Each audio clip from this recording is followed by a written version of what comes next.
Hired Luck, Book 2 of the Twisted Luck series. Written by Mel Todd. Narrated by Autumn Juliet. Roll with the punches, or the punches will crush you. Chapter 1. The job outlook for those who choose not to give in to the seduction of magic is poor. While people were once discriminated against because of their skin color, now it is your ability to use magic. Stop the bias now. Treat all people equally. Freedom from magic. I really miss the Rockway 911 operators. My thought turned wry as I leaned against the faded brick wall, the heat of the day soaking into my skin, and gazed at the scene in front of me. Even after so many dead and almost dead bodies, this one made my skin crawl. I didn't want to get any closer. Normally, I wanted to investigate, figure out how they were killed, make sure there was nothing I could have done to help. But this one, I didn't even want to be as close as I was. I swallowed again, really wishing I had a soda. Carbonation might score the fear out of my throat. "You're reporting a dead body?" The person, woman, I thought, asked on the other end. "Yes." "Location?" I rattled that off, even as I tried to shake off the chills washing through my body. It was 95 degrees with 83% humidity. Chills should not have been part of my being. Instead, I wanted to back up further into the sunshine and bake the cold out of my soul. I pressed back harder against the wall, a lizard seeking heat. "Is the death by natural causes?" Not even remotely.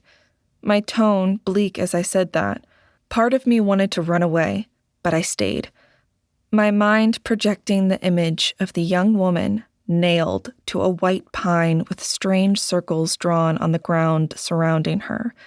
I couldn't get it to go away, now even if I looked at the park from an angle where you couldn't see anything. The way she had been killed screamed ritual magic, but that was all I knew. Ritual magic, possible. I didn't know another damn thing. I really needed more hours in the day to dig deeper, but right now, medical stuff was still my focus. If I didn't get a job soon, my savings would start dwindling, and every day that passed caused my stress to ramp up. "Have you performed life-saving activities?" The operator had no personality, but right now my uneasiness didn't even allow for snark, though I suspected I'd be lashing out when the cops showed up and treated me like an idiot. "No," my voice flat, "and I will not. You don't want an ambulance. You need investigators, forensics, and a coroner. And maybe the FBI or some other group. OMO?" The operator's voice got frostier. "And who are you to say what is needed?" That got through my apathy and shock, and I snapped back. "The person looking at a 20-something-year-old young woman nailed to a tree with her heart and eyes missing, her face cut up and peeled off, and I'm pretty sure her fingerprints were removed based on the amount of blood that dripped from the tips of her hands. So yes, I'm sure an ambulance won't help her." There was a long pause on the other end. Then, in a much nicer voice, "Please provide your name and contact number for the officers that are arriving." I could hear the sirens in the distance as I provided that. Over her protests, I hung up. I needed a few minutes to gather myself before dealing with the circus that was about to begin. It felt like the sightless face stared at me, but I knew it wasn't. She couldn't see me on the other side of the tree, right? I'd been out walking around the area of our Mage Tech Atlanta apartment and got a bit lost. I wasn't that worried about it, figuring getting lost now and then was part of the fun. I'd gone down an alley, and it opened up into a tiny park that reminded me of the ones I'd seen in Savannah when I visited a long time ago. Smiling, I headed in when the scent of blood hit me. That coppery sweet scent that etches across your soul, or at least had across mine.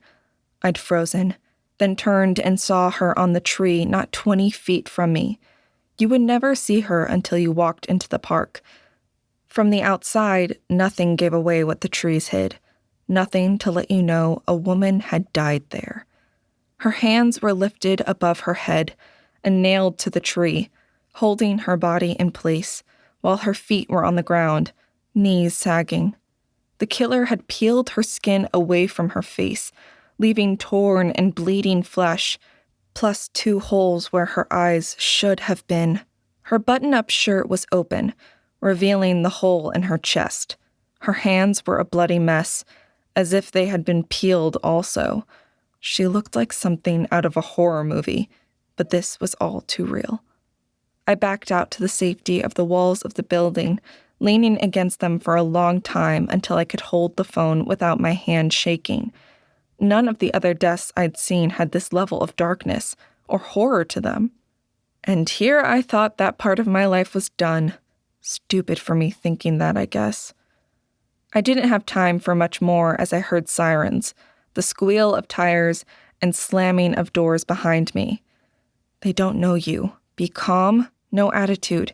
Getting thrown in jail your second week in Atlanta would not be a good thing. Did you call in the report?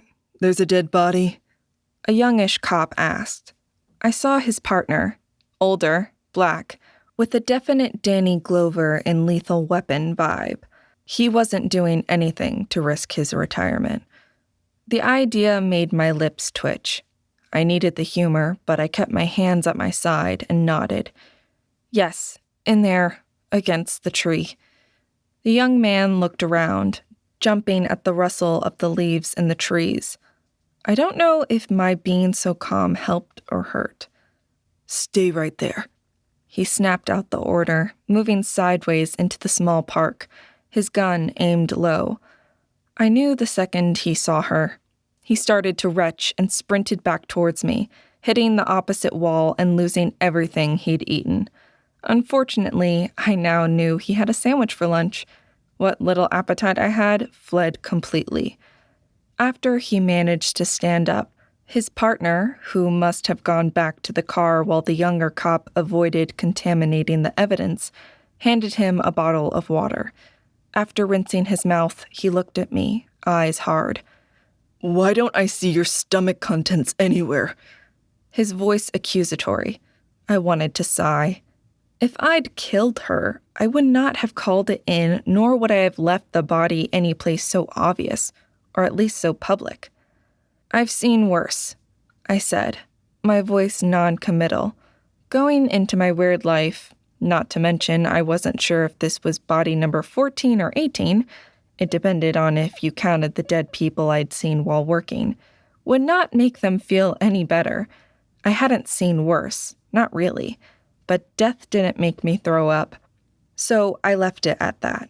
Besides, the guy with his bones turned to mush really had been worse. He'd still been alive. Oh, and how's that? His hand had tightened on his gun, and his partner, who still hadn't said a damn word, was looking around the scene, but hadn't stepped in far enough to get the full impact of her presentation. The word surprised me. It was a presentation, but to who or what? The people that found her? Or did it mean something for whatever ritual she'd been used in? Again, this isn't something I wanted to get in the middle of. The glare of the officer reminded me I hadn't answered him, so I told him the truth. I'm a paramedic. Something flickered in his face, suspicion maybe. But he relaxed. Okay, you got ID? That started the whole ball rolling. 2 hours later, after answering what seemed like a million questions, all my personal information taken, they let me go. I headed back to the apartment, glad Jo was out doing orientation today. She might not notice I'd been gone all day. Even though the thought of food made my stomach churn, I swung by the Kroger, a local grocery store, to grab something for a simple dinner. While cooking quesadillas ensured I would burn them to a crisp or they would not cook at all, Jo could make them perfect in a few minutes. Loaded down with bags, I climbed the 3 flights to our apartment. Maybe by this evening I'd be able to eat. I really didn't need to lose any more weight. Well, hello there. A voice drawled.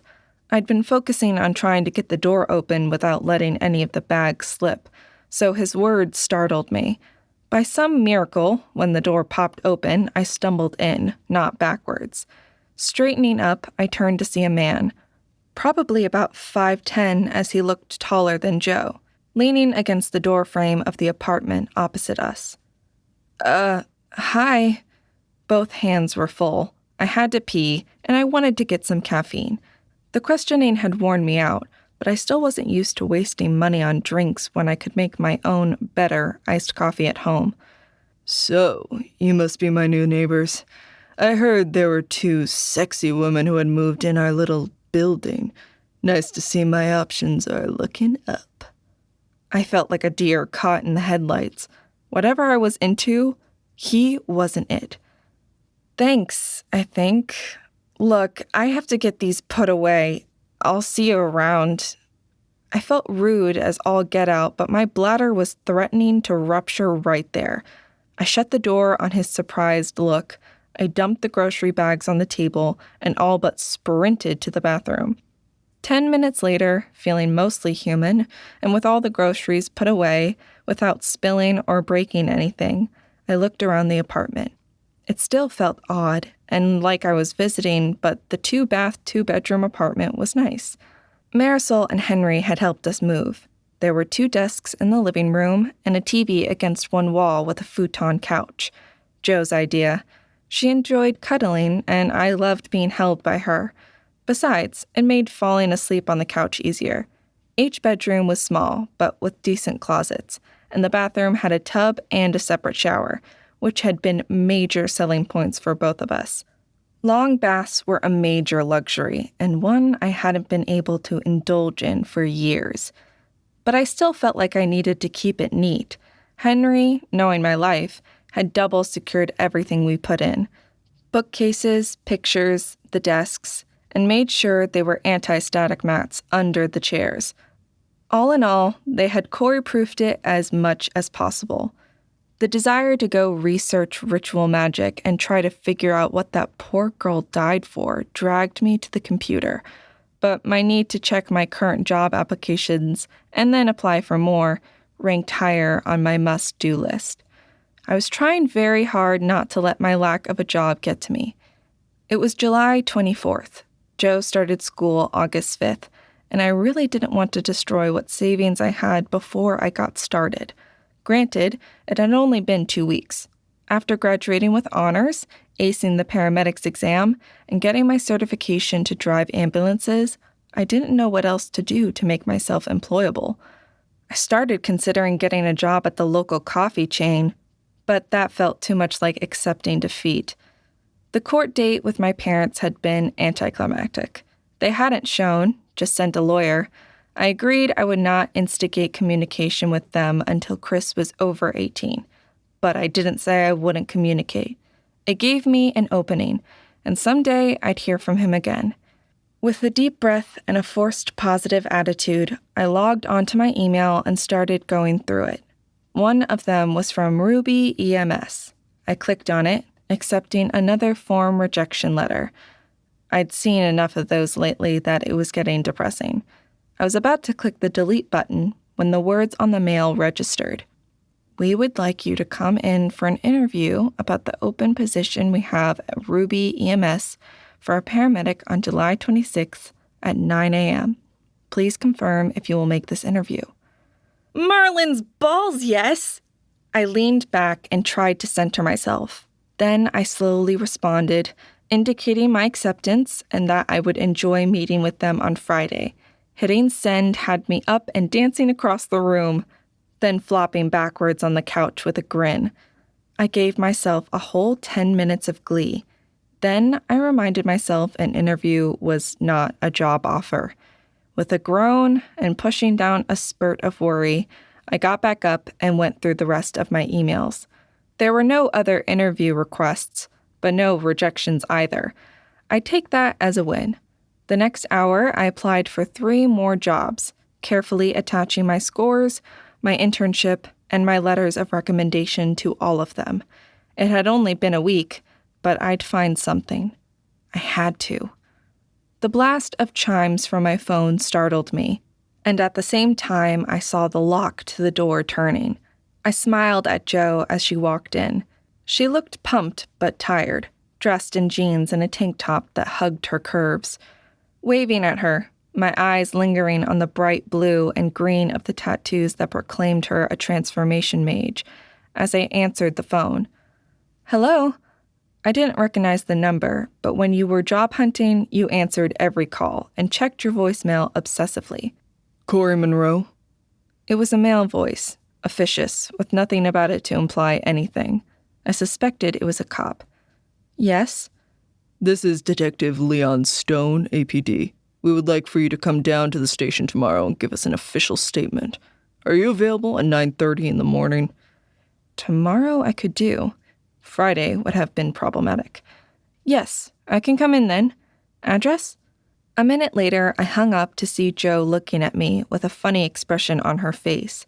Her dark hair was pulled back in a ponytail, making her dark brown eyes and her tattoo unmissable. Corey, why do I think that was the police? A wave of guilt hit me, and I pushed it down. I didn't exactly ask for weird stuff to happen to me. It just did, and I dealt with it the best I could. Because it was?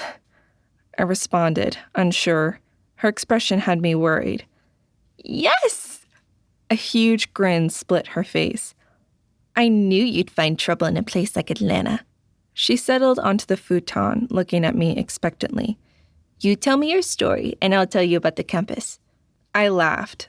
Leaning back, we exchanged stories of the day. It felt good, and when she heard about my job interview, I'm pretty sure the whoop she gave out would have gotten people complaining at us, if they weren't all still at work. While it didn't wash away what I'd seen that day, I felt myself center, with her as one half of the grounding force. I had this. I just knew it. Chapter 2. The OMO announced today it would petition the UN to remove sanctions against mages serving at the highest levels in many governments. They point out that mages are some of the most educated people in the world. Why hurt your own country by preventing their service? Magical politics. Why do they keep asking me the same questions? I had shown up willing to help and answer what I could. Not that I knew anything. However, by this point, I wanted to beat my head on the table, wishing I could just call Laurel or Sam and have them talk to the cops.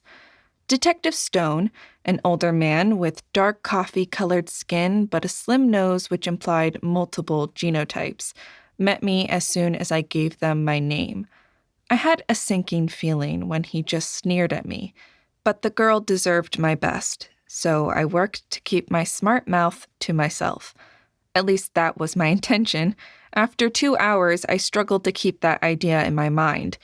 It didn't matter what I said. He kept insinuating that I had some ulterior purpose for being there, and surely I had something to do with the body. He annoyed me so much, if I had been a mage, I would have done something creative, like turned his clothes into paper.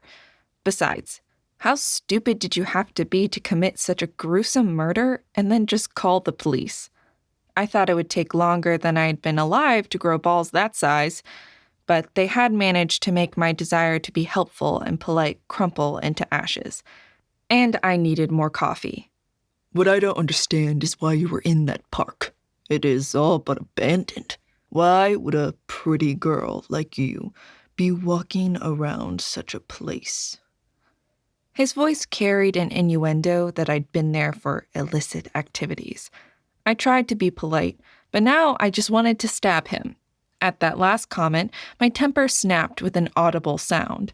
That, or I had started to crack. Could have been either one. Officer Stone, at this point, if you don't understand what I mean by the words walk around and explore, then I can't help you. It's Detective Stone, and look here, young lady. I cut him off. It turns out spending 5 weeks with cops who like you and made sure you understand exactly what the law does and doesn't allow can be extremely useful. No, you have my statement. I have been here for 3 hours. I've answered every variation of question you could ask. You have my statement about where I bought coffee, not an hour before I made the call. You know where I live. So, unless I'm under arrest, I'm leaving. Now. I gave him a level stare, my hands flat on the table so he couldn't see them tremble. Am I under arrest? No, He admitted slowly, glancing up at the clock. you aren't. But you haven't answered the question about ritual magic. What question about ritual magic? I'm not a mage. You checked with the OMO. I didn't have to even ask to know they had done that. The OMO connected to every law agency. They ran your OMO status just like they ran your license looking for warrants. Technically, you don't need to be a mage to do ritual magic. You can use it if you know the forms and how to channel it. I'm sure I had a stupid look on my face. I hadn't heard that, and now I wanted to ask more questions. Normal people could do magic? Then the image of the girl flashed in front of me again, and I fought a shudder. No, I had no desire to do anything with ritual magic if it required that sort of thing. That may be. However, I had nothing to do with her. I didn't lay her out all presented for her photos.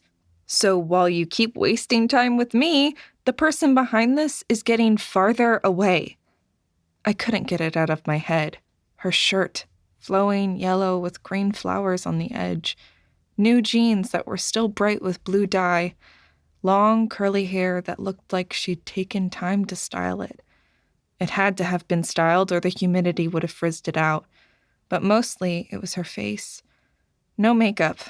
Blood dripping from both eyes. The skin peeled to reveal muscle and bone, and a mouth open in a silent scream. The perfect image. I could almost visualize the movie poster it was for, and I wanted to scream. I wanted to cry. What do you mean lay her out for her photo? His voice sharp as he leaned forward, pinning me with his eyes that looked like buckeyes. Crap, I said that.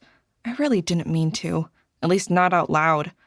I blinked rapidly to get my emotions back under control and let a sigh escape.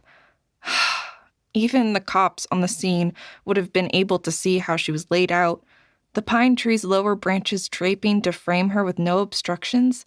She was there to be found and photographed. Do you know why? That question slipped out and I tensed, waiting for the next attack. But the detective didn't jump on it. What do you mean about the symbols used? I blinked at him.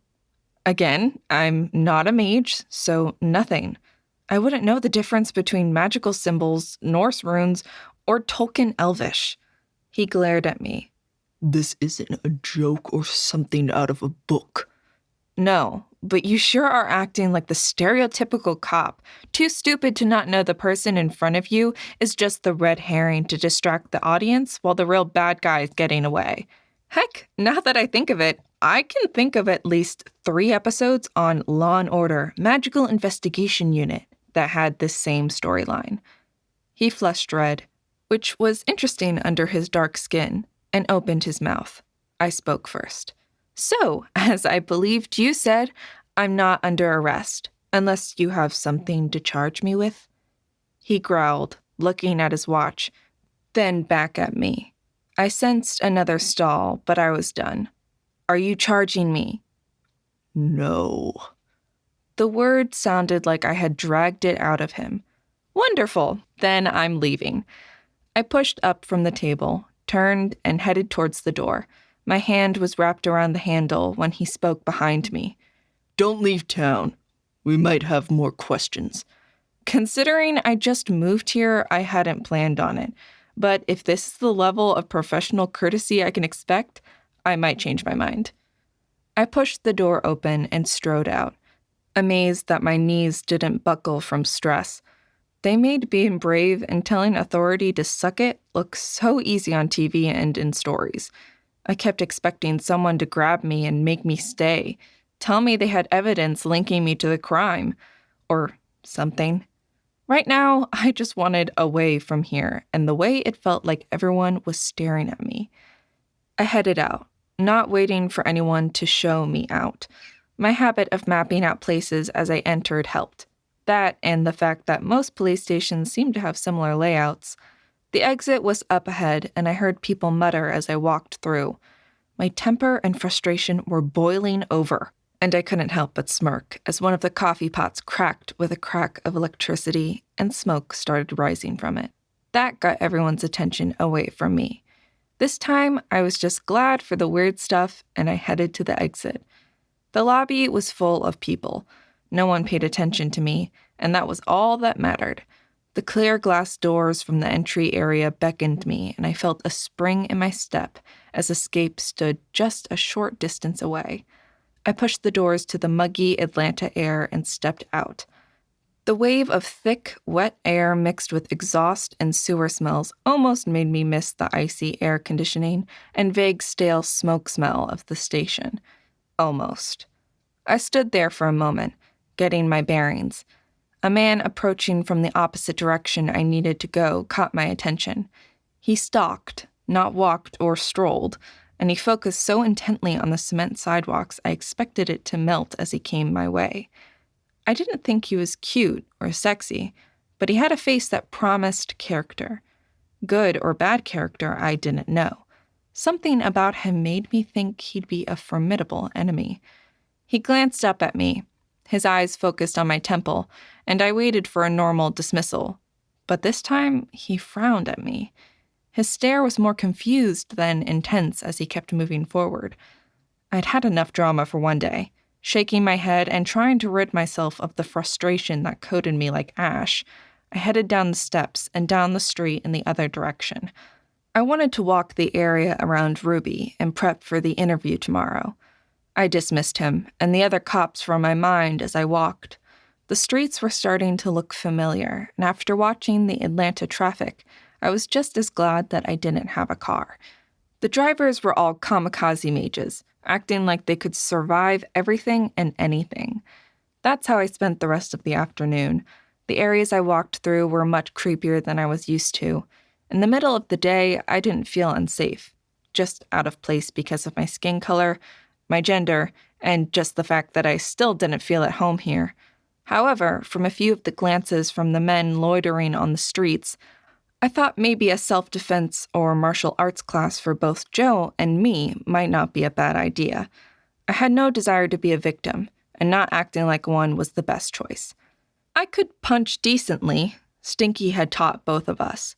I knew the best way to stop a guy and how to throw a decent punch, but I had no illusions about my ability to protect myself. Most men weighed double what I did, and were stronger. I really need to join a gym, or at least start using the one at our apartment complex. I beat Jo home by a whole 5 minutes. She walked in the door, an odd look on her face. She had spent the day doing placement tests, seeing where she rated and what classes she needed to get caught up on. Hey, tests over? I was still a bit out of sorts from the police station. She glanced at me, and for a moment I thought she would say something. She had a look of something on her face. Worry? Fear? Sorrow? Stress? Then it disappeared, and she smiled. Meh. Tests. They always suck. I mean, really, who remembers who shot who to start World War II? And if I need to know what time a train will get here, I'll pull it up online. Gavros fried the Archduke Ferdinand with lightning, and that was World War I, not II. II is a lot harder to nail down, and I completely agree with you about the trains and using an app. Besides, since when has a train ever kept a constant rate of speed? Idiots keep laying on the tracks. That had been a call that was up there with Falling Guy. Have your legs severed because you laid down on the track had to be way up there in the stupidity levels. No, the train won't stop. Show off. I swear, don't you forget anything? I can never keep that stuff straight. And how does knowing it make me a good or bad mage? I'm a math person, not a words person. There was something odd about how she said it, and I frowned at her. Ignore me, grumpy. I hate tests. Tacos for dinner? As long as you don't make them super hot. I have the interview tomorrow. I don't need to emit toxic fumes. Spoil sport. If they all die as they talk to you, doesn't that mean you have the job? I don't think it works that way. Though I'm not sure they could charge me with murder for that. I sighed, glaring at her. Now I have to look that up. Thanks. Not. Joe snickered and headed for the kitchen. Go look it up and let me know. I get tacos going. Chapter 3. After the Civil War, the U.S. barely held together. The government looked at what was going on all over the world. Mages were battling each other. They had become almost currency between nations, and their lives were very short as to learning to control offerings and make sure they only gave what they could afford to, had yet to become the science it is now. Then Rudyard Kipling wrote a story that sent shockwaves through the political world and started the idea of the draft. History of Magic. The next morning, I called a rideshare. My bank account was good, so I needed to quit stressing about every expense. Showing up to an interview hot and sweaty would not make a good first impression. I got there at least 15 minutes early. At least I knew I looked decent. For my birthday present, Marisol had bought me an interview outfit. Nice black slacks, 2 different blouses, and a suit jacket. The shirts were silk, and I was super paranoid about getting anything on them, which meant I spent the morning walking around the apartment in my bra and slacks. Joe found it amusing. I just flipped her off and inhaled my coffee, then went to pee twice before leaving. Please wait here. Your interview will be in shortly.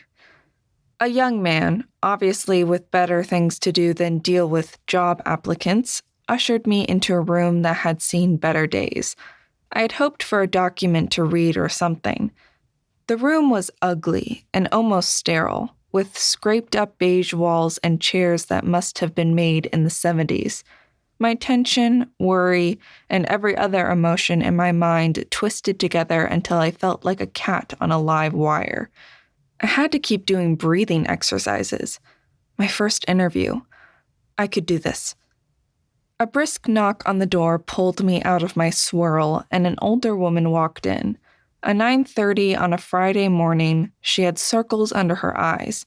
Her hair was coming out of its bun, the streaks of gray ugly against her sallow complexion. If I had to guess, not enough sleep, and too much stress. You course Anne Monroe? Yes, ma'am, I responded in a bright affirmative tone. I tried very hard to project pep and energy, not worry and nervousness. She arched one brow as she sat down on the chair across from me. You're applying for the paramedic position? Did you bring your certification? I slid the originals across with a pang of worry. Those were the proof of everything I'd done. Not that I thought she'd do anything to them, and it wasn't like I couldn't pay to get new ones, but still. Letters of reference? This time I passed her copies. The originals were safe in the firebox Henry had given us, along with all the important paperwork. She spent some time looking through them, which confused me as I had attached everything to the application, but the last time I'd been on a job interview was for the grind down. Everything looks in order. Your references are glowing. I called and talked to Sally Chang earlier today. That surprised me, as she had acted like she'd never seen this before. My face must have betrayed my surprise because she gave me a half shrug. I like to see who comes in prepared. If you prepare for the little things, the odds are you're prepared for the important stuff. She slid the document back to me and opened up another folder, counting paperwork. I waited for questions, for something, but she just nodded after a minute, then looked up at me. Can you start on August 5th? There are 2 days of orientation, paperwork, and training. Then you will be on rotating 12s. The current opening is for the 12-hour shift. Though with seniority, you can apply for the 10 or 8 hours as positions come up. This opening is from 7 a.m. to 7 p.m. Is that acceptable? Dear gods, mornings again? Why me? I let the idea of sleeping until 8 or 9, drinking my coffee at a leisurely pace, fade into a fantasy. Instead, I fought to keep my snark under control. That's it? You don't want to ask me any questions? See if I'll fit in? No matter what, I didn't think interviews went like this. There was no way the premier hospital in Atlanta would hire me, not without testing me to make sure I could handle it. This had to be a joke, or another test. She just looked at me, seeming older than what I suspected she was. Corey, not to be mean or dash your hopes, because I know you're young, but no one cares if you fit in. If you show up, do the job, and don't wash out in the first month, everyone will regard it as a win. Our turnover rate is so high that if you don't suck, you'll move through the ranks quickly. We get the worst calls, the ones where the death rate is over 25%. We gave up trying to select only the best of the best. They don't last any longer than the ones that are just competent. There is a world of difference between being able to do the technical aspects of the job and dealing with the day-to-day emotions. To know people call sometimes because they were too lazy to go get more insulin and would rather go to the ER for diabetic reasons, then pry dead bodies out of a car, and still be ready to go to the next call is what we need. The images of the boy, Bobby, in the back seat of the car flashed through my mind. At the end of the day, you have the skills. If you can make it in this job, which Sally seems to think you will, then we'll be happy to have you. The question is, do you want the job? Her question hung in the air, and I blinked. Of course I wanted the job. This was my dream. Yes, I want the job. The hint of a smile softened her face. Excellent. Then the starting salary is $17.80 an hour. Performance reviews and raises every 90 days until you are at $8.50 an hour. Then reviews go to twice a year. Here is the list of infractions and how you should deal with them. She gave me a look to imply I could ask questions now if I wanted to. I'm starting at over $17.80 an hour? Holy moly, I'm rich! Even with the max of everything taken out, I will have money. Like, lots of money. At Grinddown, I was the highest paid at $9.50 an hour. On good weeks, I'd get another 50 or so in tips. But to make this much money, even before taxes? I locked my jaw so my shock wouldn't show. I shook my head mutely at her questioning look, still shell-shocked, and resisting the desire to jump up and down in excitement. She pulled a sheet out of the stack. Here's where to be. The first day is mostly the bullshit stuff. The second is all the mandatory training for Ruby Medical. You'll be told where to get a uniform. Her eyes ran up and down my body, but there was nothing personal in them. Your size is average enough. The location listed on your sheet should have some in stock without a need for a special order. Shoe requirements, hygiene requirements, and other dress codes are all listed. Good luck. With a huff of effort, she pushed herself up from the table and headed out the door without a backwards glance. I sat there, looking at everything she'd shoved at me, and frowned. Weren't you supposed to be excited when you got a job? Your first job as a real adult? I didn't know how I felt. Shaking my head, I got up, gathered all the paper, and put it neatly back in my bag. I headed out and winced as the door behind me popped off the hinges. Damn it, someone call maintenance to fix that damn door. This is the third time this month it's done that. A voice in the office called out behind me, and I sagged in relief. At least maybe that weird thing was not weird. It was just a thing. I could live with that. I ignored the desire to scratch my head. I got another ride home. No way was I about to mess up my good clothes.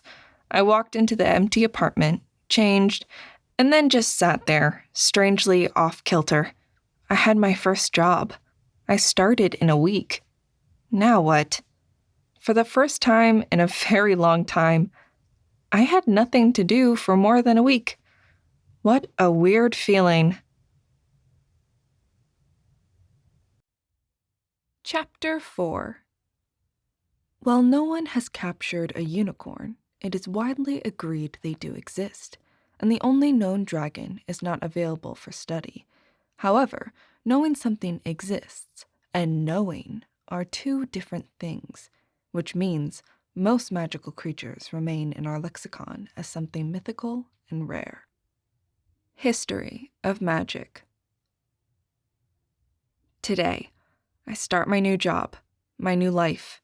Today, the thought kept running through my mind, and it took everything I had not to skip, which at 6 a.m. had to be something approaching a miracle. I figured it'd wear off fast, so I might as well enjoy it while I could. Jo didn't talk about her tests, and I didn't push her. Who enjoyed taking tests? We spent our week exploring the neighborhood, going to all the touristy things we'd never done, and even splurged on a day at Six Flags. I cringed as I spent the money, but we had a blast. We took the time to get a few more things for the apartment, run back to see our family, and get me 4 sets of jumpsuits and better socks. I'd learned quickly that thick socks were a must when you were in boots all day. They made life much more pleasant, even if paying almost $20 a pair hurt. Sally had convinced me it was money well spent. While Jo and I spent a lot of time together, she never mentioned how she did on the placement tests, but I didn't worry about it. Jo was a whiz at so many things, though I seem to remember only average grades in any class not focused on math. Jo started school on Monday, but she, unlike me, didn't have to be there until 9 a.m. The first 2 days I showed up at 8 and did paperwork and training. I don't know what I expected, but mounds of disclaimers, acknowledgments, watching videos about harassment, reporting, diversity, ergonomics, and other things that made no sense at all given my job were not it. Though the hazardous chemicals one at least made me think. It was a waste of 16 hours, but I got paid.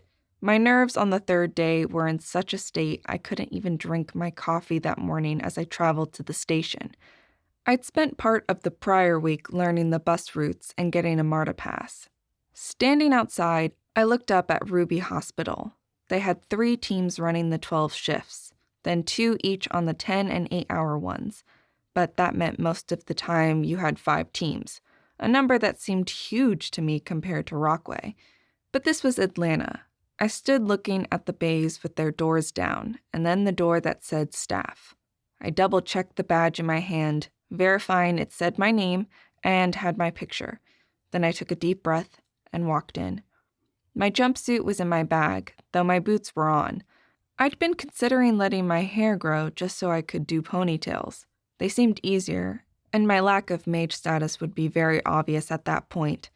Stepping in, I looked around. This place would be my home, for a while at least. Well, that was my intent. I stepped into a hallway that had no more personality than the office I'd been interviewed in. One side held lockers and benches. The other side had 2 doors leading to what looked like offices. One of them read Shift Supervisor. The other read Department Manager. I checked my paperwork again, verifying it said to present myself to the Department Manager, one Donald Smith. I swallowed and knocked on the closed door. The frosted window prevented me from seeing if anyone sat inside. "It's open," a voice called, and I blew out a sigh of relief. At least someone was here. I turned the knob and stepped in. It was a smallish office, about the size of Laurel Amoson's, and set up about the same, except for the addition of a bookcase full of binders. The man sitting next to the desk had looked at me as I stepped in. He was older, at least 50, with pasty skin and with the florid nose I'd learned to associate with someone who drank way too much, way too often. He also had reddish blonde hair that was thinning rapidly and dark brown eyes that speared into me like a weapon. "Who are you?" His voice had that mushy southern drawl that my parents had prevented in me, at least when they paid attention. It didn't help that he seemed to be missing at least 2 of his front teeth. Maybe 3. Corey Monroe, I'm starting today.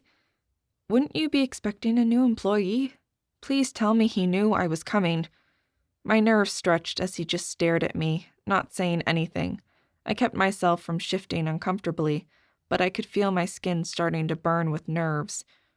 Great, another complete newbie. How old are you? I was surprised and confused. Didn't he have my birthday on the paperwork? I answered, 21, sir. Merlin, save me. At least you can drink. Might keep you alive. Got your badge? He asked as he pushed himself to his feet, revealing a belly that strained the buttons of his light blue Oxford shirt. Wordlessly, I held up my badge, thrown off balance again. He grunted. Follow me. I'm Don Smith. I'll make sure your timesheets are completed, reports filed, and competencies kept up to date. My favorite type of employee is the one I never need to talk to.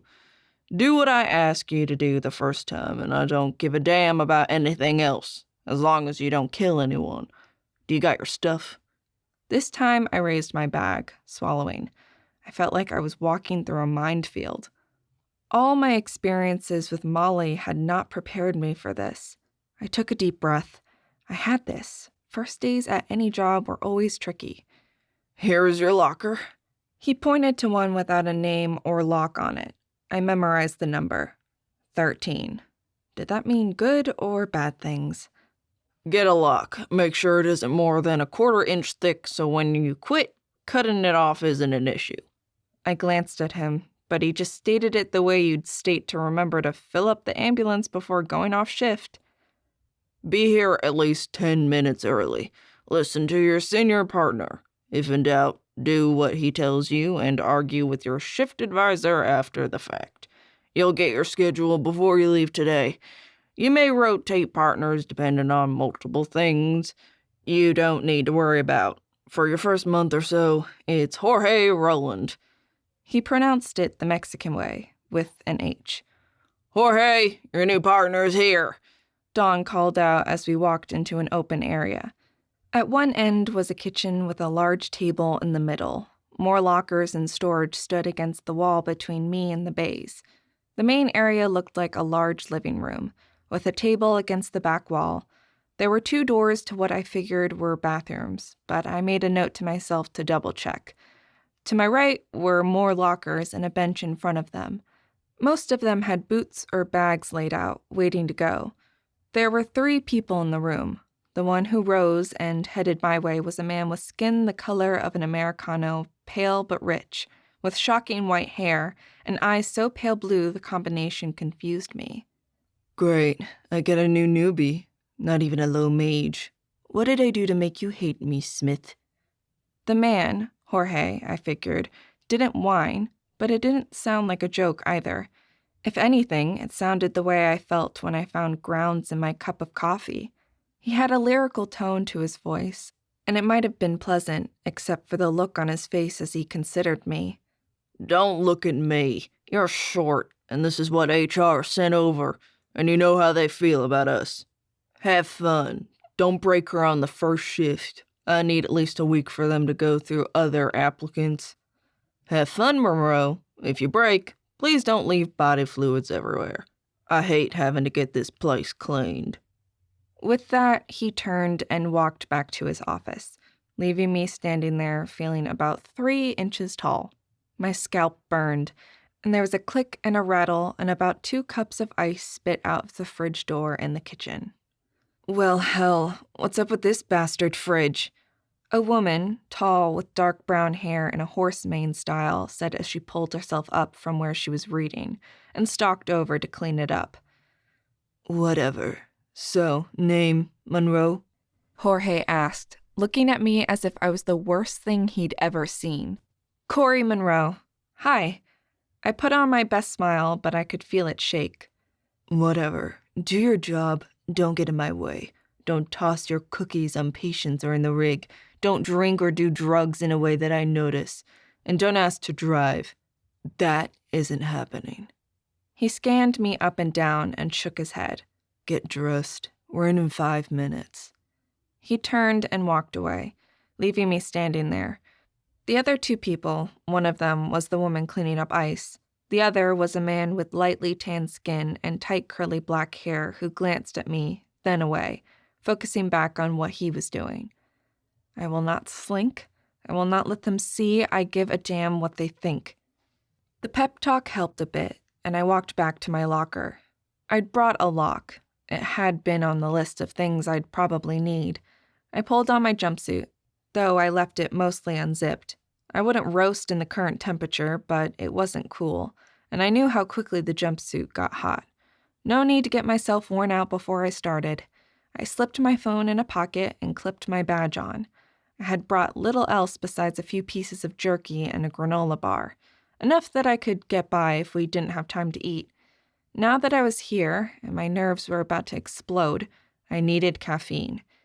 I headed to the kitchen, seeing an old coffee maker. And by old, I meant it was a percolator, in poor condition. Is it okay if I make coffee? I asked the room in general, though I was rapidly learning that around here, asking might not be the best way to go. Just doing it and waiting for someone to yell at me might be better. Whatever, we don't rate a real coffee pot. What I want is a pod coffee maker, but these jerks keep breaking them. It was the woman, and I just nodded. I dug and found a decent amount of ground coffee. It was stale, but it would do, especially since I found cinnamon.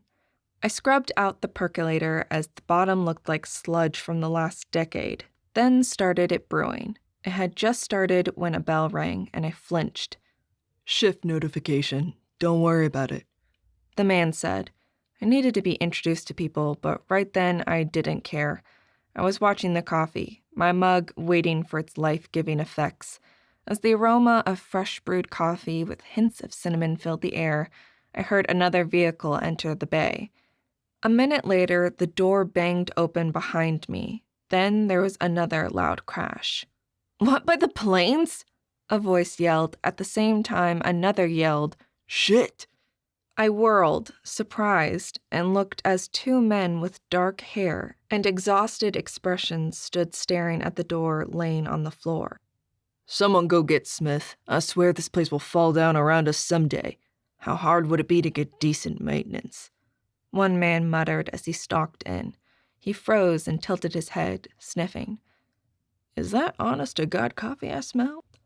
I paused, my better nature warring with my need for caffeine. My selfish nature won, and I really didn't care. Yes, I said as I filled my mug. It was a big pot. There should be enough, but I wasn't about to risk going without. I made it. Help yourself. Part of me wanted to offer to serve them, but Marisol had counseled me against it. She told me if I started out serving, I'd never break that image or that role. Start as you want to continue, Corey. Don't let anyone treat you like a servant. Her words rang in my head, and I stepped back, taking a sip. Not perfect, but damn decent. I needed to bring better grinds, but not yet. I'd wait more and see how this place worked out. I could always bring a small French press to make my own coffee if I needed to. Me first, my newbie. I get to taste it first. Jorge appeared as if teleported and poured a huge mug. He took a tentative sip, then another one. Not bad. Nice to see you're good for something. Jorge's words, crankiness, and nerves drove my response. Be nice, or I'll only make enough for what I pour in my mug. I'll help out, but I'm no one's servant, or their newbie. Ooh, puppy's got a bite, the woman who cleaned up the ice said mockingly. Before she could continue, a voice rang out over the speakers. Call bus Red 4, car accident, Andrew Young and Cortland. That's us, newbie. Let's see if we can set a new record. Jorge mocked as he headed into the bay. I scurried after him, glad I'd been ready. Here I'd use the supplies in the ambulance, though not having time to go over it made me nervous. I'd figure it out. New record? I asked as I climbed into the passenger side of the ambulance and strapped in. See if I can break you in 2 days or less. His smile had no teasing in it. Mine was just as humorless. You're welcome to try, but I don't break. We'll see. Welcome to Hot Atlanta, newbie. Chapter 5. The draft has affected this country in profound ways. While some people end up in the military, the majority take the degrees they earned and end up in labs, engineering, medicine, or even working with consumer companies. Those jobs are often the gateway to permanent careers, but not all magicians are so lucky. History of magic. I like the work, but maybe I made a major mistake accepting this job. That thought, that idea, haunted me all 3 of my 12-hour shifts. Rotating 12s meant 3 days on, 2 off, 2 on, and 3 off. I had started on the 3 one, so by Friday, adding in the 2 8-hour days of training and paperwork, I'd worked well over 40 hours, which left me exhausted and unhappy. I didn't mind the work, but feeling like an unwanted guest was getting old, and even for me, that was a lot of hours. In theory, you only worked 36 hours. Reality was you worked a bit more. You didn't get to leave in the middle of a call, though you tried to get back to the bay at least 30 minutes before the end of shift, so you had time to fill out paperwork and turn everything in. That didn't always happen. Sometimes calls were 3 or 4 hours long, which screwed everything up. I eventually figured out a few names: Lisa, Mike, Raul, and John. Our shift manager should usually be Kelly, though since I hadn't met that person, I still didn't know who she was. All of them treated me with the same strange, polite distance. They answered questions, but didn't talk to me. The only thing they seemed to agree on was my coffee. They also didn't pull any shit on me, which meant I couldn't complain about being mistreated. I just felt like a foster kid, tolerated, but not really wanted. It was not the work environment I had dreamed of. The shifts hadn't been too bad, but my strangeness followed me even here. The first day, it was only minor things. As we went on a call that first day, 3 different cupboards in the back of the bus popped open when we hit a pothole, scattering supplies everywhere. Jorge cussed up a storm, swearing he'd lock them. Luckily, that first call just required on-site treatment, and we took 15 minutes to clean it up. I took it as a chance to learn where at least some of the stuff was. Finding the silver lining in weird things had become second nature. The next day was a call where a car had hit a power pole. It snapped, leaving live lines all around the car. The victim was awake and aware, and, miracle of miracles, not panicking. But no matter which direction we approached, the lines would move and block us. It took an hour for the power company to get the area shut off. It was strange enough that Jorge was almost social on the way to the next call, but I hadn't pushed my luck. Overall, it wasn't horrible, but as I walked out Friday night, I missed with an almost physical pang the camaraderie of Katia, Carl, and even Molly and her social panic. It hurt to not have anyone to talk to. I worked with strangers all day long, and none of them seemed to want to be more than that. They all got along and joked, but I was just the outsider trying to figure out how to fit in. Jo focused on her schoolwork as both of us wanted to go back to Rockaway tomorrow with nothing hanging over us. I let her be and read another couple of chapters on diseases that were almost impossible to diagnose, either before or after death. I didn't find any answers, leading me back to mages again. I gave up around 10, exhausted from a day of trying to pretend I didn't care about how my coworkers treated me, and went to bed. Dreams of a girl screaming as her eyes were cut out followed me all night. Saturday morning, Jo and I were both ready to go by 7 a.m., needing to get back to familiar territory with a passion I don't believe either of us had expected. On the back of her bike, I tried to let the wind tear away my fears and worries. Neither of us talked. We just enjoyed the speed and the feeling of home awaiting us. When we were approaching town, I activated the radio between us. Can you drop me off at the police station? Then I'll walk to Grinddown. Dinner at your parents'? Sounds good. Yell if you need me. We both needed some time alone, and I figured she wanted to go to the shop to see her dad and brothers. Me? I wanted to talk to Laurel. I didn't know if she'd be around on a Saturday, but I got the feeling she usually dropped in on Saturdays to do paperwork, so I figured I could try. Either way, I knew that Grinddown would be open. I climbed off the bike and tucked the helmet back into the storage bag. Jo took off, driving faster than she had with me. That incident with the deer had made her a bit more cautious, at least when I was on the bike. Should I feel good or sad about that? I entered the station, cataloging all the differences between our small police station and the bigger one I'd visited in Atlanta. This one won the battle, hands down, for comfort and safety. While they both smelled of stale smoke and coffee, this one didn't have that aura of hopelessness Atlanta's did, or the feeling of guilt. Or maybe that was me. Hey, Cor. Thought you were living down in Atlanta now. The desk sergeant asked, giving me a sharp look. I am, just off this weekend, so I'm up visiting. You really think I'd miss any chance to have Marisol's cooking? Probably not. I won a casserole of hers once. He closed his eyes with a look of pleasure so intense, I almost felt like I was intruding by witnessing it. Still the best thing I ever eaten. So, what you need? I think I needed this, to not be treated like the enemy. Any chance the chief is in? Wanted to talk to her for a minute. He glanced down at his logbook. Yep, sure looks like it. Go on back. He buzzed me in, and I headed to the back.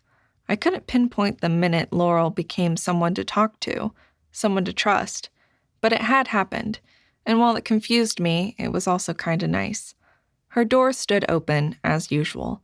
I'd only seen it closed when someone was getting chewed out, or for the occasional discussion about sensitive matters. I didn't know if she was a great police chief, but I had the feeling she was a pretty good one. I knocked on her door, watching her as I did so. Dressed in jeans and a tank top, I suspected she had other plans after a quick stop at the office. Her hair, as always, was a neat cap of dark espresso above her cafe au lait skin. She'd become my measure of all other cops, and Detective Stone was failing badly in comparison. Her head lifted. When she saw me, she smiled, setting down the papers she'd been looking at, and waved at the chair. Hey, Corey, come on in. What brings you to the backwoods so soon? Weekend, off work, and Marisol's food, of course. I settled myself into the chair as I tried to think about the two topics I wanted to ask her. Always a valid reason to visit the Guzmans, but I noticed you're sitting in my office. She leaned back, looking at me, but where I had once seen annoyance in her gaze, I now saw the patient humor. Maybe this is a side effect of growing up. Ugh, who wants to be more reasonable? I fought a smirk at my own mental rambling. Have you heard anything about a body being discovered in Atlanta with ritual magic involved? Her amused look dropped off her face as she snapped up straight in her chair, now completely focused on me. It was still intimidating. Let me guess. You found her? Of course. The cops don't believe that I just happened to stumble across her, but that part doesn't matter. What I am curious about is, have you heard about it? The death was gory, bad, and I haven't heard anything. Have you? Laurel turned and typed on her computer for 3 long minutes, but I just waited. The software to go through open cases wasn't the newest thing in the world. Honestly, some days I suspected it was older than I was. No, there's nothing here. Do you have a name? I have nothing. Heck, I don't even know when she's being buried. I figured I would at least go, but I kept expecting to see something on the news, and I haven't. Isn't that odd? Laurel looked at me, settling in. Describe it to me. Taking a deep breath, I did. The images still too vivid, too real in my head. Part of me wished I could erase them so I didn't need to hold that in my mind. I already saw it in my dreams. When I finished, she shook her head. No, and that is worrisome. I'm not saying Atlanta shares everything, but anything regarding magic should be sent out, especially ritual magic. So, there's your answer. Does that tell you anything? Not really, but it points back to my needing to ask. I shrugged, trying to seem unaffected. I don't think she bought it, but crying wouldn't change anything. I've never not learned the name before. It feels wrong, disrespectful in some way, and it was driving me crazy. She nodded. If I hear anything I can share, I'll let you know. I got the subtext. Some things she couldn't pass on, and wouldn't. Thanks. The other thing is a weird question, partially because of this girl. Have you ever pulled someone in for testing, someone without mage symbols? She arched a brow, frowning, then laughed a little. That law. The short answer is no. Basically, no one does. Oh, a Merlin or a high-ranking mage might. Law enforcement or other first responders, we don't. I blinked at her, cold shock washing through my body. But the consequences of not turning them in is really bad. Oh, true, but if I remember correctly, the last time they charged anyone was in the 1800s. The issue is we don't have time. And most of the time, it isn't as obvious as they want you to think. If you see someone vaporize all their hair or something like that, sure, feel free. You'll never see it, and if you do, and they are helping, you'll pretend you didn't see it. If they are hurting someone, you'll stop them. In the second case, you let the police take over. But it is one of those things on the books just in case they need it. It's not one they actually expect people to use, or do. Magic tends to be much more subtle, and the average person, especially one who's not a magic user, would never risk it. Mages can be deadly, if they want. I know you read what Scott Randolph did. I swallowed and nodded. Laurel just shrugged. Besides, very few high-rank mages aren't registered. Those that aren't often have a family history of it. I must have frowned at her because she laughed. Go look up one of the Yakuza families, or the magical Russian mobs, the Gregorys and the Rasputins. They rarely got tested because that meant they had a harder time staying in the shadows. But since they were outed in, the mid-1900s, the OMO will show up and require testing of everyone under 50. And they show up en masse. Now, just test. The benefits outweigh the penalties. She tapped her temple. Besides, it's always better to be on the more powerful side.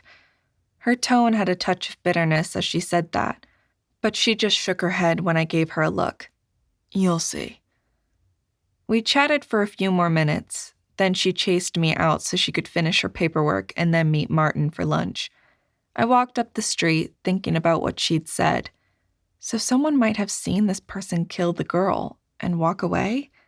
The idea didn't register with me. How could you do that? But I got the fear.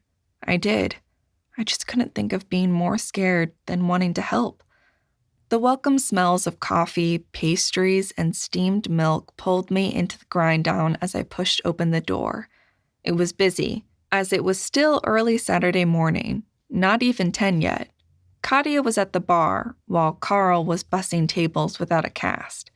Katia saw me first, and I winced as her squee cut through the air worse than the tornado sirens. Next thing I knew, I had an armful of bubbly girl, braids bouncing around enough to make me dizzy.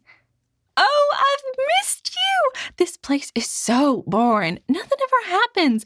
Why are you back? Are you okay? Did you get a job? Tell me you're coming back here and you can work weekends.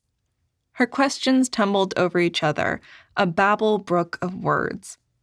I'm here to visit. Yes, I got a job. No, I'm not coming back. I was laughing the entire time and watching her face go from excitement to depressed to excited amused me. But still, I had missed all of them.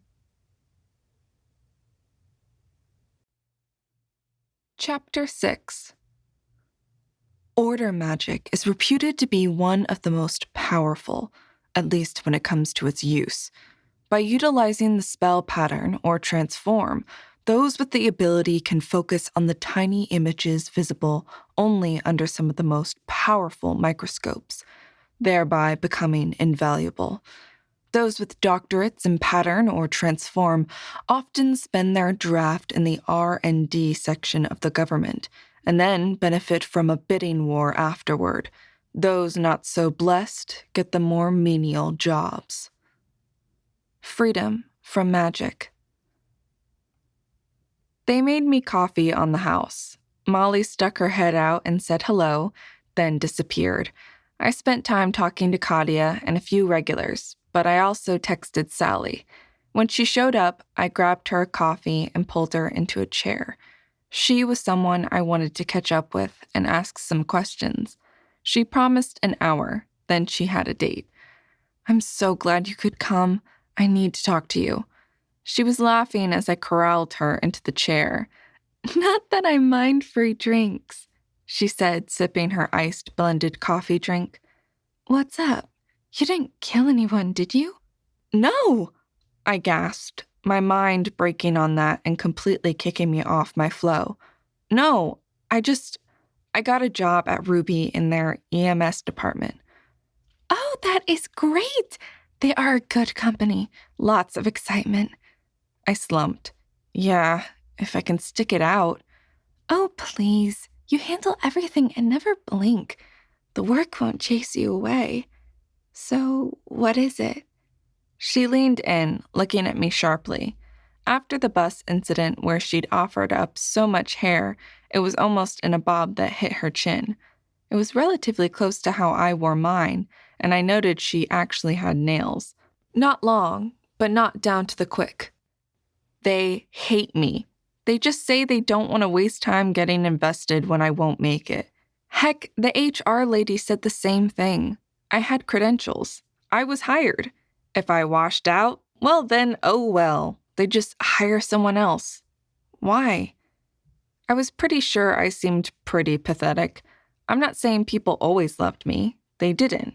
Just look at the Monroes. They'd done everything possible to get away from me. "Ah," she said and leaned back, looking at and playing with her cup instead of looking at me. "What?" I sat there feeling like bees were buzzing under my skin. Did she have an answer for me? A way to make them at least not hate me? "Corey, this job is hard and strange. You'd be amazed at the number of people that don't make it a month, much less a year. Then you have a certain subset in it strictly for the amount of sex they can get." Huh? The comment made no sense, and I couldn't figure out what she meant. Sally grinned, but there was an aspect of sadness to it. "Most of the people we meet are patients, and a lot of them are very grateful for our help. There's an entire section of first responders who use that gratitude to get laid. In Atlanta, I'd suspect you have those people. Plus, there are people who don't deal well with the constant violence and the high cost of living. So, while I hate to say it, I get their attitude. Hire you, and if it lasts, great. If you don't, oh well. They don't waste any time screening you." I stared down into my coffee, looking for answers. Fine. I guess I can understand that. But why is everyone there so... I struggled for the right word. Standoffish. Why start to care about someone who's going to be gone in a week or two? Stick it out and they'll warm up. Really. It was about 3 months before I even bothered to talk to Jeff. I was sure with his laid-back attitude, he'd bail after the first bad call. Well, he didn't, and he got me through that call with calm poise. But yeah, you need to give people time to see that you can handle the job. I sighed. It wasn't the answer I wanted, but it was probably the best I would get. We chatted a bit more, then she took off and I stared out the window wondering about how to stick it out. About noon, Jo came and got me, and we went to her house. She talked the entire ride about how much she missed the shop, doing things with her hands, things that made sense. I didn't say anything, but her first day of school had only been Monday. If she was already jonesing for mechanic work, school would drive her crazy. "My girls are home!" Marisol grabbed both of us in a bone-crushing hug. "It's about time. Have you lost more weight?" She glared at me, and I just shrugged. Not owning a scale kept me ignorant. I preferred not knowing. Mommy, we've only been gone 2 weeks. We're fine. Jo hugged her mother as she continued to fret. I wondered if it was Jo being the youngest, a girl, or just the whole college thing that brought out the fretting in Marisol. Either way, it was a new facet to her. We'll see about that. She dragged us in. Now, tell me what your classes are, because I just know you'll do great. You're the smartest of all of us. I only noticed because I was sitting next to Jo, and the couch sagged like a sway-bag horse, causing me to lean against her. But when her mom said that, I felt her stiffen and flinch at the same time. It was a weird feeling. I pulled away to look at her, but she just smiled and pulled out a piece of paper from her bag. I figured you'd ask, so here you go, my class list. I'd seen it already, so I knew what was on it. Marisol grabbed it so fast, I was surprised Jo didn't get a paper cut. She just snickered and leaned back. Did I imagine the stress? That's odd. She and her parents rarely had secrets. Did they? We spent the afternoon chatting with her mom and going over the classes. Jo had commented on the teachers and the campus, but she didn't say much about the coursework, using the excuse it was only the first week. Marisol put us to work getting dinner ready. Even Marco and Paolo were coming over this evening to grill Jo. She just nodded but pointed out we needed to leave by 7 as she didn't want to drive in the dark. That made me hide a smile. It was the perfect way to get out early, because her mother would never disagree with that statement. Henry just grinned as he pulled dinner out of the oven. It was a Mexican casserole that should have fed them for a week, but might give them leftovers tomorrow, if we didn't leave with most of it in Jo's saddlebags. Either way, it was a nice day, though I still worried about work and my place in the EMS department, but I couldn't do anything about it right now. We escaped about 7:15 with enough food for tomorrow in our bags and started the drive home. Hey, you okay? I'd chosen now to ask. The helmets and her inability to turn and look at me might get her to talk where, if I cornered her, she'd avoid. She stayed silent long enough that I thought she wouldn't answer. What if I don't succeed? What do you mean? The idea had never occurred to me. Jo succeeded at everything. A decent B student in high school, sports star, and so good with engines.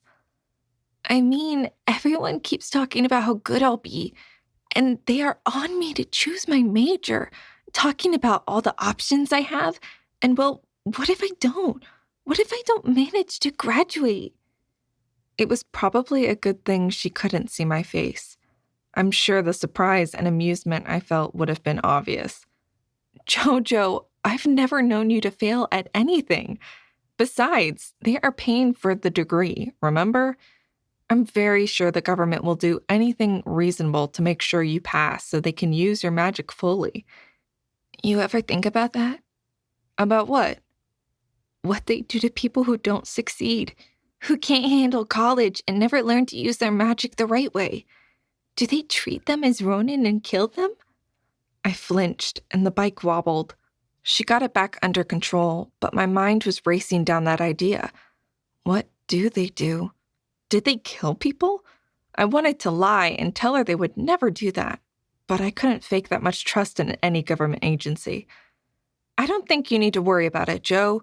You'll do fine. It's just the first week. You'll get back into the swing of things. Yeah, I'm sure I will. Just first week jitters. Her voice was bright and cheery, and I knew all the way down to the bottom of my soul she was lying. But I didn't push it. I'd watch and make sure she was okay. As her BFF, I couldn't do anything less.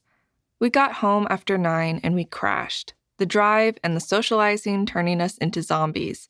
Sunday, I cleaned since she'd cooked all week. I needed to get a feel for paychecks. Most of the medics just bought food when they were out. I still packed mine, but way too often I didn't get to eat as we were never back at the bay to grab it. That meant by the time I got off shift, I was shaking with hunger, which wasn't good. I couldn't afford to get that hungry. It was yet another problem to overcome. So, how's your homework going? I finally broached the subject Sunday night. After the discussion on the way home, I hadn't wanted to push too hard, but I'd watched her fighting with it most of the afternoon. I knew she was avoiding it when she offered to do dishes. Joe hated doing dishes. Learning anything interesting? Joe groaned. I swear, I wish I'd never emerged this high. The first quarter just might kill me. I don't have to do too many of the stupid courses, so that is at least a help. But I need to take basic English. I mean, who cares who Beowulf was? I'm not studying to be a historian.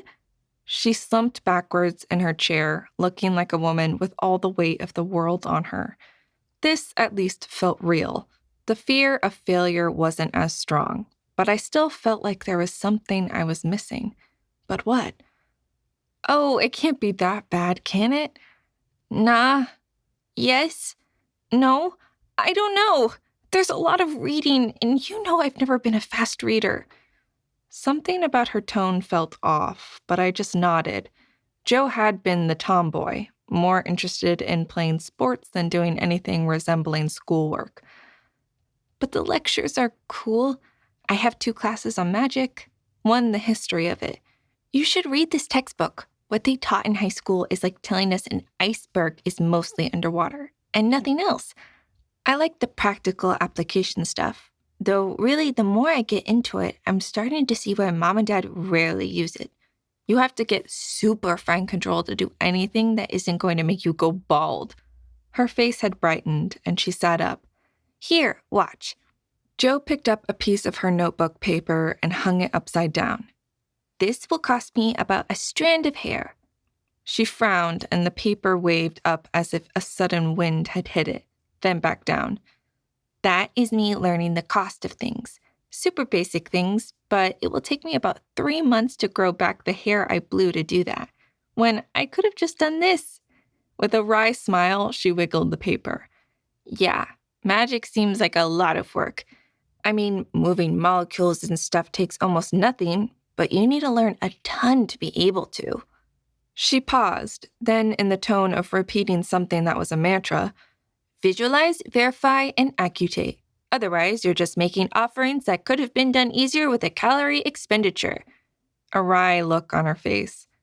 They promise next semester we'll learn how to use the fat stored in our body to power it. It's one reason so many mages are skinny, if not in good shape. It would be nice if we could build muscle, but I'll take burning fat. As she talked, she brightened up with her normal excitement present. My worry faded as I listened to her. I'm sure I sounded more depressed talking about work. New situations were hard. Exhaustion set in as I thought about tomorrow. I was trying so hard not to dread it, but I did. The more I thought about it, the more I wanted to sleep. Maybe I would think about my lunch issues as I fell asleep. That sounds neat. Kinda sad I'm missing it. A yawn split my words and I laughed. I'm headed to bed. I can't express how exhausted I am, though some of it might be dread about tomorrow. Joe nodded. Being the new person is hard, but I have faith. Well, faith in you. Go to bed. I have another chapter to read. Then I need to start writing a paper on the various cell matter we can use as offerings, as well as ethical considerations for at least one unusual one. That is due at the end of next week, and if I don't start now, I'll never get it done. Ova, semen, or uterine lining. I responded without thinking about it much. They were all cells that either regenerated or not all of them were used. They should have the same weight as blood cells power-wise, and most people would never miss them. Joe blinked at me, then a slow grin spread across her face. Those are great ideas. Thanks, Corey. We have plans for the next weekend. You're off. I figure we'll enjoy exploring while you're off, and I'll double down on schoolwork the weekends you work. Sounds good to me. But remember, we are still on a major tight budget until I figure out how much I'm actually getting. Since I'm working, this weekend should give you a chance to be ahead in everything. Joe made a funny face, then waved her hand. I'm broke too. What about wandering around Centennial Park and just making sure we know all the cheapest places to get food? That sounds good to me. I waved night and stumbled back to my bedroom. After a shower, I crawled into bed, planning on thinking about my lunch and how to carry it with me. I seemed to be back to the starving thing again, but instead my mind drifted to the girl in the park. I'd watched the news and checked online occasionally, but I couldn't find anything about her. I didn't know what that meant. Did it mean I hadn't seen a dead body? The scent of her blood, the sight of her face with empty holes where eyes should have been, and the terror carved into her expression slammed back into me, and I flinched. No, there was no way that was fake. I knew what death looked like. She'd been dead. Then why? Why nothing? The cops hadn't called again, but still, I would have thought there would have been a news story. The fact that there wasn't a story made my skin crawl even more. I read too many true crime books, and it pointed towards a cover-up. The idea of covering up a murder made me want to call the news station immediately, but that I knew would be the height of stupidity. You're used to small-town life. This is the big city. Maybe it isn't that big of a deal. The idea made me vaguely nauseous, that a death like that wouldn't be treated as important. I pushed the thought away. The cops had been too upset. Even Detective Stone had been on edge, though I didn't know about what. The question was, what now? Not my business, but I'd found her. I'd been the first person to see her death and try to do something. Not that there was much I could do by that point. I gave a bitter laugh. I had to know. To get her name and send flowers to her grave, if nothing else. I was off on Wednesday. Maybe I could swing by the police station and ask. While I doubted that they would give me much information, surely her name and where she was buried would be information they could share. I nodded, even knowing that wouldn't be enough to satisfy me. But I learned a long time ago, not all needs were satisfied. With that thought, I snuggled deeper and focused on lunch tomorrow. I'd probably have to give up and ask someone. Oh well, friendly they weren't, but hopefully they would answer this. Chapter 7. There are always hierarchies in everything, be it jobs, society, or social groups. Merlins are often regarded with respect by other mages and with fear by non-mages. But while they can do great things at a fraction of the cost that a magician or wizard would pay, they still have limits. No matter what TV or movies show us, the magic of a Merlin is just as subtle and small as that of a hedgemage. Magic explained.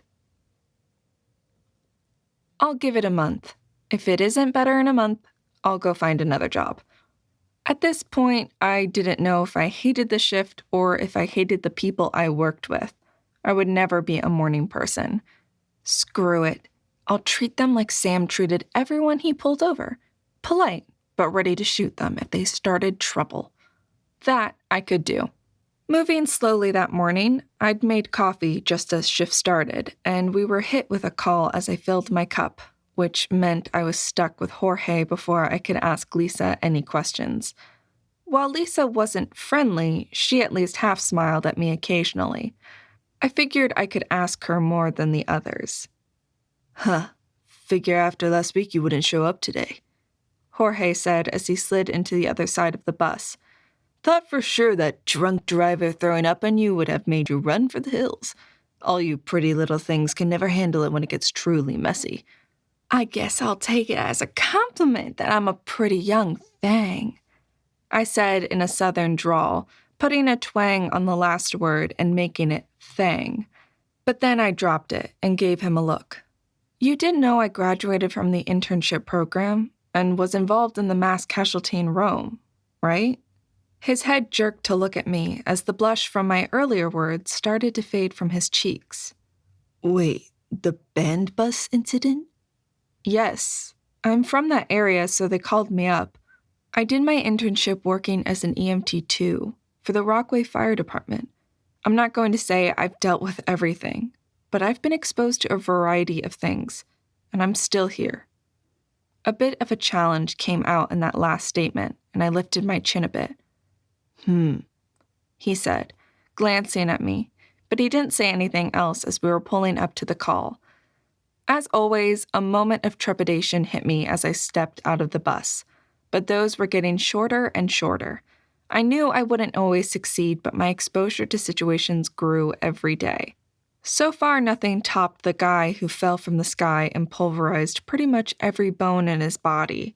And the girl. Her picture flashed in my head again.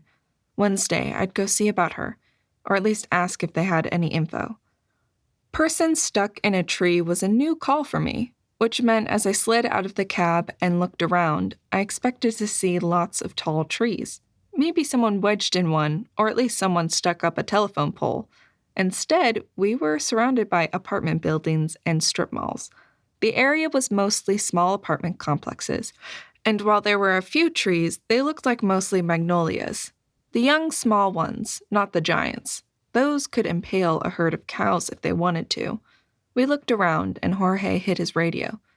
Dispatch, we're at the address. Can we get details? The caller sounded more than a bit intoxicated, but I would head to the back. I think that is where they said they were. They aren't responding to questions anymore, though the operator says he can still hear them. I tilted my head, listening and trying to trace something or anything down. I think I hear something from back here. I hefted the bag up on my shoulder and headed around the back of the apartment. As soon as I turned the corner, the sound of men and women yelling and shouting became clearer. I thought you said you called 911. Where the hell are they? A woman's voice all but screeched in panic. He's going to die up there! I picked up my pace a bit. I had to find time to get to the gym. Skinny was one thing, but these bags were heavy. I pushed my way past a wall of hedges and slowed, looking at the throng of people all looking up. I cataloged it all in a snap glance. A grill in one corner, coolers full of beer, and a trash can that looked like it was working hard on being filled with beer cans. Then I followed their gaze up and blinked. Well, that's different, I murmured. Blessed drunk idiots, Jorge muttered and clicked his radio. Dispatch, you need to get a ladder truck out here ASAP, and someone to figure out who owns the cell tower at this location. They're going to need to do repair work. Still shaking my head, I took a deep breath and moved forward, taking the lead. While Jorge was senior, there wasn't any need to wait for him. This one was obvious. You called for assistance? I pitched my voice to be heard over the chatter. Mrs. McDowell's drama lessons came in helpful occasionally. Oh, finally! You've got to help him, a woman said, rushing over to meet us. What's his name? I asked, still trying to get a better view of the man stuck up the cell phone tower. Oh, that's Charlie. Well, Charles, but we call him Charlie. He's hurt. The woman kept babbling as I set down my bag. I glanced at Jorge quickly to make sure he'd watch it. People raided bags if they weren't watched. He nodded, still talking on the radio. I moved over toward the base of the cell tower. It was one of those fake tree towers with large metal spikes off of it. I peered up closer and saw Charlie had a climbing loop on him. It was probably what kept him up there instead of lying dead at the base. He works someplace that he climbs a lot? I asked, looking up at the limp body, too far away to see details. No! Damn fool bought it at a garage sale and wanted to prove how easy they were to use. He got his ass up there all right, but then decided that was too easy. And he was going to skip from one branchy thing to the other. And, well, he slipped and... She sighed and waved her hand.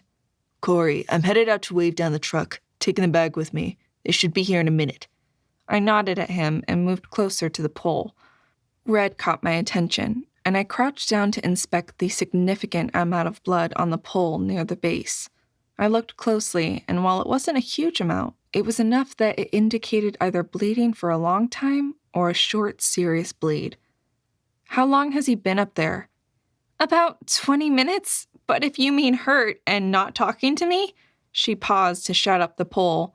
You're a stupid idiot, Charlie Booth! She sighed and looked back at me. About 8, 10 maybe. When he fell and quit responding, I think someone called you. I mean, you're here, right? How do you know him?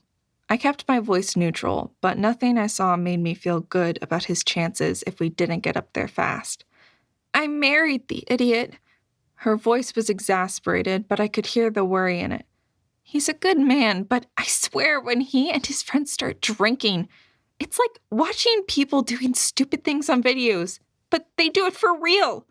At 31, you'd have thought he'd have learned better by now.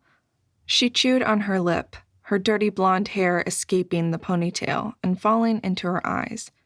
He going to be okay? The sound of a motor approaching from the opposite side saved me from needing to answer. While the side we came through had a hedge of bushes, they came through the thin trees on the other side, as there was only an empty lot. Jorge came through the way we had, dragging the gurney with him. I watched them get the ladder set up with a basket attached. One of the firemen, the name Staten on his chest, walked over to me. We need one of you to go up. We've got an issue. That ladder is only rated for about 350, 400 if we push it. My smallest guy on this rig is pushing 180, and the victim has to weigh close to 200. I looked up at the man. I could see the beer belly from here and grunted, doing the math in my head. Jorge is easily 190 or more.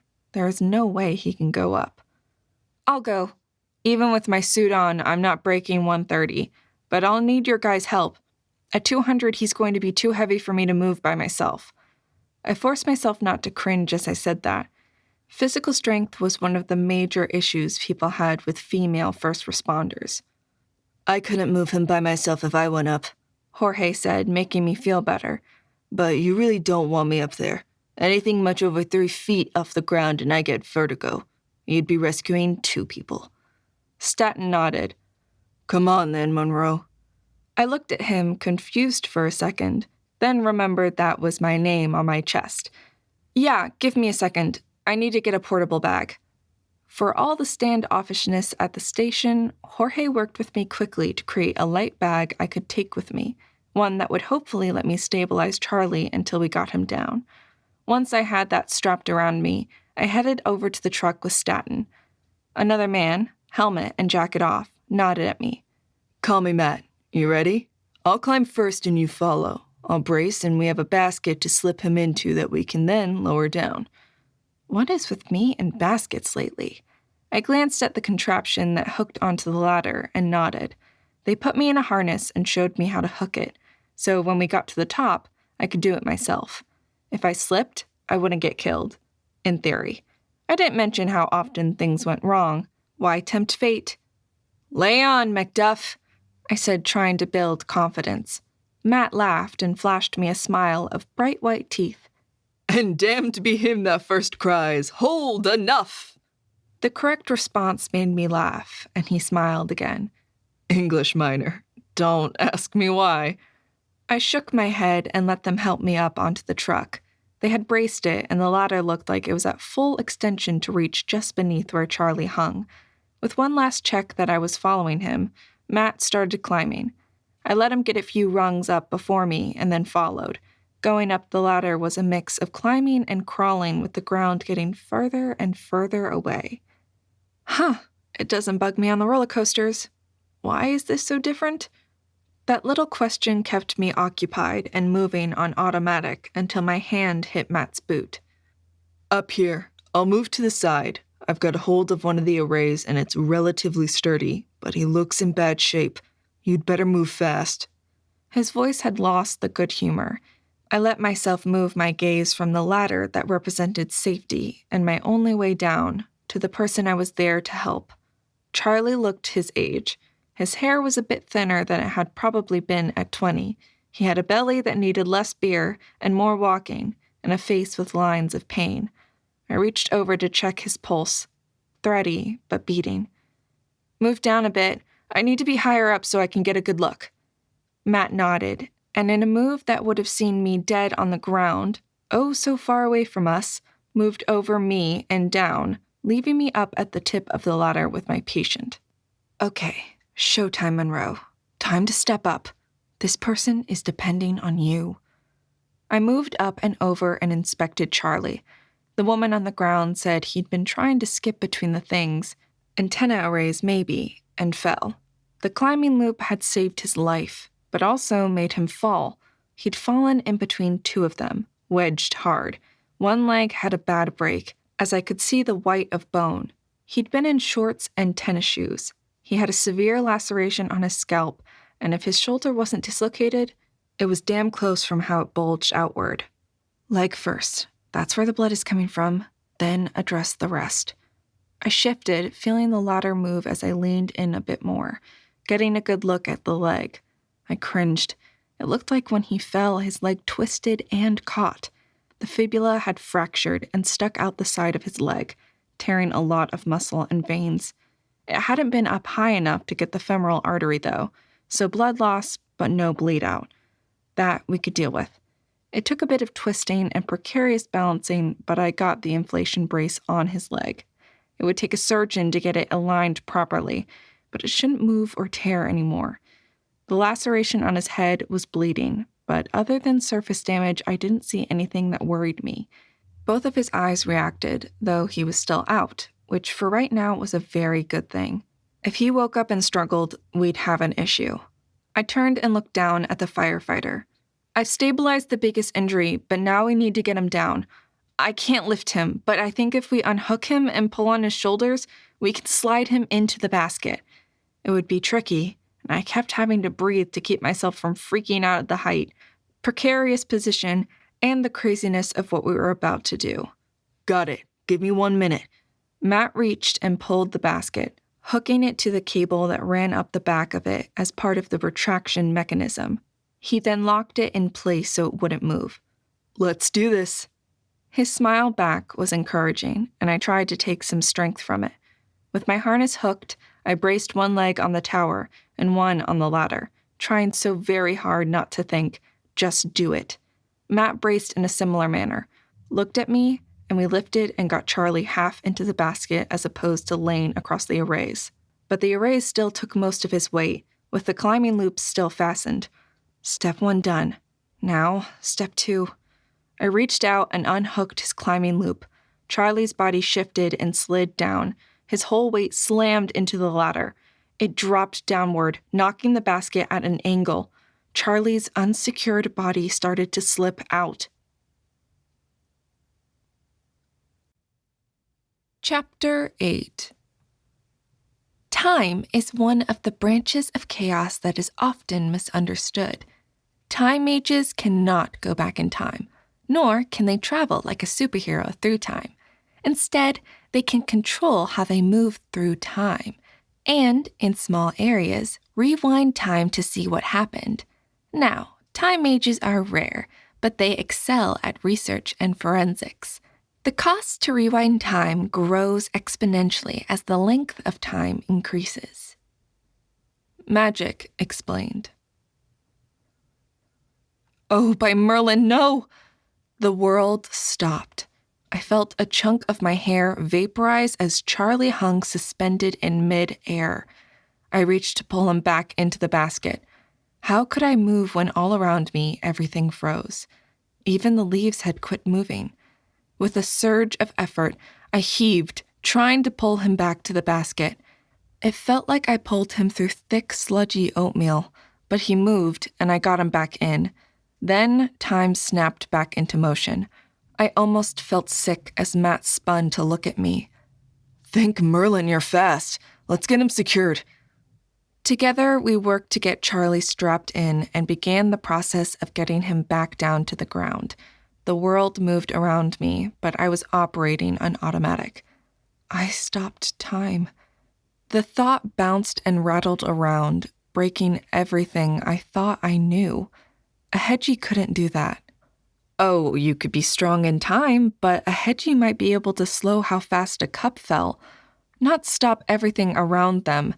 At least that was my understanding. The moment of time being suspended was still crystal clear in my mind. Huh, you might just make it, Corey, Jorge said as we got Charlie strapped into the gurney. I've never seen anyone react like that, and you kept your cool without blinking. Takes a certain type of person to do this job. You might make it after all. Thanks, I managed to reply, but I had caught a glimpse of myself in the side view mirror. I could see the chunk missing in my normally smooth bob. The bob that almost never needed trimming. I'm a mage, but I can't be a mage.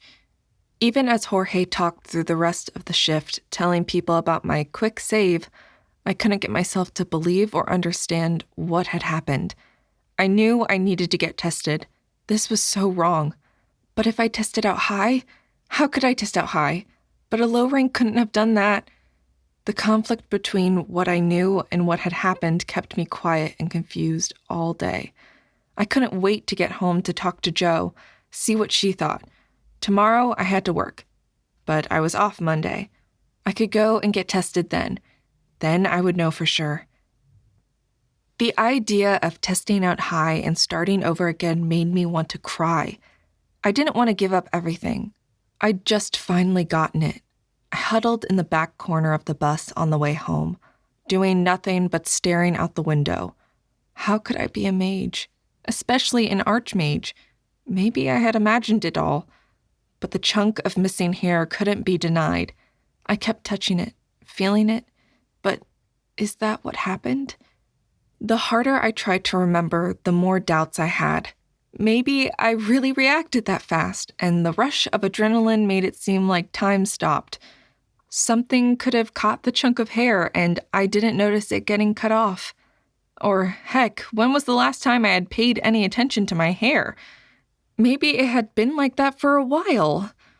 Jorge hadn't seemed to notice when I came down. My thoughts bounced between two extremes, leaving me even more exhausted by the time I got home.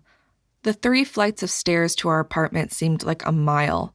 By the time I'd gotten to the top, I just wanted to crawl into bed and hide from everything. I swallowed and pushed open the door, trying to look forward to Jo and the smell of food. I stood there, the door open and 1 foot inside. The apartment was dark, with no scent of food. Confused, I stepped all the way in and shut the door behind me. Jo? I knew she wasn't there, but I called anyhow. As I expected, there was no answer. Standing in the middle of the living room, I racked my mind to remember if she had said anything. When we'd talked, before I went to bed, she'd indicated studying and papers. Oh, maybe I should check my phone. We had it on silent, so calls didn't come in when we were with patients, and with the turmoil of the day, I'd completely forgotten to look at it. A text from Jo popped up as soon as I pulled open the app. Core, going out with peeps for study and talk. Be back late. Dinner in fridge. Ta! I sagged in relief. No one to pester me, no one to make me face something I wasn't ready to face. But I had wanted to get her opinion. See if what I thought was right, if maybe I really was a mage. So what am I trying to avoid? The knowledge I'm a mage, or the fear of losing everything again? I couldn't answer that question, so I grabbed the burrito waiting for me. Jo knew my penchant for easily consumed food. I heated it up while I stripped into something comfortable to sleep in. Somehow, I managed to eat without even being aware of what was in the burrito. I didn't realize I'd eaten it all until I went to take another bite and nothing was there. Shaking my head, I went to bed after checking 4 times that I had the alarm set for tomorrow morning. At this point, I wanted to stay long enough to get to the daily 8-hour shifts. I hated 12s, and the rotating day shifts was a pain, though being off Monday would make things easier. I fell into sleep, but it wasn't restful. Instead, I went back to the weird dream of those moments between me rushing to Stevie's side and him dying in my arms. The fight with darkness, the pulling at my very being, and the weird double snap that came into me. The wail of the alarm clock came as a relief. I pulled myself up and staggered into the shower. It was only there that the rest of my brain caught up with thoughts and ideas. Am I a mage? Should I get tested? Did Jo make it home? Will the cops talk to me? The list of questions seemed never-ending, and I tried to order what I needed to do. But first and foremost, always, was Jo. Stepping out, I wrapped a towel around me and padded over to her bedroom. She always kept her door open a crack, saying she liked to have fair warning of other noises in the house. Today was no different. I pushed it open wide enough to stick my head in and check. Sure enough, she lay face down on the bed, one arm hanging off and a gentle snore rattling her nose. The scent of beer and cigarette smoke hit my nose, and I fought a sneeze. Where in the world had she gone? Most study groups didn't involve those two things. I paused and shrugged. Maybe they did. What did I know? With a shake of my head, I backed out and continued to get ready for work. I needed to be out at the bus stop by 5:30 to make it to work before 7. I left water and painkillers waiting for her on her nightstand before I left, her snoring still audible. Oh well, I'd talk to her tonight. Maybe by then I'd have a plan. I'd taken the time in the morning to cover up the chunk of missing hair so it looked less obvious. I still didn't know what it meant, but either way, I'd have to deal with it soonish. Walking into the bay, I headed for the coffee pot, having finished my first mug on the way here. Morning, Corey. So, I did some research on you. A friendly voice chirped at me, and I almost tripped as I spun. This was my 5th day, and the first time anyone had talked to me in a friendly voice, much less greeted me. Lisa stood there with a smile on her face, though a smirk hovered at the edges. Morning, I replied, my tone wary. And did you find anything? Well, after Jorge told us about your adventure yesterday, and your coolness under pressure, which, by the way, I don't know if I could have done that. There was honest admiration in her tone, but the barely hidden smirk worried me. Thanks? No, you did good. Though what I find interesting is what I got through the rumor mill. Her smirk had blossomed to a full-blown one, and mentally I braced myself for whatever was coming. Even though my brain scrambled, I couldn't think of anything. My grades had been good. My performance at all the internships had received high scores, so what could she be smirking about? And that is? A nickname. Corey Catastrophe?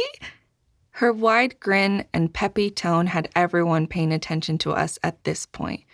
For my part, my knees almost buckled. That's it? That's what she had on me? Oh, who cares? The relief that washed through me made me giddy. While I hadn't wanted to talk about my weird life, after yesterday, I didn't think it mattered. Yeah, lots of weird things happen around me, or I find them. If nothing else, having you here will be interesting. Welcome aboard, Corey. Jorge walked in about then and grinned. I think I'm calling you Catastrophe from now on. I turned to see the group of them grinning at me, and for the first time, I didn't feel like an intruder in their space.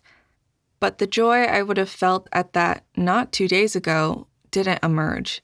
Instead, the idea that I would lose all of this, lose a place where I might have belonged, spiked even harder. I swallowed back tears and turned around, lifting my voice as I did so. I assume you would like me to make coffee? A chorus of, yes, please, filled the area. I focused on the coffee until I had control of myself again. The lunchbox idea seemed an even stupider thing to worry about, but I was tired of being hungry. But rather than bugging Jorge, I took my mug and went out to the bay. The Atlanta heat hadn't settled in yet, but at 7:30 it was already muggy and thick. Yet another reason to someday live in the mountains. Pulling open the passenger side door, I started looking. While I had the training to drive the rigs, for the most part I didn't like to drive and was more than willing to let anyone else drive for me. I did need to grab the rig once a month just to practice. Not knowing how wasn't the same as not liking to drive. Though public transportation was annoying, it was cheaper and less scary. 15 minutes later, I still didn't see a good place to stick a lunch and sighed with frustration. What you looking for? Where a day ago his voice would have been uninterested, maybe even cool, today Jorge sounded almost curious. Almost. I'm trying to figure out if there's some place I can put a lunch bag or cooler or something, I admitted, straightening up. Why? He had a frown on his face, and I had to laugh. Some people didn't get either being broke or being frugal. Either way, at least it wasn't contemptuous. I'd take that. I'm broke. I don't even own a car. I really can't afford to eat out every day, and we aren't back here consistently for me to keep my lunch here. I shrugged. So I was trying to find an option that might work. Oh. Huh. He frowned, looking at the rig. Never thought about it. I like eating out. Only chance I get to eat things my wife would strangle me for eating. He got in the other side and looked. You know there really isn't, but most of the crap in the glove box can be tossed, or shouldn't take up much space. You could really get a sandwich or a slim container in there. He leaned down and popped open the glove box, pulling out stuff and separating it into 2 piles. The pile of documents we needed to keep consisted of the registration and the manual. Everything else was tossed. That left a nice space for me to shove food. The burritos Joe made, a few PB&Js, nothing that would go bad, but stuff that would keep me fed. That will work great! I managed not to gush, then felt guilty. They thought I would stay. I wanted to stay. But what if? I shut down that line of thought. Monday, go to the police station, ask my question, then decide. Maybe put it off another week. A week wouldn't make that much of a difference. Next week, I would have Wednesday, Thursday, and Friday off. That might be better. Go in Wednesday morning to give myself a few days to deal with the outcome. I didn't want to be a mage. I wanted the life I'd been struggling to have. Great, and sorry, that just didn't occur to me. Most of us just eat on the run or here. But yeah, I get being broke. He looked like he was going to say something else, but the speaker went off. Unit needed at Peachtree Center Northeast and Ellis Street. Car versus pedestrian. Let's go. And if we're out today, I'll buy lunch. Jorge said as we both jumped into the rig. I started to protest, but he waved me away. You earned it. If I had gone up that ladder, the patient and I would both be dead. So you earned lunch. I nodded, putting my mug in the cup holder and buckled in. Sounds good. And thanks. Yeah, we're a bunch of jerks. But most people think this is an easy gig and bail after the first few days. Not worth the effort. Bailing isn't on my plan, I said, forcing a smile. But some things might be out of my control. Chapter 9. Hedgemages are the forgotten magic users among us. While it is estimated more people are hedgemages than the official 35% of all tested, in reality the numbers may be as high as 75% of all people. This implies that many people are doing magic all the time, but it is so intrinsic to their very being, they never realize it. It also suggests that treating anyone poorly might be a fatal mistake. History of magic. I really hope this isn't a mistake, but I need to know. I stood outside the police station, the same one I'd been questioned at a few days ago. I'd spent Sunday avoiding talking to Joe, which oddly wasn't hard. Apparently, she had both drunk too much and let someone try to make her sober, which resulted in giving her the hangover to be all hangovers. When I got home, she was curled up on the couch sipping water and begged me not to talk too loud as she studied. I had laughed softly and rubbed the top of her head, which elicited a whine. Remember, you have class tomorrow. If I die today, I don't. So just let me die. You know what Marisol would do right now, don't you? Oh, please, Corey. For the love of magic, please don't. I swear she whimpered as she said that. I laughed, refilled her water, and went to bed. I had my own drama to deal with. Jo learned fast. I doubted she'd ever do that again, and if she did, I would pull a Marisol. That would involve cranking music as loud as I could and finding the worst-tasting stuff to eat. But for now, I was just as happy to slip into bed and sleep in. Sleeping in felt great and let me avoid Jo, who left for a 9 a.m. class. So here I was, staring at the police station. The worst they can do is question me again, and I don't have anything else going on today. I took a deep breath and promptly coughed as I got a mouthful of car exhaust. There were days when I really missed Rockway. Still coughing, I pushed my way in and enjoyed the cooler and much cleaner air inside. May I help you? It was a question. At least the words should have been one, but the grumpy woman manning the desk made them sound like an accusation. Her hair looked like she'd been in a tornado, streaked with gray and piled on her head. A style that looked cute on Joe, but this one had more lines on her face than I had eyelashes, and smelled like she lived in an ashtray. It took me off my stride a bit, and I stammered. Detective Stone? I want to talk to Detective Stone. She glared at me. About what? The attitude made it even harder, but I pushed through. No matter what, I needed to put flowers at that woman's grave. Let her know her death mattered to me. Nothing else had eaten at me as much. I only rarely went to the funerals of those I found, but I always followed, knew their name, kept them in my thoughts. This woman, this girl, I knew nothing of, and I needed to give her that much. A name and a goodbye. The girl in the park? I hedged. I would not blurt out things in the public area. Already more than one person had walked by giving me a weird look. Her face tightened, but she nodded at some worn and defaced chairs. Sit. I'll see if he's available. I backed away but didn't sit. The chairs looked like they might carry a laboratory worth of diseases. I had a sudden desire to start spraying the disinfectant we used to clean the ambulance on them. Sitting on those might kill me. What? Decided to tell me what you refused to tell me last time? Detective Stone's voice sounded right behind me, and I jumped, bumping into the chairs. They fell apart like a house of cards. We both stared at them, and I just closed my eyes for a moment, wondering how much of the disaster that shadowed me really was my fault. Pushing it away, and my scratchy skull, I looked up at him. He had a slack-jawed look of surprise on his face that made him look stupid, and it helped. There wasn't anything I didn't tell you, as I'm sure you are well aware of. He crossed his arms across his chest, creating man boobs, which I'm pretty sure wasn't the effect he was going for. Then why are you here? You must have some more information to give us.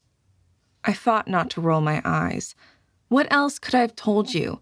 If you've been doing your job, you know I just moved here. I'm the roommate of a new mage at GA Mage Tech. You should know that I'm a newly hired paramedic at Ruby. Anything else doesn't have anything to bear on this case. Or did you have another question? My tone challenged him, and I noted more than a few people, both cops and others, were watching us with a variety of reactions. No, that's what I found out. But that doesn't explain why you're here. His voice was just as challenging, and my teeth ground together. I was going to have dental issues if I kept this up. I'm here because there has been nothing in the news. No mention of her. No asking questions. No, can you identify this girl? Messages. I was about to continue, but he cut me off.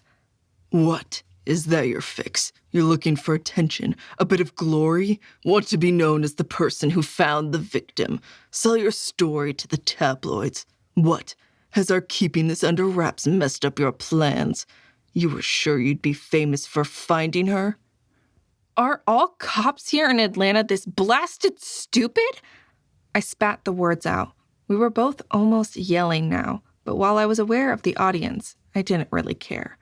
I don't give a damn about anyone knowing who I am. I'd be happier if no one ever knew I existed. But she did exist. I just wanted to know her name and when and where she was going to be buried.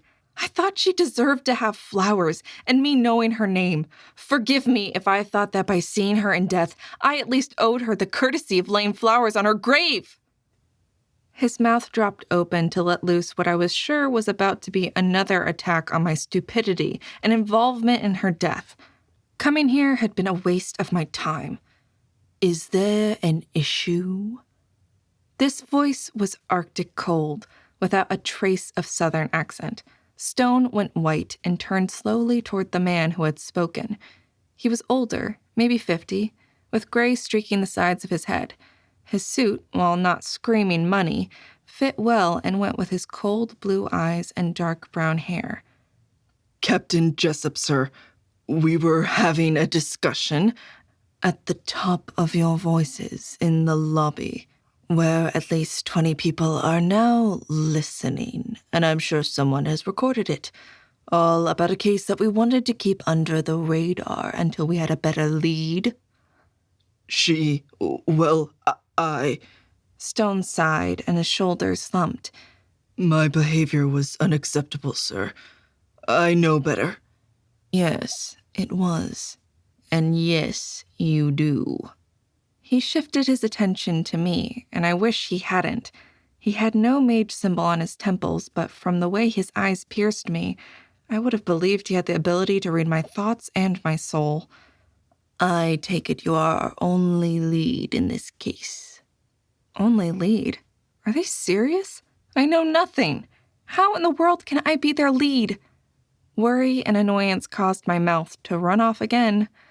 If I'm the only thing you have as a lead, your case is going nowhere, and that girl will never find justice, because I don't know a damn thing and don't have any ideas for you. Stone clenched his fists, but the captain nodded. That is true. I have gone over all the statements you gave, and I believe you are correct in your avowal that you know nothing of the young woman's demise. He kept his voice very cool and quiet, and already people started drifting away, though one or two seemed a bit disappointed at that. At this time, we still do not know her identity. That comment rocked me back. They didn't know who she was, but she was a mage. Or was she? Racking my brain, I tried to remember if she had a tattoo. Wasn't she registered with OMO? The words slipped out, and they both looked at me. She had no tattoos. Why would you think she was a mage? Captain Jessup asked, still in that smooth voice, but this time his attention didn't waver for me at all. I don't know. The symbols, they seemed mage-like. They made me think of... I struggled to find words from what I had sensed. The symbols, obscured by dirt and detritus, had just seemed like twisted magic. Something to do something. But they also felt fake. I just thought with the magic symbols she must have been a mage, but that was just the impression I got. I don't know anything.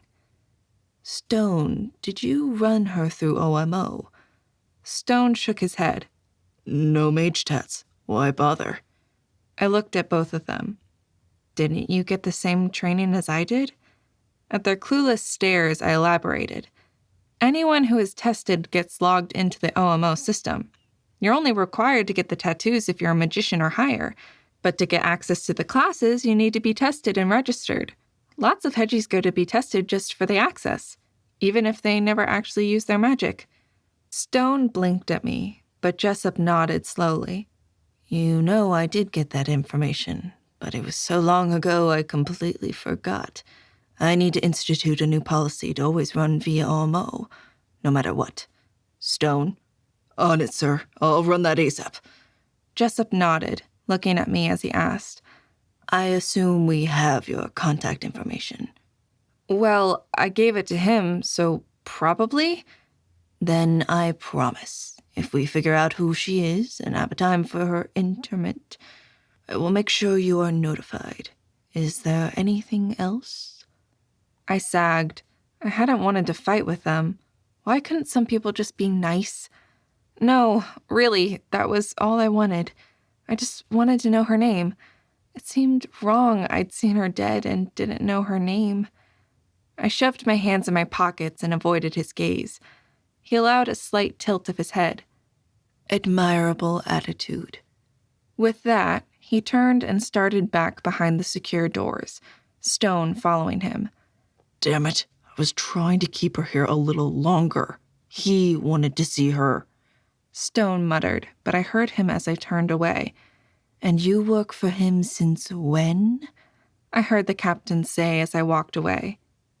The conversation was silenced with the secure doors closing behind them. A cold shiver went down my spine. If they were talking about me, and I knew they were, I didn't want to meet whoever Stone had been waiting for. In fact, leaving right this moment sounded very good. Turning on my heels, I headed for the door at a quick pace. I stepped out into the heat, then turned down the street with the chill still trickling down my back. I headed away from the police station, not running, but closer than I liked for a reason I didn't understand. A crash, a honk of horns, and the cessation of the chill chasing me caused me to turn around. One of the big banners announcing Dragon World Con, a convention held every year about everything involving magic, both real and imagined, had broken loose and collapsed on someone. The fabric moved, and even from here I could hear the words they were saying. Absolutely not things acceptable for mixed company. With a half snicker, I turned and headed away. I had cleaning to do, stuff to buy, and I needed to look at what continuing education course I could take. I didn't think about taking the mage test. Not today. I had enough to consider. Chapter 10. With the rise of magic, there was a matching decline in Christianity, Islam, and Judaism. There had been a rise in Wicca, Druidic sects, and Buddhism. Most people now identify as non-secular, though some worship gods they say reside on the other planes. History of magic. Now what do I do? A day off and nothing to study. At this rate, I'm going to need to find something else to keep me busy. The apartment was empty when I got home. I checked the schedule and saw that Jo had classes until 3 that afternoon. That meant she'd probably get home about 4. Good. Plenty of time to clean and get the laundry done. That was the exciting way I spent the next 2 hours. But by the time I was done, the apartment was clean. The last load of laundry was in the machine, and my legs were killing me from running up and down the stairs with full baskets of clothes. Just more proof I need to join a gym. That idea caught me. I'd have time to go with this schedule. Once I got a few paychecks in, that was something I could do. I still avoided the OMO thoughts. I just wasn't ready. Or I was avoiding it, or a bit of both. But either way, I'd mentally braced myself to go in soon. I wanted it to be a weekday while Jo was working. I didn't want anyone to know until I had the results. The lock rattling in the door pulled me away from the laundry folding, and I looked up to see Jo walk in, lugging a backpack and looking tired. Something else lurked behind her eyes, but it vanished as soon as she saw me. "Yo, how goes your weekend?" I hate rotating 12s. Hate. But it lets me get chores done without everyone else in my way. I nodded at the pile of clean clothes. She was much more of a clothes horse than I was, and my clothes was pretty simple under the jumpsuits, though in winter it'd probably be more substantial. "Oh, yes, my favorite tank top." She grinned and set her bag down, flopping on the couch next to me and starting to match socks. "You have any plans tonight?" I blinked at her, my brain not tracking. Tonight? "Well, it is your Saturday, right?" Her smile was sly and teasing, and I went on alert. I knew that smile. I guess so. I hadn't really thought about it like that, but she was right. This was like a Saturday. "But it's your Monday. Shouldn't you be studying?" "Meh, it's classes. They're telling us all the boring stuff right now. Besides, I got invited out with a bunch of students. We're going to the varsity. You want to come? I mean, it means I don't have to cook." She wheedled a bit. That caused a flash of guilt. She did get the brunt of cooking. I had no issue doing it, but I swear nothing ever went right. Even her mother, who believed everyone could cook, had kicked me out of the kitchen. It was that bad. One night out. The varsity is like hamburgers and hot dogs. I can afford that. It's a night out. Sure, but won't I be intruding? Jo gave me a funny look. "You're my best friend and my roomie? Of course not. Besides, it's kinda an open get-together. Show up, eat, bitch about school. You know, normal stuff." I couldn't think of a time I'd ever done that. Just hung out with anyone that wasn't Jo and her family. Maybe this is what I needed. to actually have a life and have fun. Sure. When do we leave? Jo glanced at her watch. Probably about 2 hours or so. It will take us about 20 minutes to walk there. Sounds good. I fell silent, finishing the last of the laundry. Fine. Your silence speaks volumes. I'll get up and study until then. She dragged herself off the couch, acting like the force of gravity pulled her back down. I blew a raspberry at her. It really feels odd not to have something to study for. I was thinking of maybe taking a class or joining a gym. Lugging that stuff around and then climbing a ladder yesterday proves how out of shape I am. Wait, what? Ladder? She plopped herself back down, staring at me. Spill! I laughed and told her about the adventure, but said nothing about time stopping or missing my hair or anything relating to magic. That would be after I tested. At least, I thought I would test. Make up your mind. You can't keep going back and forth about this. Telling her the story and answering all her questions, she was either more interested in my job than I thought, or she was avoiding homework. I figured the odds were running about 50-50 on that. But she settled down and stared at her books for a bit, then started in on something on the computer. I started reading for fun. The idea still astonished me, but I wasn't reading fiction. Instead, I was working on a library book I had gotten about deaths in children, looking for something that would account for Stevie dying in my arms. And if it was a mage, if he died by magic. I couldn't answer the question, so for now I pushed it to the back. The library had a huge section on magic and mages. It would be next on my list. Hey, you ready to go? Jo yelled from her bedroom. I looked around, confused. I'd been so wrapped up in the book, it was fascinating and creepy how many ways you could die, that I hadn't realized she'd gotten up. I guess, is what I'm wearing okay? It was the same jeans and clean shirt, a t-shirt style but in a solid dark red color. It brought out the red in my hair. Sure, she said as she came out. I rolled my eyes. Gone were her jeans and t-shirt for Guzman's repair shop. Now she had a form-fitting tank top and her hair was up in a ponytail.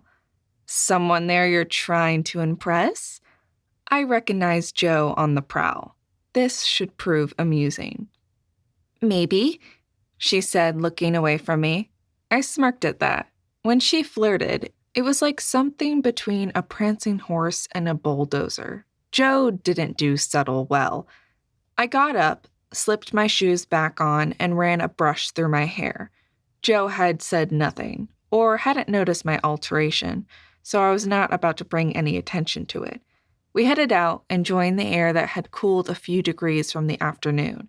We talked about nothing important, just enjoyed the walk to the varsity. The city buzzed around us, and I smirked at the Dragon World Con banners appearing everywhere. I had a soft spot in my heart for them after the day I'd had. The noise and excitement outside the varsity became apparent even a block away. Students, mostly in their early 20s, milled around and clogged the parking lot and the sidewalks. It made me glad we weren't even trying to park her bike. It would have been a challenge.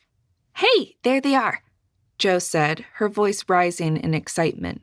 I saw a group of people and followed her there, watching the morphing groups around me. Almost all of them had tats on their faces. In fact, I saw very few that didn't. We joined a group of 4, 3 guys and another girl. And from the slump of Jo's shoulders, I figured her current interest wasn't here. Hey everyone, this is my best friend, Corey. Corey, this is Joey, Link, Mark, and Sheila. She introduced them in a wave of gestures and a blur of faces. They all glanced at my temple and a flicker of something flashed over their faces. Jo didn't notice, but I felt those flickers as blows, and it took everything I had not to make an excuse and leave. I put up with enough shit at the job. I would not let them chase me away. I regretted my decision in the first 15 minutes. Being at home in the empty apartment would have been preferable to having them treat me as a mix between a pet and a piece of furniture. I tried not to seethe because the conversation was fascinating, but people talked over me, ignored any comment I made, and even Joe didn't seem to notice. Too busy sparkling in the social buzz. The worst part was knowing beyond a shadow of a doubt that if my face was tattooed, they would have pulled me in and welcomed me. The long-ago conversation with Claudia rang truer than it ever had. But how in the world could I get past it? Could I? The real question is, do I care enough to try? When the waitress brought our food, I prepared to be ignored even more.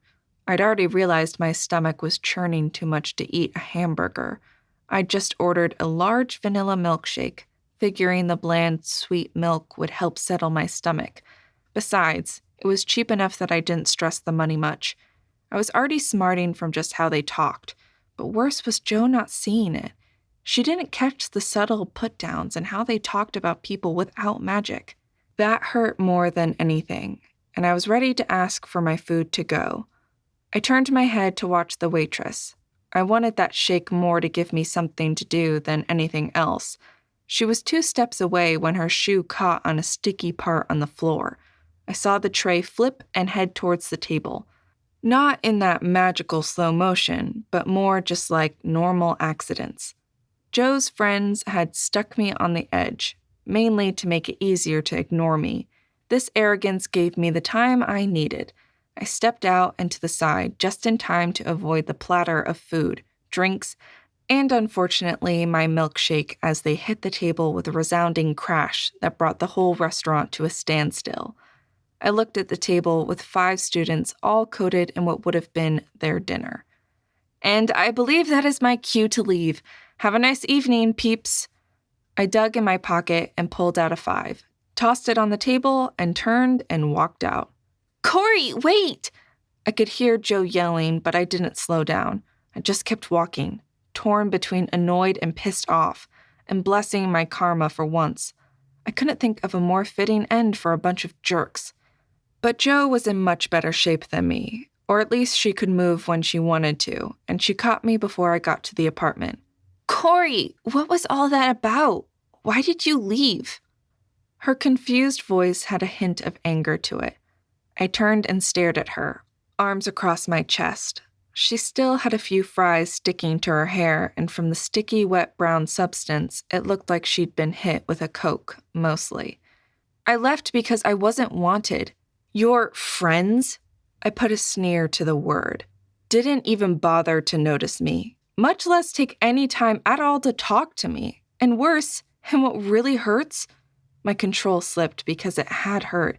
You didn't even notice or do anything to stop it. I did, she started to protest, and I just looked at her, my arms crossed, hugging myself. Jo blinked, her eyes tilting up as we stood there, the apartment building lights a beacon of safety. But right then, I didn't want to be comforted. My skin crawled with annoyance and hurt. Of all people, I never expected this from her. She started again, but her shoulders slumped. You're right. I am so sorry. She swallowed and looked away from me. I wanted them to like me, and I assumed they'd like you too, 'cause you're Corey. Her misery colored her words, and I wanted to put my arms around her and hold her, tell her it was okay. I didn't. You know, even if everyone says there are no prejudices, there are. Now, I held up my hand before she could say anything. I could have said something also, but I didn't, and that's on me. But if those are your friends, I stressed the word again, are they the people you really want to hang around? She looked away, and I got the feeling she was hiding something else, but I didn't push it. She'd tell me in time, when she was ready. Besides, I was still annoyed at the whole situation. Okay, and I'm sorry, Corey. Me too. I looked at her again. But I'm not touching you until you shower. You look sticky and I don't need that on my clothes. Jo glanced down and laughed a little. I feel sticky. If I don't shower soon, I might turn into a statue. It feels awful on my skin. I laughed, shaking my head. Come on, I'll open all the doors so you don't need to touch anything. Personally, I'd strip in the shower. Leave your shoes on at the front door, and I'll clean them. Thanks. You're the bestest. Maybe. Next time, let people know I'm the bestest. Deal. We headed up into the apartment. It still hurt, but I had faith in her. She'd always be there. No one was perfect, right? I ignored the niggling worm of worry. Between the mage stuff and work, I didn't have time to worry about anything else. Chapter 11. While making testing mandatory has been thrown around in Washington, D.C. for years, there are only a few countries that make it mandatory for all citizens. Interestingly, 2 are Asian and 1 is tiny. Japan and North Korea both require it 3 times. Once upon turning 21, then again at 25, and a final time prior to marriage or 30. The other country is Liechtenstein. They require it at age 27 if not already tested. And all immigrants into their country are required to test if they are not mages registered with the OMO. Magical politics. Just one more day. I can do this, and then I'll figure out the mage thing. I'd spent Tuesday exploring the area and campus, getting more books from the library, and trying to figure out how to set up a savings plan that would pay for more schooling someday. I didn't even look at the OMO, though I kept rolling it around in my head. I also slept in. That was the best part of the day. Jo was more serious in the evenings. It seemed like she always had a book in front of her, muttering to herself, but I didn't pry. I did plan on seeing if I could get her to take me to the college library this weekend. There were some books that looked fascinating. I showed up Wednesday morning, and it felt like I walked into a different world. Jorge waved and smiled at me. Lisa came over to talk to me as I made coffee, and everyone teased me about Catastrophe Corey. It felt normal. Heck, I didn't even mind the teasing. It was the best day of work I'd had in ages. Our calls were random over the next few days, but routine. Accidents, overdoses, people being stupid as Labor Day weekend approached. I kept it together, and life was good. Friday morning dawned hot, humid, and with thunderclouds and lightning threatening to break at any moment. I really hope we don't get more people or trees or cell phone towers today, I said, looking out the bay to the heavy, dark clouds like cotton balls, saturated with blue-black ink. Yeah, said Jorge. 'Cause you would be the one going up there, not me. I have no desire to die by lightning. I grinned at him. You never know. You might get mutant powers and become a superhero. The comic book characters from Marvel were all the rage right now, and who wouldn't want to be Wolverine? Always healing and immortal. If I was immortal, that might give me enough time to learn everything. The thought was wistful as I sipped my coffee. The heat had been enough that I gave in and made the coffee iced. Of course, it lowered the caffeine level, so I had warned everyone I was using the super caffeinated mix and made iced coffee for the entire crew. That might have been a mistake from the looks of ecstasy on their faces as they sipped on the brew. I grinned to myself as I sipped. I fit in here. I could be a valuable member of the team. That caused my smile to fade. I'd already decided to get up early Saturday. Jo rarely crawled out of bed before 10 on the weekends, and I thought she had something today which would make her really late coming home. If I got up at 8, I could test and be home before she got up. All units, report of multiple victims at Centennial Olympic Park. Repeat, multiple victims. All units respond. My head jerked up, and I saw that Jorge had the same expression on his face that I knew was on mine. Oh, shit! I turned and sprinted for the rig. Slipping into the passenger side, I dropped my coffee in the cup holder, buckled in, and grabbed the radio. Unit Ruby 3 responding, I said, even as I saw everyone else headed towards their rigs. We pulled out first, mainly because we'd been in the bay, already dressed and ready to go. I glanced at the clock in the ambulance as we pulled out. 12:15, the start of lunch. Ruby wasn't too far from Centennial, but the route required surface streets, and that meant people. It took an agonizing 10 minutes, even with the sirens and lights blaring, to get there. What really set my nerves aflame were all the other sirens I heard. As we approached, I saw ambulances from various companies and hospitals, along with police and fire, all headed toward the park. "Dear Merlin, what happened?" I whispered. Even at the bus crash, there had only been a tenth of what I saw approaching here. I clenched my jaw, hoping it was all just an overreaction, but deep down, that part of me that knew when bad things had happened pulled up into a tight, hard ball. We screeched to a halt at the border of the park and jumped out. We grabbed our bags from the back. We didn't want to get the gurney until we knew what we were dealing with. I swallowed hard as Jorge grabbed smart bags, and we headed to where police were waving. It was a stream of jumpsuits, uniforms, and people running towards the center of the park. We came to a halt, along with just about everyone else, at the Fountain of Rings. The fountain was the center of the park.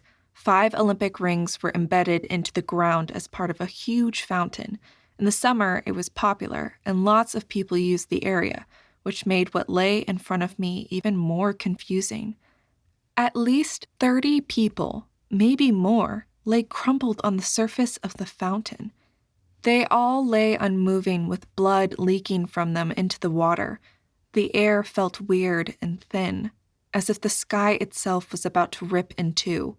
The clouds above looked like they were seconds from dumping, and even with the heat, I felt cold seeping into me.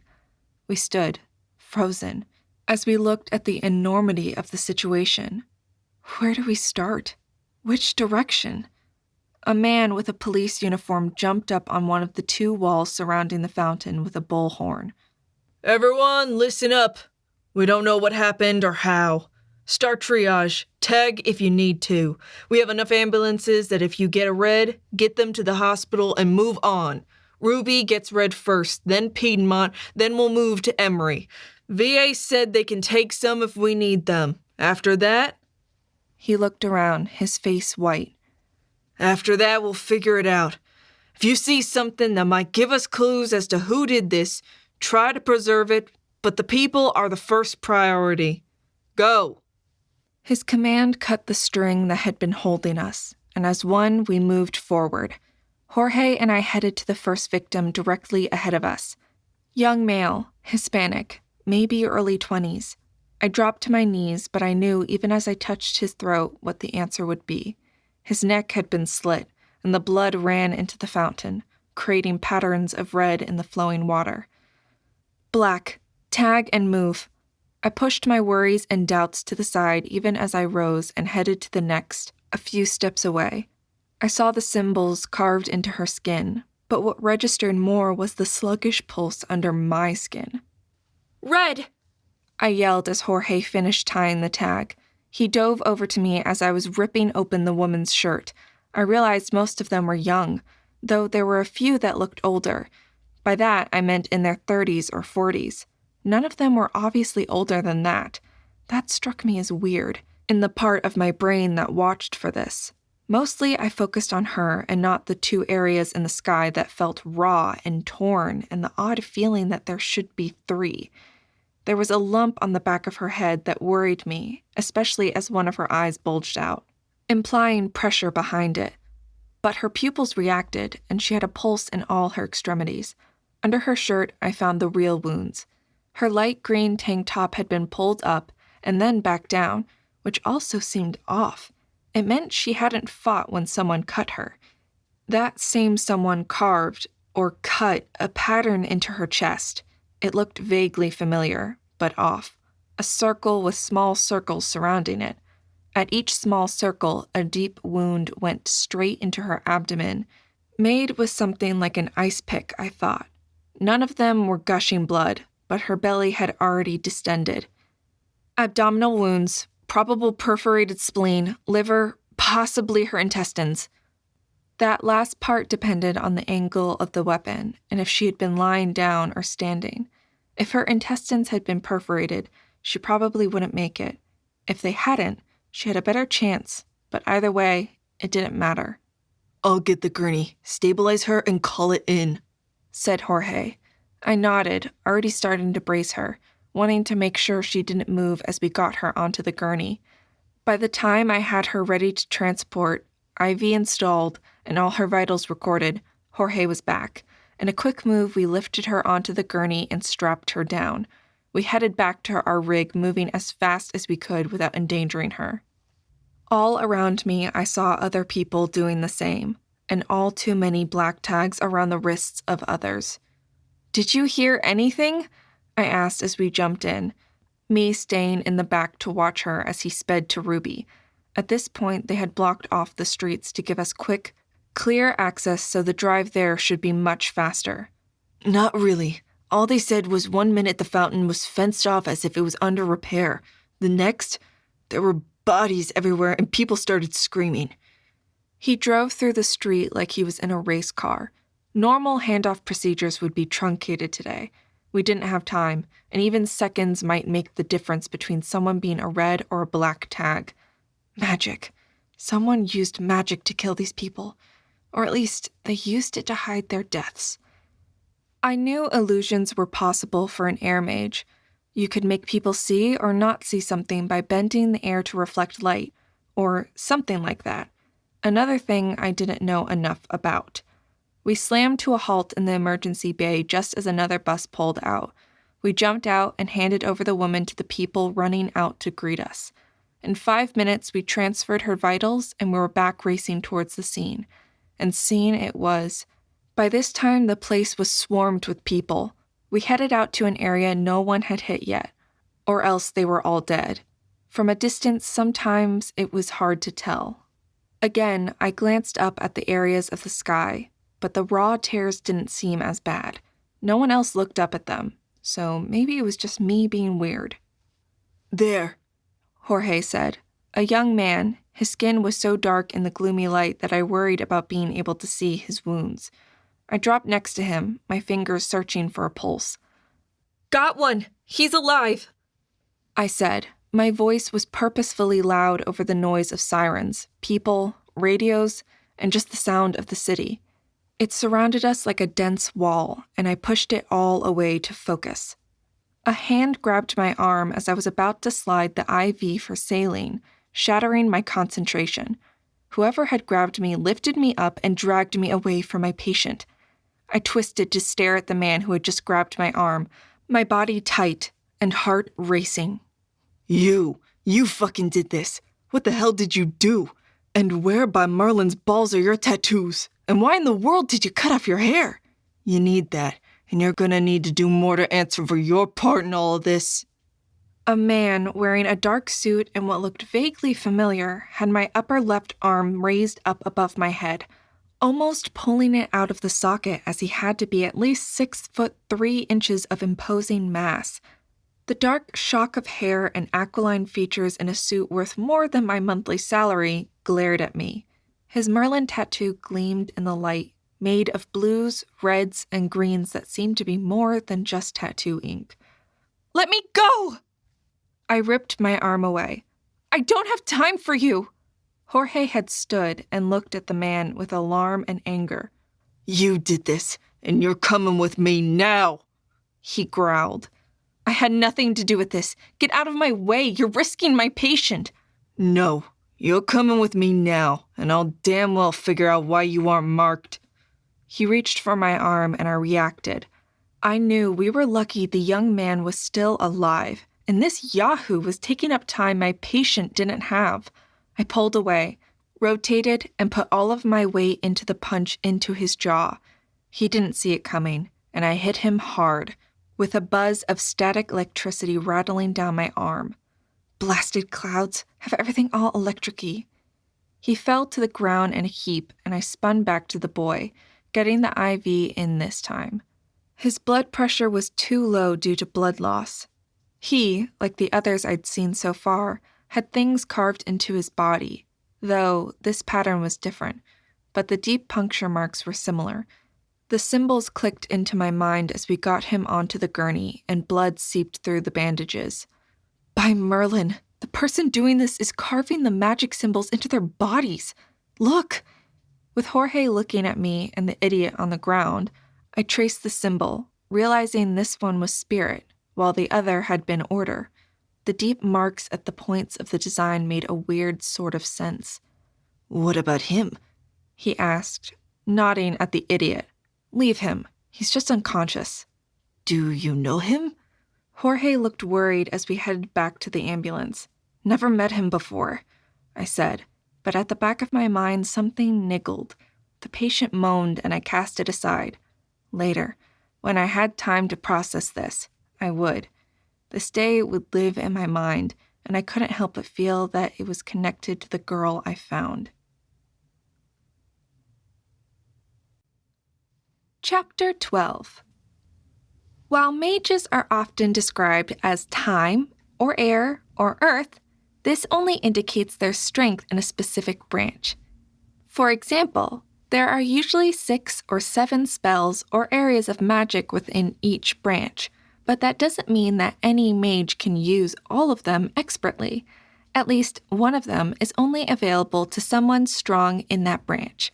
College teaches you how to use them and tips and tricks about using the spells. However, it takes decades of practice to be able to use them the way most people think. It is one reason why many mages rarely use magic. Magic explained. By 4:30, all that were left were the black tags. That meant we had to stand back and let the forensic team do their best. Jorge and I were one of the groups that stayed. We couldn't take them to the morgue until after they had been examined, but it felt wrong to just walk away and leave them there like so much garbage. We stood silently near our rig, watching the techs swarm the scene. By the time we got back, the man I decked had left. I couldn't find it in myself to care. There were 3 groups of us, and none of us spoke, just watched. The last count had been 12 dead, a total of 27 victims. There had been another 15 people with panic attacks, heart attacks, or other issues not related to the dead. Even the police had stopped their chatter, and the GBI, the Georgia Bureau of Investigation, had taken over the scene. They had order mages out there trying to reconstruct what had happened. It reminds me so much of that girl, but why didn't they know this was coming? I had no illusions as to the omnipotence of the police, but how did you hide planning to kill 27 people? And why 27? So many questions, and for a long, bleak moment, I regretted not going to the police academy. I wanted to be out there trying to figure out the answer to what happened, but I couldn't. So I stood and watched and waited. A stir of motion on the other side of the fountain drew my attention. 5 people, all men from the way they walked, though at this distance it was hard to tell, were storming into the area. They were arguing with the GBI, or at least that was who I thought they were. I could have been wrong, but it looked for all the world like a territorial dispute. I amused myself, imagining this as a gang war, and almost laughed at the idea of them wearing stuff from West Side Story. After all, the love of a Merlin for a Norm was always good story fodder. Hey, Corey? I looked at Jorge, my mind pulled from my weird musings. Isn't that the dude you decked earlier today? He pointed over at the people I'd been imagining as modern-day gangbangers. His comment made me focus on the people, not just the general actions of all of them. Sure enough, the lead man had the dark hair I remembered and the pale skin. Even from here, the colors of his tattoo were shocking. I think so. Ugh, so how much trouble am I going to get in for decking him? Great. First month on the job and I'm going to get arrested. With my luck, he's with the GBI or something. I fought back a groan. I really didn't need this in my life. At this point, I just wanted to go test tomorrow morning and then go from there. He was interfering with your efforts, and I'm pretty sure that is illegal. Besides, all his rambling made no sense. I know where you were all morning. I don't think you had time to dart out, kill, or try to kill 27 people and get back to the bay before I noticed you were gone. His amused sarcasm made me feel better. but still, what had the man been going on about? Well, if I get arrested, I'm going to be pissed. Jorge shrugged. It happens, but don't worry about it until they file charges. He grinned. Aren't you glad you have the next 2 days off? We had kept our voices low, but even the spurt of amusement felt wrong, looking at this grisly scene. Yeah, think I need to decompress after today. There was a bit of fear in admitting that, like I was failing, but Jorge nodded. I agree. This is not normal. If this didn't affect you, I might be even more worried about you than I am by anyone that does well in this job. He trailed off as we watched the order mage create a replica of the body at his feet. It stood and looked blankly out at the world, and then flinched as blood appeared on his torso. But the created image didn't react other than the initial flinch. Okay, that is creepy as hell. One of the other techs muttered. I agreed, but what bugged me was the lack of reaction, not the reaction. I hadn't realized there was a way to control people like that magically. The idea made my skin crawl, that you could control anyone to the point that they would let you do that, much less so many, was scary. I swallowed hard as bile churned at the back of my throat. Oh, fuck, another tech said, and the tone in her voice had all of us turning to look at her. She was a pretty black woman, strength in her stance with long hair and elaborate braids that were all twisted together in one braid down her back. She had brown eyes that I suspected normally sparked with joy. Now she looked washed out, and her mouth had lines around it as she swallowed hard, trying to speak. Her hand clenched around her cell phone hard enough that her fingers had blanched out. Marjorie, what's wrong? We all had turned toward her. Even the cops had drifted over. Her skin had gone gray, and for a moment I thought she'd be sick or pass out. Her partner put his hand on her shoulder, and to my surprise, she leaned into it. She had come across as tough and no-nonsense all day, but now she looked like she might shatter. Marge! One of my friends is an OR nurse at Piedmont. She texted me saying she just got off surgery on one of the Vics. Marge's voice shook, but I didn't know why. We knew a lot of them wouldn't survive. She said they figured out why they didn't fight or do anything. A sob caught and she swallowed. The sound made a lump form in my own throat as my skin tightened, preparing for something I knew I would not like. Well? Someone else asked impatiently, and her hand shook as she tried to put her phone away, her eyes staring at the park, not seeing anything. Marge, what did they find out? Her eyes focused in on us, and I wanted to take a step back at the anguished and hollowed look in them. They have an archmage on staff as a neurosurgeon. He wanted to watch the operation and was checking their pain stimulus response. As I couldn't get her to respond to anything, he realized the patient didn't have any brain activity outside of low autonomous activity. Her brain looks like someone let loose lightning in it. The brain stem is untouched, but her brain is fried. There is no one there to save. They're all walking corpses. Her words fell with a power I'd never felt, and I locked my jaw to prevent myself from crying. A few people gasped, and at least one person made a retching sound. I turned and looked at the bodies still left. With the brain stem untouched, they would breathe and pump blood, but only for a while longer. With most everything else fried, they were organ donors, nothing more. Looking at the scene, I filled in the bodies we had removed, and the symbols carved in their chest. All of it pointed to a mage, and the deaths must be some sort of ritual. But what? Why? So we didn't save anyone. They were all dead. We just preserved organs? My words echoed in the strange, heavy atmosphere, and people turned to look at me. Pretty much, Jorge muttered. He didn't look at me, still watching the group of people arguing. Is it just me? I said. Or do you want to go over there and tell them to be more respectful? All these people just died, and they're over there arguing about what? Who's in charge? Who cares? Welcome to big city politics. But I don't know who that guy is. It was one of the cops that had stayed near us. And why does he have grass and water on his suit? That would be because Corey punched him. It was a beautiful sight, and he went right down, Jorge said with way too much glee, in my opinion. Ouch, that's not going to make him happy. He's got to be from the GBI or something, from how they are kowtowing to him. He's a Merlin. He's arrogant, I muttered. I really shouldn't have punched him. It isn't like it made any difference. I'll hold on to the thought that maybe some people will get the transplants they needed because of this. It's the only thing I have. The thought didn't help, but maybe it would later. Great, here they come. Maybe they'll tell us they're releasing the bodies and we can get them to the morgue, one of the other paramedics said. At this point, it was a foregone conclusion that GBI would be doing autopsies on all the bodies. I'd have to see about grabbing the report when it was all done.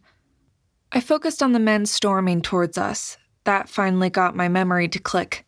The guy was outside the police station both times. That was why he looked familiar. But this time, rather than glaring at the sidewalk, he focused on me, blatantly. I realized Detective Stone was with them too, and I almost groaned. This wasn't something I wanted to deal with right now or here. Well, this will be a pain, I muttered, crossing my arms and feeling myself hunch inward. 2 people with grudges against me. So you decked him. He was interfering with your job. I'll back you up. He needs to learn just because he's a Merlin doesn't mean he gets to do whatever he wants.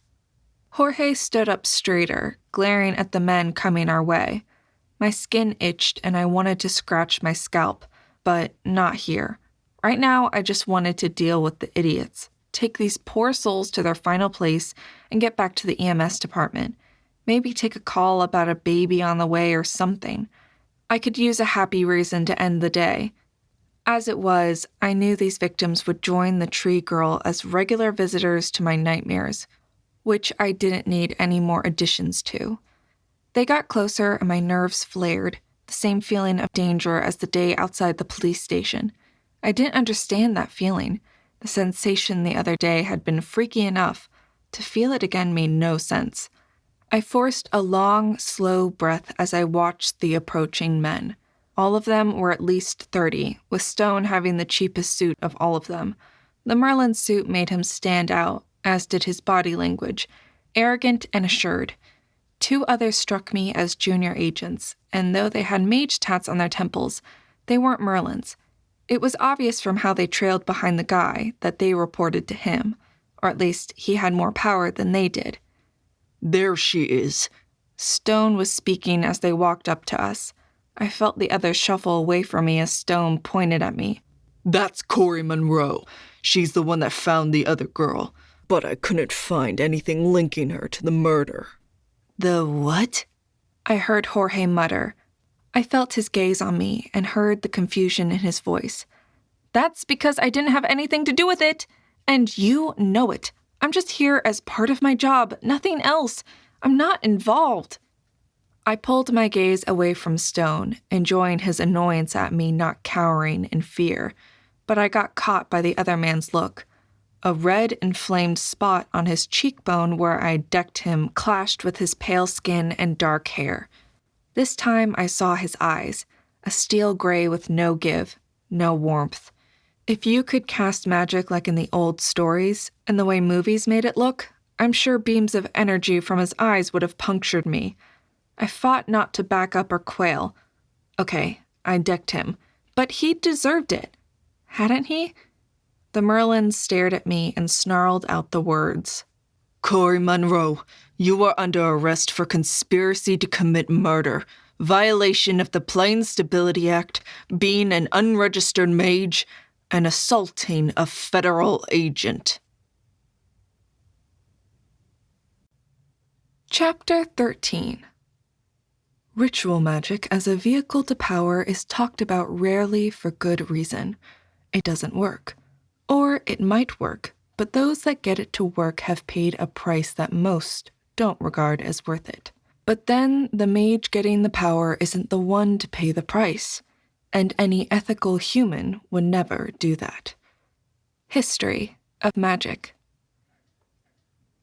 The words fell like boulders in a still pond, and everyone erupted with exclamations around me. Even the people I had just met this day were demanding to know what he was talking about. Me? I was in so much shock I just stood there, gaping at him. The Plane Stability Act, an unregistered mage? What in the world? Even Detective Stone was gaping at him, but the two junior agents had cuffs out and had my hands handcuffed tightly behind my back before it registered to me what they were doing. Hey, you can't arrest her for assault. You grabbed her first, Jorge protested. She shouldn't have walked away while I was talking to her. They started to drag me away, and my brain finally kicked out of neutral. Maybe I hung around Joe too much. I was even starting to think in car terms. I've never emerged, or if I have, I'm so low I didn't realize it. And besides, you can't arrest me on that, as I'm not over the age limit requiring registration. And since I don't know what the Plane Stability Act is, I can't have violated it. Ignorance of the law is no excuse. His voice was flat and almost inhumane. No, but since you assaulted me first, I'm not over 26, I'm not involved in any murder, and there are people here who know where I was all day. You have no reason to arrest me. The jerk smiled at me. I'm a federal agent for the FBI Magical Enforcement Division, and I have the right to arrest anyone until they prove they aren't a mage. And all mages are subject to my authority. If nothing else, you're arrested because I say so, and I don't give a damn what you think. You're a mage, and there's no way you can't know it. Take her to the OMO testing facility. I want her marked and drafted so I can press the proper charges. They dragged me away to the surprised exclamation of the people left behind. I didn't bother to struggle. The two men were at least 50 pounds heavier than me, and obviously trained in how to subdue people from the painful hold they had on my arms. I went with them. Look on the bright side. I was planning on getting tested tomorrow anyhow, so this isn't anything I didn't want. And this way I won't have the guilt of Joe asking why I didn't get tested when she asked me to. See, this actually makes it easier. I'll prove that I'm at best a weak hedgie, and it will be over. I relaxed into the back seat of the stereotypical black sedan they shoved me into. I didn't bother trying to talk to them or to get on their good side. I didn't care. I just wanted this over with, all of it. The ride didn't take too long. The streets were still closed, and they had a major OMO site near Ruby. I really wanted to hide as people looked at them pulling up to the door and dragging me out in handcuffs. How much more embarrassing could this get? Treat it as a learning experience. You wanted to know what testing was like, and you'll never see any of these people again. I kept repeating that to myself, trying not to feel embarrassed. It didn't work, but I tried. The doors slid open and I looked around, almost expecting unicorns or something. Instead, it looked like the reception area of the urgent care clinic. Boring. A small waiting room with no one there, and a window in the wall with a woman sitting there. She was a little older than me with a tattoo of chaos on her temple, an entropy mage marked with swirls of color in fire and time. She arched a dark, perfectly plucked eyebrow on her cream-pale face. And this is? Unregistered mage. Forced testing and registration with charges pending under the Ronin Act. The agent with sandy brown hair said with a northern's clipped accent. Unless she has the best skincare regimen in the world, she isn't old enough to charge under the Ronin Act. Alexis says she has to test. Sorry, has to be willing until after the age limit. Do you have any proof she's a mage? I liked her. She wasn't intimidated by these bozos, or whoever Alexis was. The guy I punched? It sounded like the name he'd have. Before they could get into it, I spoke up. It's okay, I'll register and test. I just want it over so I can go back to work. Up to you. I felt the tension fade from the two junior agents, and I wondered if I had refused, how much trouble it would have caused. Oh well, not worth it. Let me do the damn test, prove I don't have any magic to speak of, and maybe get back to work before I get fired. I wonder if I can get fired for this. After they unlocked the handcuffs, they stood there as I signed the form that she gave me. "Okay, ready?" she asked once I signed my life away. Her name tag said Rachel. "I guess." She stepped out around and opened the door. "This way." The two agents moved to come in. "I don't think so. This is her time. You can wait here." "What if she runs?" one of them protested. "You are free to go stand by the back door. Unless she creates another opening, she has to leave by one of those two methods." Rachel's voice was so dry and cutting, I wanted to applaud her. Instead, I kept my mouth shut and watched them. "Go to the back. I'll stay here," the northern said, and I just sighed. The other one, who had his blonde hair in a short crew cut and had probably done military for part of his draft, headed to the back. Once the door closed behind her, Rachel took me over to a small area with a height chart. There, I let her take my picture, my fingerprints, and a retinal scan. The DNA swab surprised me, but it made sense. They wanted to know for sure who you were. It took forever to get everything into the computer, but she entered it and I verified everything. Okay, the next step is the power level monitor. Most people who come in are either very low and just want to know, or they are suffering from an emergence and tend to be disoriented. So what we put them through happens in bits and pieces, but for you it should be easy. Her tone was friendly but impersonal. Just another day at work for her. I followed Rachel out of what was obviously the intake area into the back. Two people stood there, both mages, and one with a Merlin tattoo. Another man, someone that screamed tech, sat looking at computer monitors, and he didn't even glance my way. The Merlin looked up and paled, then he frowned at me. "You just emerged." "Not that I know of. I'm here to prove that I'm not a mage, or at least a very minor hedgemage." He frowned even more as I spoke. "Fine, step inside. The door will close and you may feel waves of pressure or something like wind. Don't panic, it's just testing your magical field. After that, if you are a mage, we'll decide your affinities." Rachel pointed at something that really did look like the full-body scanners at the airport, but the tech kept looking at his monitors. There was another door out of the place, but the older mage, the Merlin, had a funny look on his face. "Why do you think you're not a mage, or a hedgemage?" I tilted my head, looking at the weird contraption. Never emerged. No family history of magic. No reason to think I am. Only here because some idiot arrested me citing the Ronin Act. I felt a bit of guilt. I did have reason to suspect, but still. Did it matter? I had nothing to do with any of those deaths. His eyes narrowed, but he didn't say anything, just nodded towards the machine. I shrugged and stepped into the chamber. The door slid shut and I tensed, waiting for something, for anything, to happen. Nothing happened. I stood there, bored as I waited. No waves of pressure, no feeling of wind, just glass walls that were frosted, steel gray bars that reminded me of Alexan's eyes, and a gray floor. I sighed and started counting in my head. I reached 233 before the door slid open. Finally, maybe I can leave now. Or at least get those idiots to leave me alone. I stepped out of the chamber to just Rachel standing there. The others had gone. I looked around, but all the fancy monitors were dark. "Did the test break?" Rachel had a smile on her face, but it seemed tense, a bit forced. "No, they need to go check something. They asked me to take you to the affinity room and get that sorted before they tell you your rank." "Why? I'm so low the test barely registered. It won't hurt my feelings that I barely qualified as a hedge." I resisted rolling my eyes. Why did people make it out to be such a big deal? I was fine not being a mage. My life was good.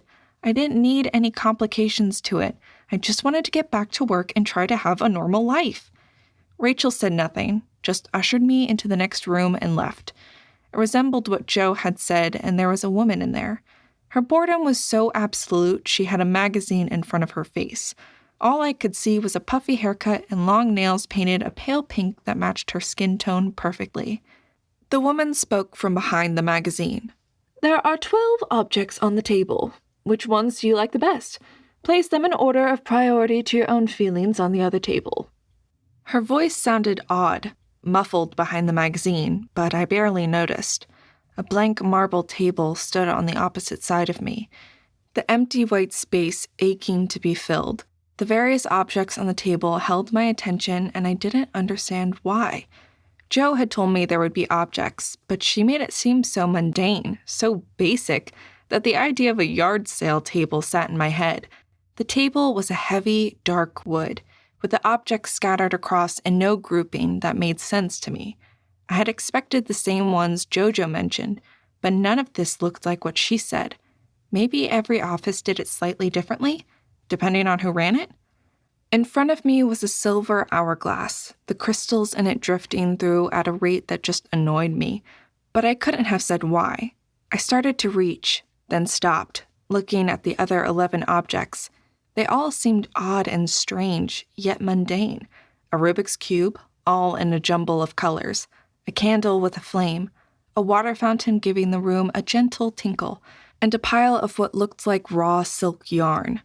I stood frozen, trying to decide. Just pick as many or as few as you feel drawn to. Don't overthink it. The monitor's voice was vague and distant. I noted her comments, but didn't give them any weight. There was an empty space in the pattern of the objects on the table, and it bugged me.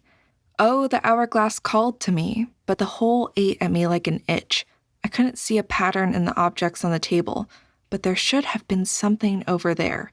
I reached out, without conscious thought. I wanted to reach for 3 or 4 other things, but I moved, and my hand wrapped around something. As soon as I wrapped my hand around it, an object shimmered into existence. It was tiny, a bauble for a necklace of the spirit symbol.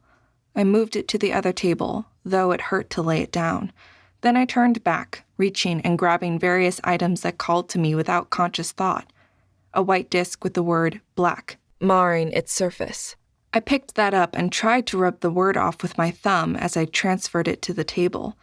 A glass bulb was next, pretty with purples and greens swirling in it, but when I picked it up, my knees almost buckled with the need to cry.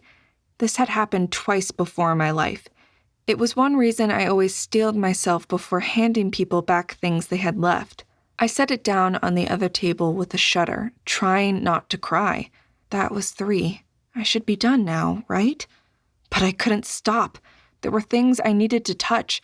The need to reach for a few more built inside me, to correct things that were wrong. The hourglass with its crystals going through at the wrong speed. I held it, wanting to fix it. The flow needed to be consistent, but for a moment it would flow through smoothly for 5 seconds, then go in fits and spurts for the next 15 seconds, then smooth again for 3.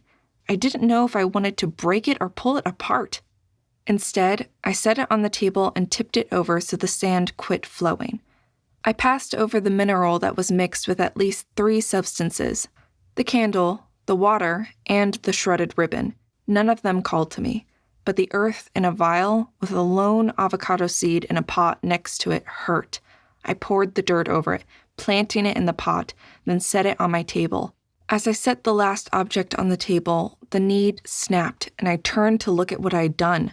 Even as cold worry swirled in my belly, the amulet, hourglass, glass bulb, white chip with the word almost erased, and the pot of earth with an avocado seed in it. What in the hell is all of this? I felt like I'd come out of a dream or something. I reached back for the amulet, kneading it in my hands. A sense of something being seriously wrong seeped into my skull, but before I could focus on it, the other door in the room opened.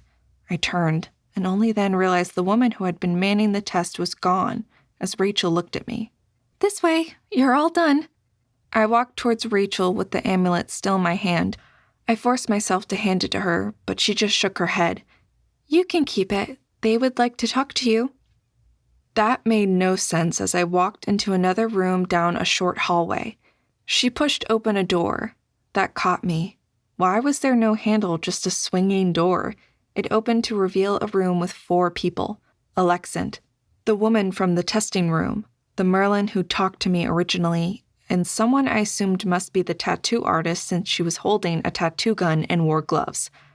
Voices were talking as the door swung open and I focused on the sounds before scanning the rest of the room. Damn it! If she was over 24, I'd own her lying ass for the next 2 decades. And I make damn sure she paid for every death in blood and in sweat. I can command draft mages to pay heavier prices. I recognized Alexin's voice and groaned. Well, she isn't, and I don't think she's lying. Let's talk to her first. The woman with puffy hair and long nails quit speaking as they turned to look at me. Chapter 14. Where there is fire, there is smoke. Where there is fire without cause, there is a mage. Chin Lin proverb. I swallowed. Their gaze riveted me to the floor. To give myself some time, I let myself inspect the rest of the room and what looked like a dentist's chair. I couldn't move. My entire attention fixated on the chair, the young woman who stood next to it, and the tray that stood next to her. A tray with ink, a tattoo gun, and templates. I don't understand. My voice shook as I dragged my attention away from the chair and to the other people in the room by the table. One of them was the jerk from the park, Alexant. The other two were the Merlin who had spoken to me before I tested, along with the woman from the room with the objects. I only recognized her from her puffy hair and the nails on her hands that were laid out flat on a table. What in the hell are you playing at thinking you can hide your power? Alexant's voice tore at me like a whip seeking a target. Why weren't you dragged in before? Anyone as powerful as you without training is dangerous as all get out. I knew you were lying. How did you know about the rips? I looked at him, completely off balance. What are you talking about? My voice quavered even more, and I found myself pressed against the wall, as far as possible from all of them. Oh, quit lying. We don't have time. If those rips form, the death toll could be in the thousands. He had stood up and was stalking over to me. So get your ass in the damn chair, get marked, and I'm drafting you now. Stephen? It was the puffy hair woman, but the name Stephen still made me flinch. She has no idea what you're talking about, and she doesn't remember emerging. She isn't lying. The man turned, looking for a minute like he would hit me. His glare remained so fierce I couldn't help but press back further into the wall, wanting it to hide me. Fran, you can't be serious. She had to know. With her rank, her emergence should have made waves. Hell, why didn't we know? It should have been sensed by other Merlins in her sphere. He stalked back and forth, and my gaze kept going from him to the puffy blonde to the older man. What are you talking about? What don't I know? I forced the words past vocal cords that were frozen, either with fear or nerves I didn't know which. He smiled at me, and nothing about it was friendly. Welcome to the draft. You're a Merlin. I swear my knees went weak for a moment and I staggered a bit. Are you insane? I can't be a Merlin. I never emerged. Merlins are incredibly powerful. I'm just weird. He turned and looked at Fran again, and she nodded at him. With a snarl, he whirled back to face me. Did you have anything to do with the ritual murders in the park today? Do you know anything about them? No! I all but shouted the word, frustration and fear eroding the shock that had put me in a state of numbness. How many times do I have to tell you people? I just found her. I always find weird things, or they find me. But I have nothing to do with any of them. The older Merlin, who had been looking at me with his head tilted, spoke up. You know, I think that's why she's driving you crazy, Stephen. She's wrapped both a Murphy's curse and a lady luck around herself. If anyone else had cast it, it would have worn off by now. But she renews it constantly without realizing. What? I don't know if I said it or if everyone else did at the same time, but I followed up with more questions. What do you mean I keep those two things around me? What are they? How can you tell? The Merlin shrugged. This is all stuff you'd learn in the Merlin courses your senior year. But long story short, almost all Merlins can sense magic, some to a greater or lesser degree. You reek of it, but until I watched you for a while, I didn't realize it was you and not just your cloak of curses and luck. I can't imagine how exhausting it must be for you to keep that up, but either way, I'd stop it. Stop what? How? I didn't know if I should panic or just run away from these insane people. There was no way I was a Merlin.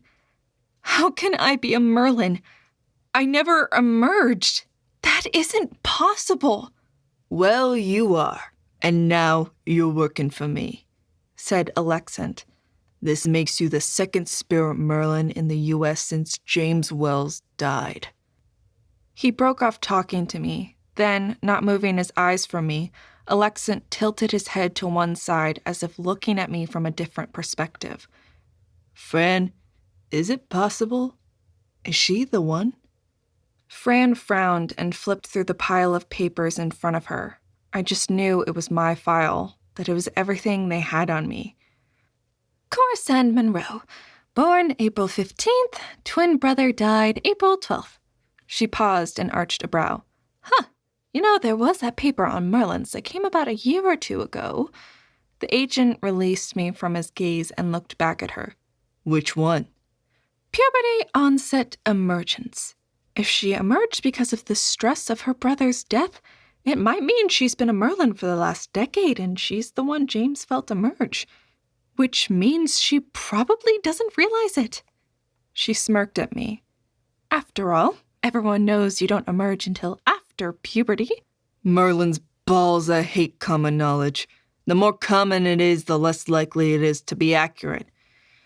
Alexant sighed and sank down in the empty chair, looking like a weight had just collapsed on him. So she doesn't know how to use her abilities, is a walking time bomb, and had nothing to do with any of the deaths or the ritual trying to be created. No. Fran sounded almost disappointed as she spoke. And at this point, she needs to get training. She will have a hell of a lot of habits to unlearn. Huh. I guess the teachers will have fun teaching her how to use her abilities correctly. She's probably the first natural top mage we've had in a century. If you are quite done talking about me like I'm not here, I probably shouldn't have been so snappish, but they were telling me all this stuff and it made no sense. How could I have emerged when Stephen died? Come on, sit down, Fran said, pointing at the tattoo chair. I couldn't help but look at it like it was a device of torture. A soft snicker ran through the room. Yes, the tattoo is a shackle, but you don't have a choice. Don't worry, you get some say in the design, but sit and we'll talk about it a bit. I get the feeling this isn't a good thing for you? Her voice almost tender. Crying won't help anything. I told myself that over and over as I perched in the chair. I got the feeling my avoidance of the chair amused everyone, but they didn't laugh at me, at least not where I could hear. I caught a sympathetic look from the person who'd give me that tattoo. It helped. A little. My name is Francine Calamidar. I'm a psychic archmage. I do truth spells like most people breathe. She moved her hair, exposing the entirety of her tattoo, a blue and pink mix that fit her. Drives people crazy as you can never tell me anything approaching a white lie. Or you can, and I'll just know it's a lie. I stared at her, not sure where all of this was going. This is Stephen Alexant. He's the primary for the FBI Magic Enforcement Division. As you know, he's a pattern Merlin, but he's also the highest mage in public service right now. They can't promote him because that is the backup to an elected position. I caught the subtext. I wasn't stupid. He was basically a director in the FBI, and if they promoted him, he would be in line for a higher-ranked government position where mages couldn't be. But what she was really telling me was he was powerful. Not just magic, but power and position. In other words, don't piss him off. I didn't know how much I cared. He was an ass, and I had no desire to work for him. I kept my mouth shut. mostly because I still thought this was a huge hoax, but I couldn't work out what they wanted. Why in the world would anyone be trying to convince me I was a Merlin? Because I liked some objects and their wind machine was broken? My hand hurt, and I looked down to realize I was gripping the chair arms so tightly that my nails were bending backwards. With a force of effort, I relaxed them and set them in my lap, trying to pay attention to what she was saying as the tattoo artist shifted further back. Dr. Lawrence Randall, he's an air Merlin with one of the best magic senses around. Most OMO rating centers have someone with strong magic senses to help with the diagnosis. What diagnosis? Nothing happened. So I stood in your broken machine and nothing happened. They were pretty objects I liked. I forced myself to hold out the amulet, and Dr. Randall sighed. I keep telling people we need to make the tests have more bells and whistles. It just seems so boring and bland that people don't believe unless they want to believe. Really, why can't we have something more obvious?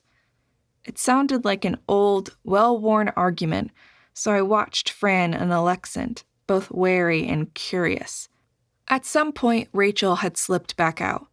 Lawrence, now isn't the time. Fran admonished gently, and the older man heaved a sigh, turning his attention back to me. You didn't feel anything because the machine focuses waves of power starting at hedgemage power level and going up to max of the machine, which we thought was a Merlin. Archmages will feel a bit of pressure near the end, and some Merlins will feel their hair move, but that's it. You felt nothing. Your magical field and your own power is so high, most Merlins won't match you. Great, so she has insanely high powers and is untrained. I'm still using her. This idiot can't keep killing people. Alexant growls, looking for all the world like a child denied a treat. So, I have power because I didn't feel anything? That makes no sense. I folded my arms, glaring at them. If I was a mage, wouldn't I have been doing something? I suspect you have a constant drain between Murphy and Luck. The energy to keep both up constantly must be massive. Dr. Randall tilted his head, looking at me, squinting as if looking into a bright light. I'd say you need to shut them off ASAP, especially before you start classes. I wanted to scream. What drugs were they on? Why would I have a whatever these were on me? I didn't enjoy finding bodies, not to mention how it had driven my life and my choices. You're all crazy. You're trying to prove I'm magic because nothing happens? That makes no sense. I fought tooth and nail for only being a hedge, or heck, even a magician, or whatever. I could have just gone on with my life. But a Merlin? How much I would lose made my stomach churn. The three mages all exchanged looks. I don't believe I have ever encountered this before. I should make a note of it. Is there a way to cancel her shrouds and show her? Fran said all of this with the air of a woman making mental notes in her head. I don't give a familiar's ass if she believes or not. She's a Merlin, and I need her. Alexant snarled, exploding to his feet with such a force his chair fell backwards. If I don't get her now, this damned mage might succeed in ripping open the walls between the planes, and then we're gonna have a major problem on our hands. The flinch was automatic. I wasn't scared, but fighting wasn't in my nature. Pestering, probing, looking for answers, yes. But violence? Not so much. I'd seen too many bodies from violence to be comfortable with or around it. But he did nothing more than pace back and forth. I imagined I could almost see anger and frustration radiating out of him in waves. Stop being a prima donna, Rendell snapped, and Alexant flushed and sat back down. As for you, young lady, I'm more practiced than you, and I can't stop the relativity twists you have going around your body. Then, he paused thinking, then brightened. Fran, do we still have the Red Room ball in back? Really? Huh. You know, that might work. I never use it in diagnoses anymore. I got tired of the reactions. Yes, I'll go get it. She spoke as if having another conversation, and I was missing part of it. But whatever it was, it didn't sound good. I watched all three of them, feeling like a squirrel trying to dart across a busy road. The only difference was I knew I was going to get hit by a car. The question was, which one would hit me first? The doctor rose and moved over to me, and I pulled back, which had the side effect of pulling me further into the chair, and did nothing for my nerves. I caught the young woman with the tattoo gun watching all of this with wide eyes. I couldn't blame her. Watching a Merlin, two high-ranking mages, and a supposed Merlin argue about if the Merlin was a real Merlin had to be something she'd never seen before. Heck, I didn't believe it, and I was in the middle of it. Everything in me rebelled at that idea. Even if Stevie's death caused it, wouldn't someone have noticed before? This shouldn't hurt. If anything, you should feel more energetic. He commented, his eyes distant. I froze, torn between running and hiding, but he didn't do anything. I'd been expecting his hand to reach out, to grab me, or for sparks to fly off his hands, something. There, that should do it. His eyes snapped back into focus, and he smiled at me. What did you do? I frantically groped around myself with my senses trying to feel or see if there was a difference. Not that I had a clue, but I still seemed to be me. I was still freaked out, worried, saw my life disintegrating, and I stopped and blinked, feeling almost dizzy. I felt lightheaded and over-caffeinated like I'd been drinking Stinky's Mexican coffee nonstop. I shook my head, trying to chase the feeling away. Instead, I almost fell off the chair. What did you do to me? I couldn't explain how odd I felt. Not drugged. That I linked with my wisdom teeth and the fun drugs they put me on then. Not drunk. Not that I'd been drunk before, but still, I just felt light. Unbearably light. He leaned back against the chair, watching me. I broke all the strands of probability and relativity that were chained to you. Those strands are normally fragile and fade fast. But yours had been reinforced, over and over through years, I suspect, and it took me a minute to snap them. I've removed curses and lucks before, but this was different. I would say your body is reacting to the excess energy and the lack of stress from no longer keeping up two major spells, which it has for years.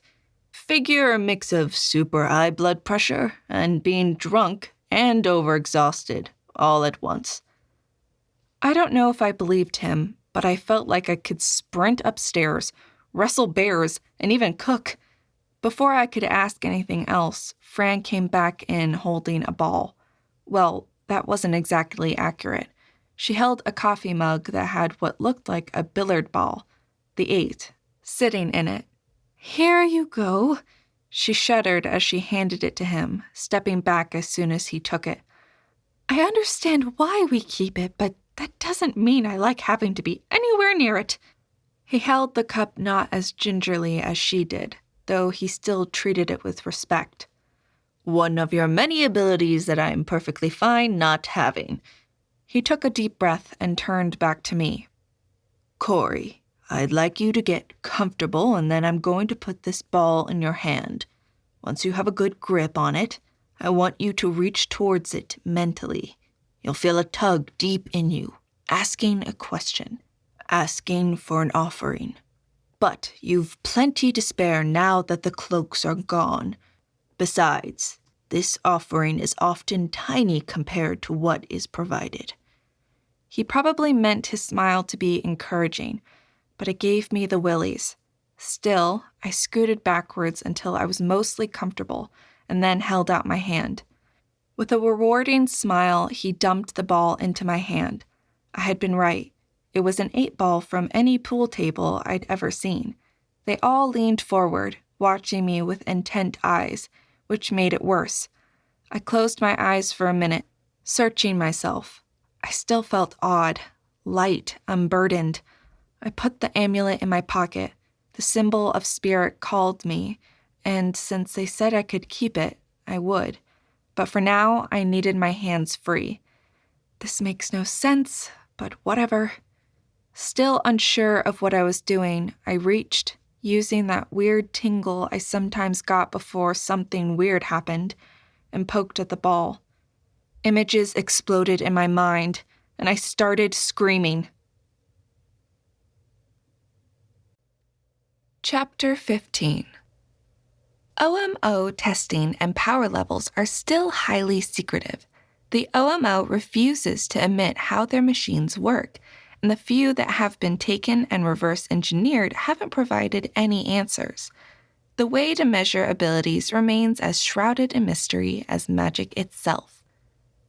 Magic explained. I could feel wet blood splattering my hand, the ball, and my face. I was the person holding the ball. I was the ball. I could hear the scream shut off so abruptly, with the continuing thunk, thunk, thunk of the ball slamming into bloody flesh, the joy of the man holding it. I knew it was a man, hard, heated, thrilling in the death he caused with his own hands. Then another one memory, the ball impacting multiple places, then the sudden squish of a skull giving away and me sinking into the squishy matter of the brain. I could feel it coating me as I hit again and again. The feeling changed to cold and empty. Then the thuds, the need to slam into something, the need to feel someone die. The images shut off, and the creepy feelings of someone else, of me in an object that had no feelings, faded away. A sound filled the air as I became aware of reality around me.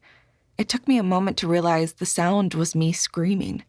I managed to stop, but my throat felt raw and scored, like I'd been swallowing coffee grounds. More and more things registered. I was sweating and shaking, so wired that I could barely breathe. Everyone in the room was pale and staring at me. A couple with looks of horror, the tattoo artist and Dr. Randall. But Alexand and Fran stared at me with astonished and almost fearful looks on their faces. What the hell was that?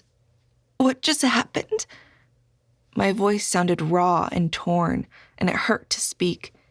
Fran picked up her phone, texting on it, while the doctor took that horror object disguised as a ball away and put it back into the cup. I think I owe you an apology, Miss Monroe, Lawrence said. His body was stiff, and he had a weird note in his voice I couldn't translate. Most people, even Merlins, get a few creepy sensations. A feeling of blood and thrill. But in all my years, I've never seen anyone react like that. I assume that is not what happened. A creepy sensation. A feeling of blood. My voice broke on those words as my stress spiked and I felt my body heating. I wanted to rage and scream and try to express the depths of horror I just experienced, but instead, I started coughing. The pain in my throat made me unable to talk. Here. Rachel was suddenly at my side with a bottle of water. I took it gratefully, the coldness evident as I held it. I cracked open the seal and poured heaven down my throat. The icy cold wave soothed my throat, but it still took me a minute to get to the point I could talk. It felt like I was there. I felt the blood, heard the screams, experienced the joy of the man as he killed people with that thing. I went through the deaths of at least 5 people, but from his joy I know that wasn't all the people he killed. How many did he kill? How long was I in there? The doctor and Fran blanched, while Alexand just looked more intrigued.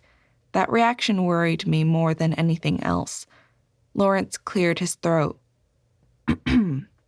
He was convicted of the deaths of 3 people, all using that ball. Are you saying there were more? My laugh had no humor, and I cut it short as my vocal cords spasmed again. I finished the bottle of water, already needing more. Rachel handed me another one. That same icy cold enveloped my hand. Must be a water mage. I'm not complaining. I sipped this time, trying to slow how fast it went down my throat, and wished I had a popsicle. At least 10. I got the feeling the first death with the ball was an experiment. He wanted to see if the sensation of blood on his hands was worth the mess. He loved it. Even saying the words made me nauseous, and I desperately needed something else to clear the bile from my throat. "Can I get a Coke, please?" There might have been a bit of desperation in that request, but no one seemed offended. "Sure, 1 minute," Rachel said before spinning away and out the door. She'd been pale too. Just how loud had my screaming been?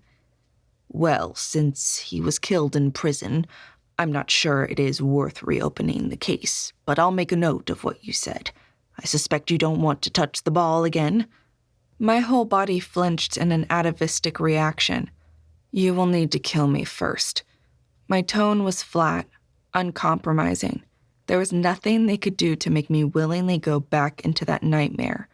But on the bright side, something would now replace the nightmares of the ritual murders. They had nothing on the sensation of blood running over my skin. I shuddered again, rubbing my shoulders. I needed a shower to try to clean feelings off of me.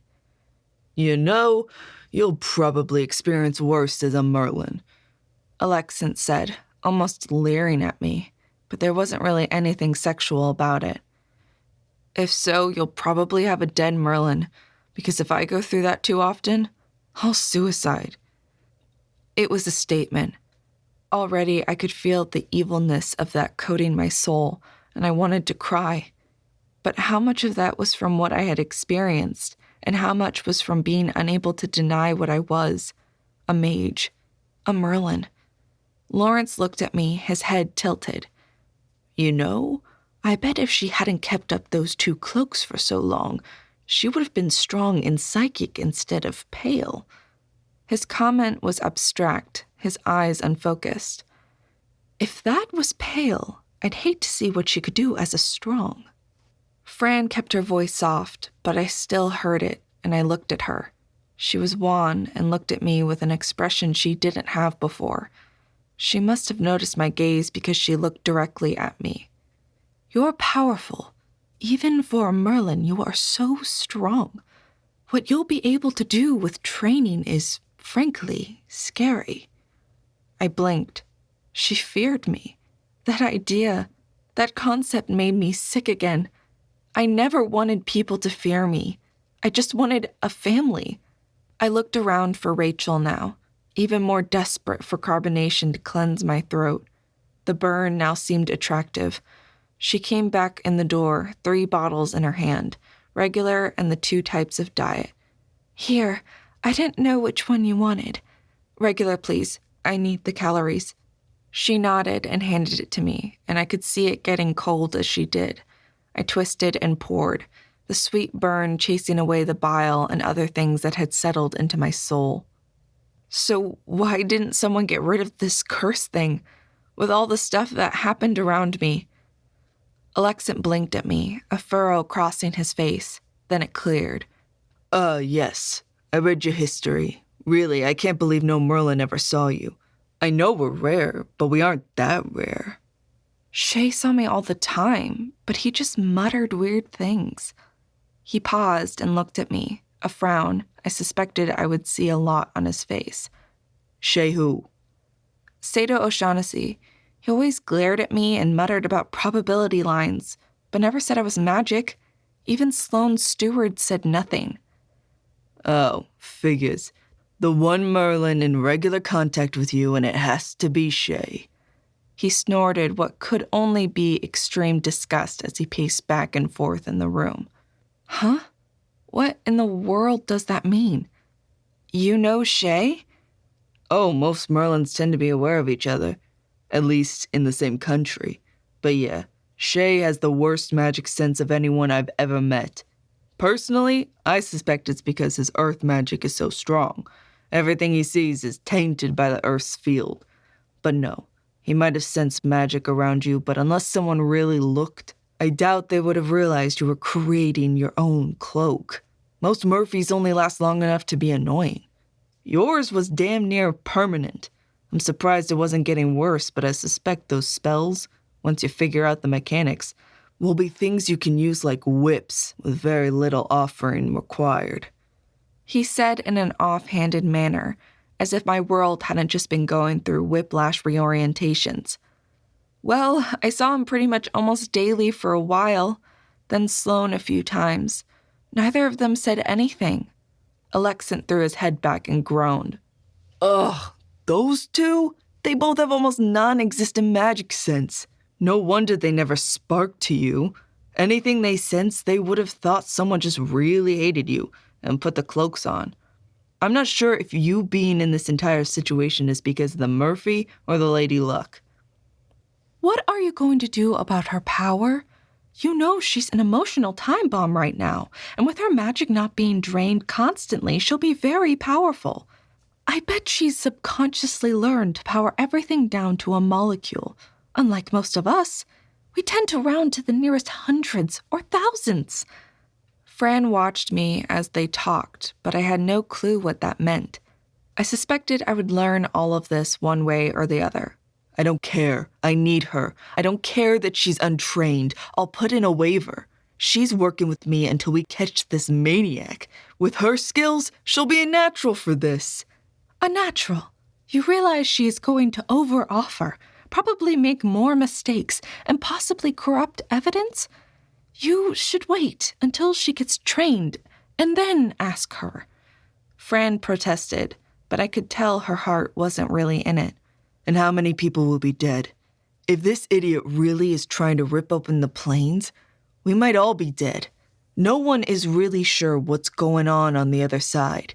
Just because so far it has only been familiars that come through doesn't mean that's all there is. Most rips are small, so nothing much larger than the size of a large dog has managed to get through. If it's ripped wide open, who knows what might come through? A dragon? I stared at him. A dragon? Really? The idea that he wasn't kidding made my blood chill, and I took another swallow of Coke. Who knows? I know someone with a flying serpent, so that idea isn't out of the realm. Elzeba? I spoke without thinking, and he looked at me with a sharp, hungry look. How do you know her? I met her when Sloane came into the coffee shop I worked at. He was talking to Shay. Of course. If you met Sloane, you would have met Elzeba, one of the rarest familiars I've ever seen. Your luck acting again. So, now what? I didn't want the answer to that, but I didn't see any other way to avoid it. Now you get marked. I take you to my team, get you embedded, and you help us track down this killer. That sounded like so much that I wanted to sob. No, Fran spoke up, and I turned to look at her. She glared at Alexant, her face hard. She gets her tattoo. That will take a while. Then she'll need to contact her work and let them know she's been drafted. We have specific forms for that. She said that more as an aside to me than anything. Then she will go home and rest and try to adjust. You have her address. I doubt she'll run, but she needs some time to address all these changes. Fine, but I'll be there at 7:30 tomorrow morning. You will help us before this gets worse. But it's Saturday. The protest slipped out. I was exhausted and had been looking forward to just a weekend with Joe, having some fun. Granted, I also thought I'd be dealing with the realization I was a hedgemage. Now I had a lot more to deal with. He gave a look that should have made me quiver, but after that ball, I'm not sure anything would ever scare me again. What? And you think that this rogue mage is just going to take the next few days off? Twiddle his thumbs and give us time to catch up with whatever the hell he's planning? I just shrugged and curled up a bit tighter. All of this made me want to go home and just cry. Stephen, enough! Finding out you're a Merlin after you've emerged and were prepared for that verdict is overwhelming enough. She had no idea she was a mage, and then you add in everything else she's been hit with today. I'd be in the corner sucking my thumb. Fran glared at him. Go back to your team. Get them ready. They're going to have a hard enough time adjusting to a new person, much less a Merlin with zero training. Thinking about it, Stephen, she doesn't know anything. How to do offerings, what spells there are, how to use, and how to even sense the magic in her own body. And you know how grumpy they are about starting people late. The odds are she won't get in until the winter term. Oh, gods. I'm gonna have to train her. She isn't going to know even the basics. Ugh. He groaned and sank into the chair holding his head. This is going to kill me. I'll be bald by the time this is over. Even worse. Fran had a sweet maliciousness to her comment that made me feel better. You'll have to help her unlearn everything she's been doing unconsciously all this time. All those internal things she doesn't even realize she's doing. You'd better brush up on the basics because she's going to need them if you want her to be any good at all to you. Merlin's ass, really? He stood and glared at me. Hell, I find the missing spirit Merlin damn near a decade after the emergence was felt. And rather than having a solitary, intelligent, educated mage, I get a powerful idiot that doesn't know a damn thing. I swear, if this maniac kills any more people because you didn't bother to get yourself tested a decade ago, I'll see you're in service the rest of your life. He growled out the final words and stalked to the door. Be ready tomorrow. I don't have any more time to spare on idiots. The walls shook. He slammed the door so hard. I blinked rapidly, trying not to cry. I still felt bruised and raw from that blasted ball. I couldn't understand how I could have emerged as a preteen, and I still wasn't sure what all the consequences were. Ignore him.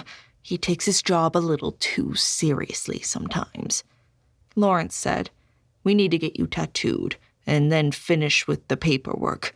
It will be okay. People have been emerging for almost 200 years.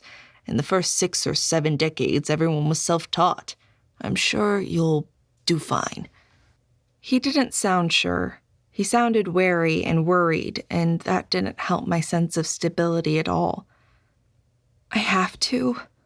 I knew I did, but the second that tattoo was on my skin, it was all over. Yep, I'm afraid so. You can't leave without the mark. Settle back. It doesn't hurt that much. We spread lidocaine onto the skin, and Tracy here is damn good. Fran gestured at the woman, older than me, maybe mid-30s, I guessed. She looked more than a bit freaked out at everything that had happened, but she stepped forward, a reassuring smile on her face. Obviously, spirit will be the top tattoo, but did you have any preferences as to how they are laid out? I shook my head, having never thought about it. I couldn't even begin to figure out what the options were or how it should look. Okay, want me to do it in a way that is flattering and fits your face? I nodded. Words were too much effort. I didn't think I'd ever been as lonely and scared as I was right at that moment. It'll look great. Any color preferences? Since you have 3, you can have up to 6 colors. She looked down at the paper that Fran had handed her, listing my strong and pale affinities. That much I could answer easily. Dark burgundy or ruby red, emerald green, royal blue, and gold. Tracy pulled the hair back from my face, clipping it back so it wouldn't be in the way. I think I can work with that. I'm a pretty good artist, if you let me have a bit of freedom with it. I knew I should challenge her, ask to see a portfolio, go back and forth about something that would be on my face for the rest of my life. Instead, I just nodded warily. Whatever. Do what you want. Conscious of everyone still looking at me and the questions in their eyes, I ran away the only way I could. I closed my eyes and watched my dreams burn in my mind's eye. Chapter 16. Ronin. Taken from the Japanese tradition of a samurai without a master, they have reached urban legend status in modern America. Most of Europe refers to these mages who haven't registered with the OMO as hoods. though whether they are referencing Robin Hood or meaning they often wear hoods to disguise themselves is unknown. They are often portrayed as misunderstood heroes, those with powers too great to trust others with, or damaged in some way. The truth? Every person is different, and every story has a different truth. But being hunted for not registering is rarely like the stories for the mage who's hunted down. History of magic. Alexant and Dr. Randall had left as Tracy started in on my shackle. The tattoo didn't really hurt, but it did sting. A tattoo on your face was much more difficult than on your hip, but when she'd finished and I looked in the mirror, I couldn't complain. Well, I could, but not about her work or artistry. All mage tattoos are the same 3 symbols: spirit, chaos, pattern. Merlins get all 3, but they can place them how they want. In school, kids would have contests about where to place them on their face and the color combinations they'd use. I never bothered to even think about it because I knew I wouldn't be a mage. Silly me. She'd taken the colors I'd requested and used them to great effect on my pale skin. I usually kept red highlights in my hair and washed them with henna to give my dark brown hair a tint of red. I could tan, but I rarely did. I never had time to seek out the sun, even in Georgia. The artist had gone with that, placing the spirit symbol with dark burgundy outlines right above the corner of my right brow. The relativity section she had filled in with bright emerald green that looked festive next to the burgundy. The 2 weak sections for psychic and soul she'd done in a shading of green that started with the vivid emerald, but as the section spiraled to the center, it faded to almost nothing. My next symbol, chaos, sat on my temple and the edge of my cheekbone. This one she'd interlaced with the spirit, making it look like a part of it with the same dark burgundy, but the filling for time she'd done in royal blue, dark and vibrant, a spark of joy on my cheekbone. The final one for pattern curved down a bit, landing on the edge of my jaw. This one was subtler, with the outline being in a softer shade of the burgundy, closer to a rose, and she did a pretty hash pattern of the blue and green overlapping, but softening and fading towards the center. Then, outlining each of the symbols was a tracery of gold that sparkled as I moved my head. Staring in the mirror, I admitted it was stunning, and I would have admired it on anyone else. On me, I didn't recognize myself, and even touching the red skin, it seared more with emotions than physical pain. Here's your balm for this. It will heal fast, and the gold is processed to be hypoallergenic, so you shouldn't have any issues. While you keep normal tats covered, these are too annoying to try. So smear heavily and don't sleep on that side for the next couple nights. I took the heavy jar she handed me, still staring at my reflection. Is that real gold? Yes. We have the top-end stuff available for all mages. And the metals help pull people's attention. If your health records indicate metal allergies, we even have gemstone ink. I blinked, almost interested. She saw my reaction and smiled kindly. The kind smile meant a lot. Later, if you want, you can get it enhanced with gems, even insets. I left it so putting a few emeralds, sapphires, or diamond chips along here would make it stunning. Tracy lifted her hand, tracing out the designs of the tattoo, but not touching my skin. Always leave your options open. That got a bitter laugh out of me. I tried. I really did. It seems to have been wasted effort. I sagged and turned back to Fran, the only one still left. She was reading a book this time, but I could tell she was paying more attention to me than anything she read. Is there a way I can get a ride back to Ruby EMS? I need to get my stuff and talk to my coworkers. I looked at my phone. Just going on 9 p.m., so odds were most of the people I worked with would be gone. I didn't know if that made me happy or not. Sure, my shift is about over, so give me a minute and I'll give you a ride. I nodded and hesitantly headed towards the door Rachel had popped in and out of, half expecting someone to scream, "She's escaping!" No one did, and I walked down a short hallway towards the door marked exit and found myself in the little area where Rachel had taken all my info. It seemed like an eternity ago. She still sat there at the desk and looked up as I walked in. "Hey, how are you doing?" I shrugged, no idea how to answer that, much less to a stranger. "Any chance I can get another one of those icy cold Cokes?" Rachel smiled a sympathetic smile and nodded. "Sure." She got up and pulled one from the cupboard. They had all manners of sodas, waters, even some beer and wine in there. As she handed it to me, I could see the condensation appearing on it. "Isn't that a waste of offering?" I didn't mean to pry, but now stuff like this mattered. "Nah, doesn't even take half a single strand of hair. I've been doing that trick for a long time, and it barely costs anything." She shrugged as I took it. "You learn how to manage and use your skills. But really?"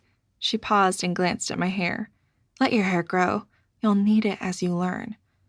"It doesn't grow," I whined, glad for something more normal to talk about. "I've had it this length for 3 years, and I've barely trimmed it." I saw Fran walk into the room out of the corner of my eye as I spoke to Rachel. "You know, you're probably the reason why," Fran remarked, looking at me with an expression that was becoming all too familiar. I really wasn't a fan of the, "Ooh, interesting science experiment" look, but they all seemed to have it. "What, like I decided I didn't want long hair?" I mean, I didn't really want hair like Joe's, but being able to get different hairstyles would have been nice. "No, that came out wrong. I bet your cloaks were eating every bit of extra hair, and that made it look like it didn't grow. But you had to put in new highlights." "Yeah, about twice a year, but it never got longer. I just assumed it faded towards the top as that was the least processed part."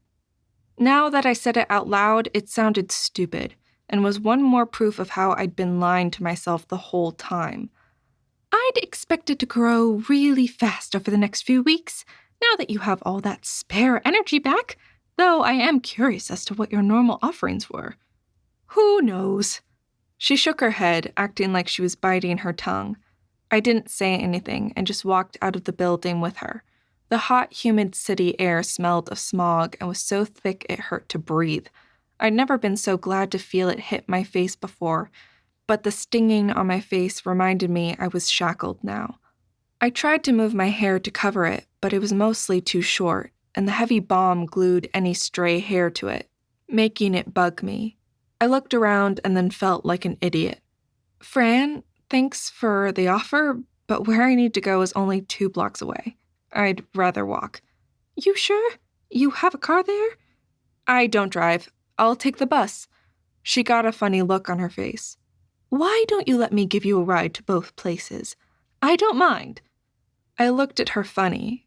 While I wasn't looking forward to walking into work after I'd been all but kidnapped, I didn't need the dubious support of someone I barely knew. Heck, I wasn't even sure what her last name was. Calamari? No, that was a squid. "I ride public transportation all the time. I got it. And I could use the alone time to deal with some things. Thanks, anyhow." She crossed her arms, hugging herself. "Okay, but be careful. Being a Merlin isn't what you expect." I gave a laugh that sounded harsher than I had intended, but it felt right. Being a mage wasn't anything I ever expected. I have no expectations of Merlins. Don't worry about it. The only thing I had with me were what was in my pockets. I was starving, but I didn't want to be around strangers anymore, especially those who acted nice but had their own plans for me. I gave her a brisk nod, turned, and headed down the block.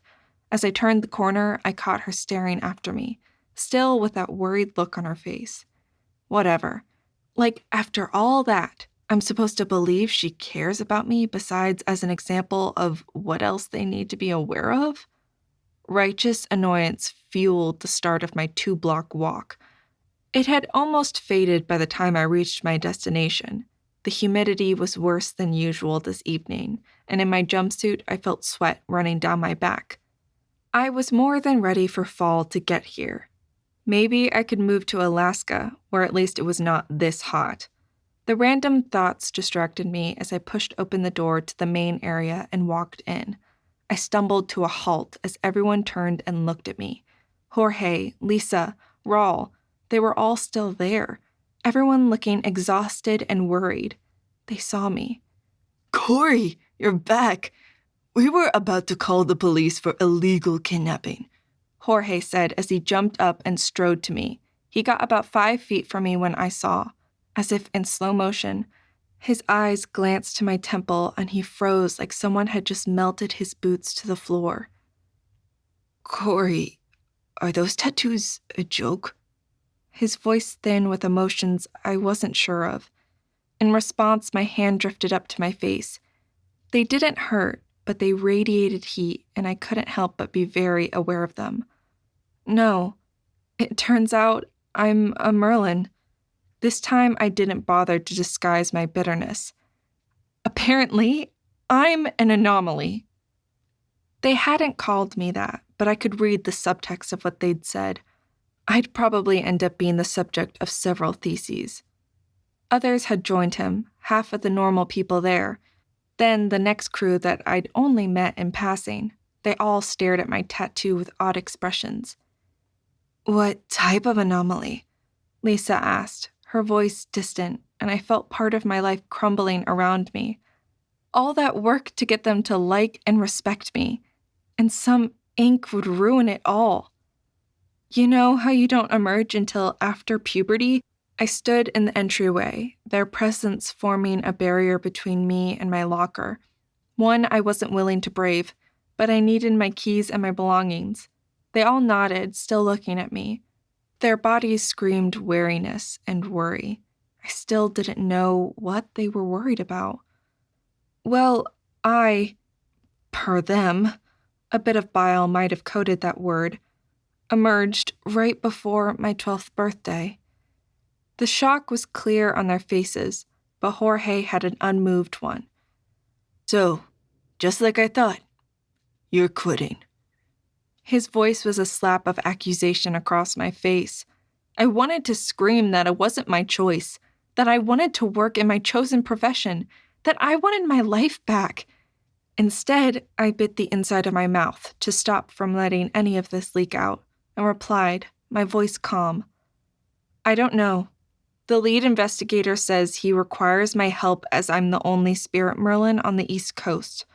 I don't know what help I'll be, but from everything they've said, I don't have a choice. And no matter what, I'll have to go back to college. They say I've learned way too many bad habits. I'm hoping I can stay here until then. I'll try. As I said the words, I decided I would. This could count towards my draft, right? Part of working with the city. I'd worked so hard for this, and feeling it slip out of my fingers like grains of hourglass time sliced at me. Don't bother. I knew you'd leave. He turned and headed towards the door. I'm off. See you in 2. He didn't look back as he slammed the door behind him. The others shifted uncomfortably, but they filtered away, leaving only Lisa looking at me with sharp eyes. Not what you wanted? No. I growled the word. Why did everyone think being a mage was what I wanted? I had no desire to serve for a decade or to get a degree in something I had no interest in. To not be able to help people. It chafed at my soul. I get that. Had a cousin who emerged. Just a wizard, but he wasn't happy. He had wanted to continue his parents' business as a plumber, but they made him do his service in the army. Her eyes were bleak. He didn't come back. That threw cold water on my attitude. I'm sorry. So am I. Good luck. She turned and walked away, leaving me standing there in what, once again, felt like enemy territory. Chapter 17. Rage against OMO, for they create chains to limit humanity to what it thinks you should be. Rage and fight. Ronin forever. Underground mages forever. Acting on a hunch that I hated, I cleaned out my locker. I'd fight to come back, but part of me suspected I wouldn't be welcome, and that I wouldn't win. But that didn't mean I couldn't try. Packing everything in my bag, I walked the block to the bus stop. A buzz in my pocket jolted me out of my haze. Yo, Core, where are you? Got home late after library. You aren't here. Everything cool? Oh, Jojo, how the hell am I going to explain this to you? I didn't even address the worry about her bailing or being unable to handle the next step in catastrophe Corey. Crazy day, headed back now. Talk when home? Her response was immediate, which helped a bit. Kay, need food? I forgot to eat. I hate history. Yes, please. Starved. Haven't eaten since breakfast. Ugh, not good. You know that. Am cooking now. Everything nachos? My mouth watered at that. Everything meant beef, mushrooms, black refried beans, cheese, sour cream, and salsa. Sounded like the solution to my abused taste buds, an empty hole in my stomach. Yes! Lol, see you at home. I slid my phone away and my smile faded. I could only hope she'd be as cool with my appearance as she was with my long absence. The bus pulled up and I dug out my pass. The bored driver glanced at me as I tapped my Breeze card to the little machine. He blanched as his eyes latched onto my temple and he swallowed, watching me walk back. What in the world? Ugh, I don't need that today. I moved through the bus but made sure I sat in an empty row behind the driver, mostly to avoid his wide-eyed stare. Yeesh, you'd think he'd never seen a mage before. I stared out the windows, trying to figure out how I had ended up here. The day had been a blur, and it didn't make sense to me that I had started the day as a no one and found myself a Merlin at the end. It didn't fit into my worldview, and that threw me off balance even more. Hey, lady, you got change to spare? The aggressive, whiny words cut off as I turned to look at the speaker. Young, scrawny, with a tough guy look, and a cap on backwards covering his dirty blonde hair, but nothing disguised the look of fear as his eyes snagged on my tattoos. Sorry, ma'am. Didn't mean to bother you. He babbled, backing up and pulling the stop-requested cord. Others on the bus, not that it was packed with riders, but still a Friday meant it wasn't empty, started to turn and look at me. Their eyes went wide as they saw the rawness of the tattoo, and it felt like a physical reaction as they pulled back from me. I saw at least 2 get up and dive out the door with the thug as soon as the bus stopped. I realized the driver kept nervously glancing up at me. I just want to go home. I inhaled sharply through my mouth, fighting back tears of exhaustion and emotional overload. I've survived everything else. I will survive this too. I will not break. A few deep breaths and I felt calmer. Everyone gave me a wide berth, and I didn't care, counting the stops. Part of me wanted to get off earlier to avoid the looks and the low level of panic in the bus. I'd kind of thought Shay was weird, but I never feared him. What was their issue? I just shook my head and glanced around. People avoided my gaze and ducked their heads, but I realized as I looked around I didn't see any mages. Blinking, I thought back about all my bus rides both here and in Rockaway. Other than Shay that one time, and he usually kept a cap on, I couldn't remember seeing very many mages. Maybe 1 or 2 the entire time, and they, too, had worn caps. That surprised me, and I looked again. Tattooed mages were a smaller percent of the population, but surely they weren't that rare or that well off. But I didn't see any. I also refused to get off to avoid the stairs, though I thought about it. Bottom line, I was too exhausted to walk another few blocks just because my presence made them uncomfortable, but I realized how obvious I had been. Kadia's comments sank in further now than they had. Great. So now I'm biased on top of everything else. I scrubbed my face with my hands and winced as I hit the fresh tattoo, smearing goop everywhere. I sighed and tried to smooth the goo back over the abused skin. Getting an infection was the last thing I needed. I pulled on the next stop, and I swear the driver had the doors open before he even stopped. With a shake of my head, I got out and felt the doors snap closed behind me abnormally fast. I glanced back as the bus actually burned rubber getting away from me. Oh, good grief. What?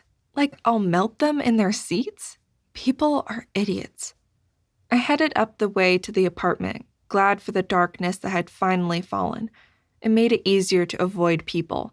With it being mostly students and the weekend, there were people everywhere, but I just kept my head down and walked the stairs to the apartment, my beacon of hope.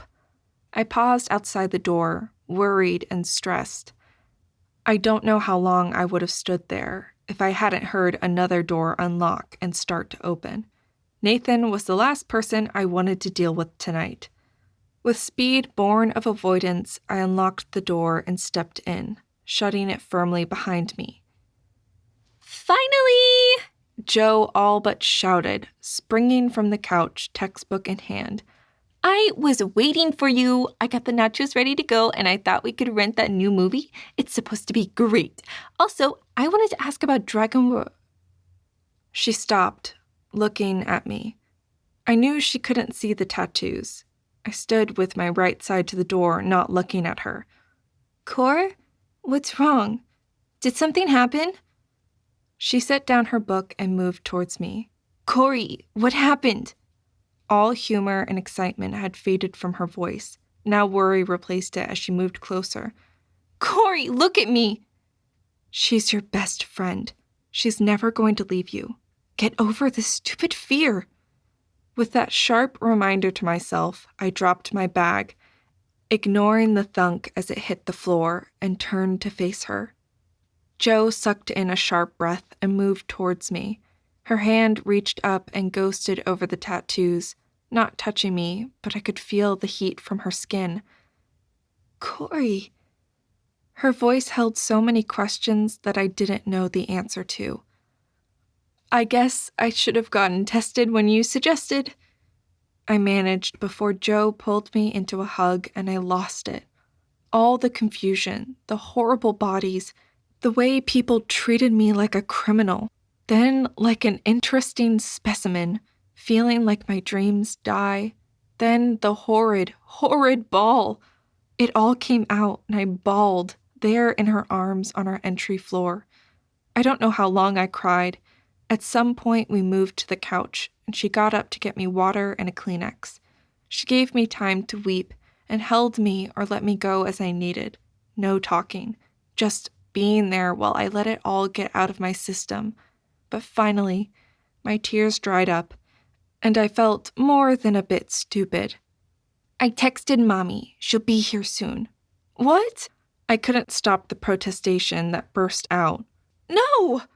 Corey, hush. I'll lay money she walks in any moment, laden with food and more than willing to talk to you. Joe paused and swallowed. We talked a lot the day after I merged. You'll see. She has a way of putting everything in perspective. But that's mom stuff. She's not my mom. She shouldn't have to. I bit off the words as Joe glared at me. It is also Tia stuff. And she is your Tia by love. So deal. You have a family that cares, and nothing you do or are will chase us away. She paused and gave me a long, considering look. But if you steal my girlfriend, we'll have serious words. I blinked at her, the non sequitur derailing me. You have a girlfriend? Maybe I had missed something. Was she dating someone? I scrambled through my memories trying to figure out if I had forgotten something. Joe burst out in laughter. No! But when I do, if you ever steal her, I'll be very pissed at you. Her smile made me groan. She'd pulled me out of my mope expertly. I'm pretty sure I can guarantee I won't steal your girlfriend. But if I do, I'll let you be the best man at our wedding. Ouch! Burn! Wench. She was laughing as she got up. Where is the jar of goop they gave you? You're wincing, which means you're hurting. Then when Mommy gets here, you can tell her everything. She pulled 2 Cokes out of the fridge and handed one to me as a rap sounded on the door. How a rap could sound imperious and worried, I didn't know. But it did. There's Mommy. Joe answered the door and Marisol stood there. You said you 2 needed me? I'm here. What's wrong? I stood, still shaky from emotions and stress, facing her. Hi, Tia. Oh, my. The words a soft gasp. She came over and lay her hand on my left cheek. Mia, hija, it looks like you have much to tell us. Yes, she does, and I haven't heard any of it yet. Let me take your stuff and we can eat while you talk. I'm starving. Her saying those words made me realize that was probably half of my issue. I hadn't eaten since that morning. Joe set the table. All the fixings for nachos had been ready to go. We sat down, and with her loving eyes on me, I started with the bodies, and I didn't avoid any of it. Not the Murphy's curse, the Lady Luck cloak, the ball, the tattoos, those people's weird reactions to me, and especially when they thought I had emerged. That does explain much, Marisol said, leaning back. She'd only nibbled on chips as Joe and I ate. But there are bright sides to this. I gave her a bleak look. Not everyone wants to go to college. You know, they all want me to get a doctorate. I don't even know what I want to study. And I'm in the draft now. Joe reached out, putting her hand on mine. Hey, it's not so bad. And you like school way better than I ever did. True, but still, I don't start until January. And they're going to drive me to major in certain things. I don't know what I want. I didn't manage to keep the whine out of my voice, and I sagged a bit. Sorry, I'm being selfish. Of course you are. It's your life. You're allowed to be selfish about it. All you can do with life is take what has happened and deal with it. But as for things about this that are good, she paused and gave me a grin that had me worried.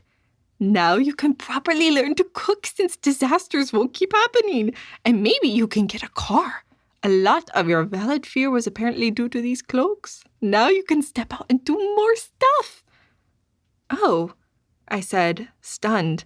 I hadn't even thought of those things.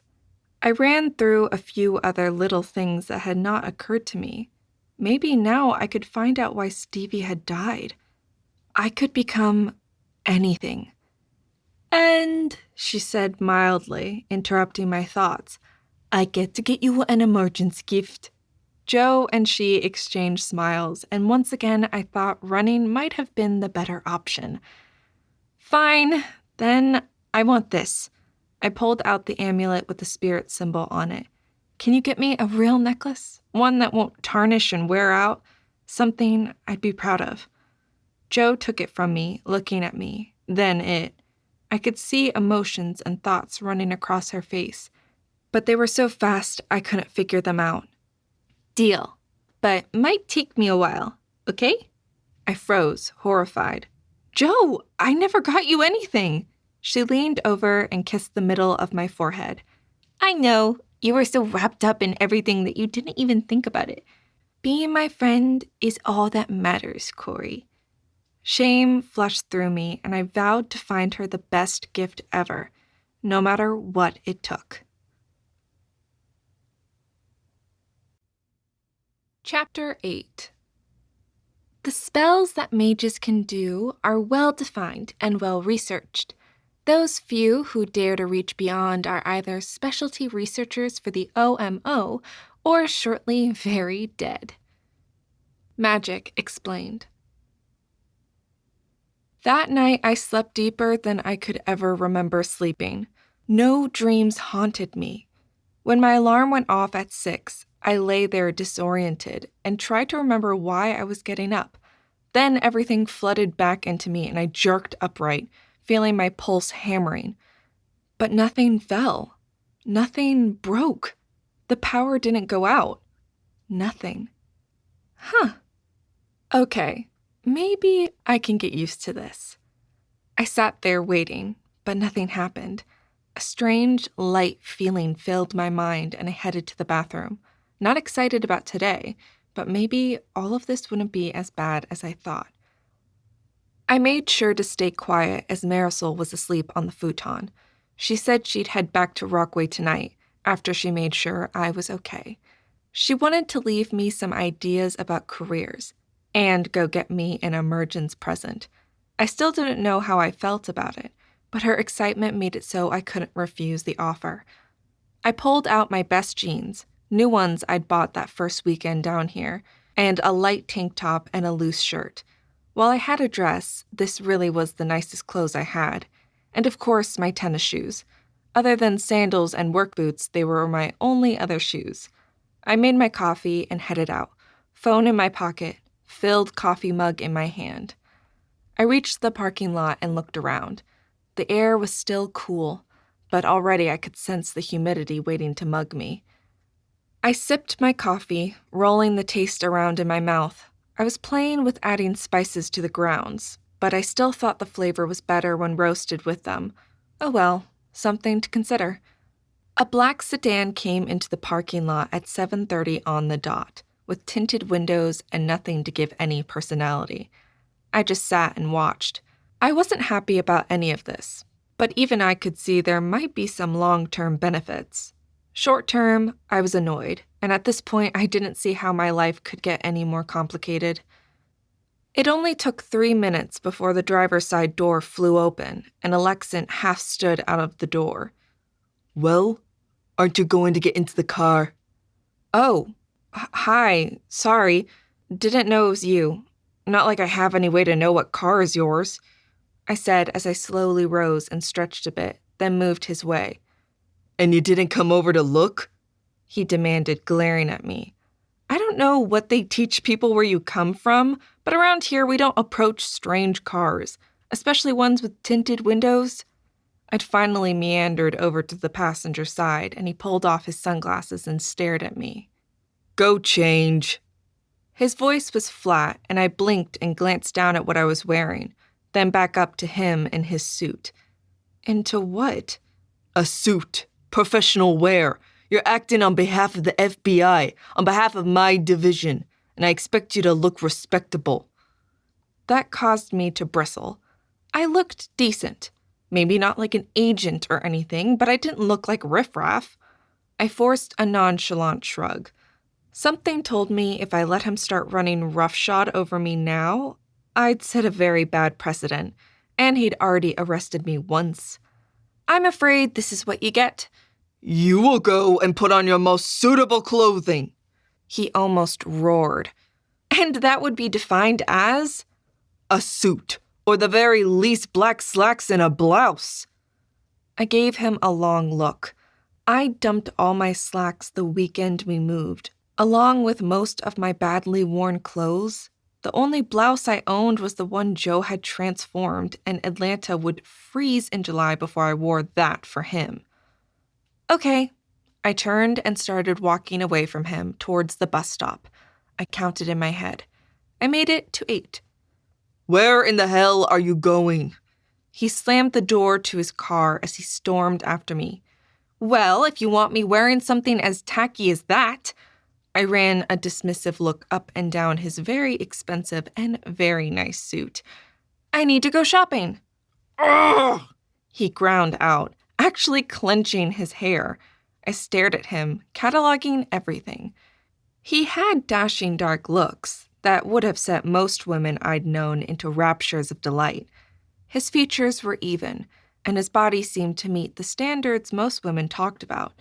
To me, he just represented frustration and the shattering of dreams. He took a deep breath and let his hands drop, staring at me. After another moment, he closed his eyes, breathing in and out. I watched him, sipping my coffee. I'd thought about this in the shower. There really wasn't anything they could do to me. They couldn't fire me or anything for being a pain in the ass. and I refused to lose what I was just because I'd become a mage. They would take me as I was, and I enjoyed having the money to buy clothes I liked, as opposed to clothes I tolerated. When they got me an actual employment contract, maybe I'd get a suit. But overall, I preferred my jeans. They made me feel comfortable and safe. We started out on the wrong foot. Let's get past that. I need you. I need you badly enough that I don't care if you're wearing a bikini and feathers.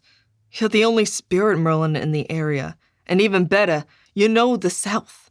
I'm only down here for this case, and this place is worse than being in another country. I need your help. We still don't know for sure what this idiot is trying to do, but I'm worried that it's going to get worse if we don't try to stop him. Or her, I said, mostly to be a pain in the ass. He froze. You think the perp is female? I sighed and headed towards him and the car. That speech was probably the closest I'd get to an apology. I don't think anything, but assuming the person is male is short-sighted, don't you think? He looked thoughtful as I slid into the car. It was clean, almost new-smelling, and I looked around. Outside of a fancy dash, it just seemed to be a regular car. Were you expecting lots of sci-fi gadgets? He asked, his voice dry as he buckled in. Yes, but I guess the government is too cheap to spring for them. I buckled also, my mug firmly in my hand. Tell me everything you know about the murders. It wasn't a question, but a demand, and I wanted to sigh. I knew, absolutely knew, that every statement I'd given had been uploaded into the system. And if he didn't know how to get them, he didn't deserve this job. Which meant he'd probably read them 10 times and wanted me to spontaneously come up with some glaring clue I never noticed before. I'll never make it through today. I'm already tired of him, and it hasn't even been 30 minutes. Assuming you're not a moron, I figure you've already read everything I've said multiple times. So why don't we start with what questions you think I didn't answer? I took a drink to stop myself from saying anything more. This would be hard enough. He didn't look at me, but I saw his hands clench on the steering wheel.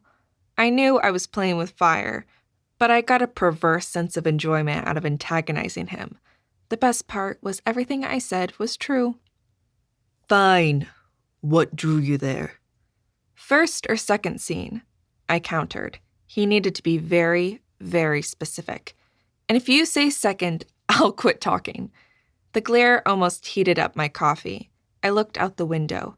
We were headed away from downtown, so a new area to me. The idea of being able to drive without worrying about something going haywire was an idea I still played with. I'd give it 6 months first, make sure the disasters were really over. The first? He ground out, and I might have heard him grinding his teeth. If he billed me for dental costs, I wasn't paying.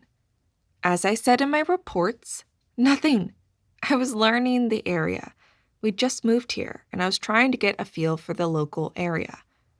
That area is more than 10 blocks from your apartment. I shot him a glance, then looked back out the window. I didn't want to miss scenery or deal with his glares. I didn't know where he was going with this line of questioning. And college students don't walk. They drive everywhere. Why were you walking in that area? He said it in the same way I would have said Marisol is an excellent cook, an imputable fact of existence. Too bad he was incorrect. Well, since I don't have a car and I wanted to know what was in the area, I walked, which means maybe you should stop making assumptions. I didn't look at him, but I heard his teeth grinding. I drank coffee so I wouldn't laugh. We rode in silence, and I was fine with that. But no good things last forever. Did you smell anything odd? Interesting question. Did I? I closed my eyes and thought back, but other than blood and trash and urine, nothing jumped out to me. Not that registered. Blood, yes. But otherwise, it was the same stuff, trash and city smells. What about your magic sense? What did you sense? he demanded. This time, my attempt to be good failed, and I turned to stare at him. Really? If you are that stupid, how in the world are you in charge of this? Until yesterday, I didn't know I was a mage. I didn't know there was such a thing as magic sense, and I can guarantee you that I didn't know how to use it. He tried to interrupt me, but I kept right on talking. If you're asking, did I sense or feel something I couldn't explain? The answer is no. The only thing that stands out to me is the look of pain on that girl's face. Now, are you through asking stupid questions? The last part came out a bit snappish. Alexant yanked the wheel, pulling into a parking lot that had quite a few cars in it for a Saturday. He slammed on the brakes, throwing me forward, and I sloshed out coffee, which was impressive given the coffee mug I had and how little was in it. I will have you up on charges if you don't cooperate and give your all in this investigation. That means not being obstinate and helping us find the killer. I don't know anything! I shouted the words and felt my skin tingle. This time I recognized it for what it was. Magic. My magic. I'd always pushed it down and tried to ignore it, but this time I embraced it, pulling it towards me like the last chocolate pastry. I had no idea what I was doing, but my anger took over, doing things by instinct. This time I could almost see it, the Murphy's curse settling around him and his car, the strands of probability twisting and shattering, and the offering of the top layer of skin easily paid. Between one breath and the next, all the alarms on the dash went off. 2 tires ruptured with enough force I was glad he'd stopped. His watch fell off his arm, smoke started to rise from his pocket, and all the buttons on his suit fell off. I looked at all of this, and then at the fine powder of dust on my arms. Well, that was different. Now if I could do that on purpose and not only when I'm ready to beat someone to death. The wave must have shocked him because he looked around, sniffed, and reached down, pulling a phone out of his pocket that was leaking smoke. He looked at me, then back at the car, and took a long breath, holding it in at each point. I didn't know if what I did was allowed or not, but I didn't care. Sitting in jail would be better than dealing with this jerk. I think. He paused and looked around and heaved a sigh. I suspect I deserved that. Treating you like a suspect is not going to work. Not if you want me to actually work with you. Otherwise, I'm just going to sit in a corner and read. I didn't mention that would drive me crazy, some things I wasn't about to tell anyone. I'll try, but don't expect a miracle. That isn't who I am. He pushed open the door and climbed out. I followed, but this time I tried to see if the magic from what I had done was visible. I didn't see anything, though my head itched. All this time that must have been offerings. I bent over and scratched my head, then dusted off my arms. Is it still around? The magic. I mean, the Murphy's curse thing. I never really did anything active before, at least not consciously.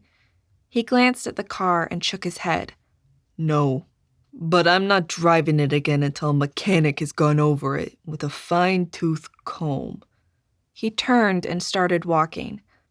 We were in a quiet office complex off Lenox, but there were a lot of cars, all with government tags. I followed, but said nothing, guilt starting to set in about the magic lash out. I never had to deal with anyone using magic on an instinctual and emotional level.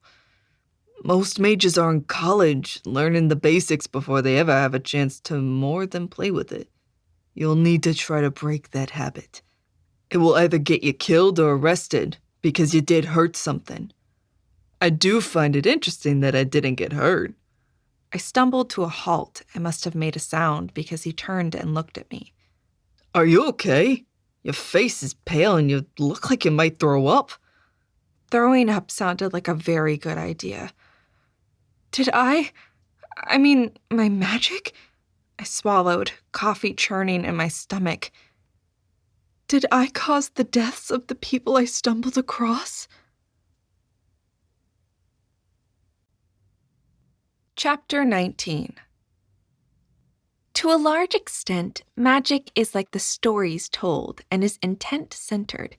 While that mostly is verified via anecdotal evidence, it seems to hold. The few deaths caused by emergence, Murphy's curse, or even young mages playing with their abilities is less than what any statistic would predict. Magic explained. He didn't even look back at me, just waved at his outfit. If you could have killed me with that, I would be dead. Not just looking like a hobo, though I probably should be glad I wasn't eating anything at the time. I might have choked. But no, Murphy's curse doesn't work like that. Though I suppose if you directed it, maybe. I think it more worked to give you reasons to walk towards the victims you found. If you had it up for a while, weird things might happen to guide you to them. However, you were not the cause of their fate. You would probably make a fascinating case study if anyone had realized what you were doing before it was dismissed. So much I didn't know. His calm dismissal of my worries and his vague apology went a long way to soothing my ruffled feelings, but at the same time, I still fought my own resentment. Waste of energy, like caring about the Monroes. Accept it, adapt, move on. Becoming Ronin really isn't a good option. The thought made me laugh at myself. Me? As a Ronin? That would be a failure before it even started. I followed, looking around the area. It looked like a typical office complex. Wherever I had thought he was taking me, this wasn't it. He walked into a building, pulling out a badge and waving it at the card reader. This place only has basic security.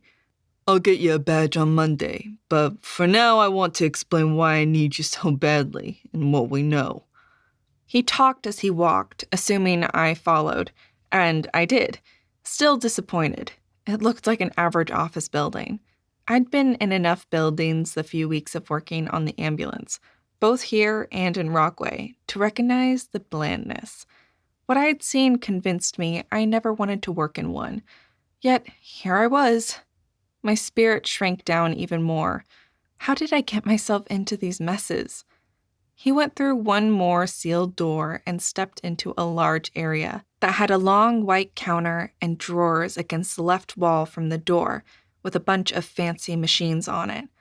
5 cubicles were on the wall straight ahead from us, and to the left were rolling white boards, the hugest computer screen I'd ever seen, and a conference table with 6 chairs and power outlets everywhere. The expensive electronics everywhere gave me hives. If I fried one of these, they'd never forgive me. Come on, we don't have any more time to waste. I can feel the killer getting ready for the next attempt. I swallowed and followed him in, feeling more and more out of place with every step. One of the 2 agents who had arrested me, the one with an accent that sounded like the ones I'd heard on TV when talking to people in New York, stuck his head out and blinked. Merlin, Stephen, what happened to you? The accent was there, and it brought the other agents out. The other agent looked way too fit to be real, with his blonde hair and dark blue eyes. He had to have won the genetic lottery. Alexant glanced down at himself, and I paid attention to what he focused on. Mostly, I had avoided looking at him. I didn't want to make him think I cared, but even I blinked when I really looked. His jacket looked like half the threads had snapped. The buttons were gone, his belt had broken, his shoes were frayed, his tie had shredded at the tie bar, and his shirt collar was all wonky. Oops. I wasn't that sorry, but still, he looked ridiculous. Others had stuck their heads out of their cubicles, and they all gaped at him. He heaved a sigh and pulled the jacket off. It almost fell apart in his hands. Take this as a lesson to not get a spirit Merlin truly pissed off at you. His voice had a wry tone to it, so at least I didn't think he was about to try and kill me. I like this jacket, he muttered as he dropped it on the table. Okay, listen up. This is Corey Monroe. She's officially drafted, and while she can't start her mandatory college until next semester, we need her now. Here is where we stand on everything. He turned and headed to the board, looking rumpled and vaguely wrong. And who are these people? I didn't even try to not be snide, looking at the two familiar strangers and the one unfamiliar one. He groaned and turned around and looked at all of us, treating social niceties as an obvious waste of time. They have badges. Read them. I put one hand on my hip and stared at him. I hated first days anywhere, and this was already the worst first day ever. I didn't really think I could make it worse. Fine. Niall McLacken, FBI agent. He's my evidence person. An Earth Archmage. He is excellent at seeing what isn't obvious, or doesn't match, or even what has been added to the scene. Niall looked at me, his eyes lingering on my temple. My instinctive reaction was to wipe, thinking something was stuck there, but the simple act of creasing my brows reminded me of what he was staring at. Not a mage, huh? What were you trying? To go Ronin? Learn without oversight and strike it on your own? The sneer in his voice could have been used as a weapon, and I glared at him. I didn't know I was a mage, but I did know you were a jerk. Nice to know I was right about you. I snapped back. This whole situation would never work. Chill, Niall. The other guy, the one with blue eyes, crew-cut blonde hair, and a smile that I suspected should make me swoon. He stepped forward, holding out his hand. Before he could say anything else, Alexant spoke. And the agent acting all charming is Chris Jones, pattern archmage. My database specialist, and he's the one that will reconstruct things, at least normally. Alexant's voice had a sour note to it, but rather than get offended or upset, Chris shrugged. I can only work with what I have, and the perp in this situation isn't giving me much. Nice to meet you, Corey. He smiled, completely relaxed and almost zen-like. It was both attractive and repelling, considering how wired I was. This time I shook his hand, but still wasn't sure about any of this. But the last agent grinning at me was not what I expected. Yes, she had on dark slacks and a white shirt, but that was the extent of any agenty thing about her.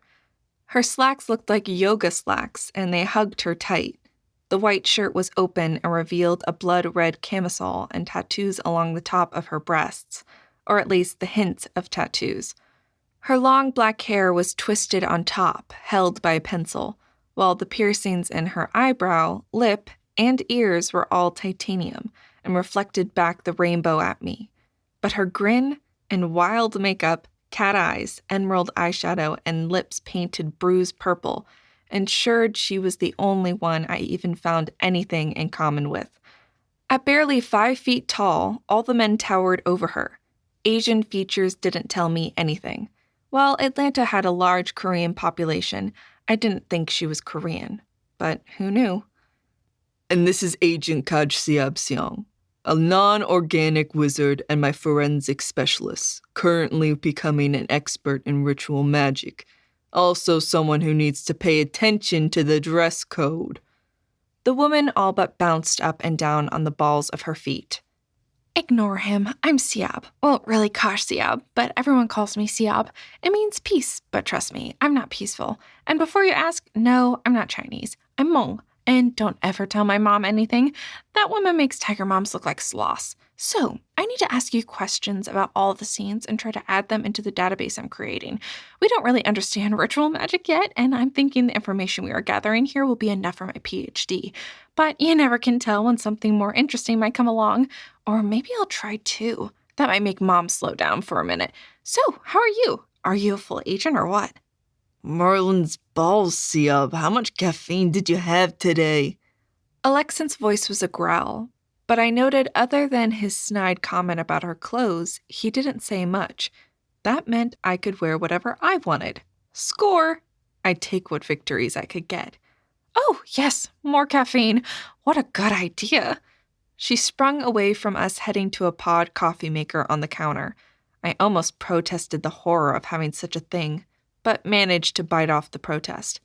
If I stayed here long, I'd have to bring in a French press or something decent.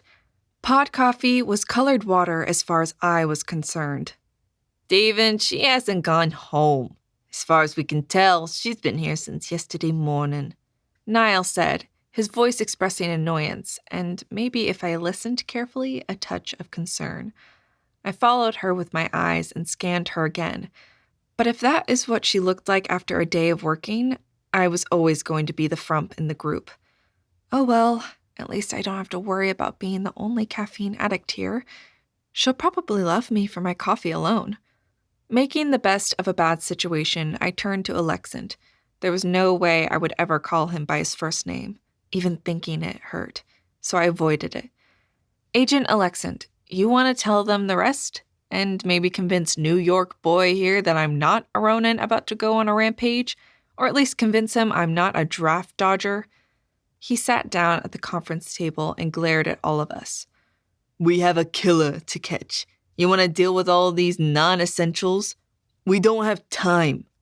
If you want us to actually be able to work together, I think it's worth the time. Don't they teach you anything about teams and interpersonal relationships in the FBI? I'd had 2 entire sessions in my various courses, one focusing on teamwork and how important it is to connect with people on the human level. Without it, you tended to dismiss or overlook others. In situations where lives were on the line, it was as important as anything. While this wasn't triage, it mattered. It was one of the reasons I'd been so frustrated at Ruby. Besides, if it annoyed him, it added an extra layer of attraction to it. Fine. Take seats, people. Let's get this over with so we can move on to important stuff. I gave him a look at the implication this wasn't important, but he didn't notice, already typing on a laptop and bringing up things on the wall screen. Siab came on over, holding a cup of something hot. I refused to give it the appellation of coffee. The other 2 sat on the other end of the table from where I had taken a seat. Looking at all the shiny equipment and tech, I wondered how much of it would go up in smoke. Then I remembered about my lack of a Murphy's curse. Maybe phones and computers won't be as fragile as they had been. It would be nice to get a new one. The idea got filed. Pay would be an issue again, and I didn't want to spend anything until things stabilized. Even thinking about another 4 years or more of school made me want to cry. None of that mattered now. I would just focus on the present and then move on. Nothing else I could do. As far as we can tell, Corey emerged a few days before her 12th birthday, most likely triggered by the death of her brother. So she had no idea she emerged. What is fascinating, though, other than the fact that it steered her into being involved with both of the cases so far, is she had a self-created and fueled Murphy's curse and Lady Luck cloaked around her all the time. It seemed to have been an unconscious creation, and was then managed the same way. While it is evident she had no involvement with the murders, she is still the only spirit Merlin on the coast, and I expect her to assist in finding this madman. He nodded, giving me a sardonic smile. Or mad woman, and stopping them. All 3 of the agents looked at me, and I fought not to shrink back. I channeled it into a smirk and looked at Niall. So, no, I didn't think I was a mage, and I had no desire or intent to draft dodge. I just didn't realize I had emerged, much less that I was doing magic at all. I kept the rescue of the patient to myself. No need to confuse the issue. We'll see, he muttered, crossing his arms, but at least the glare had dialed back a notch. Siab looked like she was about to explode with questions, but Alexan cut her off. Now to the stuff that matters. The image on the screen stabilized, and I looked at the girl I'd found and one of the other victims from the Olympic Park. They still looked like nightmare fodder, but after the Red Rum Ball, they couldn't even faze me. At least I hadn't killed these, vicariously at least. I know what you've been working on, but right now we are still nowhere. Victim 1, Jane Tanner, and apparently we have Corey to thank for getting her identified also. Something heavy was in his voice. I didn't understand. He must have seen my funny look because he continued. It was your suggestion. My face must have still shown something because I didn't know what he was talking about. Alexant heaved a sigh of exasperation as if he was dealing with morons. Whatever my look had been, it changed to a glare as I moved over and took the seat farthest from him. He pretended not to notice, but he did expand. You suggested they check the OMO database since even hedgemages are registered if they test. They found her. One Jane Tanner. Pattern hedgemage. Enough so that she's been doing well playing solitaire and putting together puzzles. I've received word that so far, all victims found at the Olympic Park were all mages. He turned and pointed to an image on the screen, a picture of where all the bodies were found. Before he could start talking, I interrupted. How many of the victims lived?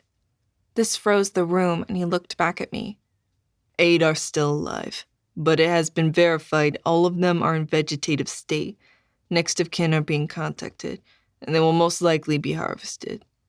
If possible, an even greater pall settled over the room, but my mind raced. That comment set off a lot of other ideas. Are you sure ritual magic is being performed? I remembered the weird waves in the sky, but that didn't mean anything. I'd also seen one, I thought, when Elzeba was hunting. Siab piped up. Oh, yeah. Stop. Alexant's voice cut her off, and she stopped like someone had hit the pause button. She didn't look intimidated, more resigned. With a quirk of her mouth, she leaned back and waited. Alexant turned to look at me. What are you thinking? I resisted the urge to shift in my seat as his gray eyes locked on me. The manner in which they were controlled. I haven't seen the med reports or anything, but from what I heard before I was so rudely dragged off, I paused to glare at Niall and Chris. They both just shrugged and seemed unaffected. I needed to ramp up my glare ferocity. They were all disabled in a way that preserved body functions for a decent amount of time, but destroyed upper cognitive abilities. I think, I stressed that. I don't know, but if that is the case, what if this is all a massive cover-up? To get someone an organ that they're on the transplant list for. Alexant whistled and leaned back. That is quite a theory. Got anything more to go on? I shrugged. I don't know that is anything to go on. I don't know if the puncture wounds damaged organs or how many were donors. Just that one thought struck me because of a comment. Some specific organs are always hard to get, and it's darn near impossible to game the system. But if you flood it with organs, even someone low on the list might get one. Chris, put it on your list. I want blood types, donor status, and who all the organs go to. I expected protestations. The donor list was supposed to be confidential information, but he just nodded and started typing on the computer in front of him.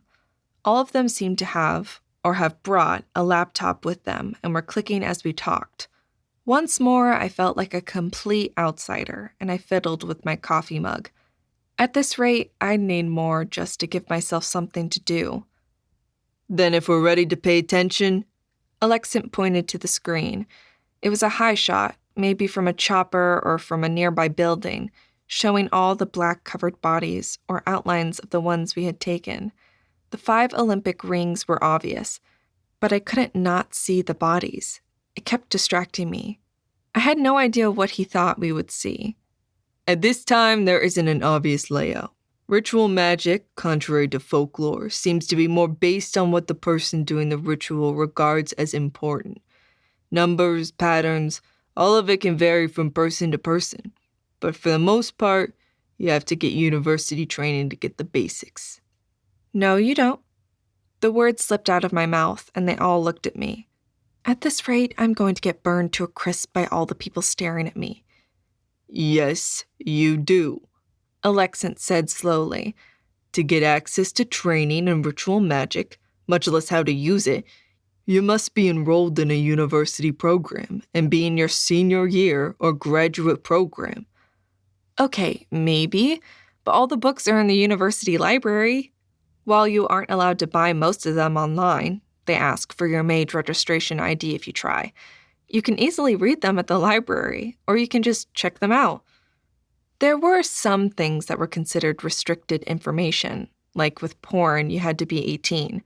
Well, for magic text, you needed to provide a mage ID. but no one looked that carefully. That requires you to be registered at the university. I wanted to roll my eyes. I'm not sure how I didn't. For anything, you can be taking classes part-time and get a library card, or, borrow your roommates. Most of the time you're using the self-checkout anyway. I'm just saying, if you wanted to learn ritual magic, it wouldn't be that hard to teach yourself. Or if you had a mage friend or relative, get them to buy you the books. There are days when I overthink things too much. Alexin actually sounded exasperated with himself.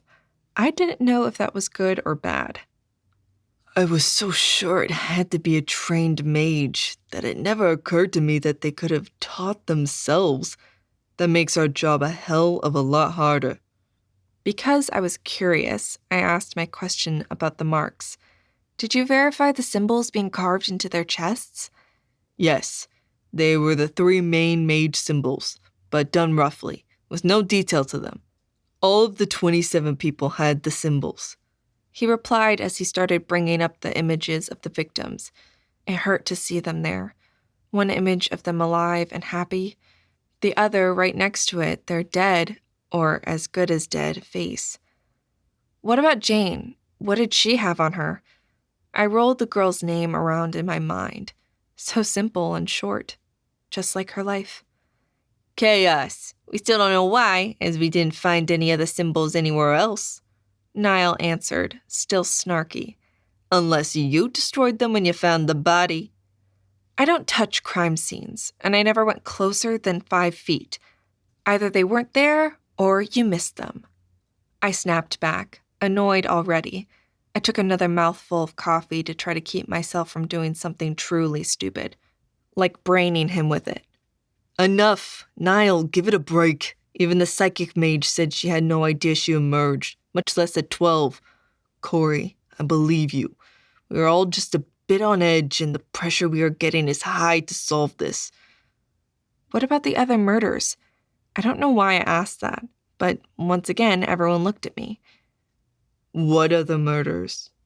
Alexin asked the question slowly, almost like he was scared of what I might say.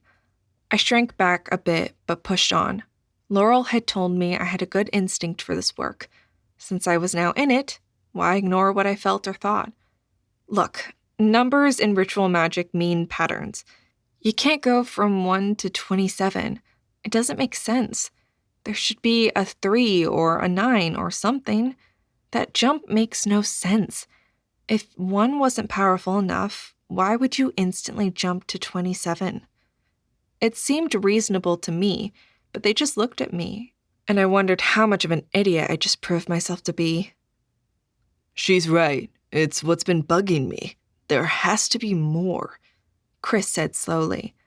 There is no pattern. That's why I can't put it together. And 1 to 3 to 9 to 27 would make sense. Lots of rituals on 3s jive with human understanding. Siab put in, her eyes sparkling as she leaned forward. But the bad thing is the next number would be 81. Alexin growled, looking at them. We should have come up with this. Why is this newbie the one seeing the obvious? Oh, that I can answer. Our heads are so full of patterns and previous cases, we have it all cluttered with everything that had happened before. Right now, on the surface, this looks like the Zodiac case from the 70s, where the Archmage wanted to ascend to Merlin, so he was draining high-ranking mages, doing them in patterns in the Golden Gate Park. It didn't work, so no one ever repeated it. Or even the Strangler in New York, killing any mage higher than he due to jealousy issues until he was caught. Niall said. We're seeing stuff from other cases in this one, and she isn't. He half smirked at me. I'm assuming you aren't a serial killer junkie? No. Ask me about weird diseases or strange ways to die, exotic poisons, I'll probably know. But serial killers? Not so much. Alexin looked at us and shrugged. Okay. Corey, what do you see? He enlarged the scene of the Olympic Park, so it took up the wall in horrific detail. Chapter 20. Ritual magic is still regarded as something crones or herbies use, not real mages. While no one can deny some of the crones who've spent a lifetime supplementing their magic with herbs can use their rituals to improve their power, their ability to teach has been limited. When it does work, the mage has created a ritual that is personal in every sense of the word, and even then, the success of ritual magic is low. Magic explained. I really wanted to say nothing, because that was the answer, but something niggled at the back of my mind. I saw the image of us carting away a victim, the red seeping through, and the two angry ripples in the air, like bulges, almost about to tear, but not quite. There was something about the bodies. Did you move any of the bodies before the medical responders, showed up? I turned and looked at Alexant. A few were turned over to check for life, but that's about it. He had focused on me again, and I wanted to squirm. The positions they're in are odd. Most bodies I've seen where the person drops dead are more straight, often on their backs. These, the people all crumpled on the ground like puppets with their strings cut. They weren't even all on their backs. Were the cuts done while they laid down or while they were standing? I went over the wounds in my head again. I'd have to talk to a doctor to be sure, but most of them that I had treated seemed to have an upward tilt to them, like someone driving the blade up. The images flashed back and forth as I pondered it. Coming out of my vague state, I blurted, "Do you have the ME reports yet?" I wasn't a doctor, but the medical examiner's report would tell me a lot about the wounds. Alexan arched a brow at me, and I realized I'd interrupted a discussion between him and Niall. I fought back embarrassment. I really hadn't noticed they were talking, caught up in my own little world. No. Should get it by Tuesday. I nodded and sank back. I couldn't think of anything else. There had to be other murders, and I knew some medical stuff. My so-called Merlin status didn't seem to do me any good, but I didn't know what else to do. I closed my eyes and wanted to be back at Ruby, no matter how they treated me. At least I knew I could be useful there. Here, I had no idea what I was. Learn. You can always learn. Maybe something will lead you to Stevie's death. I turned to Siab, forcing a smile, but when she saw me, her smile made mine real. Can you tell me about ritual magic? I mean, I was going to check some books out on it, but I don't know anything. Her smile changed her from interesting to vibrant. I warn you, once I start talking, it's hard to get me to shut up. And since you're a Merlin, you'll get all this when you get to those classes. So I'll skip the basics? I don't know the basics, but I figure focusing on what's going on with these murders is the important part. I think I'm here because I decked him and it pissed him off. You decked Stephen Alexant? I mean, really? With your fists? Her eyes widened, and I couldn't tell if her astonishment was horror or amusement or shock. He tried to stop me from helping someone. Besides, it's not like I knew who he was then. Or now, for that matter. I mean, he's a Merlin doing his draft service. Her mouth opened, paused, then she snapped it shut and shook her head. That is one conversation that needs drinks, and no listening ears. Back to ritual magic. She paused as she brought something up on her computer, but I got the feeling she was more trying to organize her thoughts than anything else. After a minute, she nodded and brought up the image of the first girl, Jane. I didn't cringe, though it took me a moment to recognize her. Lying flat and nude, the wounds on her chest were visible. There were things I hadn't seen when I found her. The eyes, peeled away face, and her missing heart had taken all of my attention. While there was still a gaping hole right below her sternum, this time I could see the cuts her clothes had covered. He dressed her after she was dead? Yes, but almost immediately after. I think he's an air mage and is creating illusions, so no one can see him as he's working. Then he drops it and walks away. I think, and this is all supposition, the heart and eyes were the offerings. I cut her off, eyes wide. Wait. You can do offerings of other people? She ducked her head. Bad choice of words. Let's say it was what the unsub thought would be a good gift, or something for whomever he was trying to summon. But that is what doesn't make any sense. Wait, back up. I'm lost. I hated to admit that, but at this point, I was confused and felt like I was missing pieces. Okay, I knew I was missing pieces, but none of this made sense. I'll explain. Starting at the beginning might be good for all of us. Alexin's voice interrupted, and I looked at him. I'd been unaware he was following our conversation, but rather than looking at me, he put the picture of Jane and the park up on the display.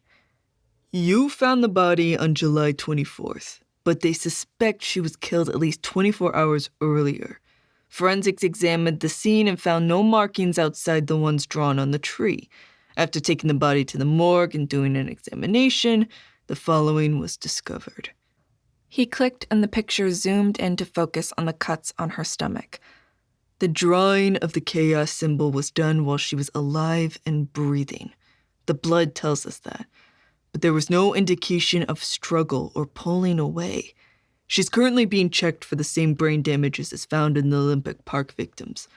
The eyes were taken next and then the heart.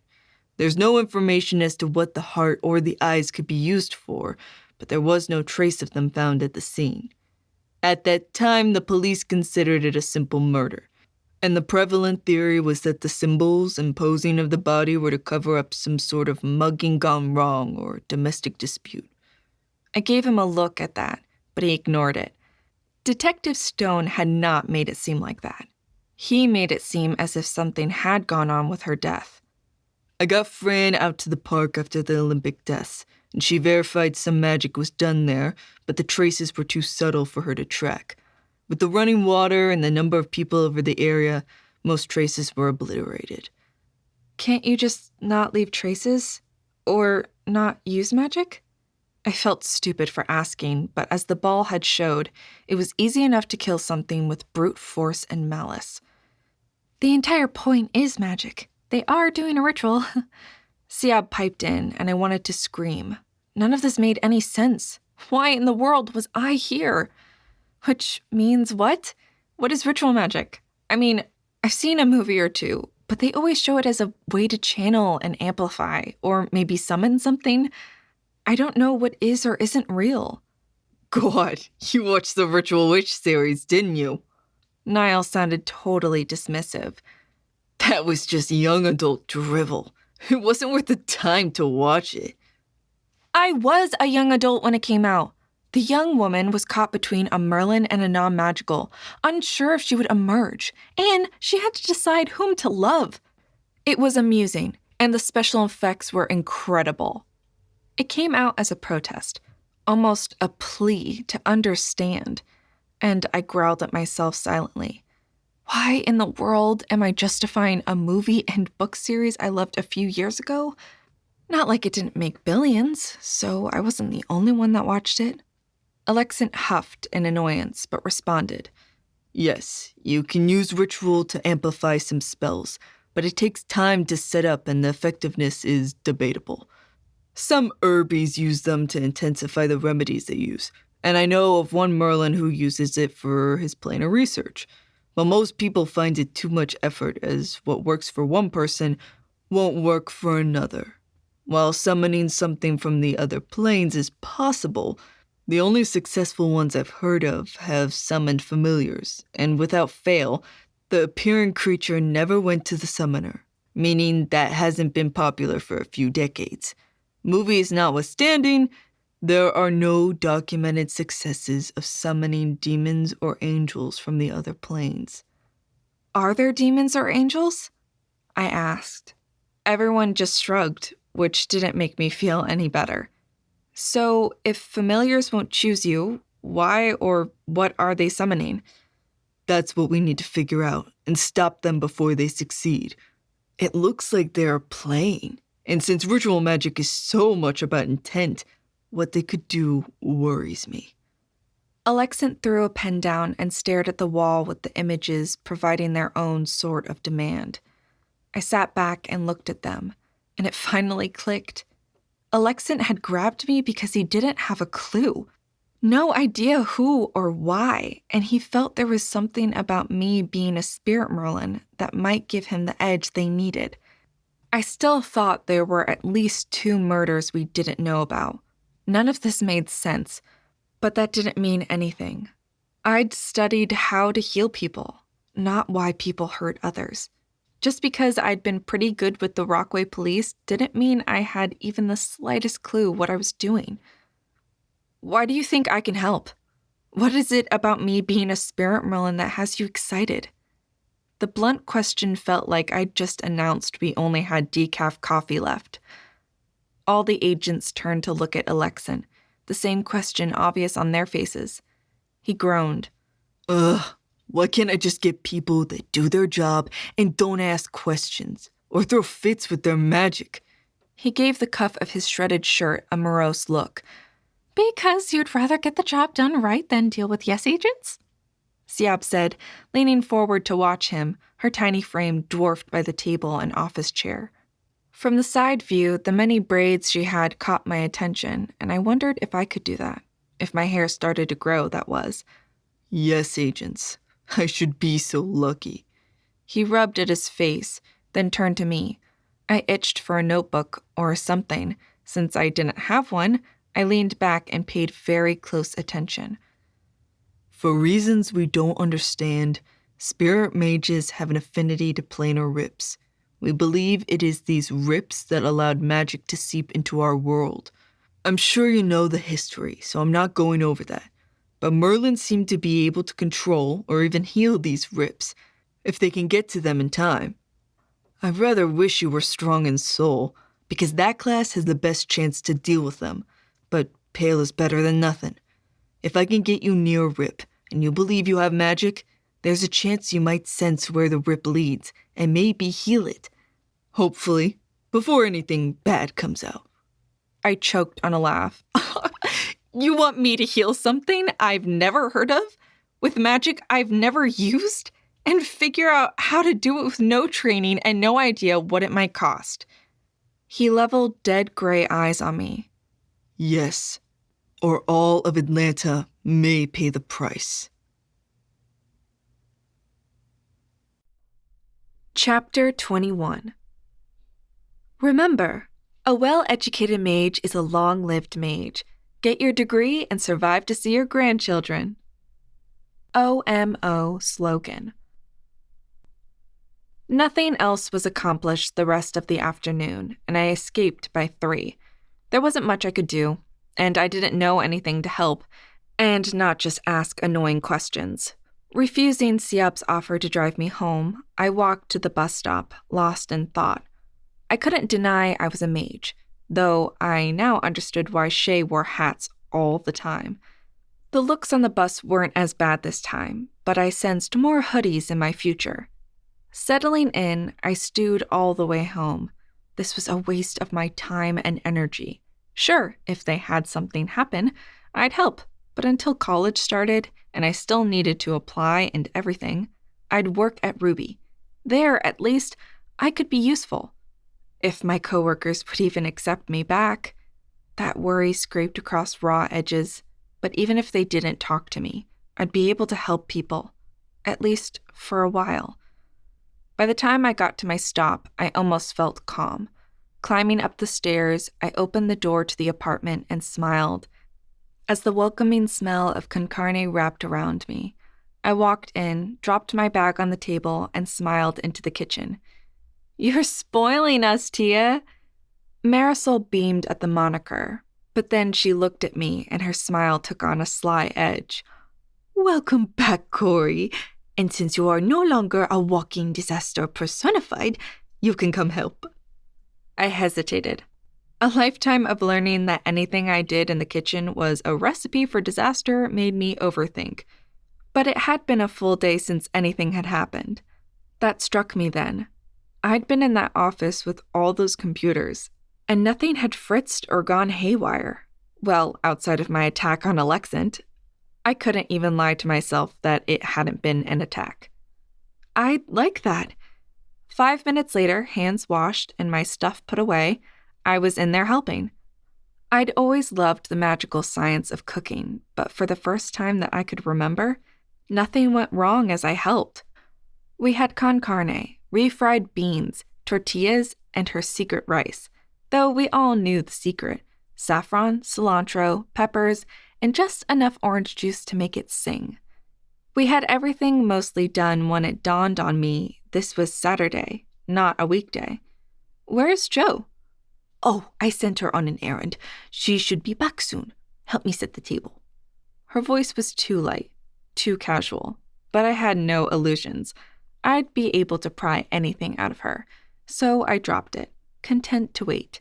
With Marisol here, the table was getting a workout, even if the three of us were crowded using it. You do know it's driving me crazy not to ask about your day, she said while she filled water glasses. I had wondered, but honestly, there is not much to tell, other than me asking stupid questions. I really think I'm there just because I pissed people off so much. Are you going to stay? Her tone was too casual, and I frowned. I have a choice? Of course. Granted, someone else has to lobby for you, but you aren't ever required to take the first government agency that offers you a job. Think of it like getting your degree and getting job offers. It is up to you. She shrugged. While this man may have immediate precedence due to the deaths, you still have a degree to complete before you really need to worry about that. I opened my mouth, but the door opened, and Jo came sailing in, all bounce and joy. More joy than I'd seen in a while. Once again, the niggle of worry ate at me, but I couldn't place it. Did you get everything? Marisol asked and headed over to her daughter. Of course. Jo handed her a bag. Excellent. Come on, Corey. Sit. Jo, go clean up. Mommy, I'm not exactly dirty. I went to the store, not the shop, Jo said, her tone amused. Marisol shook her head. Sorry, habit. You're usually covered with grease and other stuff when it's dinner time. Then wash your hands and sit down. Jo was already at the sink, still snickering. Marisol flushed a bit, but waved me to my chair. Sit, both of you. I did, but I had no idea what was going on. They were both grinning and almost giddy, so I wasn't worried, just wary. Jo in that good of a mood often spelled mischief. They both settled down, and Marisol handed me 2 items. One, a set of 3 books wrapped in brown paper and a ribbon. The other just looked like a card. What? Why? I just stared at them until Jo shoved them into my hands. Your emergence gift, silly.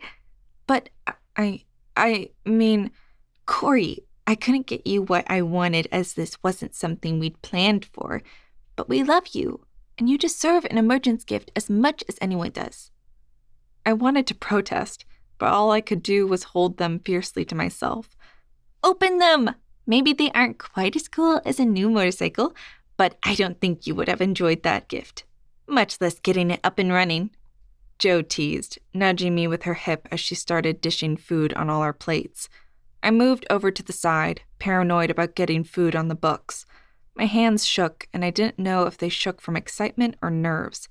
I opened the envelope first. I pulled out the card and the piece of paper in it. It took me a full minute to try and understand what I saw. A certificate for a spa here in Atlanta? Marisol shrugged. I know you've been so focused on your school, and now it's going to start over again. I just thought you might like to go get a massage. Maybe have one of them show you things to do with your hair, since I'm pretty sure it will start growing. You could get it colored or use it if you want to get fancy for a date. She sounded hopeful, and I ducked my head. For everything I had talked to Marisol about, I never talked to her about my lack of sexual attraction to anyone, male or female. Since I still didn't know how I felt or why, I wasn't going to discuss it. And what does that have to do with getting a massage and a facial? This is a treat and will probably be fun. Thank you. I've never been. Are massages nice? Oh, they are addictive. Maybe every month or so we can set up a girls' weekend and go? It was an offer, tentative, but a real offer. Joe's face lit up. I'd like that. A break from the everyday. Like once every 3 months? Can we schedule it? That would be great. Marisol grinned, and it occurred to me that she might miss having girls at home. Everyone sounded enthused, and I thought I might be too. But first, I'd go get a massage and see what I liked or didn't like. That led to the next package, and I unwrapped this a bit faster, then gaped. How? In my hands lay the 3-book set of The Definitive Magic Skills. Most libraries had them as reference only because they were too expensive to let out into regular hands. You had to be a Merlin to even get access to them, but in them lay all the information about magic I could ask for. Oh, lots of practical stuff was missing, like how to do offerings, the basics of using magic, and any laws surrounding them. But this would answer any questions I had or could think of before starting classes. Magic of chaos, magic of pattern, magic of spirit. I wanted to cry. I would learn so much, get so many questions answered, maybe find out something about both myself and the killer. Well, I might have snuck a look at your ID and your registration number. When I called, I said I wanted to get it as an emergency gift for our new Merlin and provided your ID. You'll need to register the receipt of the books online in the next day or so. Marisol nodded at the slip of paper in the first book. But I thought it might be what you needed. A car is a bit out of your league, and I couldn't see you driving a motorcycle by yourself. Oh, yeah, no. Riding with her is bad enough. Well, maybe weird things won't happen anymore now that your cloaks of good and bad luck are gone. Joe fired back. Now eat. I'm starving, and Mommy needs to leave to go back home tonight, preferably before it gets full dark. Marisol cast her a thoughtful look. Do I want an example of weird things? No. Both of us responded at the same time.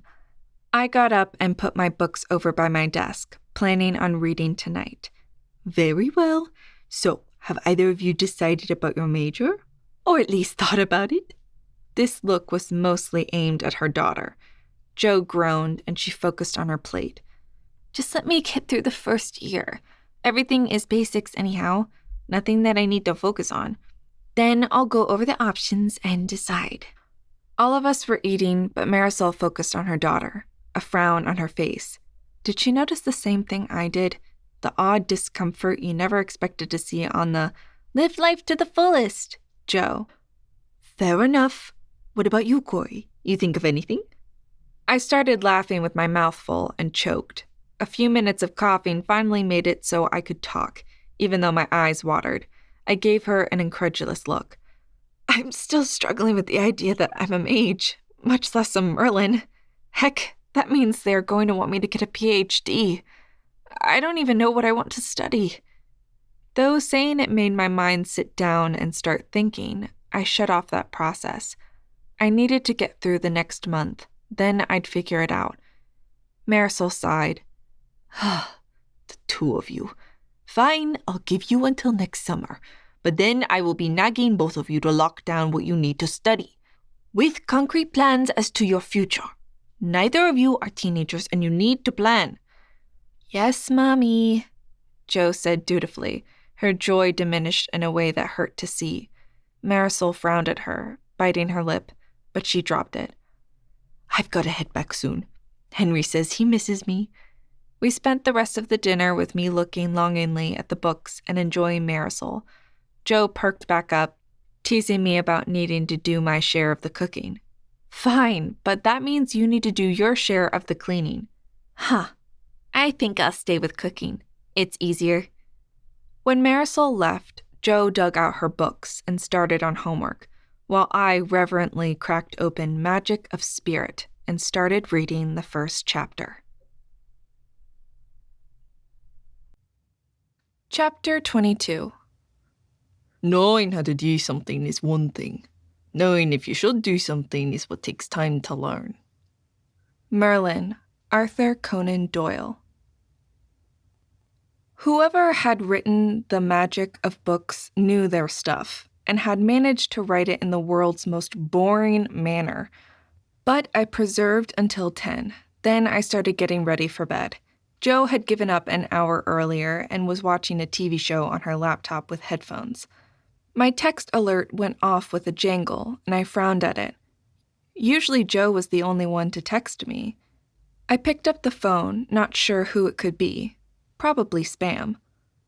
You do not need to come in tomorrow. A package will be delivered to you in the morning. Read it and study what is in there.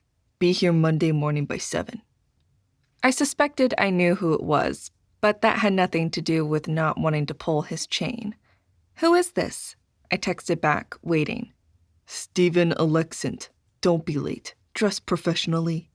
How in the world did he get my number? I managed outrage for a whole 30 seconds before remembering all the interminable forms I'd filled out, which included my address and phone number. I wrinkled my nose in a glare at my phone, even though it hadn't annoyed me. I refused to respond. Instead, I threw a pillow at Jo to get her attention. Jo, you have any plans tomorrow? She tossed it back to me as she pulled off her headphones. Nah, I'd like to get out of the apartment for a while. I'm getting a bit stir-crazy. She did seem a bit wired.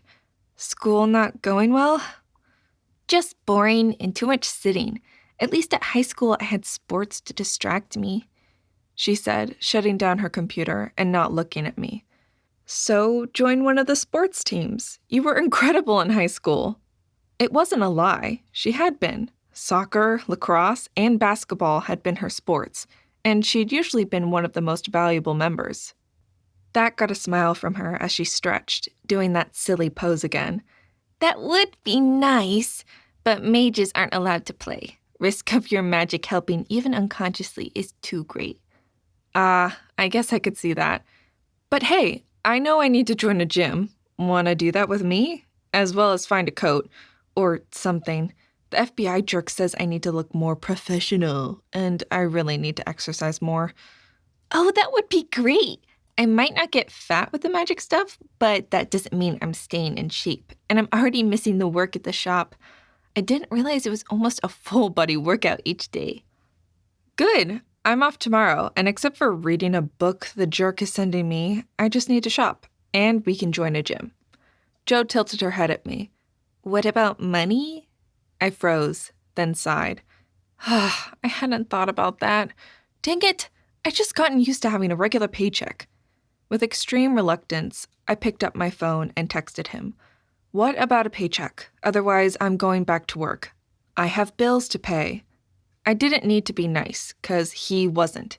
At least that was the excuse I would use. Paperwork Monday. Already have full rent waived for your housing. Salary to be determined. I looked and shrugged. Well, apparently we don't need to pay rent anymore, so unless we join a super fancy gym, I think I can handle it. Yay! I'm going to get you in the best shape of your life, now that we don't need to worry about treadmills exploding when you walk by. A feeling of dread settled into my soul, and I suddenly regretted this idea very much. We headed to our beds, and I set an alarm for 9. I might as well enjoy sleeping in. Who knew when I'd get to do it again? My dreams that night were distracted by someone's cat crying, a soft, plaintive mew. It was loud enough that it almost woke me up, but not quite, and just enough that I muttered about people and crying cats that morning in the shower. We headed out, and Jo was bright and cheerful. We found a suit jacket for me, signed up at a gym a block from our apartment, and had lunch out. I'd also, much to Jo's amusement, found a floppy fedora-like hat. It was a burgundy color I loved, and flopped enough that with my hair brushed forward, most of the Merlin symbol was obscured. It made me feel better to not have it on display. I'd have to get used to the tattoos and the attention they attracted, but for right now, I could avoid. Part of me hated every minute out in public, people glancing at our temples. I was so used to dismissal that the double take and the wary step back caught me off guard every time. Going back to the FBI office seemed like an escape by the time we got back to the apartment. I was exhausted and just wanted to hide from everyone and everything. A package waited at the doorstep. What's that? Oh, this must be what the jerk said he was sending to me. I picked it up and frowned. It wasn't the normal sender. I mean, who didn't get things from Amazing? They had everything from books to food to familiar supplies. Instead, the package was from Quantico.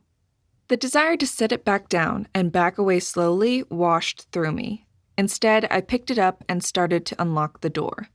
Well, hello, neighbors. We both turned to see Nathan leaning against the door jamb. I turned in such a way my left side faced him, not the side with the tattoos. I'd seen him a few times. Each time I was rushing somewhere, so other than a hi, I'd been too busy to worry. But from the side Jo heaved and the way she stiffened, I guess she hadn't been so lucky. Hey, Nathan. I don't understand why two good-looking women aren't having guys beat down their door every day. You should let me take you out and show you the best places in Atlanta. While his words were friendly, the leer made me wrinkle my nose. He didn't scare me, but there was nothing about his invitation that made me even interested in knowing him as a friend. Again, I'm a lesbian. Your dangly bits don't interest me at all, Jo said, boredom obvious. How would you know that? You haven't seen what I'm packing or experienced how I can make you feel. His response was instant, and I looked at him, stunned. While in high school, Jo had dated the occasional guy, but after her first kiss with a girl, she had spent weeks in rapture over it. How great the kiss had been, the softness, the full breasts, all the things she'd never cared much about in a guy she loved on a girl. Stomach, ass, shoulders, back. You'd have thought she'd discovered a new chocolate. Are you really that much of an idiot? The words slipped out before conscious thought. Me and my stupid smart mouth. He bristled, straightening from the slouch he held just a minute before. Jo stiffened, and I wondered what else he'd said to her. Are you calling me stupid? He demanded, looming suddenly. Well, you just implied that by looking at your genitals, Jo would suddenly become delirious and decide after almost a decade? I might have added a few years to get that, but it sounded better than 6 years. She would decide that women didn't do it for her anymore and become hetero, or at least bi. I would think anyone getting a college degree would have more than enough intelligence to know it doesn't work like that. You can't turn on or off what you like. What makes you happy? He sputtered and his face flushed. Though maybe that's why you're still here. You haven't figured out how the world works yet, much less how to interact with people. What is this, year 5 or 6? I tapped my chin thoughtfully to make it look like I was pondering. He was one of the mage students, but from his reaction, I figured I was right, though it had been a complete shot in the dark. He just seemed like the type to always stay a student and avoid having to work. You know nothing. You're just a hanger on riding your friend's coattails while you get cheap rent. Does she know you're using her for her mage bennies? Or did I misunderstand and you're paying on your back? The cruelty in his voice slapped me. I was stunned to realize a week ago I might have flinched at that and worried it was true. But now, a feeling of cold dread that this is how power abuse started flashed through me. It didn't prevent me from turning and looking at him fully, my Merlin tattoo bright in the sun. His eyes went wide, and he paled. Wow, sorry. I didn't realize. I was just being friendly, you know? I won't bother you. Please, ask if you need something. He was backing up as he spoke. Sorry to bug you. And he slammed the door shut. You could hear the lock sliding home from the other side. What in the four planes was that? Jo sounded bewildered. Me? I wanted to be sick. Disgust coated my tongue, and I needed to brush my teeth, badly. That was power abuse. I muttered as we headed in. I dropped the book on the table and all but ran to the restroom. A few minutes later, the bile had mostly ebbed, but I still felt raw, somehow dirty. I just threatened him, and I hadn't needed to say a word. Explain. Jo had her arms crossed, glaring at me. I sighed. What have you done outside of college since we got here? The question threw her off balance, and she dropped into her desk chair, turning it to look at me. Not much. Lunch out, shopping with you. That week off we had at Six Flags, but everything else has been school. School, where most everyone is a mage. Or with me, a normie. The decision was still out if that was an insult or not, but it fit, or at least it had. Jo frowned at me. You know I don't care. She trailed off and looked at the closed door. Oh, yeah, that was me abusing power because everyone fears a Merlin. That was something I didn't know until lately, and I don't like it. Joe sighed and pulled me into a hug. I almost resisted. I felt dirty, like a million showers could never get me clean. It sunk in, just how most people viewed mages. We were dangerous, and if we were a Merlin, then you were the most dangerous one around. But I sank into her hug for a few minutes as I mourned one more thing this unwelcome event had cost me: another chip in my rose-colored glasses. After a muted dinner, I opened the package sent from the FBI office in Quantico. Getting something from there was strangely cool, but I couldn't get up energy to be excited. But the book interested me: Magical Rituals. It was a slim volume, especially compared to what Marisol had gotten me. Suspecting he'd probably quiz me in the morning, I opened it and started reading. In a few minutes, reality disappeared, and I was deep in the magic of ritual making.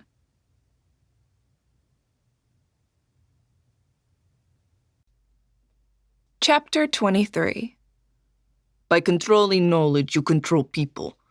When you are dealing with people capable of destroying lives, buildings, governments with the flick of a finger, control becomes very important.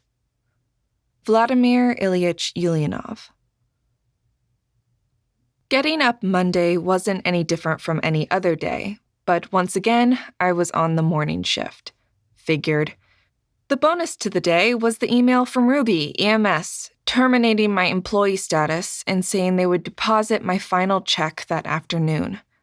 It didn't make me feel better, but at least I still had a bit of money. I dug through what I brought from my apartment and found a French press and some decent coffee. If I had to do this, it would not be in an under-caffeinated state. They slipped in my small backpack, and I headed out the door as I heard Jo start her shower. I walked to the bus stop, having made a note of where I needed to go, and caught the bus there. This time I wore my hat, and I didn't care that it probably looked ridiculous. With my hair brushed forward, while you might see the edge of one of my marks, you didn't see all of them. I felt better, but had already decided on hoodies as soon as it cooled down at all. I spent the ride reviewing what I'd learned, which I figured everyone else already knew, so it would just help me not ask the obvious. But I couldn't figure out how learning about ritual magic would help. From everything I read, it was personal. No two mages would do the same thing to achieve the same result. So while we might suspect they were using ritual magic, we wouldn't be able to replicate it because we weren't focusing on the same thing. And even if we were, the symbols used wouldn't mean the same thing to us. Then you add in the fact that the author had referenced a study saying the current breakdown of magic was wrong, and everyone had access to at least 1%, figure a weak hedgemage. It was something so small, no machine could test it. But that meant even the most magic-free humans could use ritual magic if they focused and were very specific and careful. It made it scary, yet also rare that it succeeded. Then why is this person even trying? I thought about it as I headed in, trying to figure out what they wanted badly enough to do that. Or maybe it wasn't that. Why did I do things? Fear? Need? Desire? I couldn't come up with any other primal reasons. This is stupid. This isn't my job. I have no training for this. At this point, I hadn't even thought about what I might like to study for. That was yet another stack of paperwork I was waiting to get. All the suggestions and ways various skills could be used. I'd think about that later. I had some time, and I wanted to make the right choice. Though the idea of testing out a few classes ripped across my head. I stopped mid-step. I had my degrees. I should be able to start as a junior, or at least a sophomore, maybe higher. That realization buoyed me until I got to the door, the card key access door. I peered through the window, but there was no helpful security guard to let me in. Reluctantly, I pulled out my phone and scrolled through my text messages. I can't get in. I stared at the phone. 5 minutes, I was leaving. Siab will be there shortly. I started counting in my head, but it being the lone other woman made me reluctant to just walk away. Either way, it didn't matter. Before I reached 90, which would have been a minute and a half, the door pushed open and her smiling face greeted me. "Morning, Corey. Come on in. Chris has been here since 6. He says he thinks he has something." I followed her in, wondering how anyone could be so cheerful at not even 7 in the morning. It was unnatural. "I researched more this weekend," she said, "but I don't see anything that points to what we are doing using ritual magic. It doesn't make much sense." Yeah, I read some this weekend too, but I'm not sure looking at ritual is the way to go. "And why am I talking? My plan was to nod and not say anything." I stifled a groan as she shot me a glance, unlocking the last door. "That sounds interesting. What do you mean?" I struggled as we went through the door, not sure I wanted to voice the weird ideas I had in my head. Everyone gather at the table. Corey, sit there. Alexant pointed at a chair with a pile of papers, badge, and a laptop in front of it. Chris, show us what you have. It took me a bit. I started the queries Saturday, worked on cleaning up and validating the data yesterday, and today I got a hit. He had been typing furiously on his laptop as he spoke, and the wall screen sprang to life. Veldasta, 3 dead. Signs of incisions in the stomach and traces of candles found at the scene. Why weren't we called? Alexant's voice was a growl, and I couldn't help scooting my chair further away. I had no desire to be the focus of his anger. Because, until I worked through the ME's report, it had been reported as either arson, suicide pact, or kids playing with magic. The official cause of these was smoke inhalation, and most of them were covered in 3rd-degree burns, which means they still haven't been identified. I've sent a note to the coroners to run them through the OMO first. They keep the DNA on file forever, as far as I can tell. Instinctively, I ran my tongue around the inside of my cheek, remembering the swab. Knowing I was in the system, that every mage was, created an odd dichotomy of support and revulsion. But it was one I didn't really have time to explore. We think this mage did it? Alexant didn't take his eyes off the information on the screen as Chris typed. I think it matches the MO we're looking for, and it matches the next number I found. Chris replied evenly. It impressed me he didn't respond to the aggression in Alexant's question. But then that man rubbed me wrong. It was becoming a pattern. First, Chief Amison, now this guy. Maybe eventually I'd learn to like him too. Miracles could happen.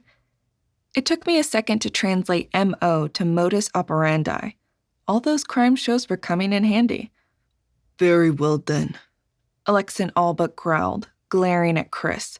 I almost felt sorry for the man, but he didn't seem to even notice the grouch glaring at him. The next was only found 2 days ago, which is why it didn't show up earlier, and the location is Savannah.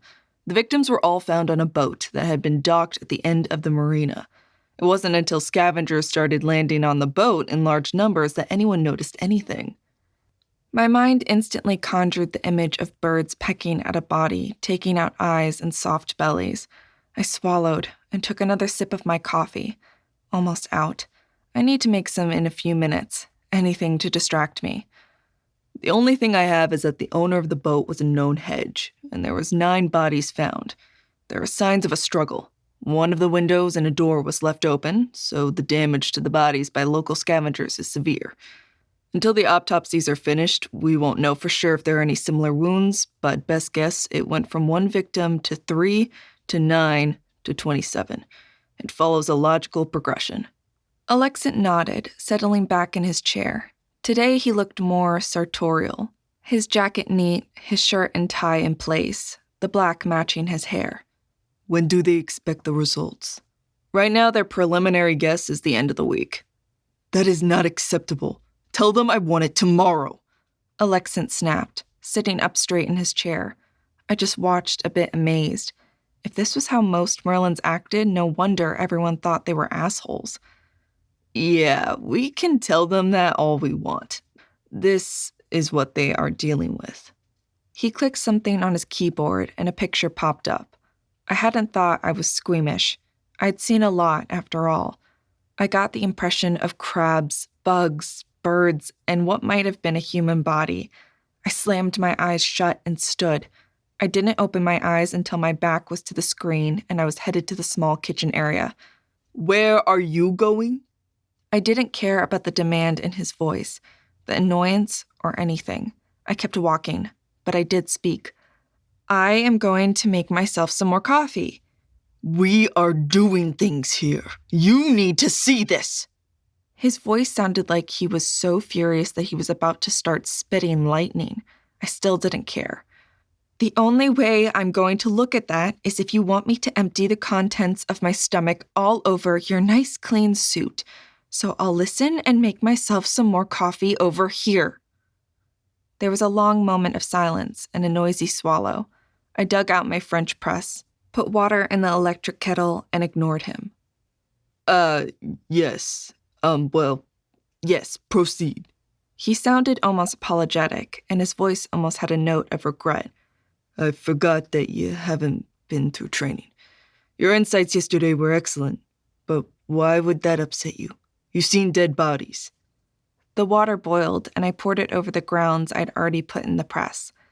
Yes, but there is a world of difference between a body with wounds and injuries, even in death, and a body being eaten by crabs. I spit that word out. Crabs just gave me the creeps. He cleared his throat. Ask them if they can at least verify if there were puncture marks or wounds on the bodies in an abstract version of the mage symbols. That would be helpful. If they can tell if these people were immobilized the same way as our other victims, that would also be helpful. Will do. They don't have any leads, but most sites were so badly contaminated, the odds of finding anything that can link to our crime scenes are low. But they will try. Chris paused, then said quietly, "The picture is gone." Thanks. I carried my press and cup back to the table. It still needed to brew for a few more minutes, and I already doctored up my cup. They all glanced at me curiously, but they sniffed the air appreciatively. I had a smirk. The secret to so many people's hearts. Caffeine. Niall, any leads? Niall snorted. No. The rips faded by the time we got back there. The area was so trampled if there was anything, we missed it. How did no one see anything? I mean, that was a lot of bodies. I asked, checking the color of my coffee. Another minute. Either the unsubs or someone working with them was an air mage and created an illusion so that no one walked through. But still, they must have worked really fast because that was a relatively busy park. Someone might have stepped into it. Chris mused, tapping on the table softly as he spoke. I shrugged. Did you ask people what they saw? We're still tracking down anyone there. The person who called it in was hysterical and has blanked out most of it. No cameras? Aren't there cameras there? That sounded weird to me. Most of Atlanta had traffic cams, and didn't all the crime shows always have a camera pointed that way? Not in that area of the park. It's usually filmed, but that day there wasn't anything going on. Niall had a sour sound to his voice, and I didn't blame him. So we have a mage able to kill quickly and easily, prevent people from seeing him or her, and has a ritual to rip the plains open. I summarized as I poured. The coffee scent soothed me, and I suspected I'd be needing a lot of soothing. Glancing at the pile of paperwork I needed to get through, it was guaranteed. Basically, Alexin admitted.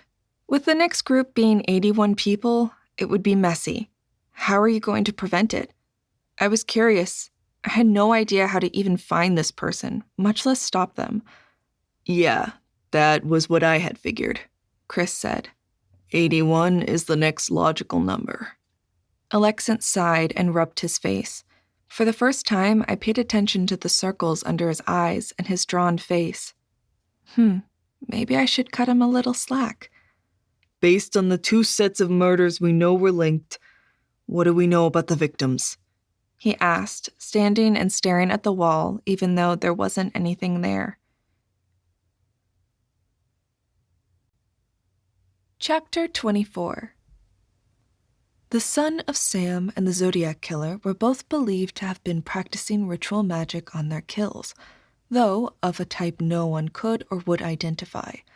Experts from all over the world were brought in, and they would never say what they thought it would do. The son of Sam said he just liked to draw pretty pictures and enjoyed freaking out the police. The Zodiac Killer was never caught, so it is still unknown if his symbols were actual rituals or just another way to play with the authorities. History of magic. Niall took that one. All under 40. Most were hedge mages, a couple magicians, all registered. Only a few of them had tattoos, and only a few wore any markers, just jewelry or emblems. All were local and worked in the area. We are still trying to decipher how they were all drawn there. The illusions the mage used was interesting. We got a glimpse from a few people who provided pictures they took at the park that day. There were sawhorses around the water feature and a warning that the water was contaminated. No one asked, and while they didn't see anyone, they didn't think anything of it. Niall paused and frowned at the report on his computer in front of him. What?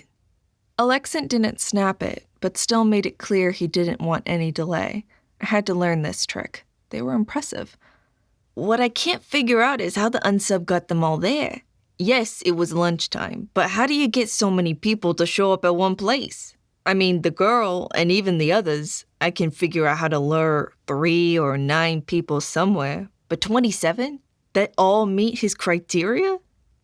I've started looking at their social medias, but we are still getting IDs, and until I have them all, I can't lock in on all the accounts. Chris chewed on his stylus while he talked, his eyes distant. There has to be something that would get them all there at once with different backgrounds. Flip it around, Siab said.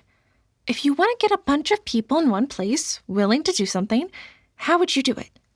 Flash mob, contest, celebrity, giveaway, or meetup. I rattled off as I started going through and signing papers.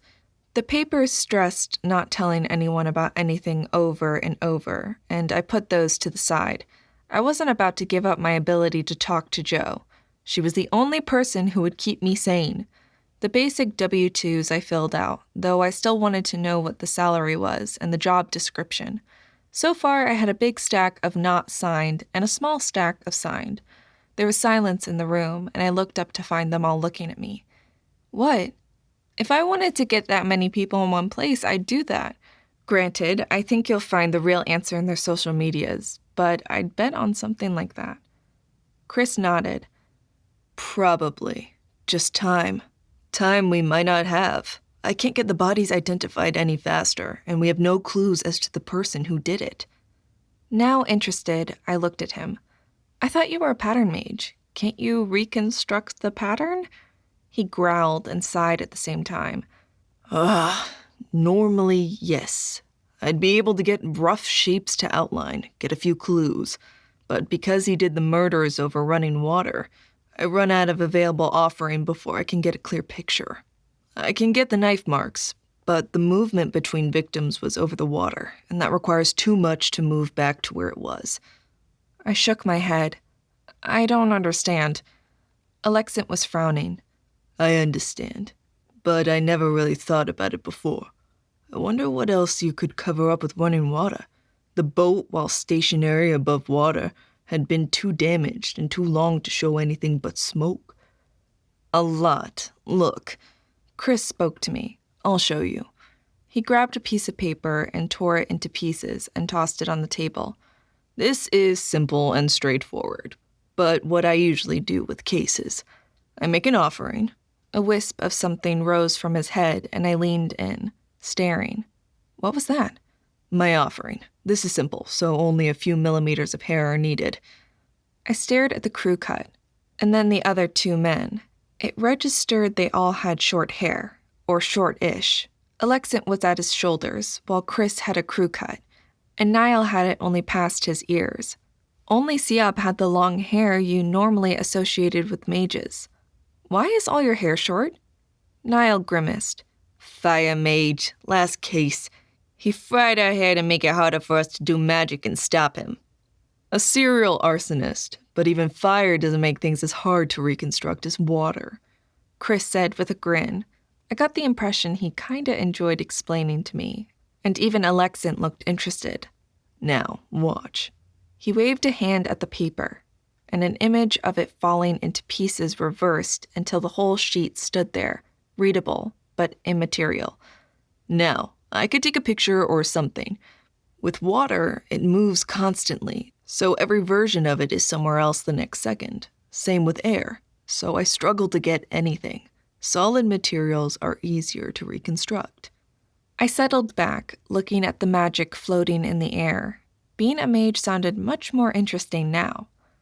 All of this is fine, Alexant said, but we know we still need to figure out who they were and why they were there.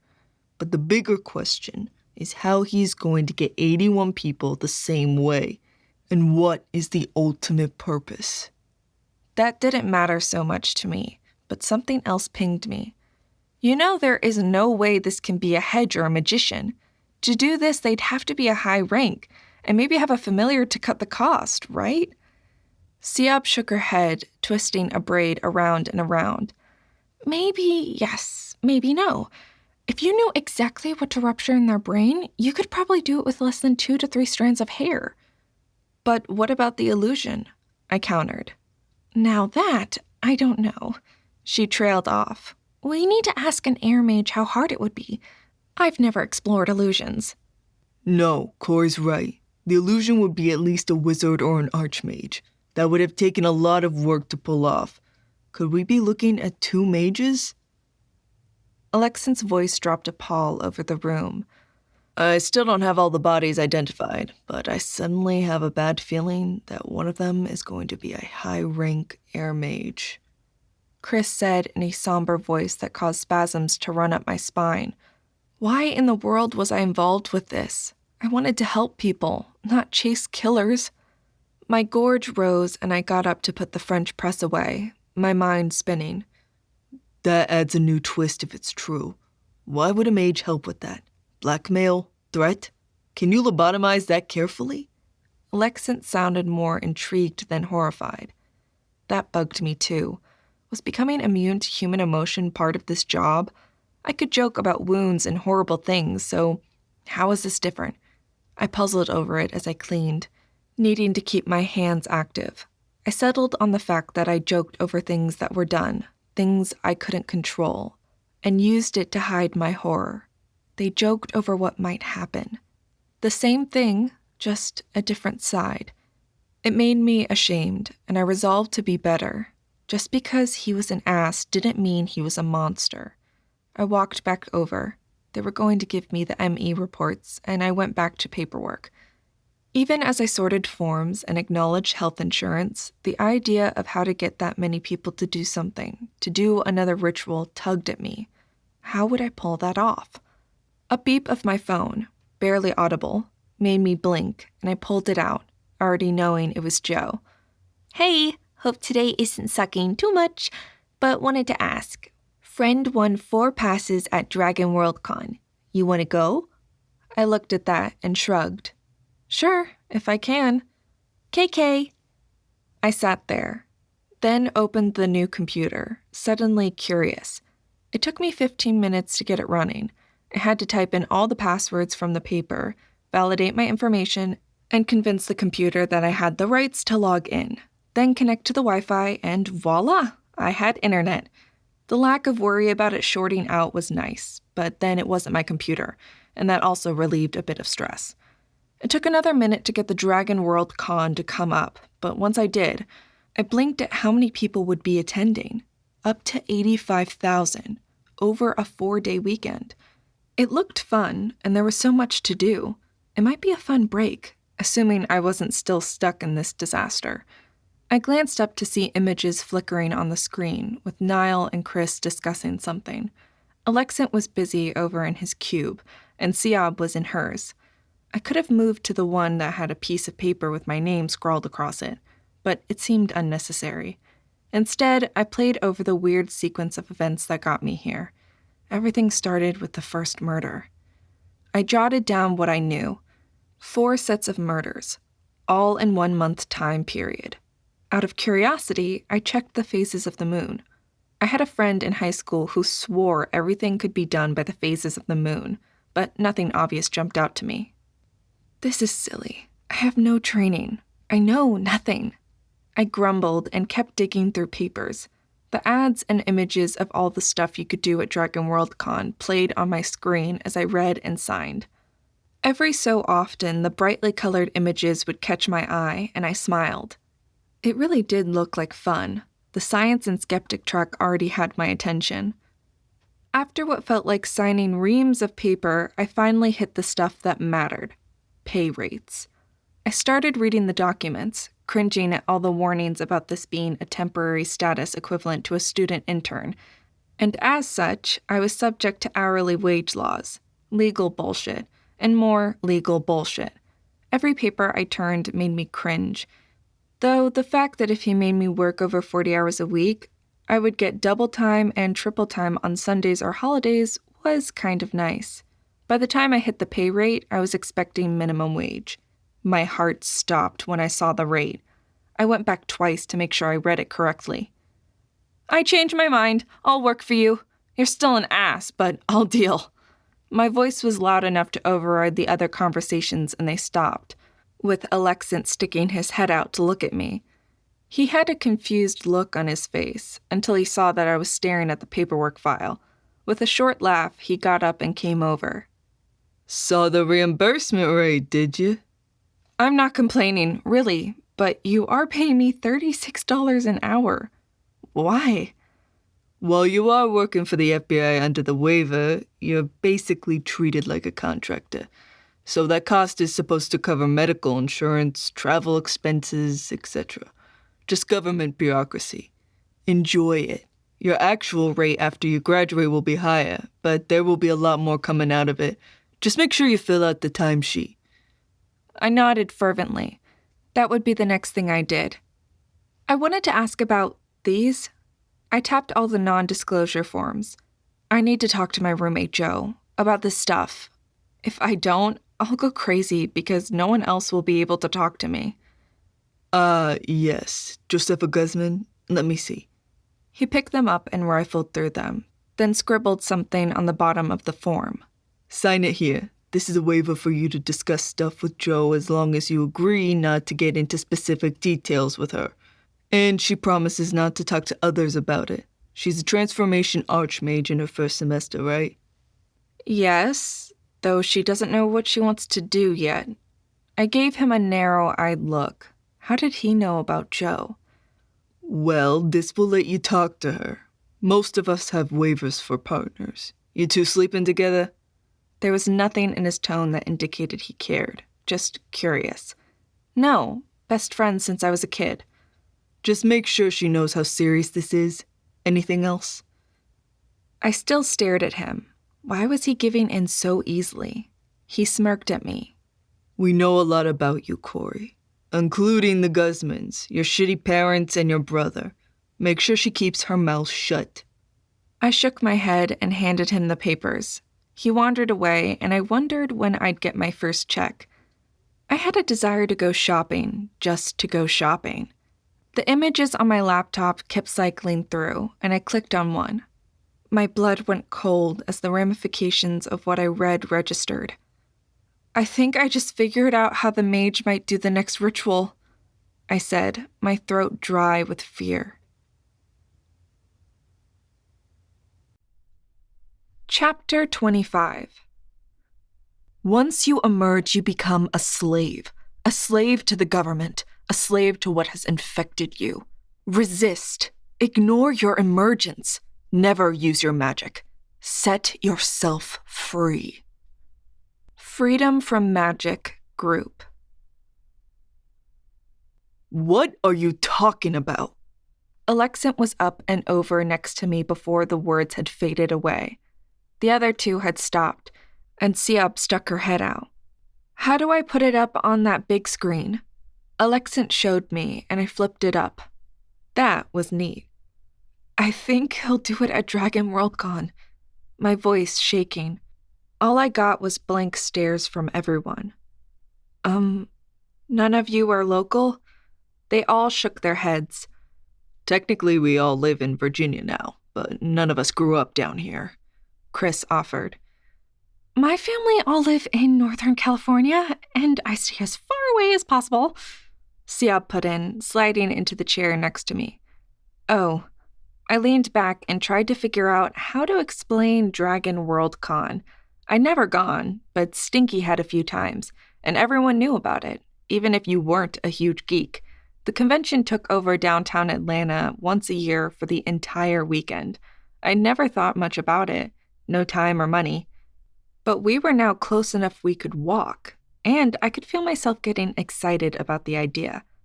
At Ruby, I'd already been warned all shifts doubled up that weekend, so I hadn't worried about it. Okay, this is a convention held downtown. The expected turnout is about 85K over the Labor Day weekend. Entire streets are shut down. There are so many people moving around that shops make their entire year off this weekend. Whatever excitement they had faded. That is just why he won't do it. Too many people? Niall said the words like I was a moron. Guys, you don't understand. This involves 5 hotels, 24 hours a day. You can get private rooms. They have areas shut off for special events. They do everything, from concerts to shows, and people are eager to do it. How hard would it be to convince 81 people that they should participate in something special? I put air quotes around the words. They fell silent, looking at me. I went to one convention a few years ago, Siab said, her voice thoughtful. That's right. They had people lining up to do stuff, half the time with no idea what they were going to do. Alexant groaned. Ugh, and if you're right, how the hell do we find it in that mess, with all those people? Well, they have the schedule up, and most events or things should be on the list. Where is it? The demand made me glare at Alexant, and he changed his voice a bit. Can you show me? I pulled it up, and he showed me which printer to connect to. I started printing. The schedule itself was about 20 pages long. Niall grabbed it and made 5 copies, putting the original to the side. Okay, everyone grab highlighters and look at all the things you think it could be and highlight it. We'll compare in an hour. Alexant nodded at Niall to hand out the copies, and they all got to work. So much for going. Looks like I'll be working. I shrugged to myself and started going through the papers. Looking up what the different events were kept sidetracking me, and the more I looked, the more I figured I wanted to go next year. Time's up. What do you have? Alexant called out. Steve, there have to be at least 20 things that it could be. Concerts where they are offering free face painting. Special early workshops on everything from writing to costuming. I've got costume contests, after-hours programming, all-night video marathons. Frankly, I can think of about 20 ways if I was interested to kill 81 people. Niall stared at his paper in frustration. Same, said Siab and Chris. Everyone turned to look at me, and I shrugged. All that, plus gaming, the dealer's floor. Heck, people give you alcohol and squirt guns. Stinky had been very enthused with that experience. There are private room parties that are open to everyone, and some that are closed only to invitees. Some are scavenger hunts and quests that you pick up from random people. The possibilities are endless. Alexant groaned, rubbing his temples. Okay, Niall, will you give a call and get us tickets? And I want rooms in one of the main hotels. I don't care what you have to promise. If this is 24 hours a day, we need to be instantly reachable. Chris, can you get her paperwork to HR? I want to make sure she gets paid. Not being paid means she can protest more. It did? I'll have to remember that and make sure every hour is recorded. Try for rooms on the lower floors so you can use the stairs, I advised.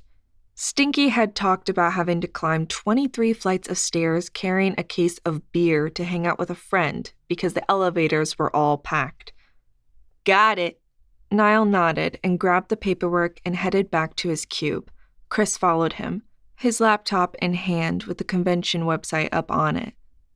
What do you need me working on, Steve? Siab said as she stood, stretching and causing braids to slither down her back like snakes. Please keep up on your research about the purpose of the ritual. I've asked Corey here to read up on it, and hopefully in a day or two, you'll be able to bounce ideas off each other. Alexant said, standing and looking at the clock. Corey, you're with me. I know it's almost lunch, but I want you to learn how to use a skill and look at the bodies in the morgue for me. Can you handle that? His gaze was direct, and I shrugged. As long as there aren't any crabs crawling on them, probably. His lips tilted, and I watched him, pretending I was someone else. He had striking looks and a nice body. Most women probably would flirt with him nonstop. As for me, I didn't trust him enough to even want to work with him.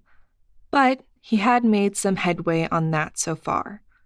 I'll make sure they remove the crabs. That would be best. I've had enough coffee. I'm pretty sure the vomit I would come up with would stain everything you're wearing permanently. I talked as I grabbed my coat and bag. I did, however, finish my coffee, rinse, and fill the mug with water and ice. I suspected I could use the water later.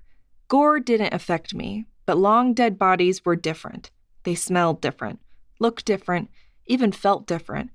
Maybe that was my soul magic coming through. But the fresh dead were fine. Long dead, I didn't like being around.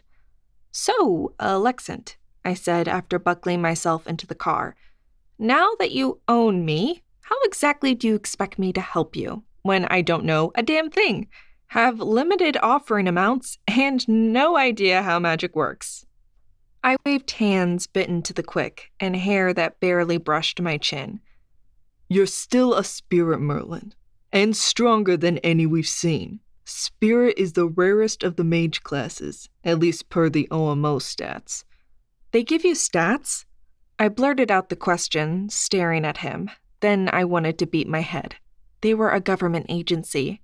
Even if our government didn't control them, they probably had stats for everything and secrets that no one would ever know. Yes, they have a website that charts registration and strengths in every manner you could imagine. And updates darn near real time. He didn't seem annoyed by my question, and I made a mental note to go look at the website later. But you have soul as one of your areas. Sure, as a pale, I pointed out. Pale is relative. Again, this is stuff you learn in your magic classes, but your skills are compared to your primary. You are strong in relativity, which means even if your soul magic is 1% less, it is considered pale. I blinked, considering that.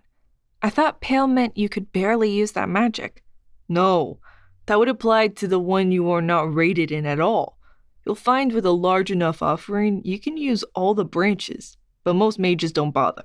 It usually isn't worth the offering. But your pale areas, soul and psychic, are almost as strong as your relativity. That is why I need you. Soul is so rare that I haven't been able to find anyone higher than a 6 that I could get to come here. You mean strong arm? I accused. Yes, strong arm, blackmail, bribe, even threaten. But most people don't get strong in soul. And when it is secondary, it is usually very secondary.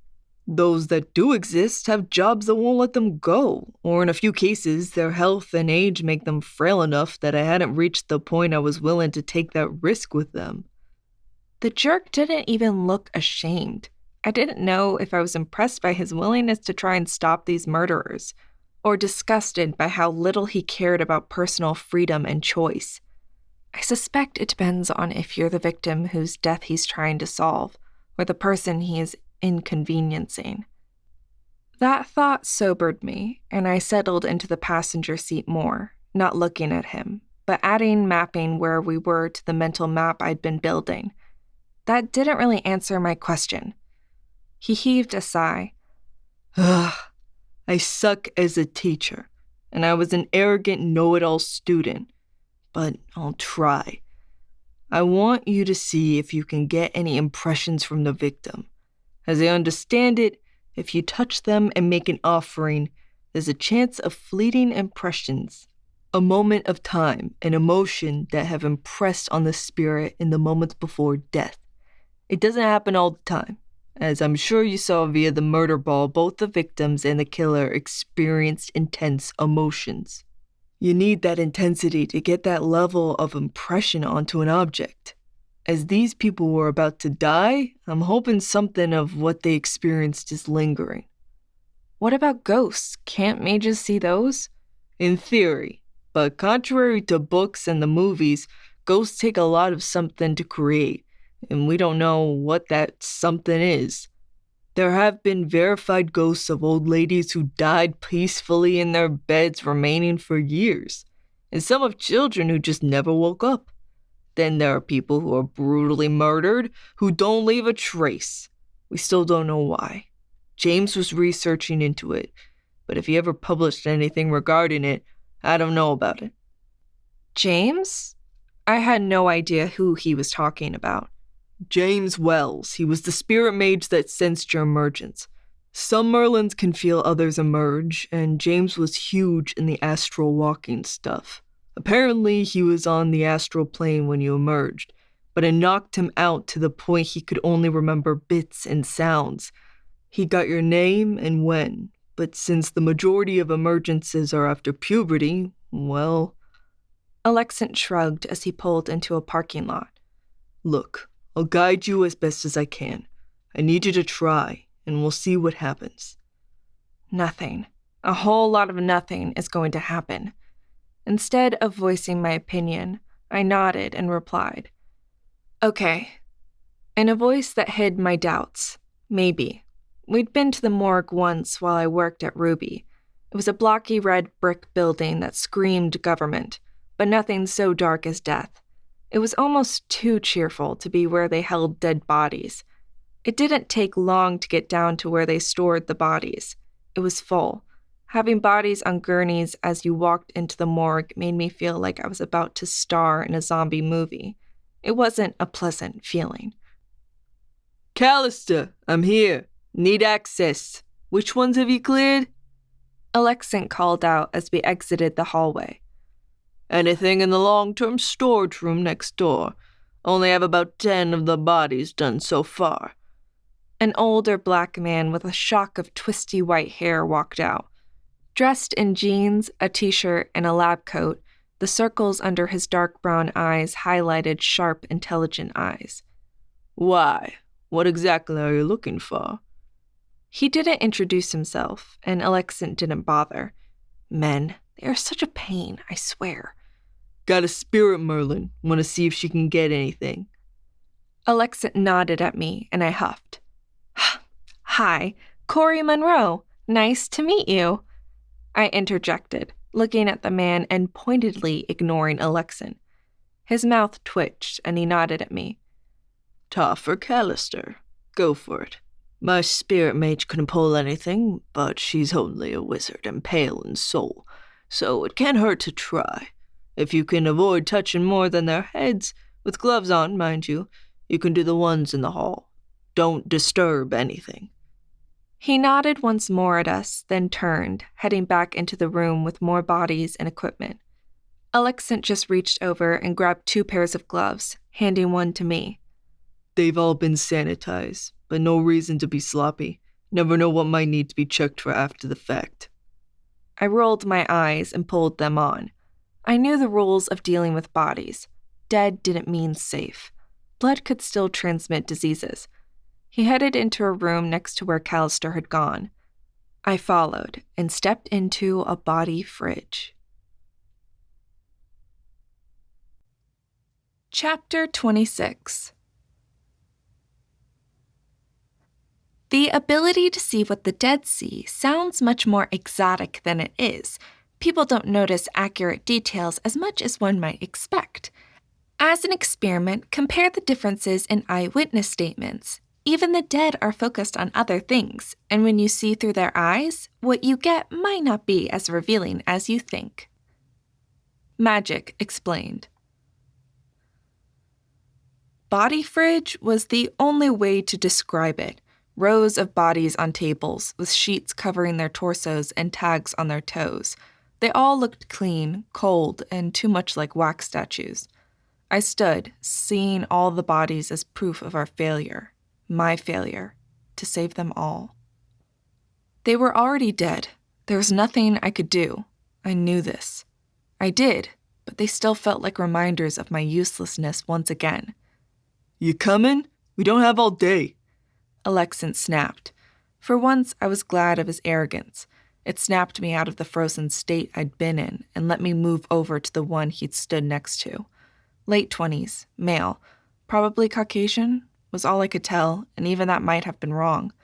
Death leached the color from your skin and made people look disturbingly the same. So what do I do? He started to snap, then took a breath and let it out. As best I understand it, touch the body. The glove shouldn't interfere if you concentrate, as it works through clothes. Reach out with any amount of offering in mind. 2,000-3,000 molecules should be enough, as you are only looking for emotional imprints or impressions. Then, look to see what you sense on the body. Don't try to make it visible for me. You're not ready to try and do that yet. 2,000-3,000 molecules? What are you talking about? I looked at him confused. He'd completely lost me at that. Oh, yeah, you haven't had offering classes yet. He paused, looking at me, but more like through me. Assume a strand of hair or two. You shouldn't need more than that. The memory of the man I swear I saw coming off the body on my first call sprang back into my mind. Can spirit mages see ghosts? Maybe. It depends on the situation. But if you're talking about seeing a spirit leave the body after death, often yes. If they are in any special heightened or alert state, they often do it with the offering of almost nothing, as it is two forces as one. We know people have souls, and they go somewhere after death. So, maybe. His non-answer helped, and I thought back to the man's expression. Surprise, confusion, but no pain. I could live with that. I still wasn't sure how to follow his instructions and wished I'd focused more on the spirit magic book instead of ritual. Oh well, I'd work on it tonight.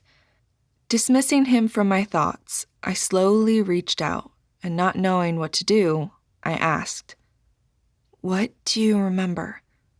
It probably wasn't the right way to do it, as he was dead, but one of the things the book Alexin had given me stressed was that all magic was more intent on what you wanted than following a formula.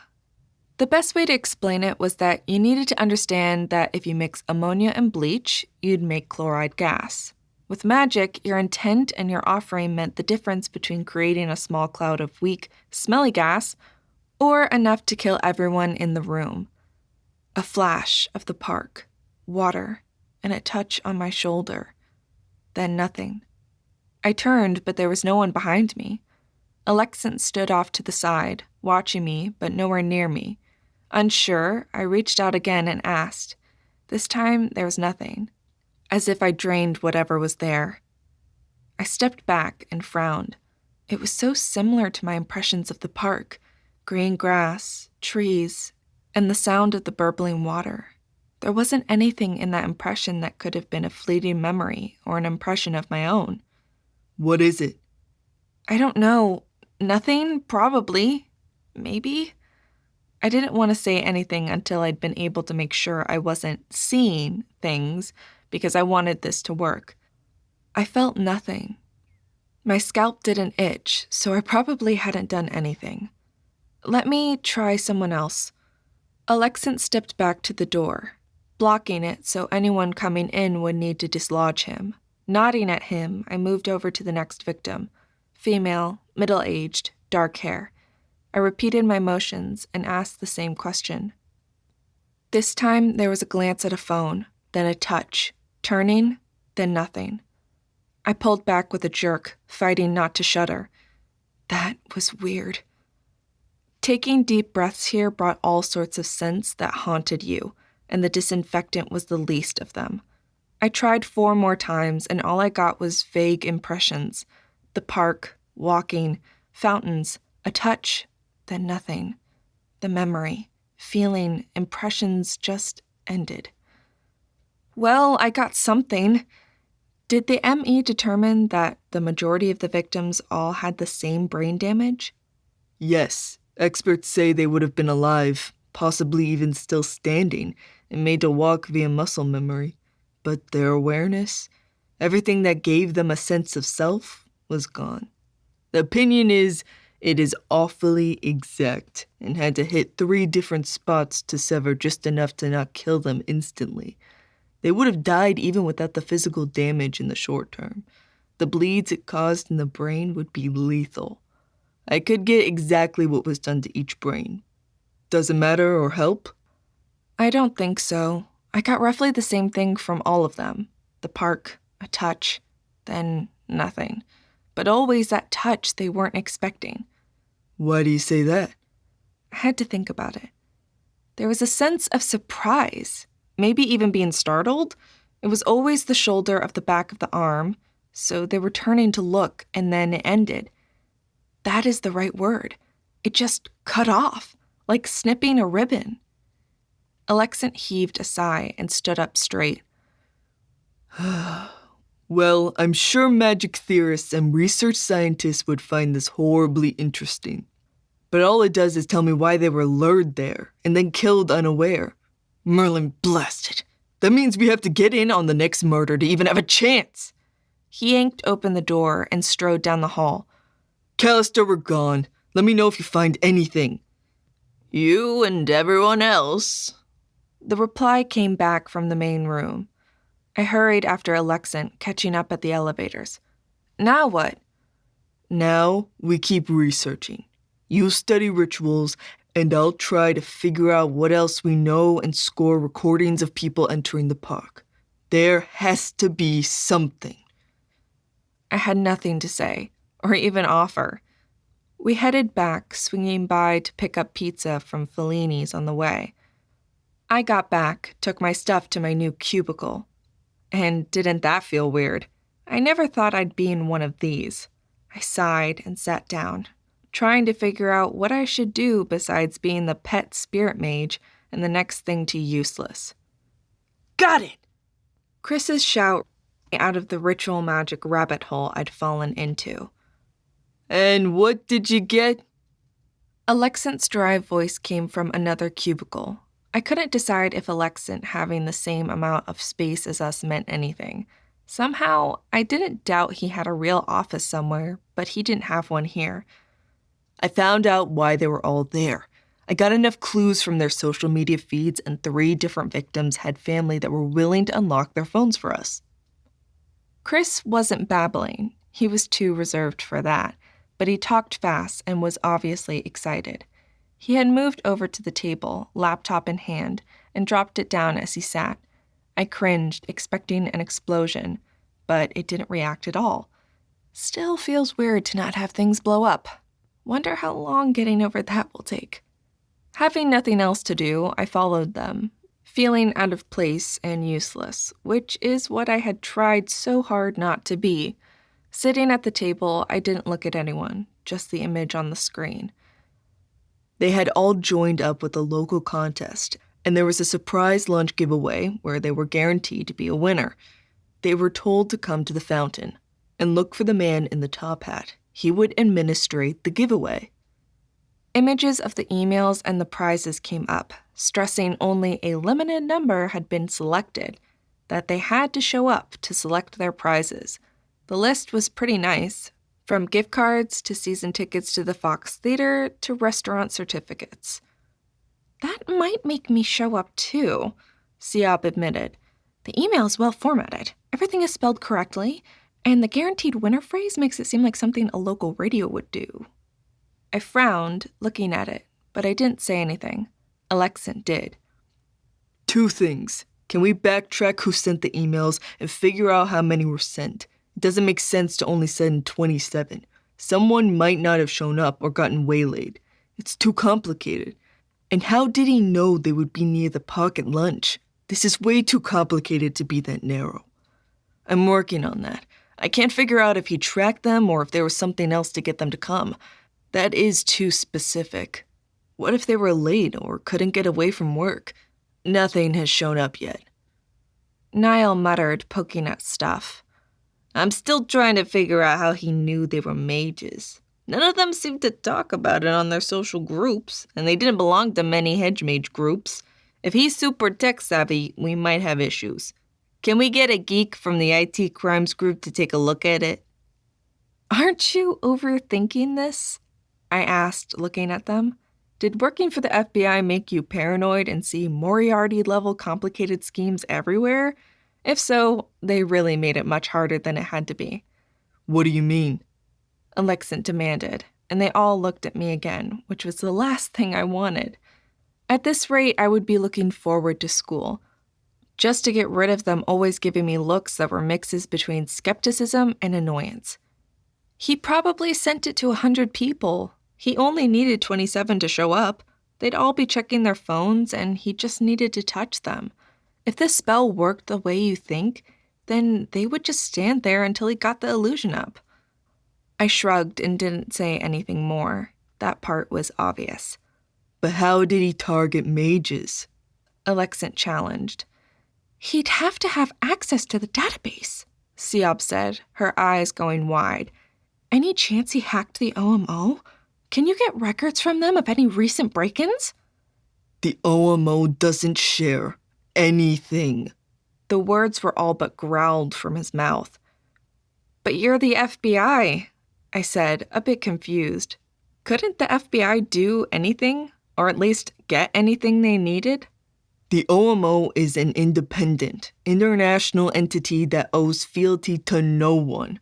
They don't have to share any information with anyone, and they are draconian about protecting their info. They don't give anything away. If there was a hack, they wouldn't tell anyone. But I wouldn't expect the hacker to have lived long afterward. Alexant muttered, getting up and pacing. I can ask. They do have a chatter center. They have always been polite, but non-helpful. Niall offered, looking dubious. Wow, you guys don't look at anything simply, do you? I know my voice had exasperation in it, but really? What does that mean? Niall looked ready to lunge across the desk and strangle me, and his voice had nothing but contempt in it. That the OMO gives out tons of information without any issue. I spat back. Niall sneered. Like what?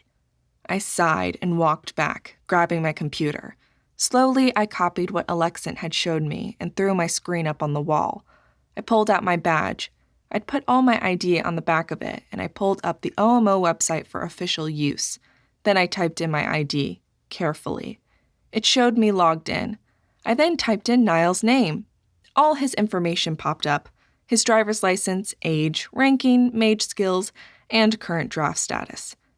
My bitch side slid out, and I smiled at him, a bit smug. Anyone with official credentials can get access. Police, doctors, first responders, schools. Finding out you are a mage with any official access isn't hard. Granted, he might have had to type in a bunch of names, but you can't tell me you couldn't get an automated script to do that or something.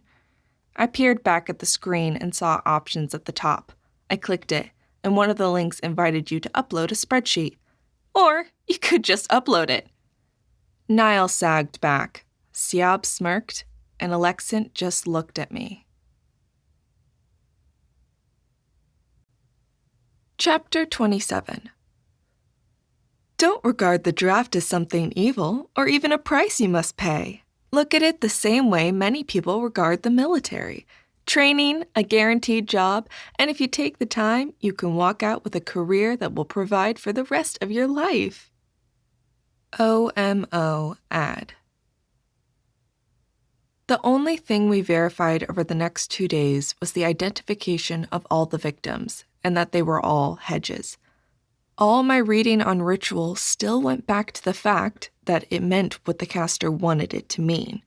While there were certain forms and customs, they only had power because people believed they did.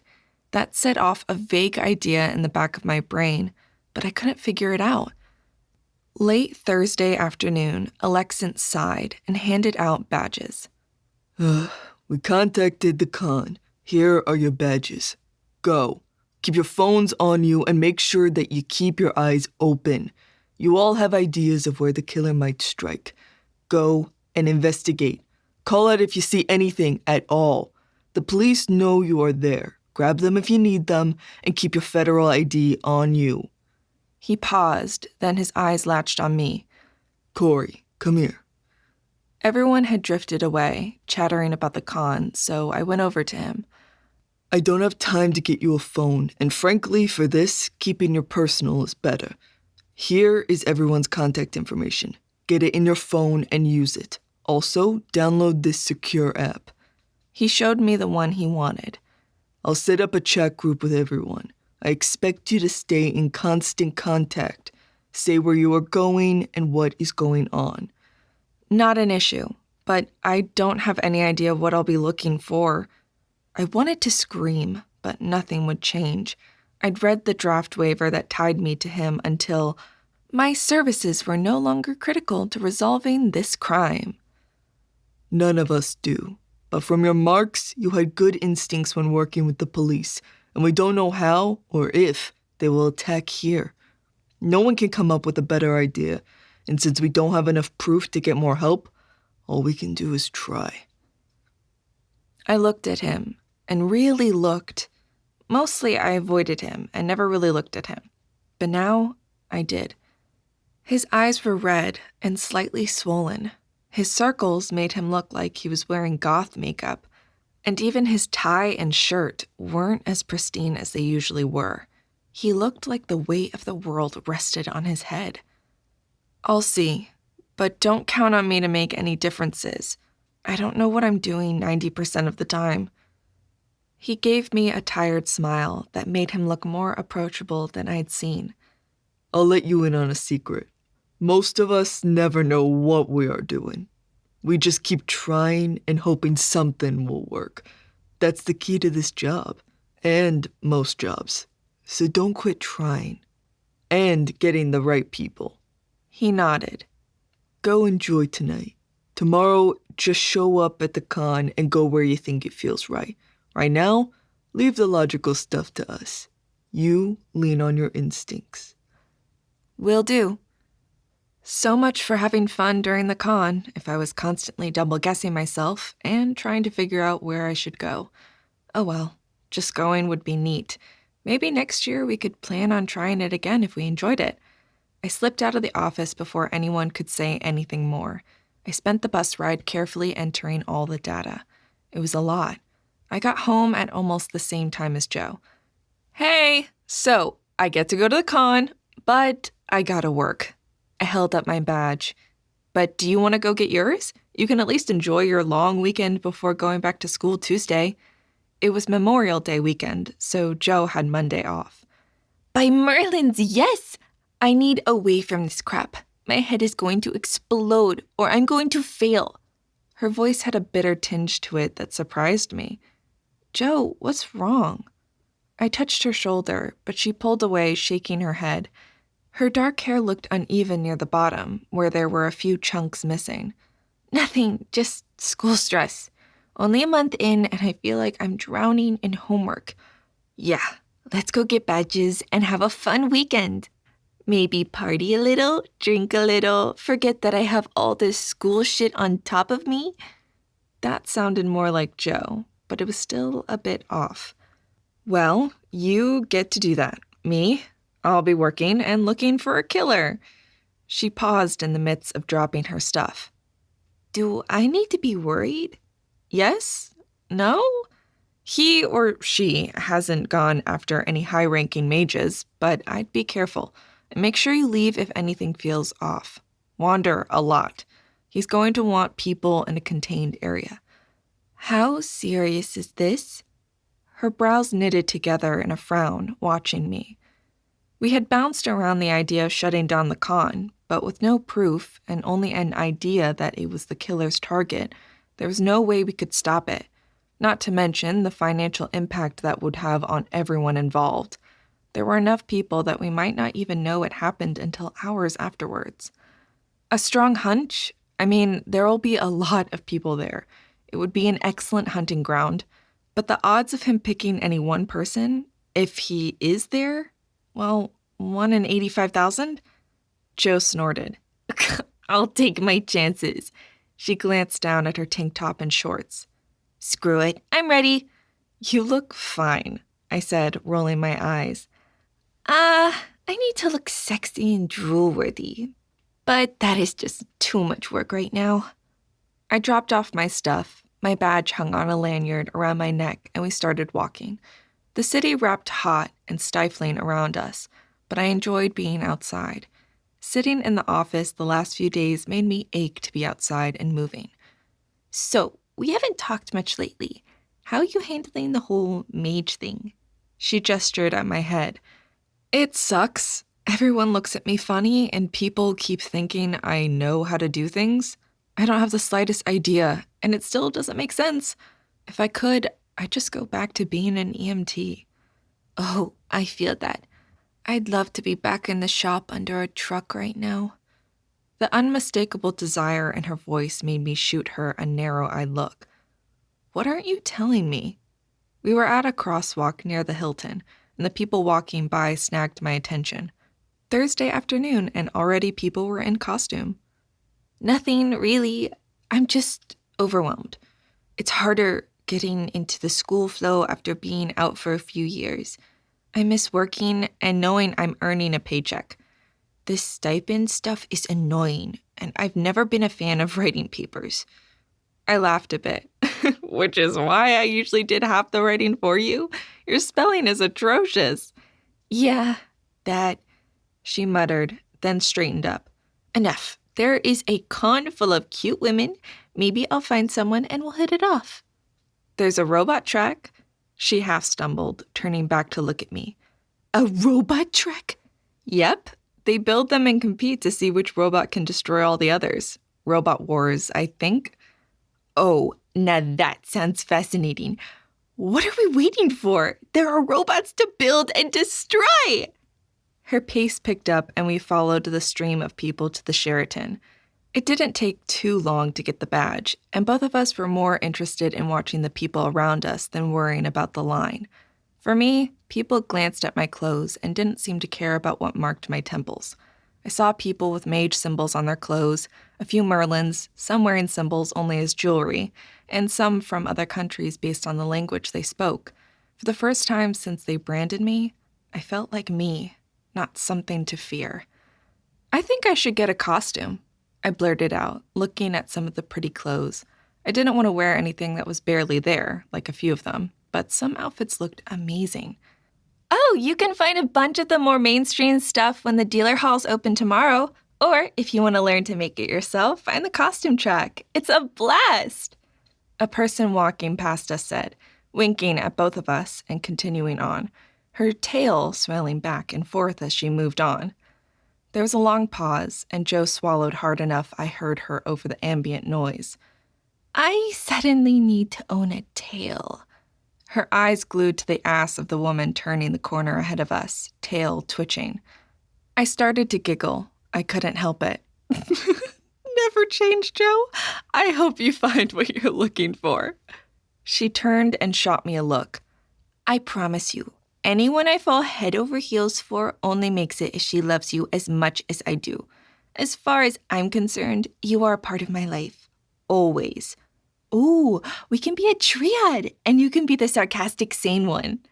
That just made me giggle more, and I wrapped my arms around her waist, leaning my head for a moment against her shoulder. I love you. I know, she said at the same time 5 other people around us said it. It took a long minute to click, and then we began to laugh, tears streaming down our faces. It took us a while to get it back under control, and the looks we received were half wary glances and half winks and grins. I started to see why this con was so popular. It set the mood for the rest of that night. We were amazed at how much of the con had already kicked off.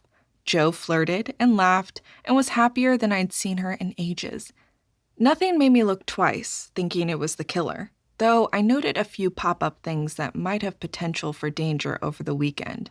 But for that night, I ignored everything and just enjoyed having a great evening with my best friend.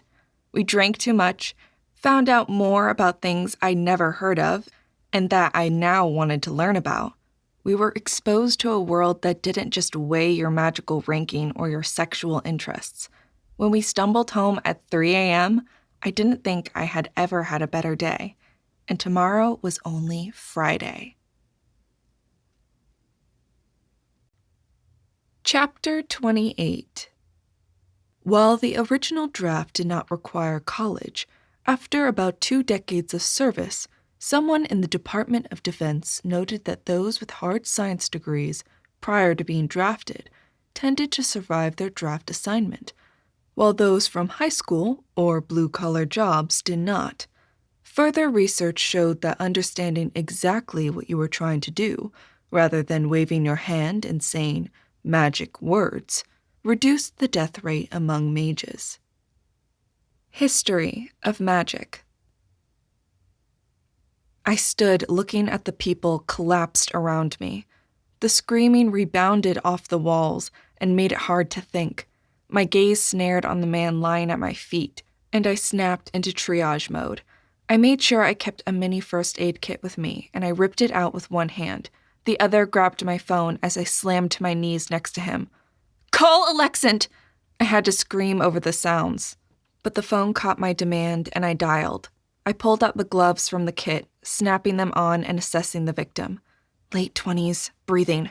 Marks on his face seared in. Looks like an activated chemical burn.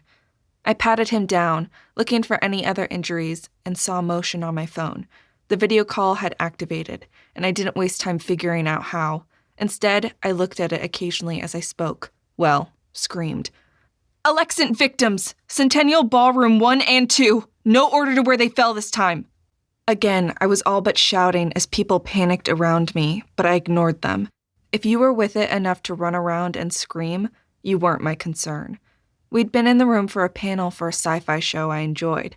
I snuck in at the end, wanting to sit for a few minutes because my feet hurt. Saturday had been exhausting, full of people so tight that breathing felt difficult. Friday had been busy. But Saturday, the con slammed into you like a physical thing. The crowds of people, the costumes, the sounds, the smells, the atmosphere.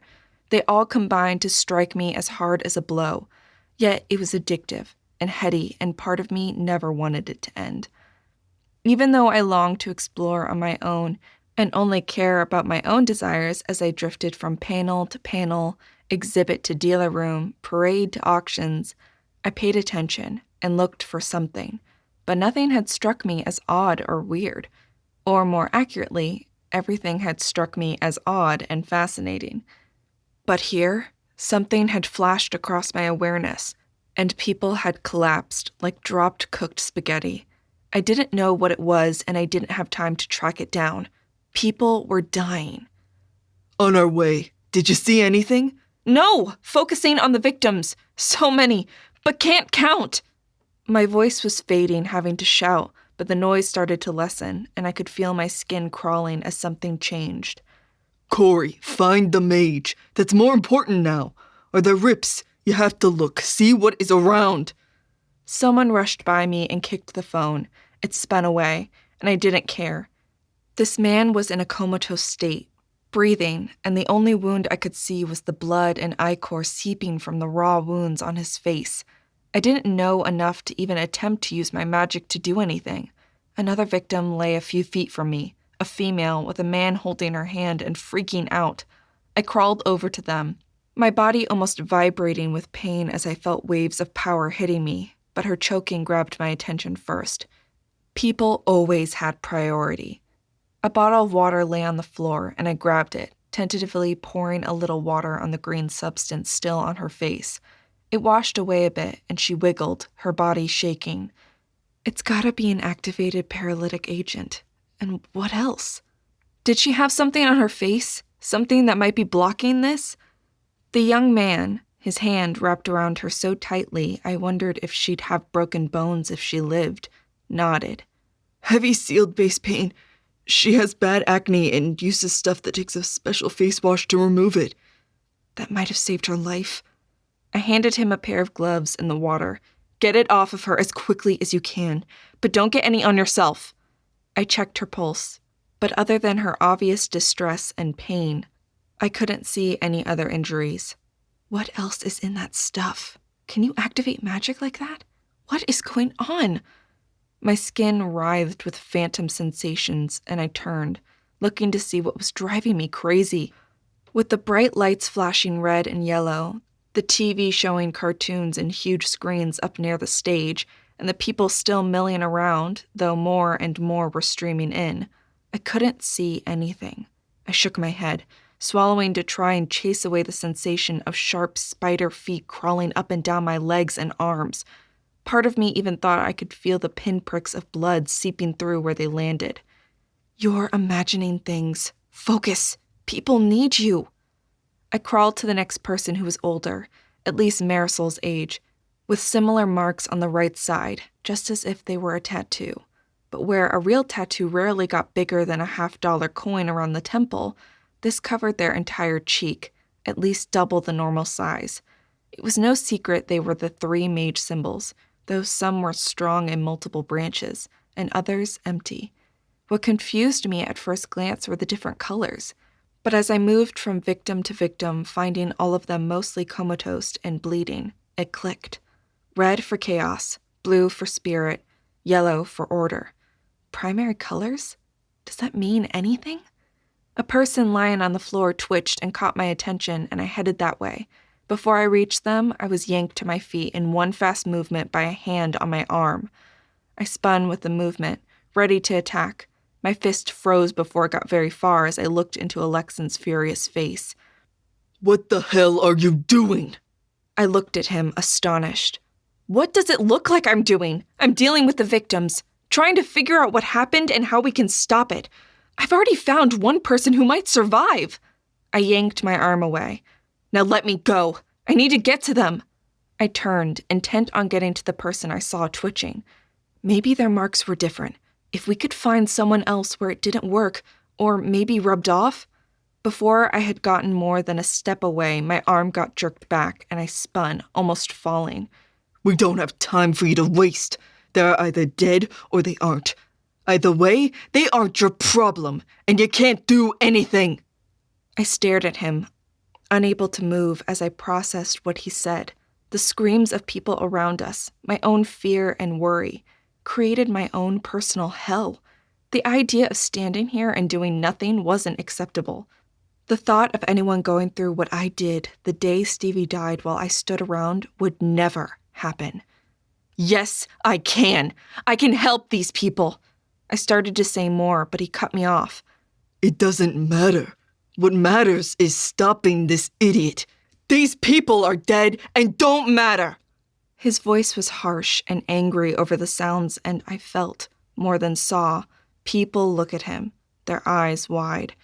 The crawling feet feelings, the eyes on my back, both real and imagined, the sounds that pulled at my heart and soul, and the need to not have more people die on me, more people I couldn't help, all twisted together into a knife made just to hurt me. It sliced in like an arrow to my heart, my soul, my magic, and something broke. It slashed out of me, and the world stopped. In perfect clarity, I could see every person's shocked eyes, their mouths frozen open. I could feel the 3 rips between the planes, now so crystal clear, gaping like holes in my mind, the source of the unease, power I didn't have or didn't know I had, slammed into them as they sealed, even as they spit something out. Time kicked back into gear and people screamed, diving to the floor as every electronic gadget in the place exploded in a shower of sparks. A warm, staticky ball of fur slammed into me and clung on, sharp points digging into my skin. The impact on my chest was enough to knock me to the ground. I felt blood welling up at the points where the creature had sunk its legs or claws into me. I didn't want to look. I knew it was about to eat me like every alien monster movie ever. This is not how I thought I'd die. The frantic thought did nothing to stem my tide of fear as I waited to die. And waited. When nothing happened and holding my breath became problematic, I opened my eyes. The ceiling of the hall resolved into a dark, gaping maw. I blinked a few times, trying to figure out why it was so dark. When the open doors letting in just enough light to realize what was going on. Oh, yeah. All the electronics blew. What in the magical fuck was that? Alexin's voice came from my right, and I slowly turned my head to see the shadowy figure of him crawling to his feet, looking rumpled and out of sorts. All around him, people were picking themselves up or crawling over to the prone victims. I watched him, still trying to figure out why I hadn't died. Shock? Maybe I was paralyzed by the creature's venom. Either way, Alexin was not the last person I wanted to see before I died. It should have been Joe. He shook himself and still looked shocky. Weaving a little, he staggered over and stared down at me. At least I thought he was staring. I couldn't see his face. It was too dark. But more doors were being thrown open, letting more light in, along with the sounds of panicky people. I felt the creature on my chest twitch, and the points of pain went deeper, then contracted as it began to rumble. "Oh, Merlins, it's going to eat me!" I whimpered, not realizing it had been out loud until I heard my own voice. I wanted to twitch to shake it off, but I felt like I'd been paralyzed, and that any moment would cause it to attack. My own fear combined to make it impossible to do more than hold still. Monroe? Alexin's voice had gone strangely flat. I couldn't answer. I just looked at him, almost ready to beg him to save me. What is on your chest? I blinked. Why wasn't he trying to save me? Or at least kill it? I knew he was a jerk, but I hadn't thought he'd leave me to just die without trying to do anything. A huge light panned over his face, and the expression caught me. Not fear, not horror, but amused curiosity. I had to blink twice, wanting to study his face again, but the light had left, leaving me wondering if I'd really seen that. I swear, if I die right here, I'll figure out how to come back and haunt him until he loses all his hair. Giving in to the inevitable, I slowly lifted my head and peered down to see what clung to my chest. Chapter 29. We still don't know, even after decades of studying the planar rips at Area 51, exactly why they form. There are many theories, but nothing has stood up to any hypothesis testing. The Area 51 rips are stable and have only vanished once that we know of. But other rips can last seconds or years, and always they open a gate to another realm with creatures that are not human and do not think or act like humans. Rips should be treated with the greatest caution. Magic explained. Bright green eyes that all but glowed in the dim light, surrounded by red fur, met my gaze. "Mine!" rang in my head, in a voice that called forth nothing human, but screamed male and possessiveness. It held a timbre, a growl, that reminded me of a tiger's chuffing, and it felt more alien than I could express. Yet, it felt right. Huh? I levered up a bit more, looking at the creature on my chest. More lights were brought in, flashlights, spotlights, and all the doors were wide open now, as well as the doors between the sections. The light revealed what looked for all the world like a kitten. Ears twitched back and forth, even as claws sank deeper into me. From the force it had hit me with, I'd thought a monster sat on my chest, but now I realized the weight on my chest was negligible. It was 2 pounds, maybe 3 at most. Proof that imagination is way worse than reality. I would say congratulations are in order, but right now I need your ass up and moving.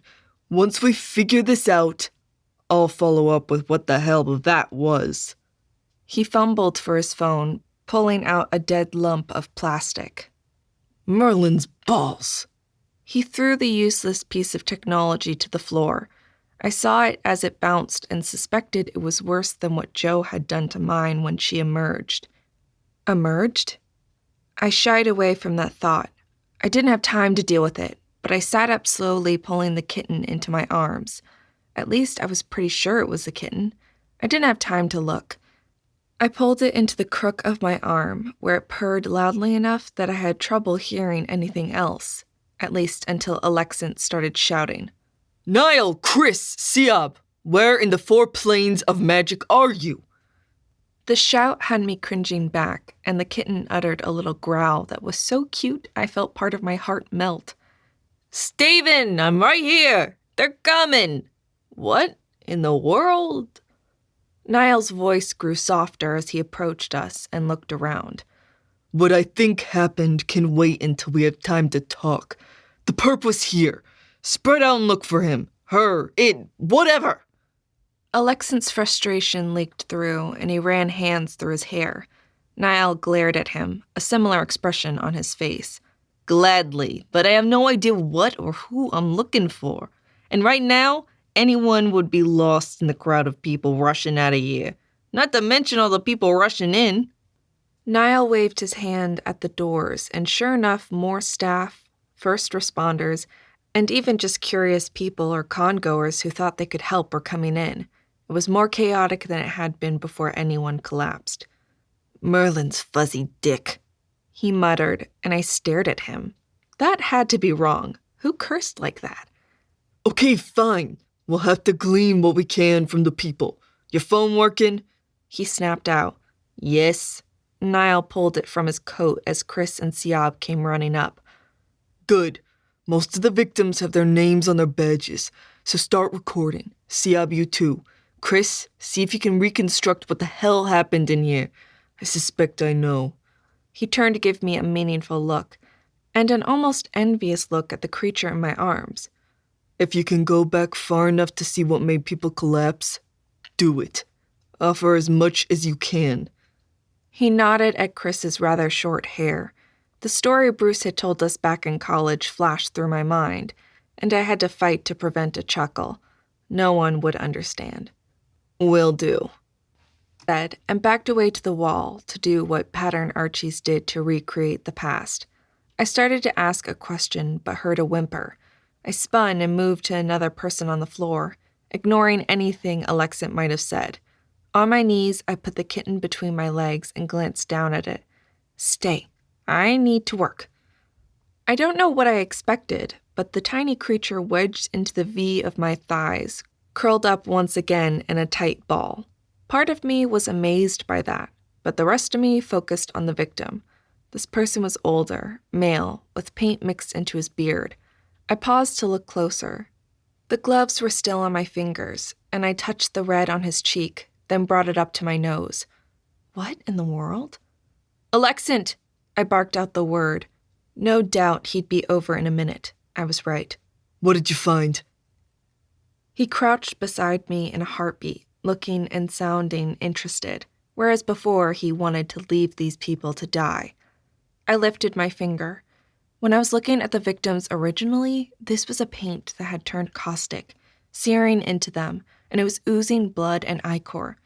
From the reaction of one person, I surmised it was a catalyst agent triggered and working through direct skin contact. But this? I held the red substance up. This is ketchup. It's what? He grabbed my finger and sniffed, looking at me with a frown, pulling his brows tight together. It is. What, by Merlin? Wait a minute. Watch the cat. I ordered as I half crawled, half walked on my hands and feet over to the first victim, the one with yellow on his face. I swiped and sniffed. And this is Mustard. This was the first person I saw.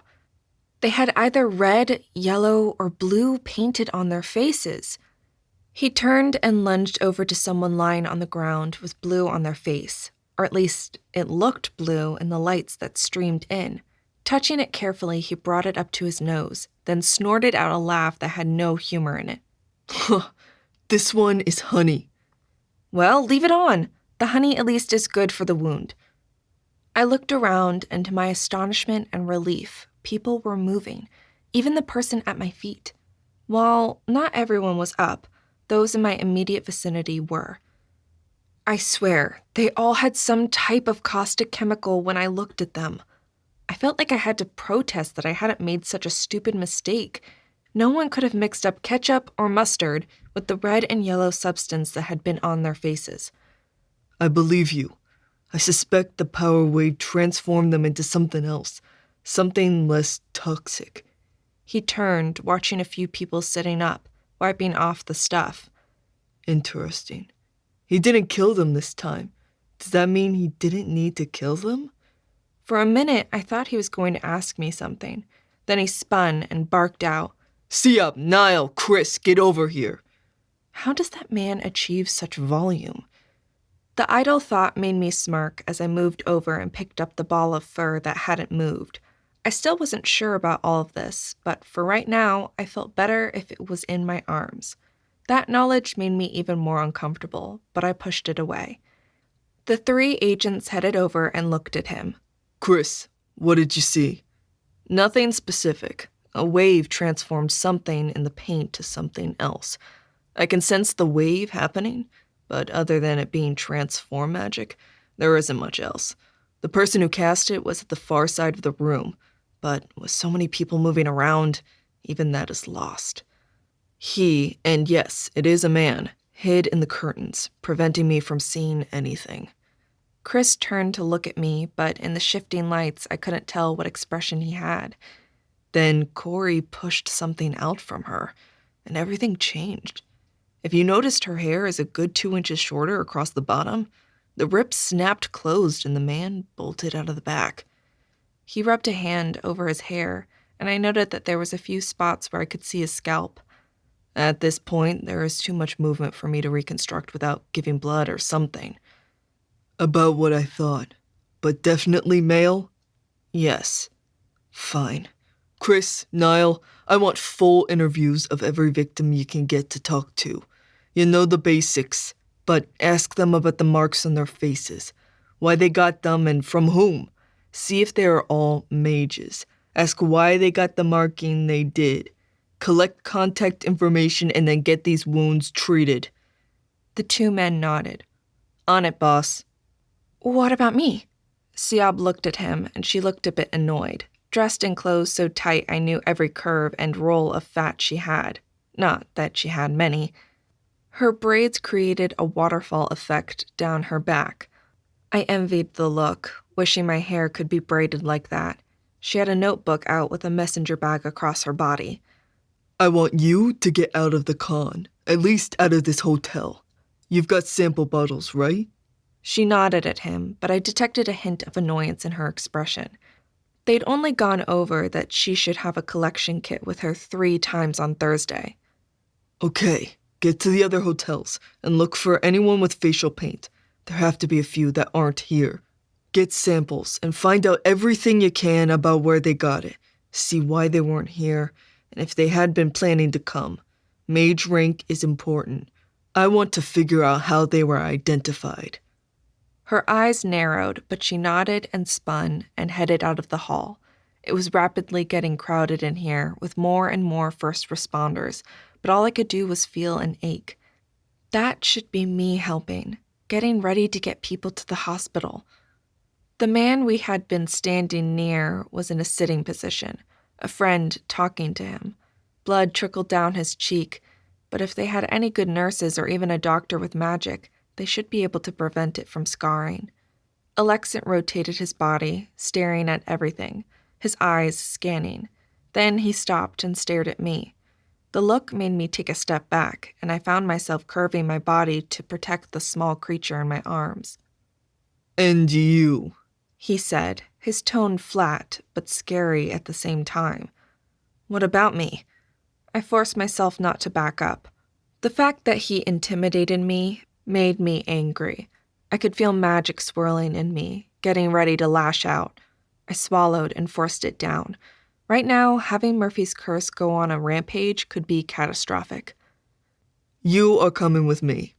He announced it the way I'd have said, "Here's your coffee." It looked like for a minute he would grab me and drag me out by my arm, but something convinced him not to. Maybe it was my cold stare. I was tired of being manhandled. Or maybe it was the low, soft growl from the fuzzy creature I held. Either way, he waved at the open doors and we started walking. Chapter 30. No one knows where familiars come from. No probes ever sent into the Rips have sent back any data, and the familiars themselves seem to have a certain level of magic that prevents anything more than basic medical examination. While they are at least as intelligent as a teenager, they will almost never answer questions about their origin. At least not that anyone has ever shared. Magic explained. It took us 10 minutes to make it out of the hotel, and the sound level dropped so fast I almost felt like a weight had been lifted off me. The bright sun seared my eyes after the darkness of the hotel. More lights had gone out than I had realized. This way, he said, striding down to the corner and flagging down a taxi. I raced to keep up with him, fighting a sudden dizziness. I had to blink to stop from seeing double. All I wanted was a cool place to sit, food, and something cold to drink. Before I could express this or even figure out what was going on, he pulled me into a taxi. I didn't hear what he said, but a soft meow pulled my attention down to my arms. For the first time, I really looked at the creature in my arms. It had been too dark and too hectic to do more than hold it in the hotel. Pulling it forward, I sat it on my lap and stared at it. About the size of a guinea pig, it resembled a cat. 2 ears covered with the same red fur flicked back and forth at the noise around us. The claws sank deeper into my thigh as the taxi pulled out, but it didn't leap away or looked panicked. Instead, its eyes locked with mine. Bright green eyes with slitted pupils stared back at me. I carefully picked up one of his front paws and frowned at the long paws and thumb instead of the short, stubby paws with claws I expected. I squeezed gently, and the claw I expected extended, long, sharp, and more than capable of reaching deep into flesh. "Well, thank you very much for not sinking those in too far," I said, looking at the creature. What? I sensed Alexant change his focus to me, and I showed him the odd paws. They were more like small hands that curled up into paws, and looked normal as soon as I released them, though they looked huge compared to his tiny body. Huh. I might almost feel sorry for you if it can use them. I was busy stroking down his body, eliciting a purr as the silky fur went all the way down to a tail as long as he was, and oddly flexible. I hadn't spent much time with cats, or any pets really, but I didn't think their tails could wrap all the way around your finger, twice.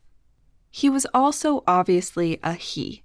The fur was thick and soft, reminding me more of the chinchilla I'd petted in the pet store a few times. The rumble of a purr vibrated down through his little body, flowing into my legs like I held a small engine. Feel sorry? I managed to drag my eyes away from the cat, because even if the hands and tail weren't exactly cat-like, everything else, including the sharp-pointed teeth he exposed when he yawned, were. Well, those look like opposable thumbs, and every familiar I've ever met is mischievous and smart. That tail looks prehensile, so, all in all, I think I might have to just start feeling sympathy for you. I frowned, confused, then looked back at Alexan. What am I supposed to do with him? Do I turn him over to someone? I mean, they wouldn't hurt him or something. Already, I felt oddly attached to the little creature, but they'd never let me keep him. What? To my surprise, he started to laugh. It started out a low chuckle, but then got louder and deeper. The taxi stopped, and he shoved money at the driver, still laughing. He got out of the car, and I followed, holding the tiny cat, as Alexant leaned against the wall of the OMO testing office, laughing so hard that tears were running down his face. I looked at him, petting the cat to purrs of approval while I wondered who I should call. Maybe he's having a mental breakdown. I just stood there, feeling awkward and out of sorts, once again lost with everything that had happened. After another minute, he slowed down the laughs and straightened, wiping at his face, though another spurt started as he looked at me. I don't understand. What is so funny? He had another chuckle, but took a deep breath of air. I liked this man more than I liked the agent he was. This one almost might have been someone I enjoyed talking to. The anger and seriousness fled, leaving in its wake humor and intelligence. The change surprised me. Corey, say hello to your familiar. He's yours now, and no one would be stupid enough to try to take him from you. So have fun with a cat with opposable thumbs. Shocked, I stared at the bundle of fur I held. It looked up at me, all cute and fuzzy innocence, and repeated that one word in my mind. Mine. The look on my face started Alexant laughing again as he led me into the OMO building where I was sure Dr. Randall and Francine waited. He waved at Rachel as we went in. She just looked at us, her eyebrows so high I thought they might meet her hairline. Get in, Corey. We need to know. I growled, but handed the tiny cat to him, ignoring the mews, and I took the stupid test again, and again felt nothing. But I had new objects that called to me, and some of my old ones were almost irresistible. Rachel escorted me to the next room, where I picked out more objects, then to the tattoo room, where we walked into an argument. I get that this is impossible. Why do you think we're here? Because it's obviously happened, and your test proves it. Alexant glared at Dr. Randall, while once again I sat in the tattoo chair, but this time with a bristling cat in my arms. I didn't know if I wanted to strangle them because I was confused and scared, or because they were scaring my familiar. There isn't anything recorded like this.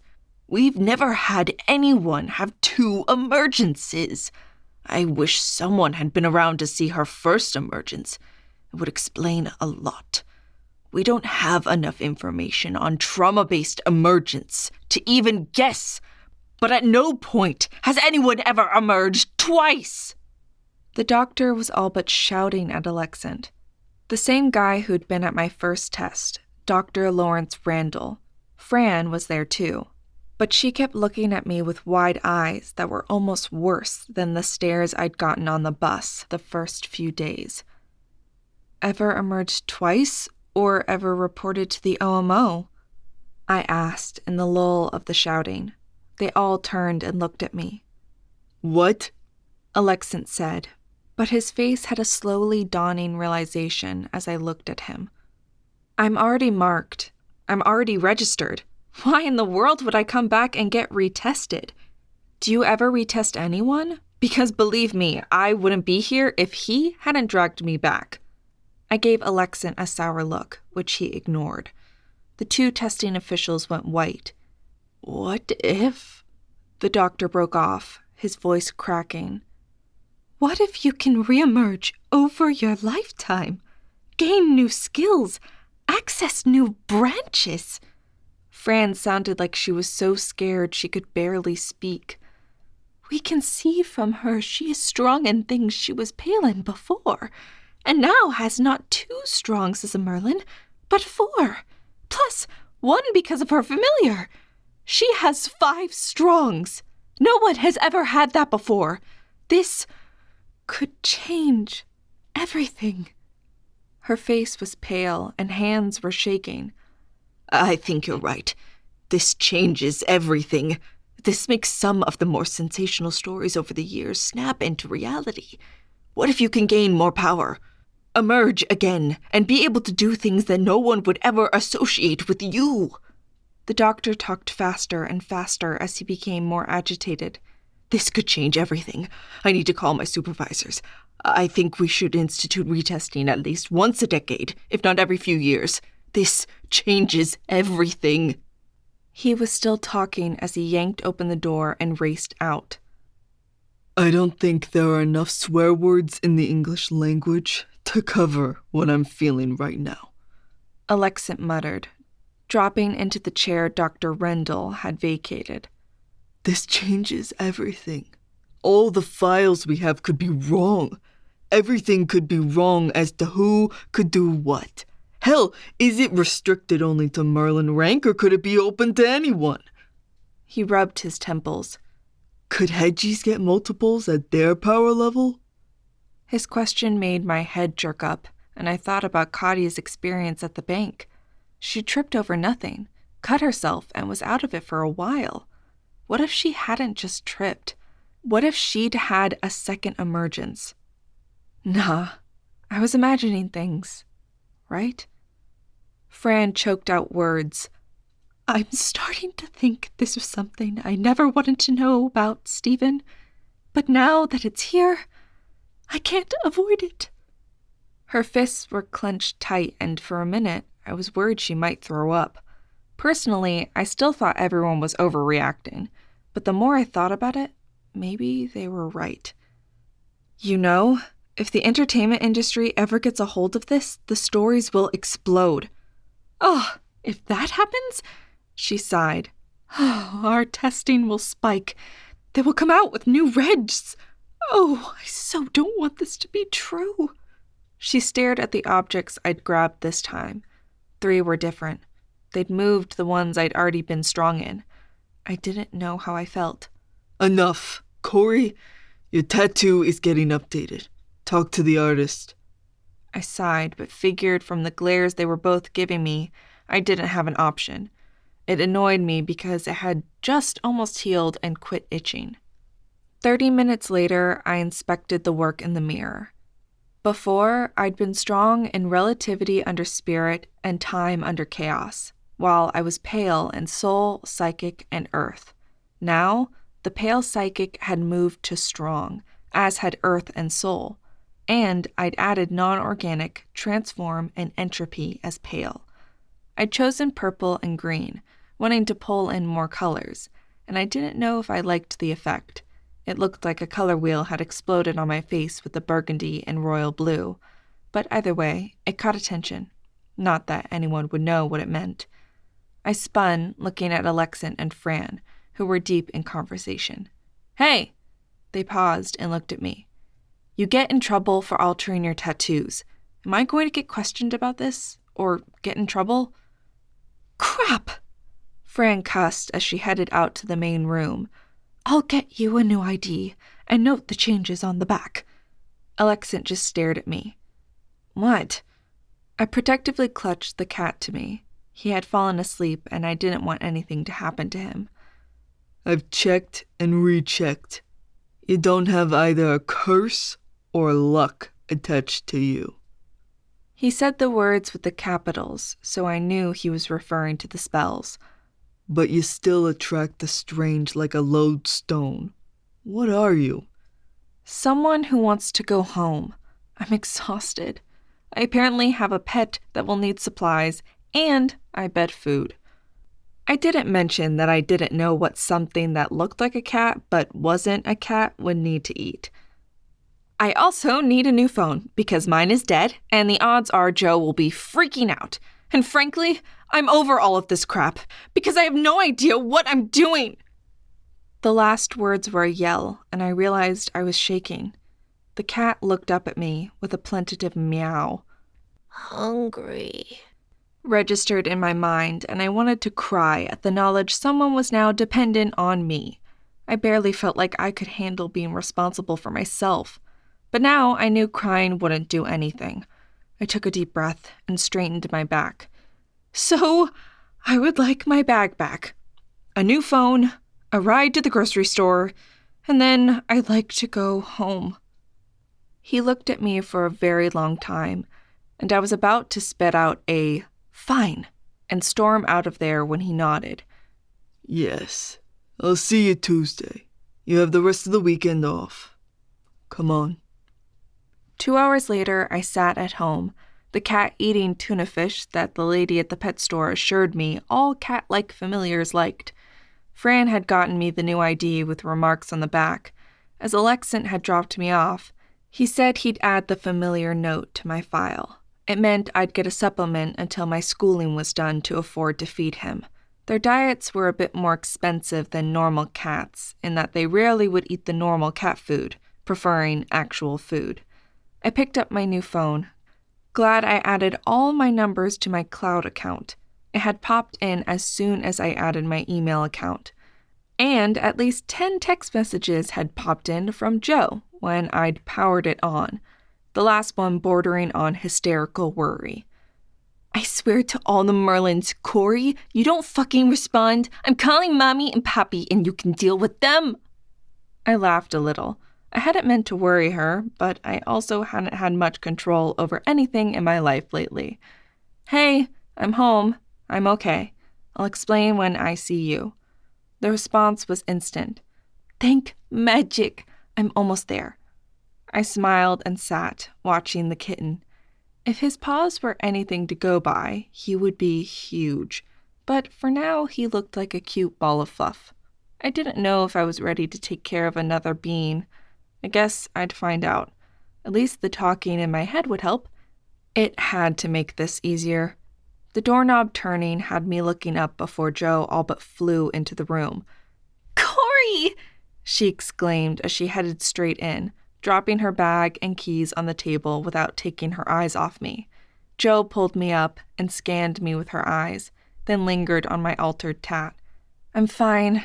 No injuries. She blew out a sigh, but her eyes didn't leave my face. That's new. Her voice cautious. I groaned and sat down. Ugh, you'll never believe everything that has happened. I was there, and I'm still not sure I believe it. Think we're going to need drinks for this?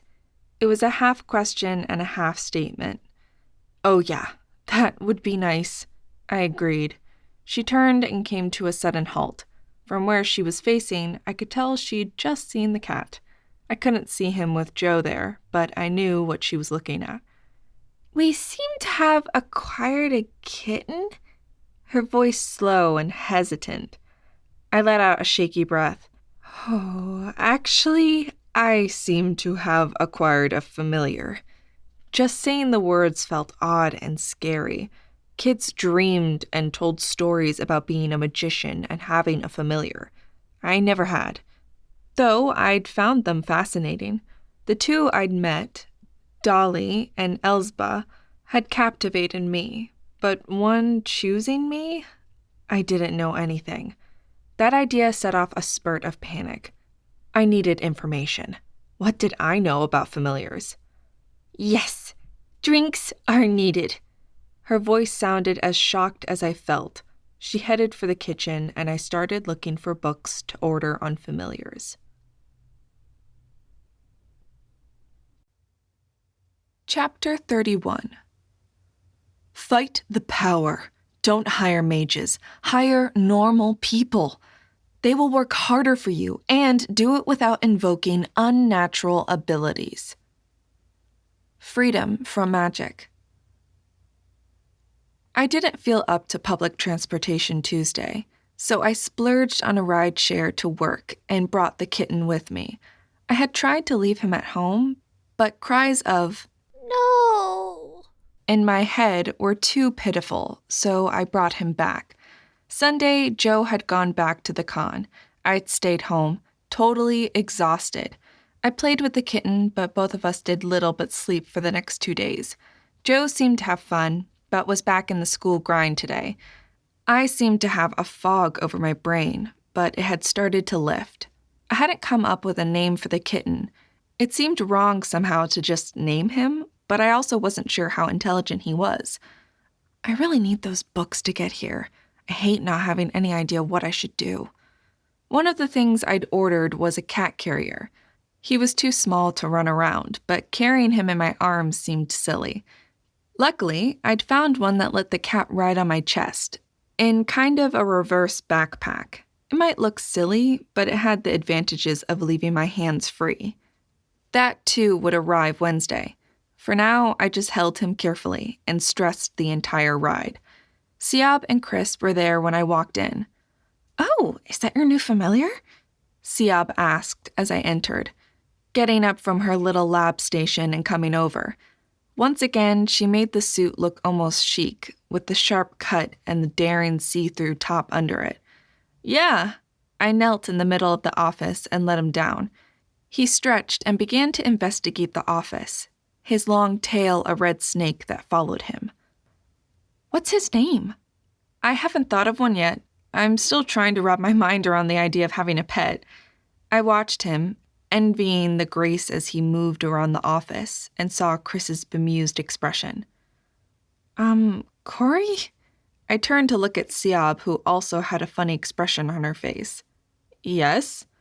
I started to look down to make sure I hadn't spilled coffee on myself. You know that they have their own names, and you don't really own them. Not as much as you think. The law pretty much regards them as eternal children. Your responsibility, but with the understanding that they can make their own choices. Oh, I muttered. I knew I should have spent the time researching, but everything had seemed like too much effort. I swallowed, sure my face had flushed. I just ask him? I think so. I mean, I don't have a familiar, obviously, but the people I know that do have them say they already have names and personalities, but he is very young. Is he eating? Yes, though that food budget is going to kill me. I muttered, but I didn't really mind. Then ask. The worst he can say is nothing or tell you to choose. The cat and I hadn't really talked much. I'd been tired. He'd been tired. He'd eaten and slept more than I had. This was the first real activity I'd seen from him. Either way, I felt ridiculous, but I cleared my throat. What is your name? The cat wasn't paying any attention to me, batting at something under Niall's desk. I was about to go pick him up and let him know I was talking to him, as I had no idea how the telepathy worked. I needed to read that book as soon as I got it. Caroline. The same rough male rumbling voice in my head. It felt so odd, but so right it caused a shiver down my spine. That's your name?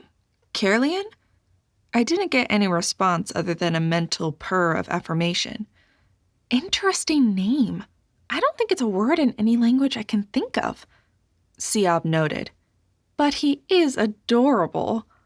I watched the butt wiggle as he attacked a bug that had the audacity to wander into the area. Already, I wanted to make sure he was okay. I didn't have a chance to follow up on that feeling as Alexant walked into the office followed by Niall. Alexant had a scowl on his face that made him look more like the gargoyles on the churches than an agent. I hope you know how many problems you created. He growled, eyes locked on me, then flicking to Caroline. What did I do? I went on the defensive, my arms across my chest, and staring at him, still standing in the middle of the office area. Your little emergence destroyed any evidence we might have had and gave the perp time to get away. So, we have nothing. He all but snarled the words at me. I snarled back. Well, so sorry a weird, rare thing happened to me, but since I'm pretty damn sure it saved all of those people, I'm not very sorry. And just how many more people are gonna die because you didn't catch him now? I don't know, but you probably wouldn't have caught him anyhow. You've got nothing to go on. Actually, we might have a few things. Siab interrupted our glare fest, and I turned to look at her, almost tripping over Caroline, who sat at my feet, tail whipping as he stared at us. How did he get there where it seemed like he had been under Niall's desk not a second ago? What? Alexant sat down at the table while Chris grabbed his laptop and got ready at the conference table. You're familiar. Niall whispered at my shoulder, and it took everything I had not to jump. I hadn't noticed him come up behind me. I turned around to look at him and nodded slowly, somehow expecting an attack. He just looked at the cat for a long moment, something like longing in his eyes, and nodded. Neat. Before I could even figure out how to respond, he settled down at the table with a notebook. Shaking my head, confused by the changing personalities, I need to get out of the middle of the room, tired of being snuck up on. I dropped my stuff off at my cube, grabbed my laptop, then walked over to the conference table and took a seat. Caroline departed to chase things under the table, and Siab headed over, her laptop in hand. So, show me. Alexant demanded, and I leaned forward, interested in what they had found. Chris flicked his hand and an image appeared on the wall. We talked to other people, some with good memories and minor magic, and we created a sketch of the person who did the face painting. Older, at least 35, with a low tail of dark hair, wearing glasses and a goatee. Chris gave us all a minute to take it in before he started to talk again. All the reports had him wearing wild hats with flashing LED lights on it, robes that had swirly things and dangles. They admitted it was hard to focus on his face. Makes sense. Everybody remembered what he wore, not what he looked like. Alexant commented, staring at the picture. Go on. Chris put another image up, a ticket.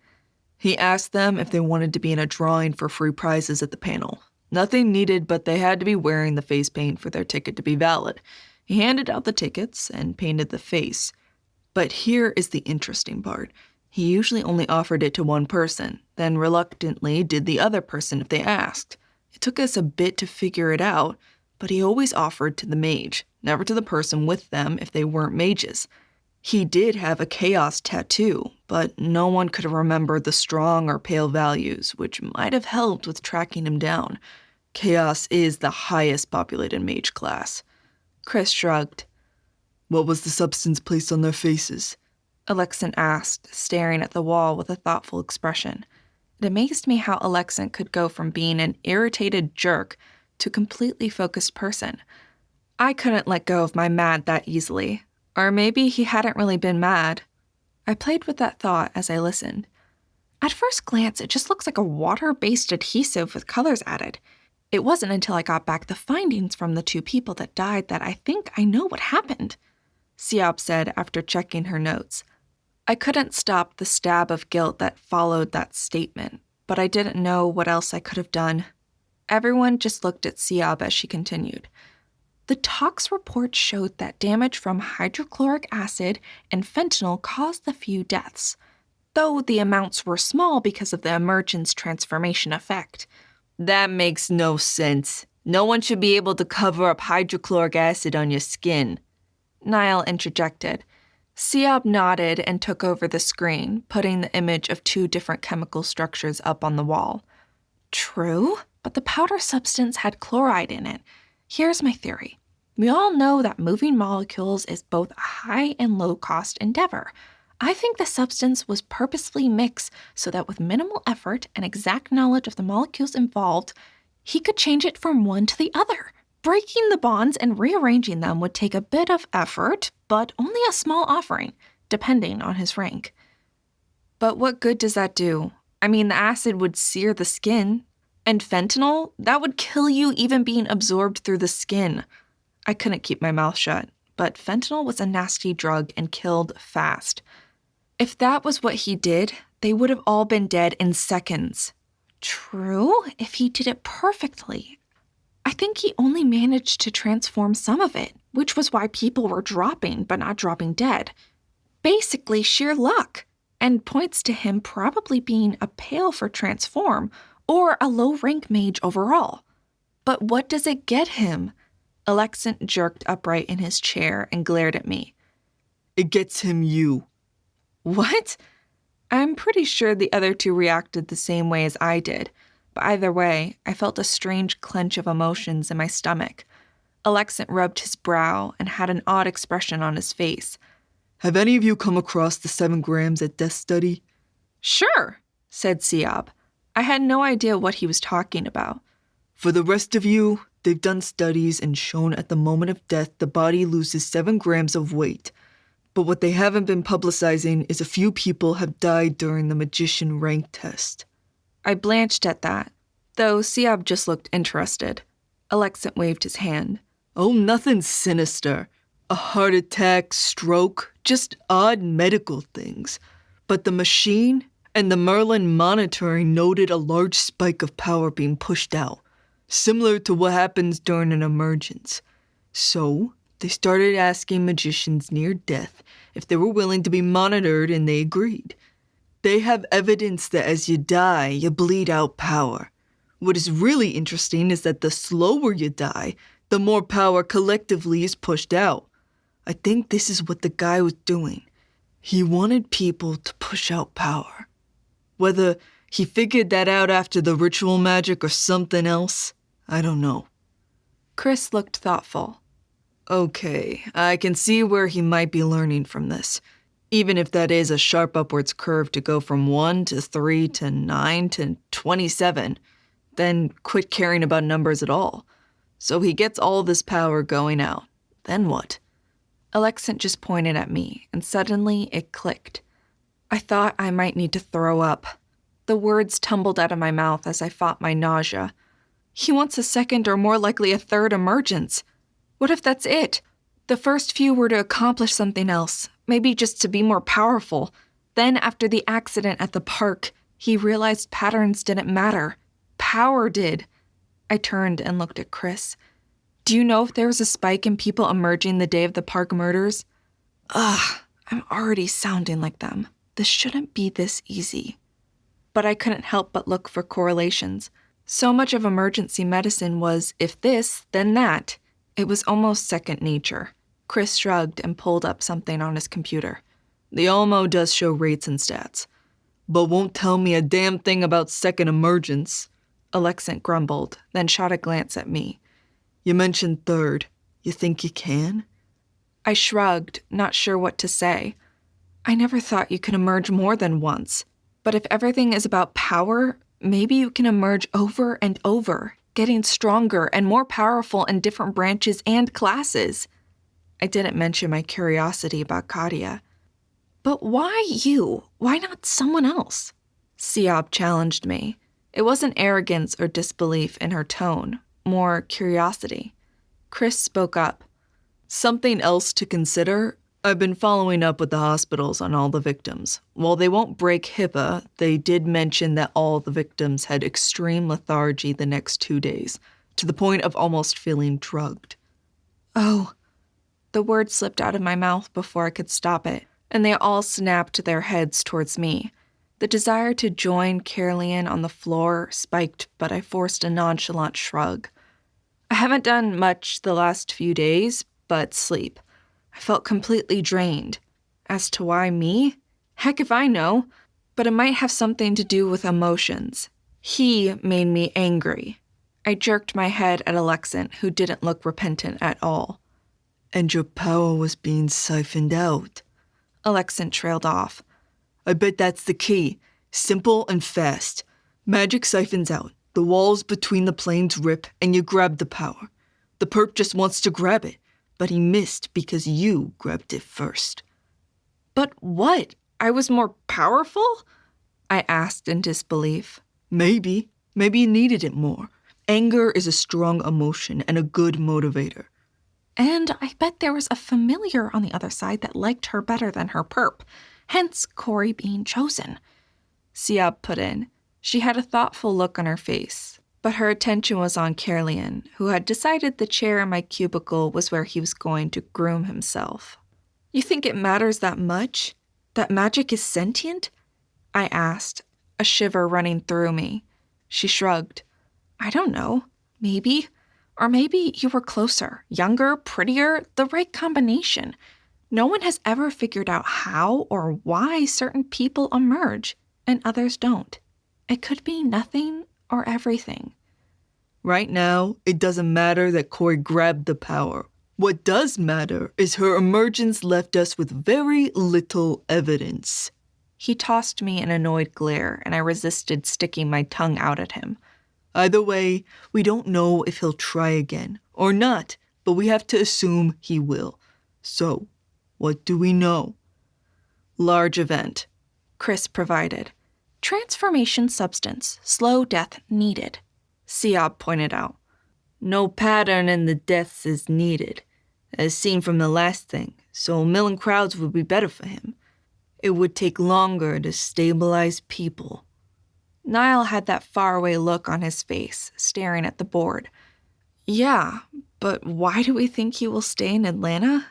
I asked, feeling like I had to say something. To be honest, we don't. But I'm betting on the fact that he has a home base here, and Atlanta has more large-scale events. Alexant said. So, what events are coming up next? Corey? Everyone turned and looked at me. Why do you think I know? I asked, bewildered, as I looked at all the expectant eyes on me. Because you live here and we don't? Siab said, her duh clear in the tone. No, well, yes. I mean, I live here, but I just moved here barely a month ago. I have no idea. But you knew about Dragon Worldcon? She protested. It had tens of thousands of people attend. People from all over the world show up. And I knew people that went before. It isn't a small event. They all looked at me with vaguely disappointed expressions. What? I'm not exactly a social butterfly. But as I groused, I took over the wall screen with my laptop and pulled up the Atlanta events page.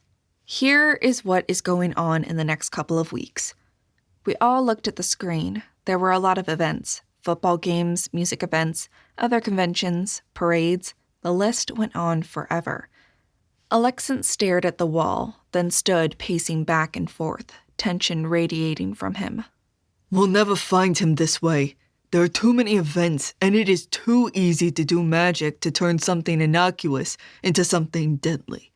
For a moment, I thought Alexant was going to throw things, but he sighed and sat down.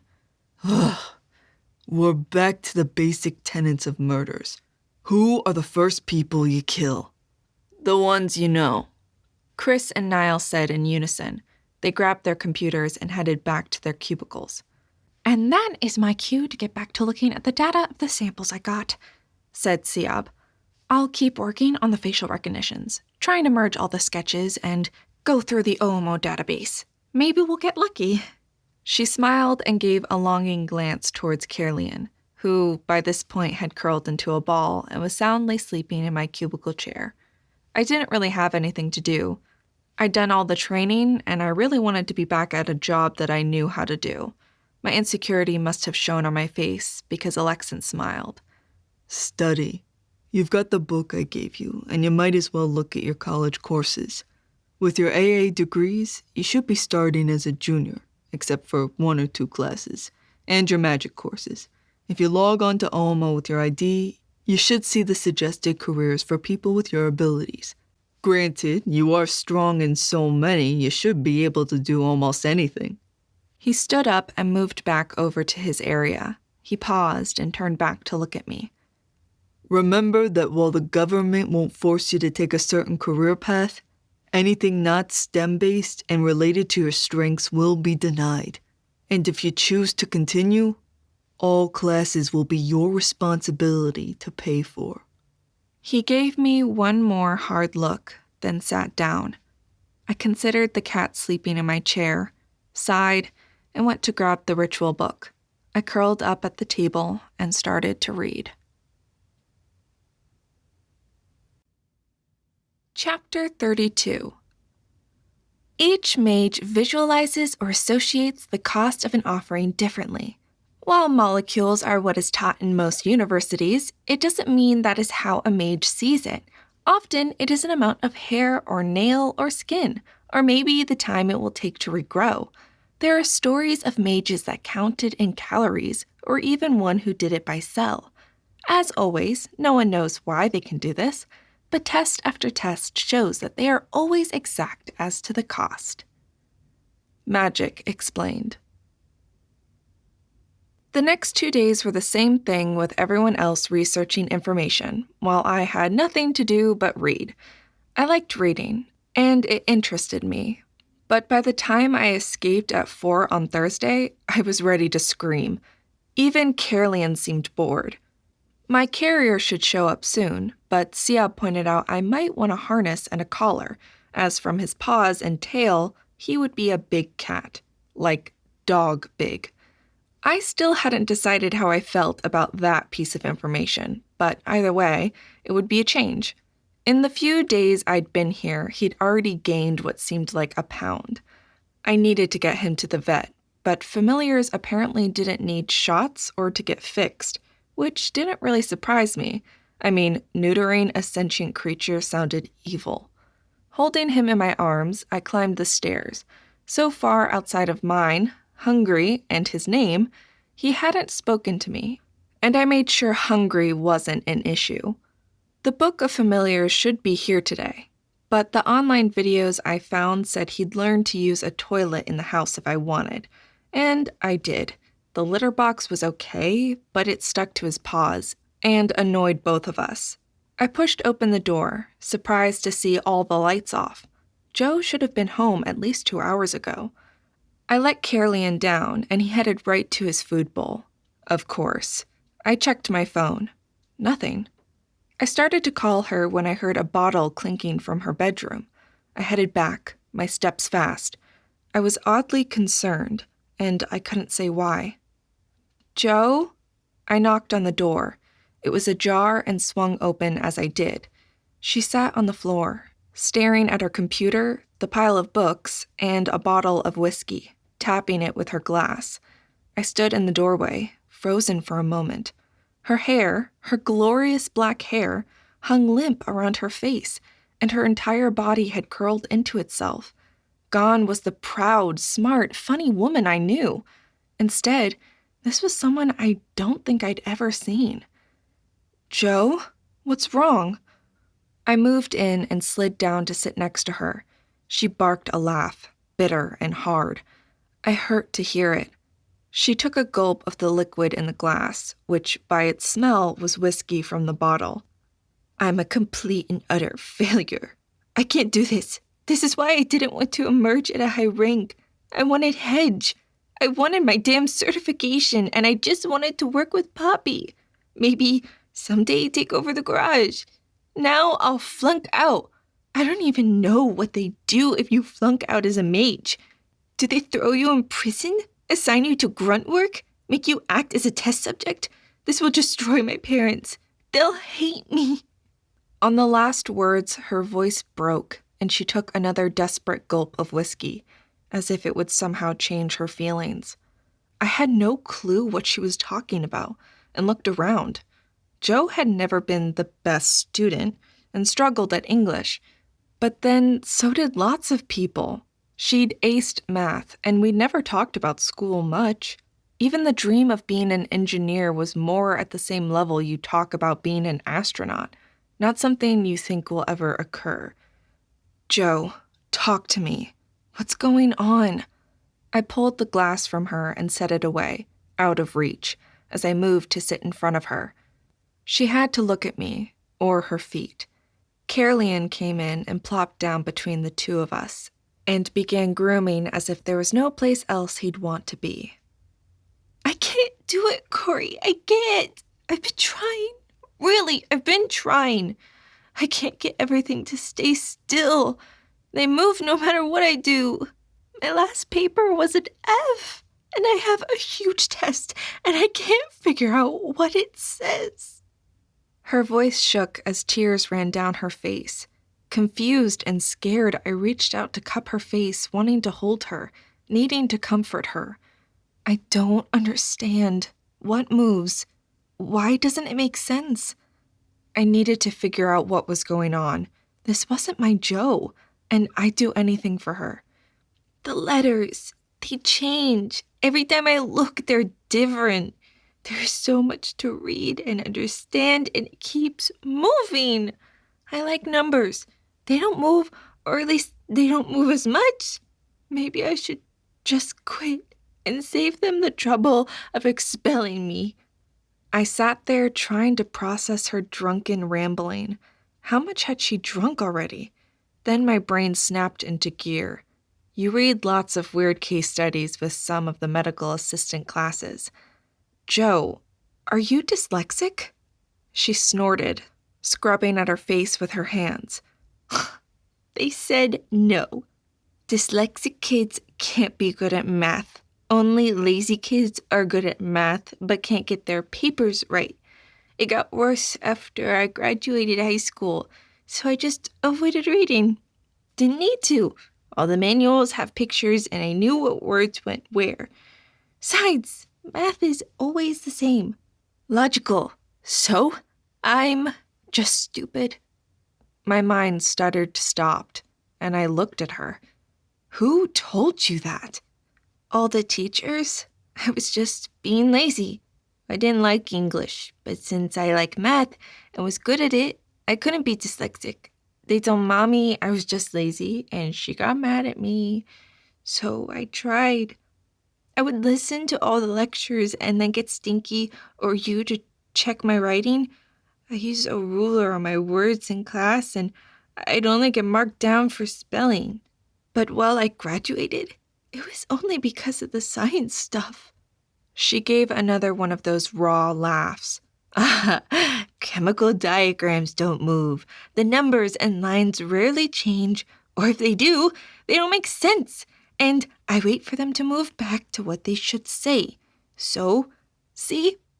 I'm just stupid. But I swear, I've been trying and they won't stay still. She broke off in a harsh sob, and I was glad the bottle wasn't close to her. Stupid teachers. Smart queens. The voice sounded in my head. I jumped and looked down at Caroline, who was licking Joe's ankle. Did he just talk in my head? Joe had stopped crying and looked at Caroline with wide eyes. You heard him? I knew from what Scott Randolph had told me that they could talk to anyone, but usually didn't bother. I didn't know if I was excited or not about Caroline talking to Joe. Right now, I just felt relieved. Smart. Mine. He fell backwards against me, purring, eyes closed. Mine. Caroline, what is a queen? I petted him as I asked, but he just rumbled a purr and said nothing else. Is it a compliment or not when a cat thinks you're smart?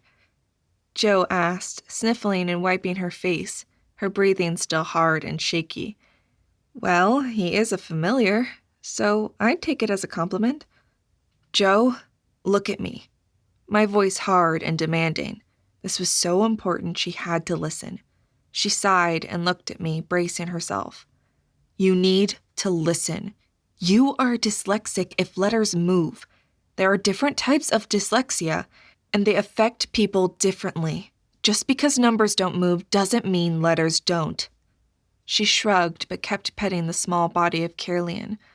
So what? Does it mean I'm not an idiot? I still can't do this. Joe, how did you pass your classes in high school? Her answer wouldn't change what I would say, but I was curious. Memorized everything they said in class, and did everything I could that was oral for extra credit to make up for my test scores. Lots of tests in English and history were multiple choice, and those, if I was careful, I could get it right. Rather than sounding proud, she just sounded defeated. I have a strong desire to drive back to Rockaway and beat all your teachers. I admit I snarled the words. Seeing her like this felt worse than getting hurt myself. Huh? She looked up at me at that, her hand stilling in its stroking motion. Joe seemed calmer. Maybe cat familiars had calming effects. Joe, you are dyslexic. That means there are things that will help you. And, I said, seeing she was about to interrupt, it means you can get assistance from the college. That stopped her, and she looked at me frowning. Help? Like what? I almost laughed. Like oral tests, audio versions of the textbooks, pass on spelling errors, the ability to get more time to do things. I'm sure all the textbooks are set up to be able to be read out loud to you if you get the electronic versions. Plus, they have fonts that are specifically made for dyslexic people and don't move around as much. If you can memorize entire lectures to pass tests, trust me, you're not stupid. And no one who knows you would ever call you lazy. Oh.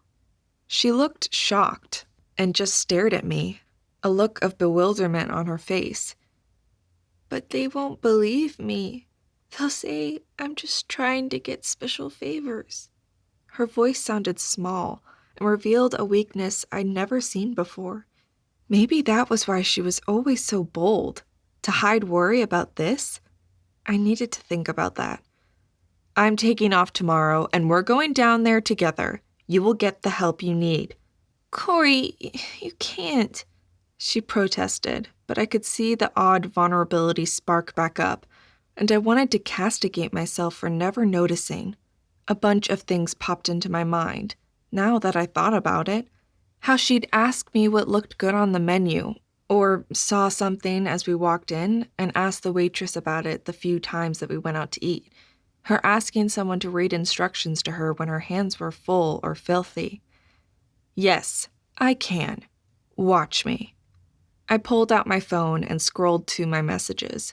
Joe was the only other person that texted me, so finding Alexant was easy. Taking tomorrow off, have to deal with something. I hit send and looked at her. See?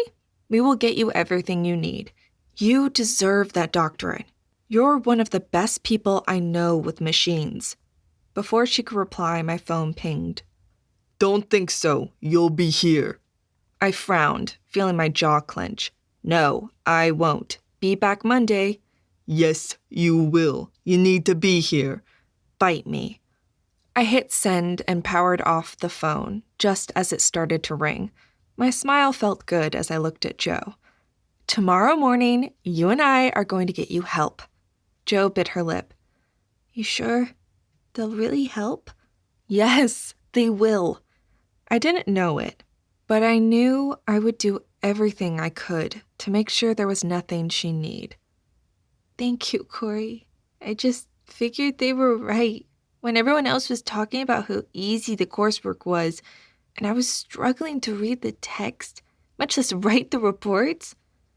I must be lazy or stupid. I was about ready to run away and quit. Her shoulders hunched. Nope. You've been here for me all this time. Now it's time for me to be there for you. So, brace yourself, as you may not be happy about this next statement. Joe gave me a funny look as she stood up. Do I want to know? Probably not, but you will find out. In an attempt to support you and prove I am always here for you, I stated dramatically as I rose too. I am cooking you dinner. Oh dear, this isn't going to end well. It ended up just fine. After my attempt and failure, we ordered pizza. It was delicious. Chapter 33. Being a mage doesn't make you superhuman. The number of people we lose every year who don't understand that is staggering. If you took the draft just as a baseline job, it is the most dangerous one in the world with a death rate of over 20%. Mages still get sick, suffer from learning disabilities, get divorced, and get fired. Being able to do magic is a skill like painting or playing music. One you can train, but you need that spark to make it work. OMO office brochure. I dragged Joe out of bed at 5 a.m., even though the resource office didn't open until 8:30. Corey, not that I mind getting up this early. The sleeping until 7 has felt like a luxury. But why are we leaving the apartment at 6 in the morning? Joe asked as I dragged her down the apartment steps, a small cup of coffee in each of our hands, and her backpack slipping off her shoulder. I had Caroline in the pack on my front. It felt and looked dorky, but having my hands free again was nice. He'd made a few unimpressed sounds, but was sitting and looking out as we headed down the stairs. Dawn was just starting to break. Because I'm pretty sure the jerk is going to have an issue with me shutting off my phone last night, I bet he'll be here at 7 to grab me. And I'm not going. We have stuff to do with you. Corey, it's okay. I can do this, Joe muttered, though she looked like she had a headache. She had at least 2 more drinks last night, still asking me if I was sure she wasn't lazy. I reassured her every time and cussed out teachers in my head.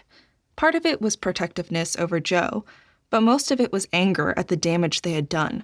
I think at this point I was more mad at her teachers than myself. I hadn't seen most of it, but then not sure I would have realized it as a teen. So maybe I had a reason to miss it, but I was still not happy that I was that oblivious. Nope, he can suck it. He's enough of an ass that I don't really care. Won't you get in trouble? Mommy would kill me if I ruined your life. I snorted out a laugh as I dragged her out one of the back paths. I didn't put it past him to be in the parking lot already. I don't care. I haven't been to school yet. If I understand the law, he has a waiver to use my services until I start, but he can't really do anything to me besides yell. I'm tired of being yelled at and tired of not having anything to do but look stupid. I still can't figure out why he wants me there. I'm the next thing to useless. I tapped the side of my head as I looked around. For some reason, I was jumpy and expected him to pull up alongside of us. What do you mean? Joe looked lost, and I realized she never met him. He has Stevie's name, and I just can't call him Alexin all the time. I don't want to associate him with Stevie. Ah, makes sense. We walked in silence for a while, enjoying the sounds of the city waking up around us. Are you going to be okay there, Corey? I mean, I know you don't want to go back to school. I can't get away, and I want to stop this guy. I think he's going to kill more, but I feel out of place. This isn't where I should be, but I don't know where I should be.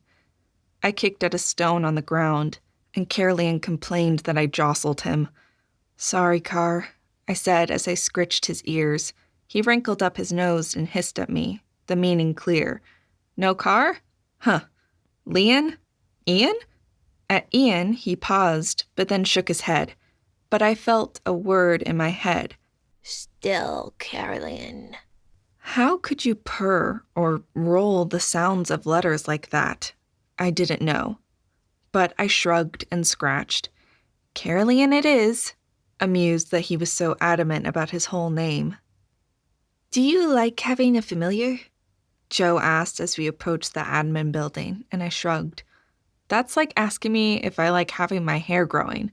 I haven't had enough of it to know one way or the other yet. Point. We stood looking at the building, then at our watches.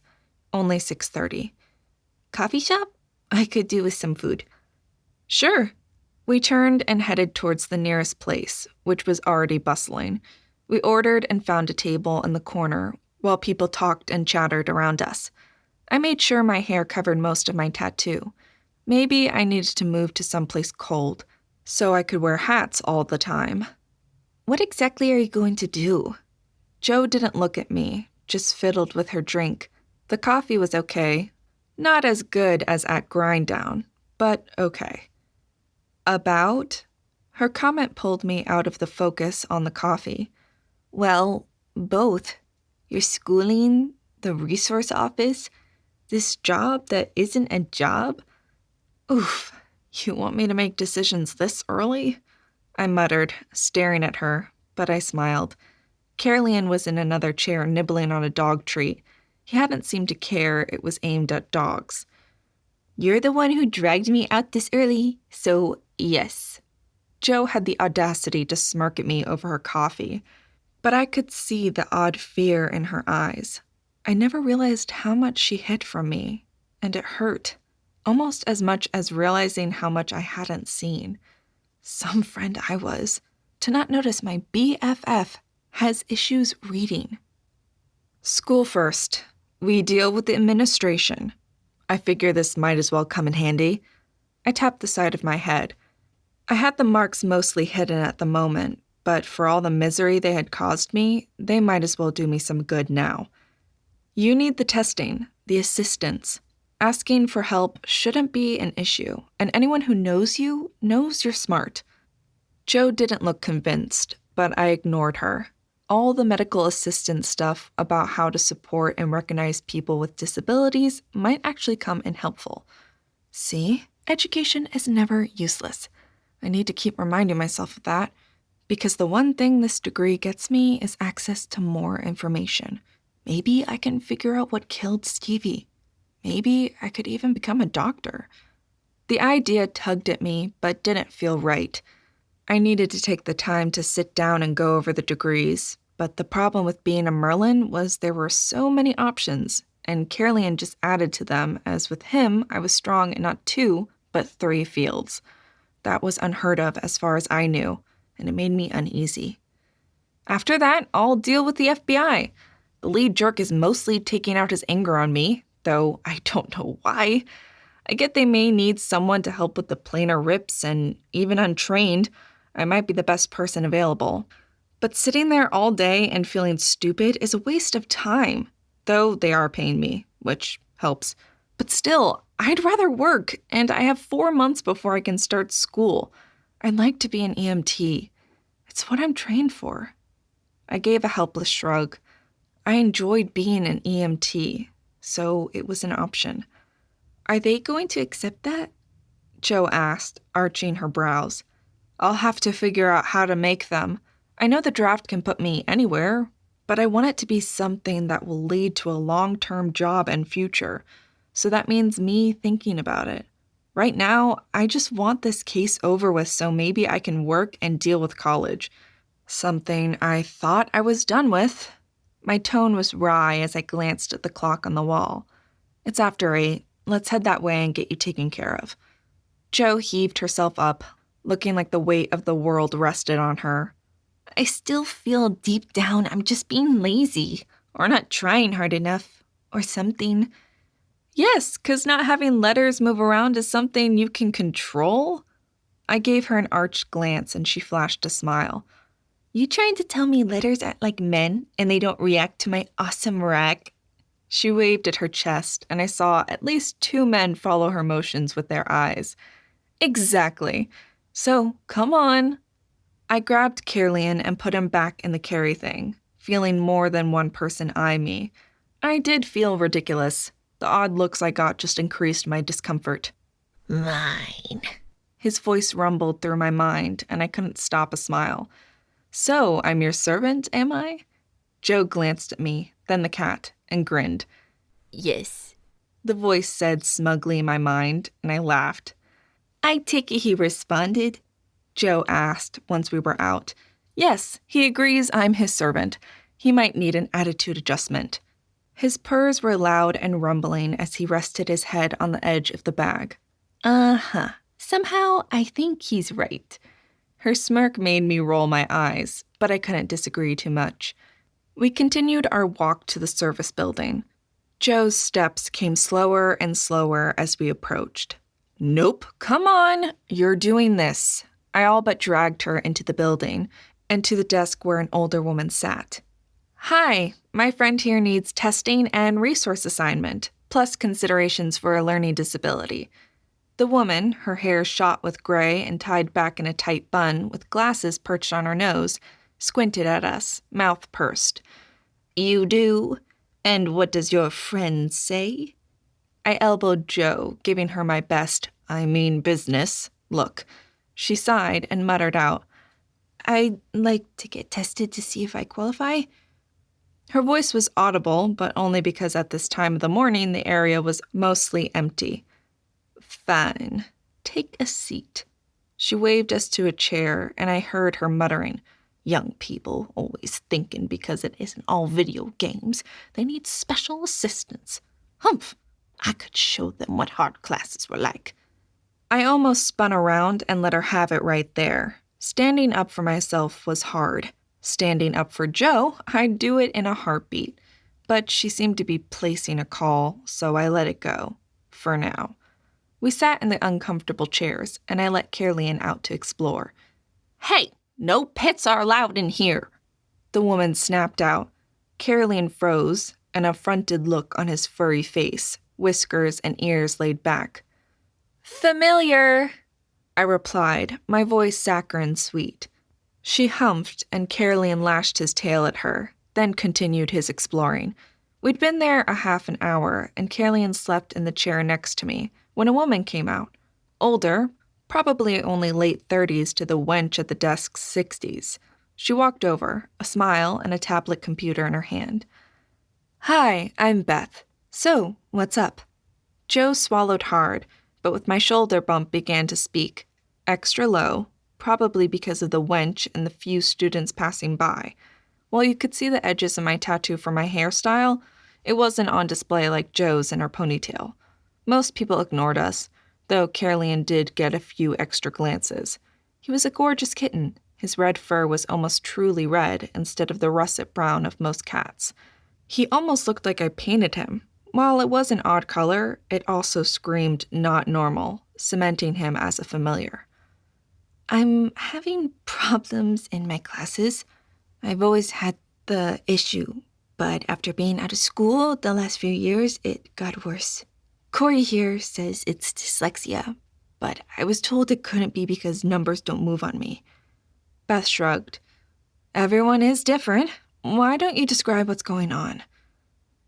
It's the reading and the tests and the papers.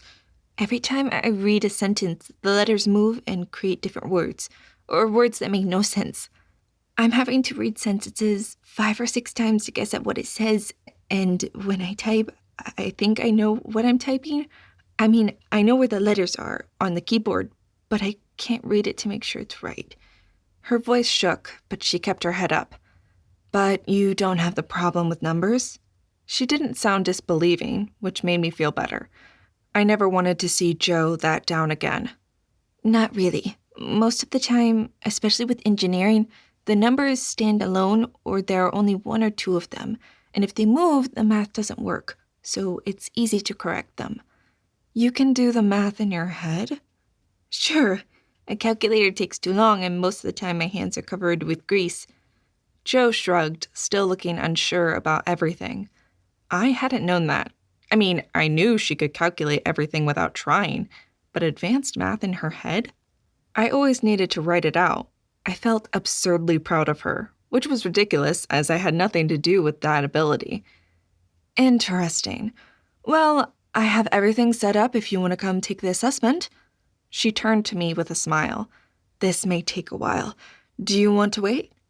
Is there someplace I can find out how to transfer credits so I can see where I will come in with an associate degree?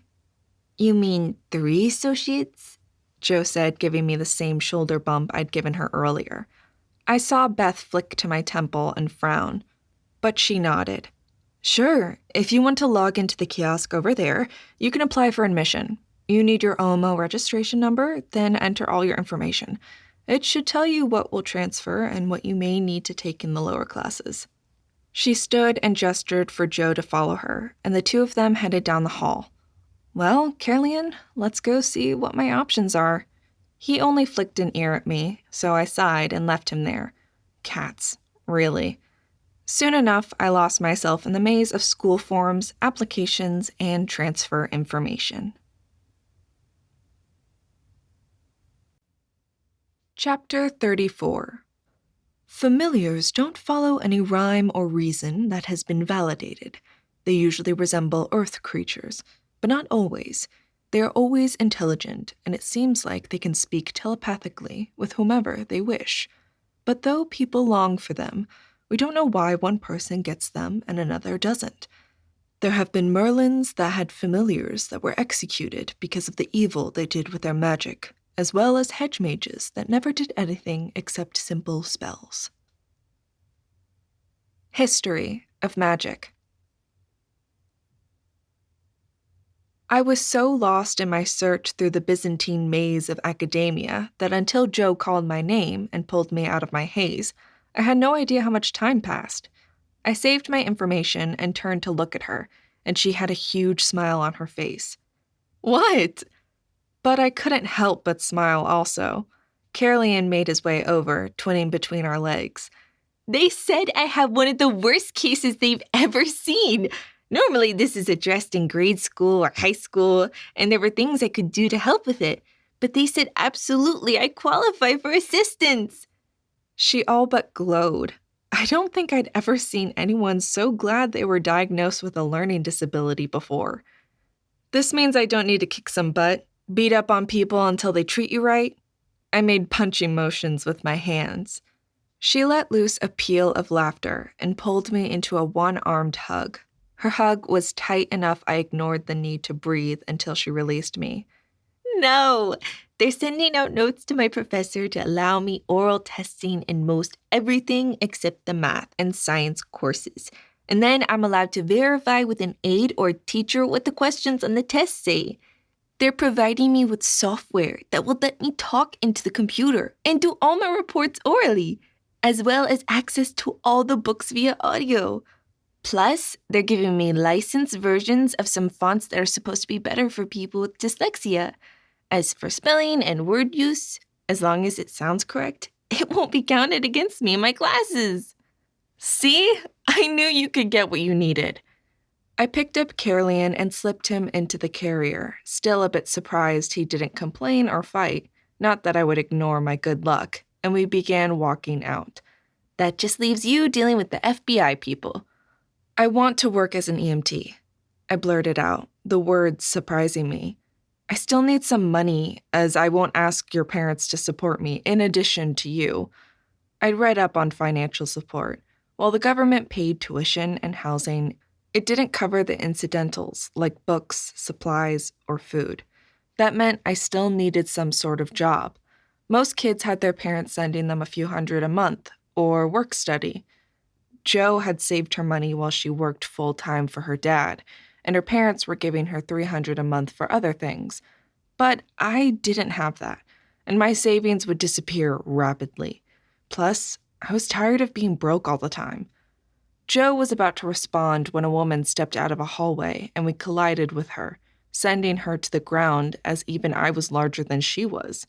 "Oh, Merlin, I am so sorry," Jo gushed, dropping to her knees to help her up.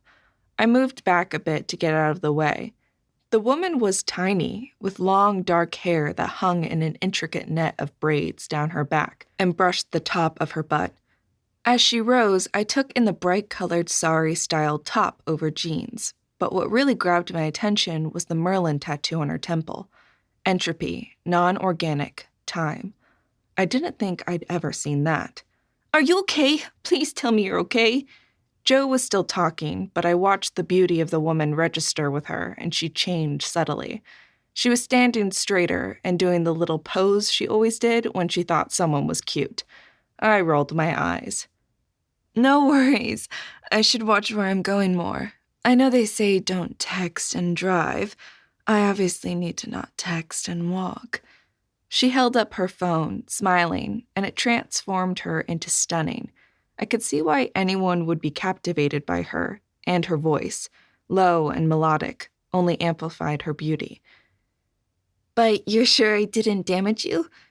Jo bit her lips, looking worried, and I knew damn well she was making them redder, as neither of us put on any makeup. Not that I almost ever did, but Jo loved to dress up and be fancy. Heels and dresses were fine with her, if she had someone to wear them for. "It takes more than a little tumble to damage me." Her bright brown eyes turned to me, and before I had a chance to react, she moved towards me in a fast gliding motion that reminded me of the acrobatic martial arts movies I'd seen. She reached up and brushed my hair away from my temple, revealing all of my crazy tattoo. Unnerved, I stepped back out of her reach, uncomfortable with anyone being that close into my personal space, especially when I didn't know them. She, however, didn't move. She tilted her head and smiled more, adding something I recognized as a sultry smile because of Jo practicing in the mirror.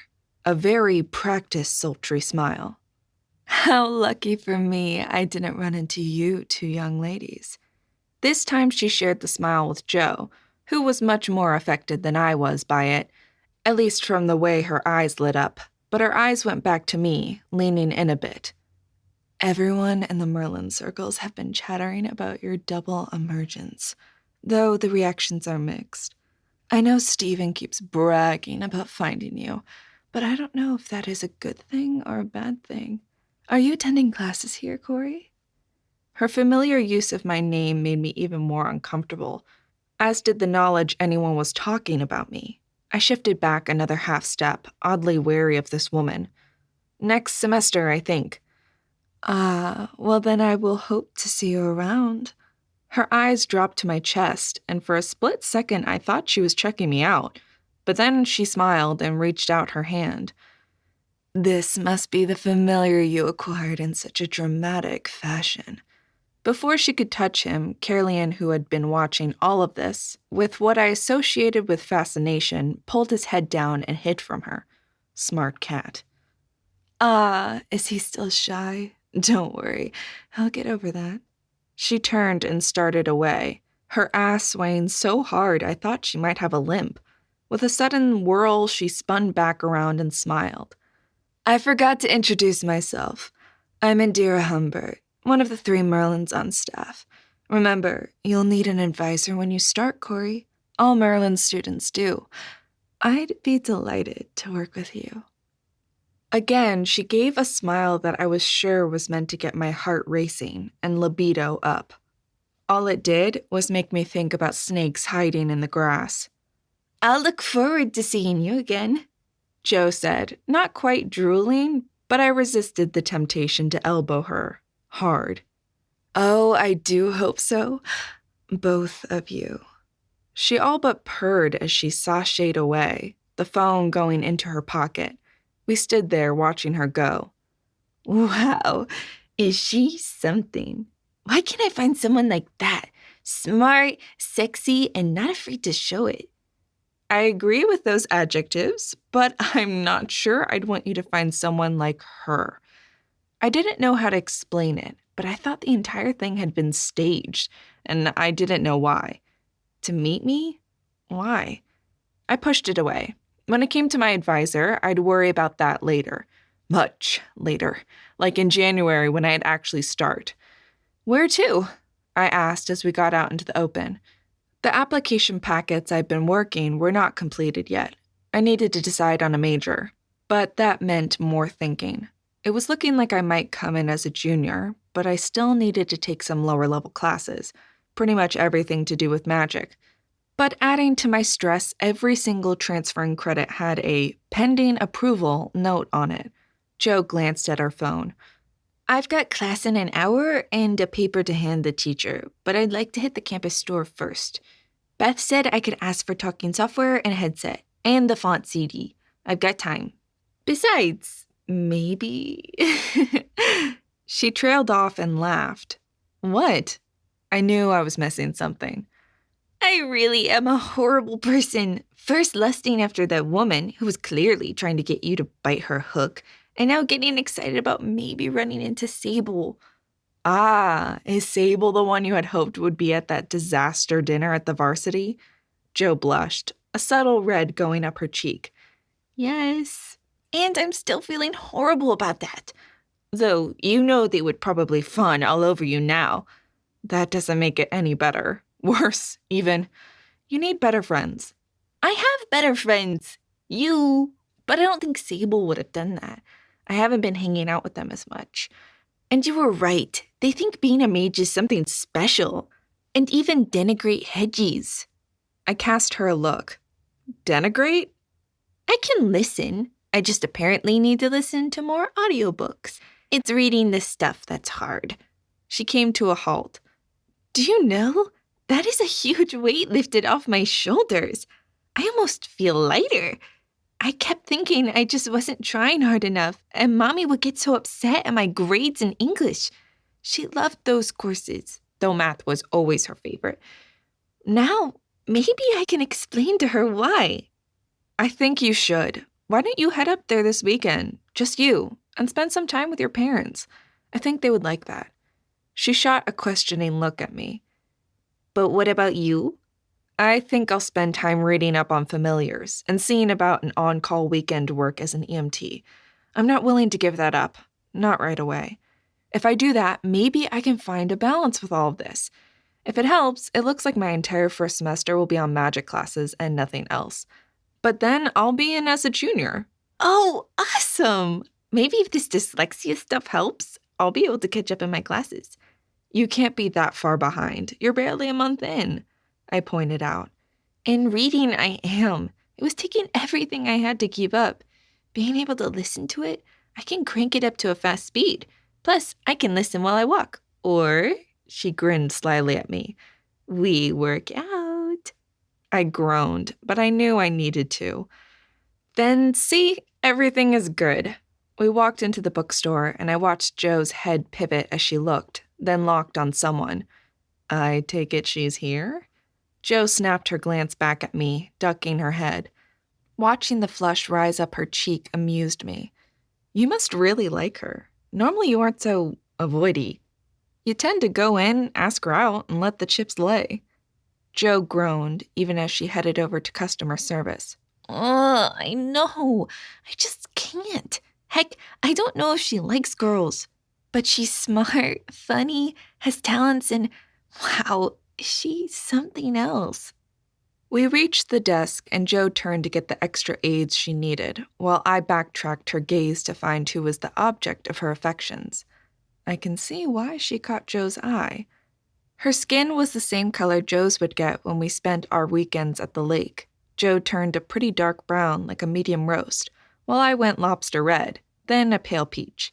The girl, well, woman, as she had to be roughly the same age as us, had a lithe build that implied she went to the gym. It was yet another reminder that I really needed to work out.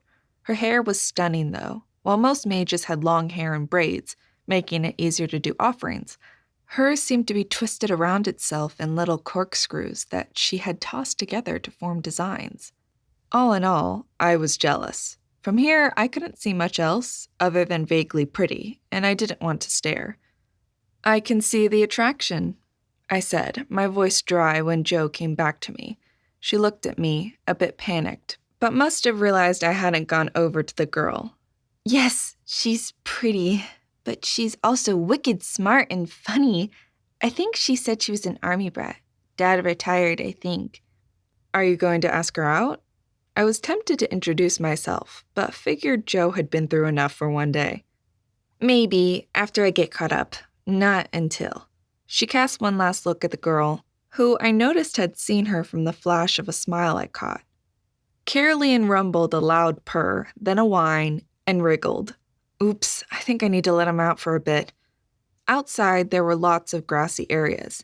It was the Mage Tech campus, which meant there were at least some familiars. We headed over that way, and I let him down, watching carefully. He looked so tiny compared to everything and everyone. It made me nervous. I didn't realize how much him being in that bag, purring, calmed me down. "Well," Jo started, dragging out the words so I glanced at her. "we have me all sorted out. I almost feel hopeful. Though I'll need to spend some time tonight installing all this stuff. And maybe your help if the instructions get a bit wonky." "Always," I said, having gone back to watching Caroline. He acted like a cat, at least in grooming and bathroom habits. I needed to follow up on the idea that I could teach him to use a toilet. That would make things much nicer. "That means you need to deal with your mess, the one you created to help me." The shoulder bumped me a little and I groaned. The temptation to run away is strong. But you're right, can't hide or avoid it forever. Caroline was still investigating, and I pulled out my phone and powered it on, cringing back like I expected it to shout at me. Beep, beep, ding, ding. The sounds of alerts and messages continued for a full minute before they stopped. 56 text messages, 10 voicemails. I really don't know if I care. I looked, anyhow. A few from Siab, one each from Niall and Chris, and one verifying my registration code for the Mage Tech admissions process. The rest from Alexant. His name of Stephen burned on my screen. I needed to change it. I glanced at the other messages. They were along the lines of Alexant was really mad, though Siab asked if I was okay. I sighed and scrolled through his. Anger, frustration, and demands all came through the list of texts, and I didn't care. I wasn't a slave, not really, and even with a waiver, I still got to take personal time. He would just deal. I froze when I got to the last text message, locked on the words. "Corey, what's wrong?" Jo asked. Caroline had finished his investigation and was rubbing against our legs, but his tail flicked back and forth. I could tell he wanted to chase something. I need to take him to a park so he can chase squirrels or something. It was an idle thought, and I didn't take my eyes off my phone. "Corey," Jo prompted, leaning over to see if she could read my screen. He says he apologizes and asks me to come in Monday morning to enjoy my weekend, but that we need to talk. I said it all in a flat voice, hardly able to fathom the words. Well, I guess if you're going to get executed Monday, we should party this weekend." Her irreverent comment made me laugh. No, you're going to see your parents Sunday and explain all of this, and I'm going to take Caroline to the park. His ears perked up. And we are going to spend Saturday getting you all ready to rock the academic world. But I wiggled my phone in front of her. Don't you have a class to get to? Oh, crap! Jo was up and gone before I finished laughing. Trying not to think about the Monday ahead, I went home to look up nearby parks that didn't have dead bodies in them.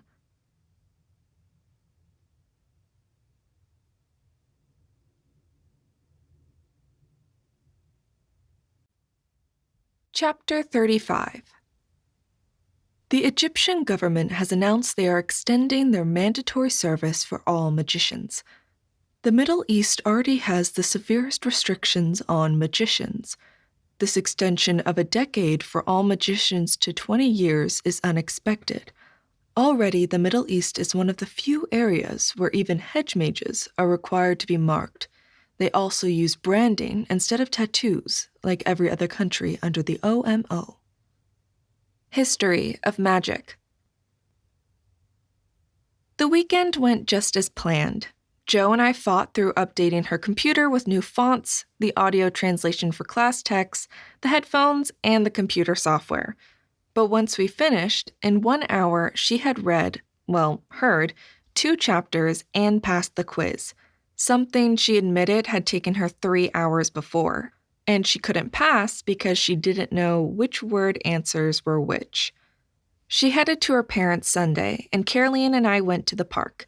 He still rarely said anything, but I suspected it was something that wouldn't last. Either way, he chased squirrels but let them go each time, did flips over blowing pieces of paper, and charmed at least 3 teenage girls. Jo came home glowing, and she had a lightness about her that made her all but radiant. I just hugged her tight, and we got ready for Monday. I'd achieved a strange state of apathy regarding Monday. It wasn't that I didn't care, but more that nothing else would shatter my balance now. I knew what I wanted, and what I would no longer give up. Too bad my stomach didn't listen to my mind as I walked up to the office with Caroline and his pack. I walked in at 7:30 and the others were already there, but what caught my nose was the smell.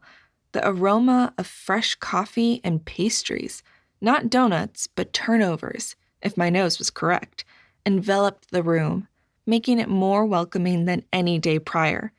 Siab and Chris were at the table with coffee in cups, and Niall was standing at the wall display with Alexant. They all stared as I stepped through, making me feel like I had a spotlight on me. Good morning, Corey. Grab some food and take a seat. We'll start in a minute.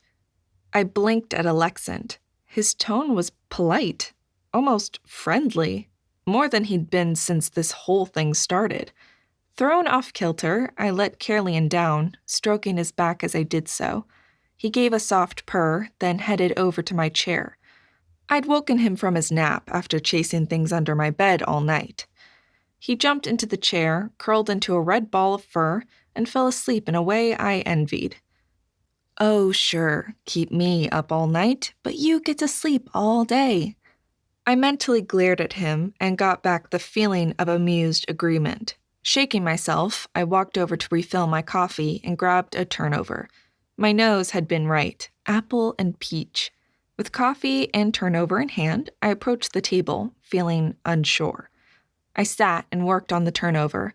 I had a habit of peeling them apart. They lasted longer that way, and it gave me something to do with my hands. It took another minute, but Niall sat down and nodded at me with another half smile. Okay, have I entered the Twilight Zone? This is starting to creep me out. I owe everyone an apology, and especially Corey, Alexant stated. His voice was matter-of-fact, but you could tell he was forcing himself to say the words. The question was, why? Regardless of the reason, all of us snapped our attention to him.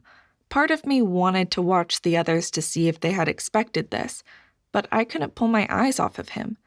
His shoulders hunched slightly, and his hands in his trouser pockets ruined the line of his coat. He reminded me of a boy having to apologize for something. As my agents know, we just come off a hard case with a fire wizard. All of us had offered up more than usual. We'd seen too many people die and needed a break. They called me in because I'm one of the few Merlins in the FBI with any experience with murders. All of this was new to me. Somehow, I thought there were hundreds running around, but if I thought about how many Merlins there were, why would you waste them all on law enforcement? I went because I figured it would give me a chance to visit my kid sister. She was distraught because her best friend was missing. I felt the coffee in my stomach start to churn. Jane Tanner. He sighed and sat down.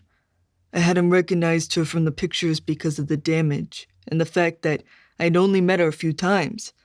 My sister Rebecca is 8 years younger than me, and it had been at least 2 or 3 years since I'd seen Jane. Plus, you add in the fact that her fingerprints had been removed. Well, until they told me the name, I didn't realize it was the same case. He took a swig of coffee, and I continued to crumple my turnover into small pieces, unable to work up the energy to put any in my mouth. What all this means is I've been a bit of an ass lately. Between the stress here, my sister, and her grief. And then you, the unexpected magic user who seemed somehow involved yet you weren't. He grimaced like this hurt, but continued. I was less than professional about this entire thing, especially to you, Corey. I was so sure it involved you. You not being involved made it worse. I should not have treated you the way I did. And I've had a talk with the team. I think they have a better understanding of my fears and why I wanted you here. Granted, at first it was to keep an eye on you, but you aren't a suspect. You just seem to end up in the worst possible place at the worst or best possible moment, depending on how you look at it. Alexant cleared his throat and took another drink, then looked at me. I promise more professionalism and a better understanding of each other. All the decisions I'd made all weekend rose up. It would be so easy to just give in, duck my head, and be a good little girl. So very easy. I grabbed onto the resolutions I'd made. Thank you. I was having issues with all of this, but none of that changes the fact that I am useless here. I get that as a mage, I have rules I have to follow, including education and the draft, but I haven't started yet and I don't know anything. Not really. So why am I here? And why did I have to give up my job? That last statement may have been a bit plaintive. I saw Caerleon lift his head and look at me, then tuck it back into his paws. Alexant rubbed the back of his neck and sighed. Because I wanted to punish you, since I didn't have anyone else to lash out at. His brutal honesty took me aback, and from the tiny squeak from Siab, I got the feeling she was just as surprised. I don't think I can get your job back, and when this asshole strikes again, I will need you. I hope the pay was enough to at least make up a little bit for all of this. Oh, it helps, but still, once this is over, I have at least 4 months until school starts, and I don't have a family supporting me. I really don't want to take out loans. The mage draft only covers tuition and housing, not food, clothes, etc. Heck, even after school starts, and for the next few years, I'm going to need to be able to work just so I can feed myself. Point. I'll see what I can do. But until then, will you help us? Work with us? Like I could say no. What, I'm going to let some insane lunatic run around killing people and not try to help? I didn't say that, but I did say the other part. That's fine, but I don't know what I'm doing. I know nothing about how to use my abilities. I don't have any magic that is going to help you find him. No, but you can help us with the planes and stop them from ripping and pouring into the world. We are seeing a spike already. If it happens again, we may start getting repeat emergencies. He looked like he was about to say something else, but flicked his hand as if tossing it away. I'll see about getting you some training on the planes. A head start on the schooling, if you will. Before I could reply, Chris spoke up. With that said, we think we have a lead on who the perp is. The reaction was like an electric current going through the room as we all snapped our attention to Chris, who had a little self-satisfied smirk on his face. Spill. The polite voice was gone. The hard, demanding man I knew was back. I spent all day Sunday with your sister, Rebecca, going over Jane's planner, her emails, and her phone bill. Her phone is still missing, but we have her phone bill. Unfortunately, like most users, she did everything via her apps. We can see data usage, but not much else. The only text messages were between her and Rebecca. He typed and images appeared on screen. Per Rebecca, she had headed down to Savannah for a long weekend before coming back to Atlanta. It was just a break from everything as her mage draft assignment began September 1st. She talked to Jane on the drive down and had mentioned maybe going out that weekend, but nothing specific. She received 2 texts from Jane while she was in Savannah, way less than normal, but they seemed like things she would say. Up on the screen, an image resolved of a phone text message screen. The green is Rebecca, the gray, Jane. Green. Got in, talk tomorrow. Gray. Hey, busy day today. We'll be out of pocket. TTFN. Green. Still out running around? Gray. Sorry, have a date later. Truby's tonight. Green. I know him? Gray. Tell you all about later. Ta. Chris started up after we had time to absorb the words. The problem is, we figured Jane was killed about 2 hours after Rebecca hung up with her. She said she didn't remember Jane mentioning meeting anyone, just heading out for dinner, but not a date.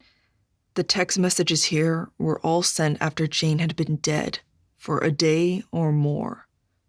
The way he said it made my spine crawl. He used her phone to send texts? I asked. I knew the answer, but the level of creepiness was more disturbing than any body I'd found, even if you added crabs. Yes, we got pings off towers for those messages, but they were both in places where the MARTA goes by, so there isn't much we can glean from there. Alexant seemed to sag as he glowered at Chris. Then how was this a lead, other than we know he has, or at least had, her phone? The smile that crossed Chris's face made him look like a wolf who has cornered his prey. Because I went through every person Jane had mentioned to Rebecca in the past year and scrutinized all her social media. Then I pulled up everything about the people on the boat. Jane was probably the first, but if it's the same killer, then they should have something in common. And we found it. This created a repeat of the electricity that went through the room. Another image appeared on the wall, a man in his late 20s. Nice enough looking, I guessed, but he seemed a bit nerdy. And even in this picture, taken by the OMO for his ID, he seemed desperate. Who is he? Alexan asked. He wasn't asking the name, which was clear on the ID that had appeared next to the picture. But what mattered? Who was this person? Meet Paul Goines. He's a fire wizard, age 28, just finished his draft service about 6 months ago, where he was assigned to the Fire Jumpers Emergency Response Squad. I blinked and looked at the man. It might be biased, but most fire jumpers I'd seen interviewed were people who got a kick out of an adrenaline rush.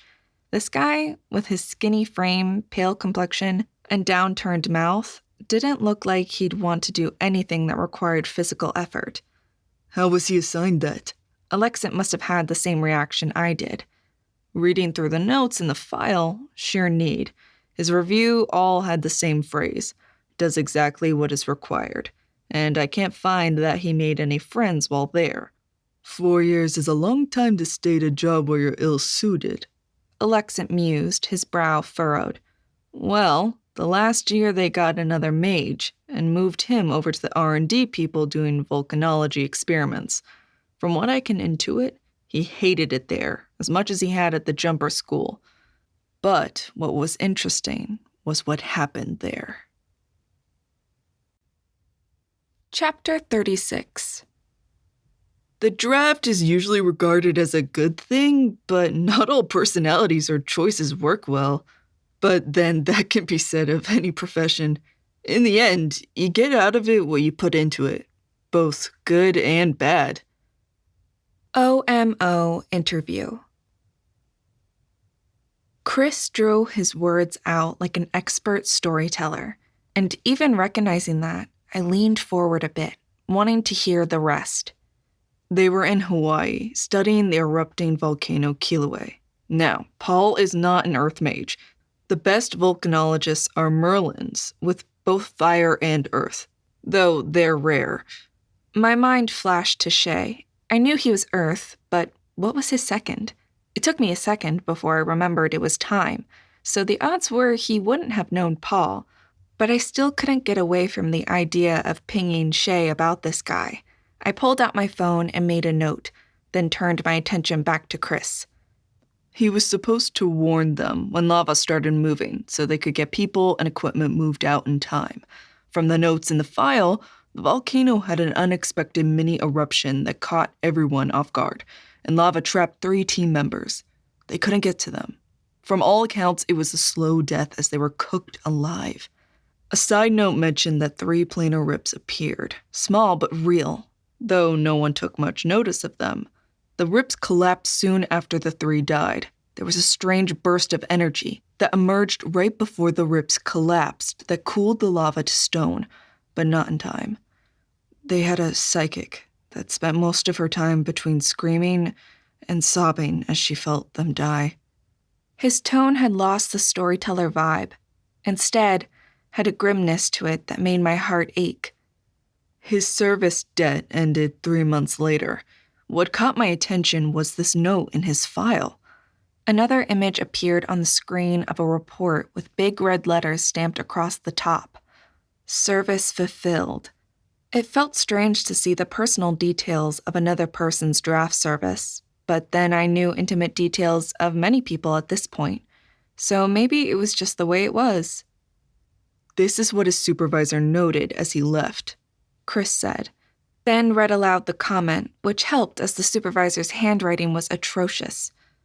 Paul did an adequate job, and the findings of the investigation into the volcano incident verified he had no prior knowledge. I still find it odd, however, that in the last few months he has been more energetic and more willing to make offerings to help our mission than before. If anything, he seemed gleeful after the tragedy.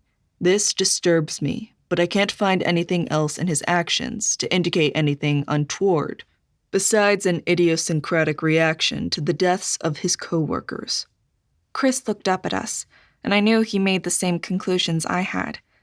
It is my belief that Paul Goins had a second emergence in the presence of the planar rips that boosted his power, and he is seeking to replicate it. I followed the logic, and it made my blood crawl in my veins. He realized the slow death of mages would rip the plains. He tried first with Jane, but her solo death wasn't enough. He then tried again with 3, and what? It didn't work? He wanted more power? Then he jumped to 9? Do they record planar rips anywhere? I asked, suddenly curious. Siab tilted her head. I don't know. The only stable ones are the ones at Area 51. The OMO monitors them 24 hours a day, but I've never heard of anything that can detect or monitor rips in real time or even after the fact. She had already started typing before she finished speaking. What if it did work? I asked, and managed not to flinch when Alexant looked at me. What do you mean? If it did work, why would he still be trying to replicate it? I could feel the magic pouring out of those people, but they were all hedgies. His voice caught and he cussed. Anyone drafted would be a magician or higher. Chris, what were the ranks of the 3 people that died? It took Chris a minute, and while he looked, I went to see if I could find contact information for Shay. I didn't have any, but I shot Laurel Amison a note, asking her if she could ask him to call or text me. I was positive she had his info. Got it. 2 were archmages. The 3rd was a wizard. Relatively high ranking. But if it is the amount of power that matters, he may have originally played with ritual to see about amplifying the amount of power, then decided to go with volume over ritual. We already know it works. But what happened at the park? Alexant looked at me. Did the rips occur there? I started to snap back with a retort, but I paused and thought back, comparing the sensation between the oddness at the park that day and the scene at the convention. No, they were there, but they didn't tear. They felt... I struggled to come up with an explanation of what I had felt, now that I had something to compare it with. Like balloons that were being filled with water and about to burst, but they weren't there yet. At the convention, they hit it and exploded, but I didn't really notice until after going over what happened. I hated to admit it, but him making us sit down that Tuesday and write out every detail, what we felt or sensed, even if we weren't sure, had helped. He nodded, He had a faraway look in his eyes as he obviously wasn't seeing us. Let's make a lot of assumptions. 3 mages, 2 arch, and 1 whiz were enough to create planar rips.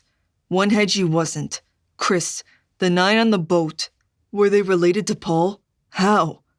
That took a bit, but it turns out they were all members of the same society at college. Not noted as friends, but they were all there.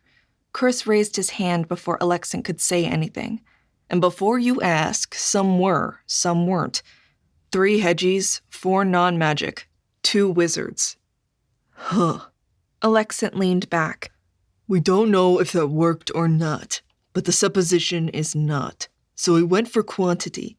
But why target specifically hedges? Did we ever figure out how? Yes, Siab said with a grin. A contest, and a lot more than just 27 showed up, but only those were pulled into the illusion. The rest kept looking for the contest. We got the notifications off a few phones. Fingerprint access really makes hacking phones easy. She shrugged. As to the hedges, apparently that was what the contest was geared towards. Most hedges don't flaunt their magic, and they might not have enough power to stop him. Maybe it was easier to get them than an archmage, remembering they needed to die slowly. I pointed out, even as icy prickles ran up my spine at how easily I talked about people dying slowly. True. I guess that part doesn't really matter. We know 27 hedges wasn't enough, but the number in the ballroom was. I tugged at my hair, thinking as he talked. That means he might try again, as we're pretty sure only Corey emerged that event. But it may have triggered more people to emerge. Siop, can you make sure to get a memo to the OMO with all our recordings and information, and point out that the planar rips can encourage emergences? That's their problem, not mine, and I'm not wasting my time tracking that down. She nodded as he kept talking, scribbling a note to herself. Okay, next step. We're waiting for the warrant to toss this place, Niall said, flipping through information. I put it in for this morning once I received the final bit of information. I'm hoping to get it approved by sometime after lunch. The judge has been prepped by Detective Stone. He has a team on standby to go with us. They have techs to tear the place apart. I wrinkled my nose at the name. Detective Stone hadn't impressed me. Excellent. Then we have a plan and a suspect. Keep double-checking, just in case it's someone else. But right now, we have a good path forward. An aura of suffused excitement filled the room, but I felt strangely excluded by it. I had nothing to do with tossing this guy's place, and I hated feeling like a deadweight. I turned my gaze on Alexant and waited. He must have felt my eyes on him as he looked up and half smirked. It made me wonder how many women fell for that self-deprecating look. Even I softened a bit, but not enough to go away. No longer would I be passive in my own life. He got up and dropped into the seat next to me. So what now, Alexant? The warrant isn't anything that involves me, and I'm spinning on my wheels here. I expected attitude, but he'd apparently been sincere in his statement. You can call me Steve, or Steven, you know. I mutely shook my head. Stupid, but I still had issues calling anyone that. With luck, I'd never really care or get involved with anyone named that. It would be uncomfortable. Ah, I see. Very well. You're right, I don't want you anywhere near that apartment. But I do need you to think about planar rips and how to seal them. Which would be how? I didn't keep the stress or exasperation out of my voice. Didn't even try. Well, by closing them. But I'm well aware that is easier said than done, so I've asked someone in to help. I shrugged. Okay, but you know I haven't heard anything about how to catch this guy. He sounds dangerous, but how do we catch him? People have patterns and go to what they know unconsciously. If we are lucky, we'll find something that will give us a clue. Otherwise... His jaw clenched as he gave me a level stare. We wait until people start dropping, then react, which is why I must ask, even if I'm being an ass, please don't kill your phone again. We have the police on alert to grab team members as soon as we have an idea, so please stay relatively available. As to the rest of what you mentioned, I'll remove the waiver on you as soon as we catch this guy. I warn you, trying to work while going to school is difficult, especially as a mage. It's why the government covers so much and expects the families to fill in the rest. Do you have any support? I looked him dead in the eye. No, so I need to work. If I have 4 months, the more I work, the more I'll be able to save and lessen what I need to do once I start. We do get summers off, right? I hadn't thought to ask Jo that, as she had started just this fall. Technically you can, though most take some classes to try and get through sooner. Every program and school is slightly different. You'll need to talk it over with admissions. I nodded. We need to catch this guy soon then. Wait, I thought about the money and gave a bitter laugh. It just dawned on me. I'm making more sitting here doing nothing than working as an EMT. Alexant blew out a breath. Let's get this guy first, then we'll talk. But about your planar rips, I've asked an expert to come in and work with you. While Spear can seal them, Chaos can open rips, at least small ones. I'd like you to get some experience learning how to close them. His phone chimed and he pulled it up. Oh, good. My expert is here. Hopefully she'll be able to let you practice on a small scale. And then maybe you'll have a chance at the larger ones if it comes to that. He rose as he spoke and headed to the door. I'll be right back. I sat there, staring at nothing as I tried to wrap my head around it. I needed to do some budgeting and figure out how much I needed. And here, I thought I'd been past that. It had a lot to do with my reluctance. Another 4 to 5 years of scrimping and scraping didn't sound fun at all. Come on in. I'm sure Corey will be delighted to meet you. I heard Alexant talking, and I turned in my chair and froze as I saw the woman we'd run into Friday, smiling at me like she'd won the lottery. Oh, we've met, but I'm delighted for the opportunity to get to know her better. Indira all but purred. Chapter 37. China's emperor is a Merlin, proof he is the son of heaven.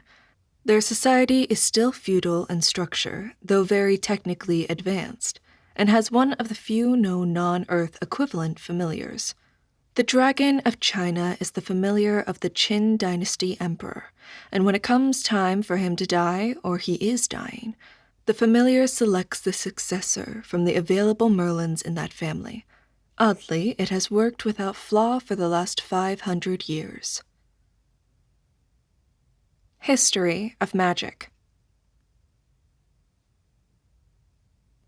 One of the skills Chaos Mages have under entropy is the creation of planar rips, though to do more than make a micro-rip, you usually need to be at least an archmage. Indira's soft, silky voice purred. It was driving me nuts. I suspected that it was supposed to turn me on, make me interested, or captivate me. In all honesty, it made my skin crawl. Okay, but what is the purpose of making the planar tears? I asked. We were outside the office building in a nice patio-like area that was rather big and spacious. It made me wish we had an area like this in the apartment complex. Caroline was trying to climb a tree, and I kept glancing at him. I was worried if he got too far up, he'd get trapped, and I'd have to go rescue him. Since they were Bartlett pears, they would not hold my weight. Practical. None that I know of. Indira admitted. Her full name was Indira Amira Humbert, a widow and a full-time professor at the college.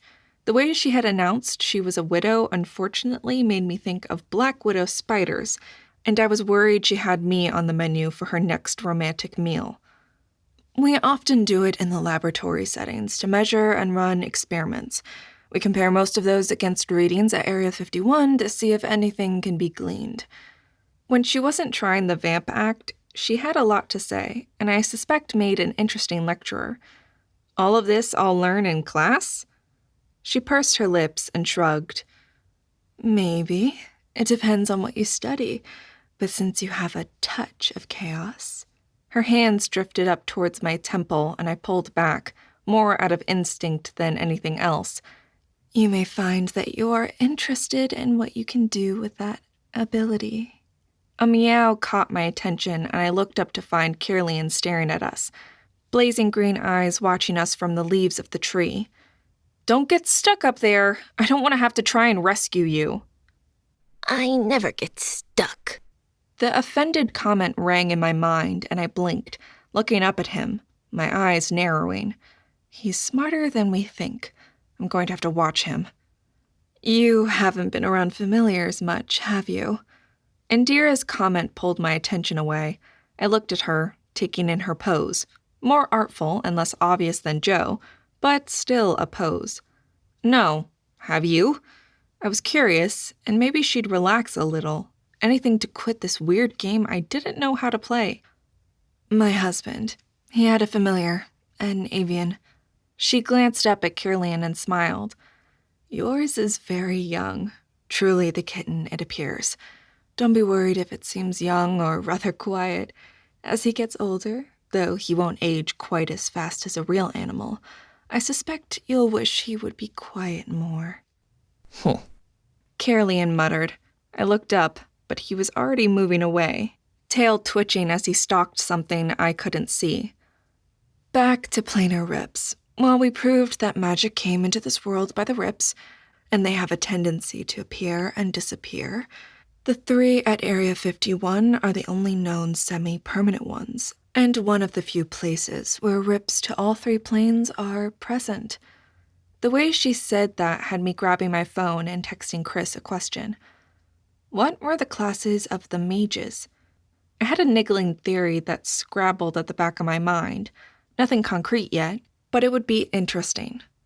And the counts of mages at the park. I mean, how many of each class?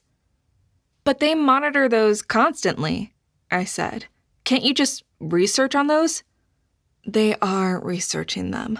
The OMO doesn't share easily, but some information is available. They just don't let scientists in often. She shrugged, an elegant movement that called to mind Elzeba. It was just as fluid and somehow more discomfiting. So, back to me. You're going to create rips and I'm going to seal them? Essentially.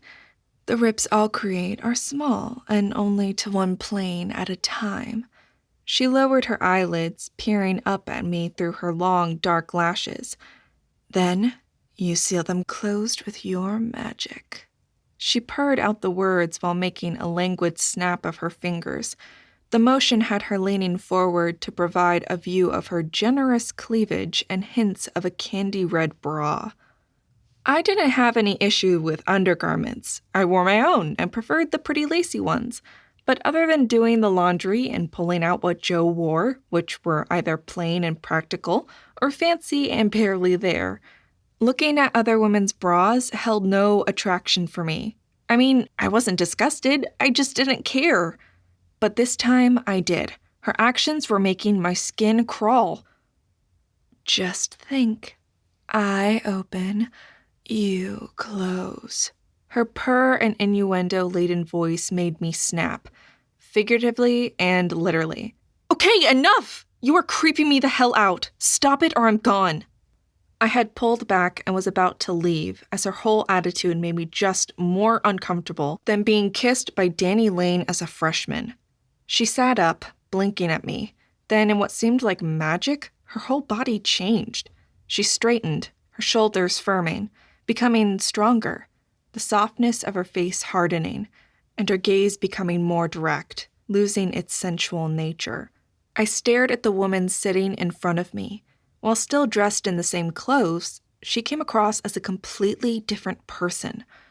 Not into women or just me. Her voice was frank and remotely curious. Gone was the soft, sensual tilt of words or the hint of innuendo. Both? Either?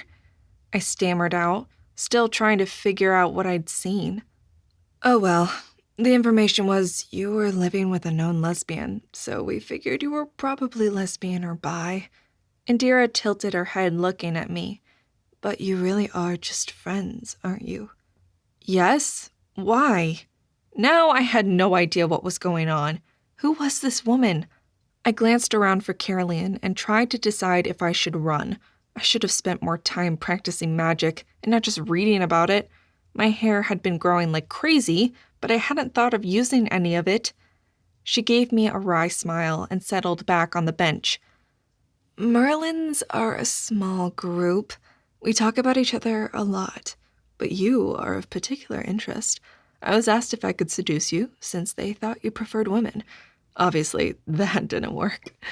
I'm sure someone will ask Stephen to try his hand at some point.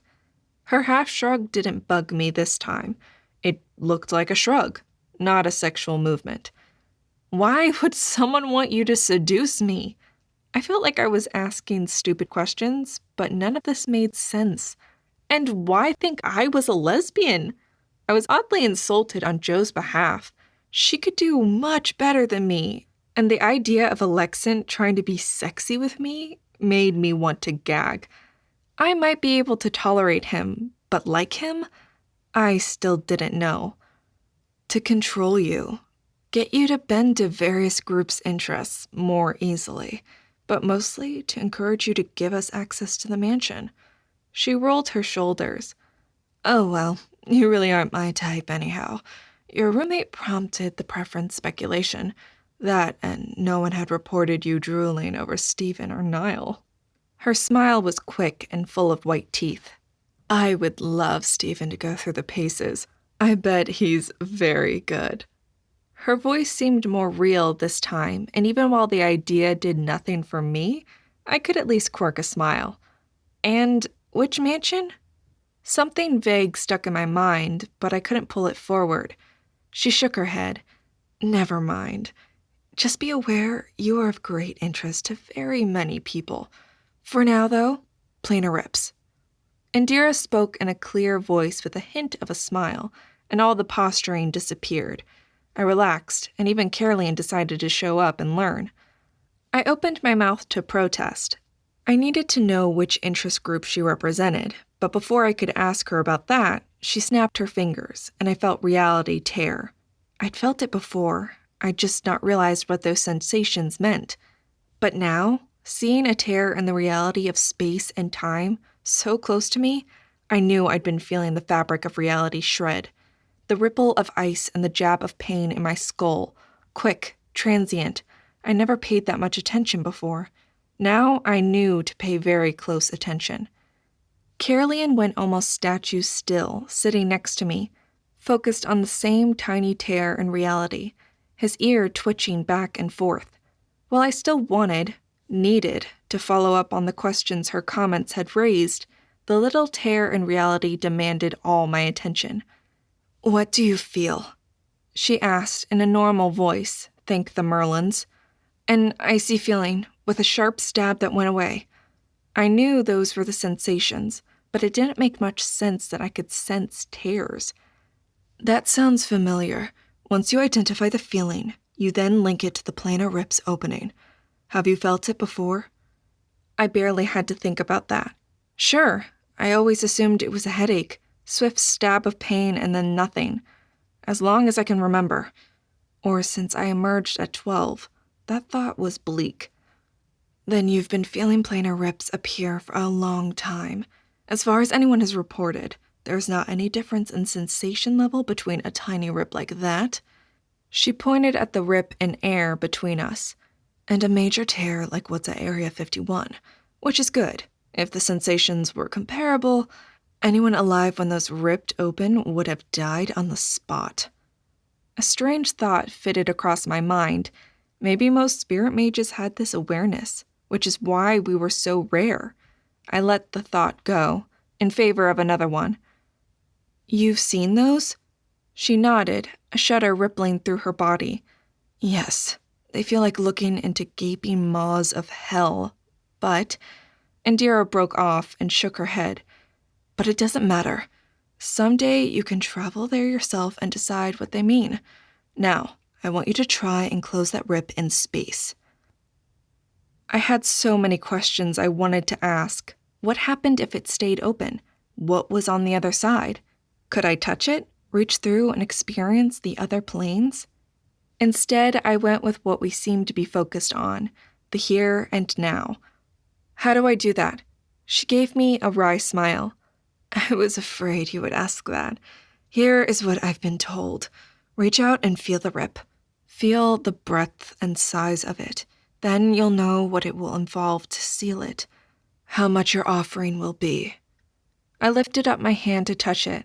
Indira grabbed my wrist in a hard, tight grip even as Caroline growled. I didn't know if he growled at me or her. Touch it with your mind. Feel it. Touching it physically can have unforeseen side effects. I swallowed and pulled my hand away.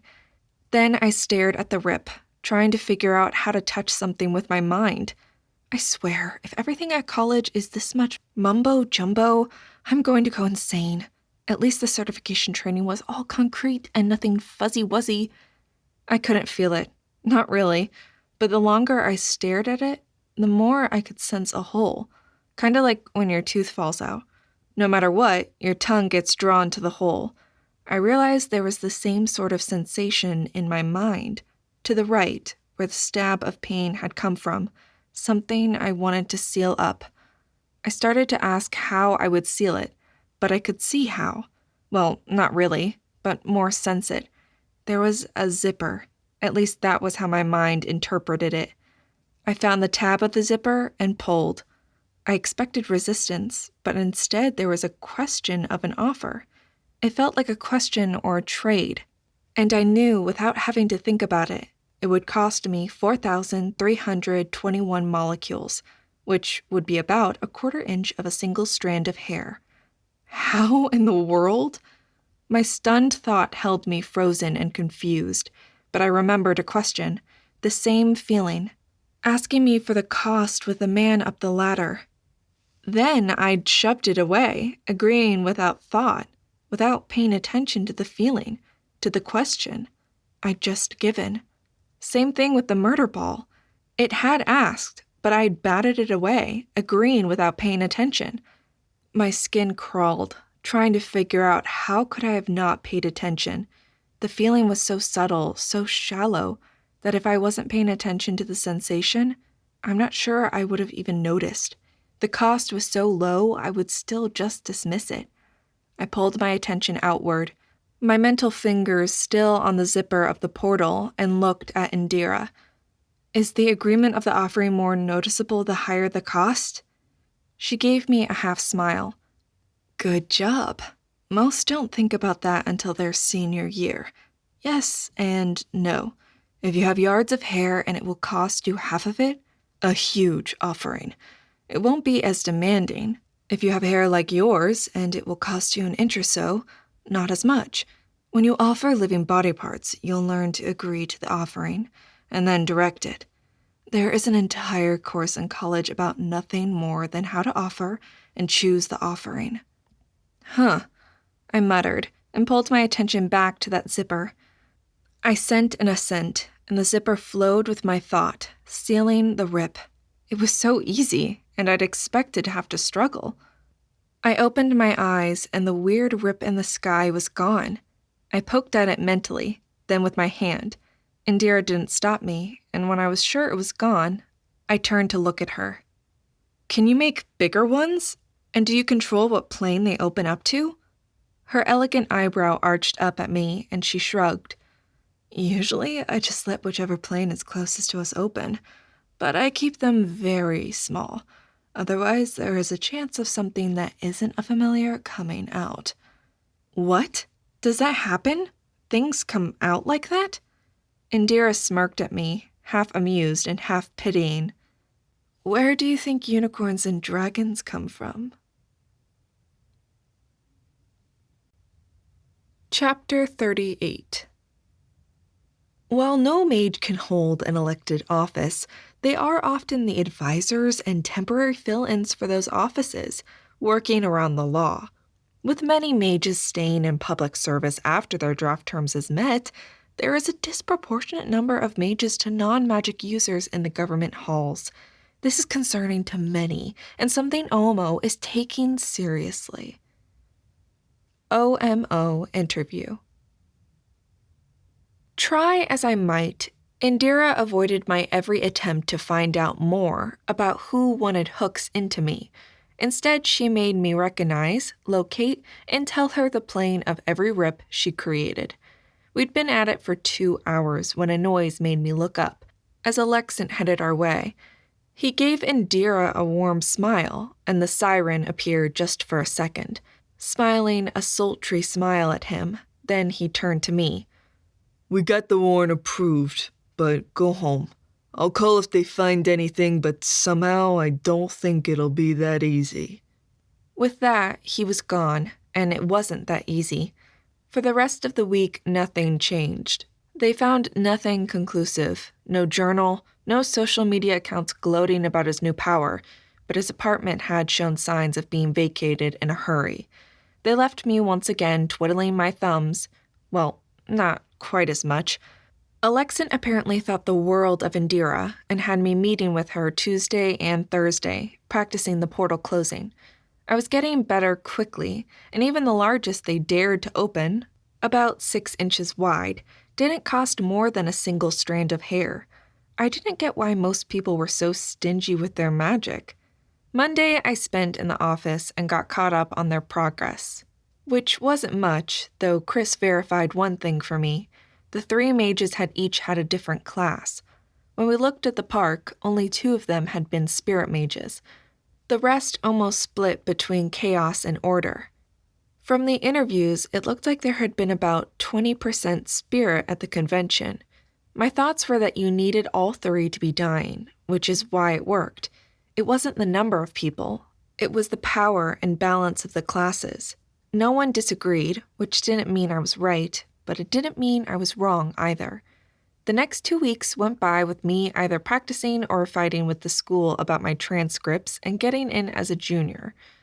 Jo was doing much better, and I hadn't realized how depressed she'd been until she wasn't. Mostly, I tried to not feel like an idiot. Niall was at the point he was mostly friendly, and Siab was a kick. I'd actually miss seeing her every day. Other than that, I enjoyed collecting pay for not doing a damn thing, but since I had so much free time, Jo made me use our gym membership and work out, which I hated. Friday evening, we were at the gym, and I almost wanted to beg to go out with her friends, but I needed to build muscle. I'd put on some weight and had curves, but I wanted to be able to lug all the books around I need next year without dying, so I was here under protest.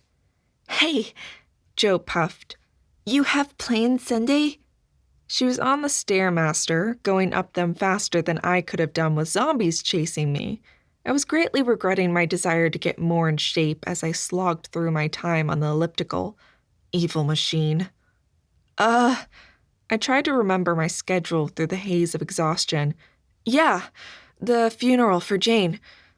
I had to go. I needed to put closure to this one, and maybe the nightmares would stop. Odd that out of all the deaths I'd seen, this was the one that still haunted me. The look on her face. The face they had to do reconstruction on to match the identification photos. Anything to try to help wipe it away from my memories. Oh, well, Poppy won tickets to the SEC game this weekend.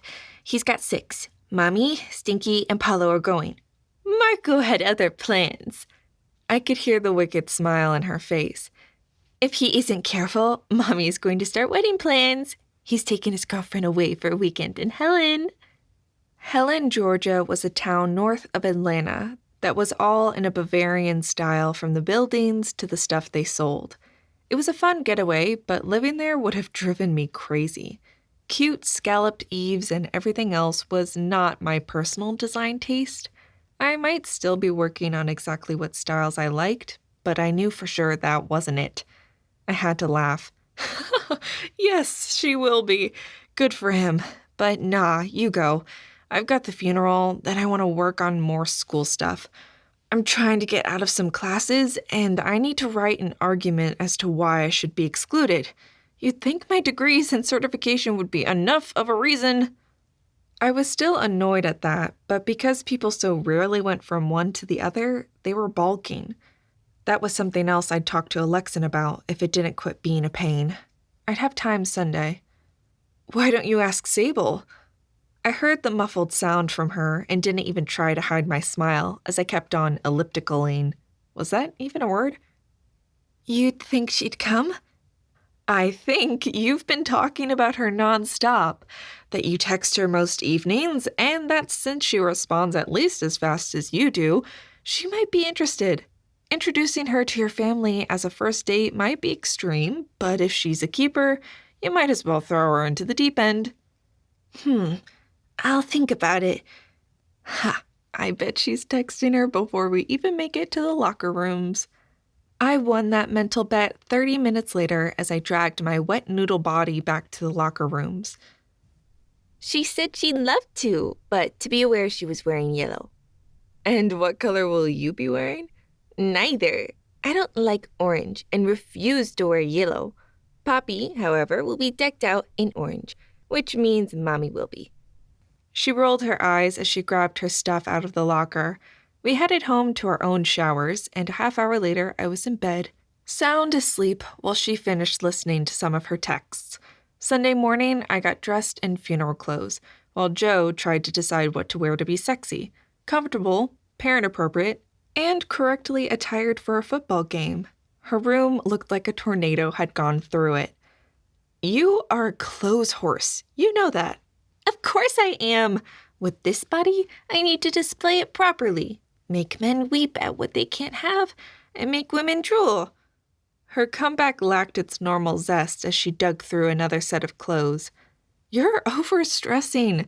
She's seen you most days. Wear cute jeans, boots, hair in a ponytail, and one of your favorite t-shirts, one with a v-neck. You look awesome. You always do. She paused and lifted her head, looking at me for reassurance. You sure? Dang, you must really like her. I've never seen you this freaked out. Yes, I'm sure. My phone beeped at me, and I have to go. Let me know who wins. I grabbed a big purse I'd bought. It was almost nice, but bigger than anything I'd have normally gotten, so Caroline could fit in it nicely, for now. In the last 3 weeks, he'd almost doubled in size, and I was starting to worry he'd be the size of a German Shepherd before he quit growing. While he still fit in the carry bag on my chest, I refused to wear that to a funeral. Come on, we have a funeral to go to. He still didn't talk much, but all the books I'd read backed up what Indira had mentioned. If you got a baby familiar, and he had been barely past the milk stage, they started out relatively quiet, but soon talked much more. I thought it was odd that even young, he'd seem much older than his equivalent human age, but I wouldn't argue. He'd already started on the toilet training, or more accurately, using the toilet instead of the litter box, but he needed to get bigger before it was easy for him. The rideshare waited outside for me, and the day was already heating up. Fall didn't really start in Georgia until late October, if then. So the day at 8 a.m. was already at 90 and getting warmer. The driver looked askance at Caroline, then glanced at my face and got even more pale. I never could figure out if it was that I was a Merlin or that my tattoo looked altered, which had heavy penalties for both the mage and tattoo artist. Either way, it wasn't anything a driver needed to worry about. I arrived at the funeral home early. The driver had treated every yellow as a reason to accelerate, leaving me closing my eyes for most of the ride. Funeral homes were all depressingly similar. I made my way in and stayed in the background as people milled around. Thinking about everything we'd talked about in the meetings, I people-watched, keeping an eye out for our unsub. Even the language they used put you at a distance, and it made me uncomfortable. Now that is an interesting thought. Why does unsub make me feel uncomfortable, but patient or victim doesn't? Caroline lay at my feet while I turned over the concept in my head. I'd been there about 15 minutes when Alexin walked in, Niall and Siab with him, and a young woman I didn't know. They headed my way, so I didn't worry about getting up and heading towards them. Does the man have radar to know where I am at all times? I mean, really? It was a valid thought. The place wasn't packed, but there had been about 50 people there already, and I was against the wall wearing a dark blue blouse, black slacks, my quietly professional black shoes, and a bright maroon bag. It was the only color they had. Corey, He said as he walked up, the woman with them. I wanted to introduce you to my sister, Becca. Becca, this is Corey, Monroe, the spirit Merlin I mentioned. Ah, you're the one that found Jane. The one that is going to help them catch the asshole that killed her. The venom in her voice was actually refreshing compared to the studied calmness from all the agents. Her hair was the same dark brown as Alexan's, and her widow peak looked better on her than on him, giving her an aristocratic elegance I could never hope to achieve. With dark brown eyes and a long burgundy dress, she looked like someone who had stepped down from a painting. She was so regal. Her tattoo, brown and dark blue, indicated she was an earth mage, but the grief in the lines around the corners of her mouth and eyes made her human. I stood and shook her hand. Hi, yes, I found Jane. I'm so sorry. I don't know about stopping the guy, but I will help if I can. That's good enough. And thank you. I hate the idea of her dying with no one there. Her grip was tight, almost painful, but I could tell it was from emotions not directed at me. Come on, the service is beginning, Niall said, turning as people streamed into the main area. Caroline jumped into the bag and I lifted it. He was still too small to walk with this many people. Getting trampled would not be fun. The idea of him getting hurt at all made my stomach twist. I followed them in, trailing at the back of their little group, listening to the story of a girl's life cut short, before she had a chance to be anything. And all I could do was think of Joe being the one nailed against that tree. Chapter 39. While religion and faith still exist, the spiritual landscape of modern America holds little resemblance to that of the Pilgrims. Magic made too many miracles the resource of men, and being able to talk to the dead shattered many of the beliefs of heaven and hell. While there is resurgence in Wicca and other religions, for the most part Rome is now home to a figurehead of a religion that many give only lip service to.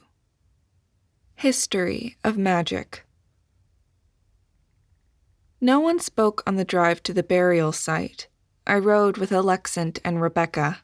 I slipped into the back seat before anyone could protest, and I occupied myself with petting Caroline, who purred loud enough Rebecca glanced back at him and smiled.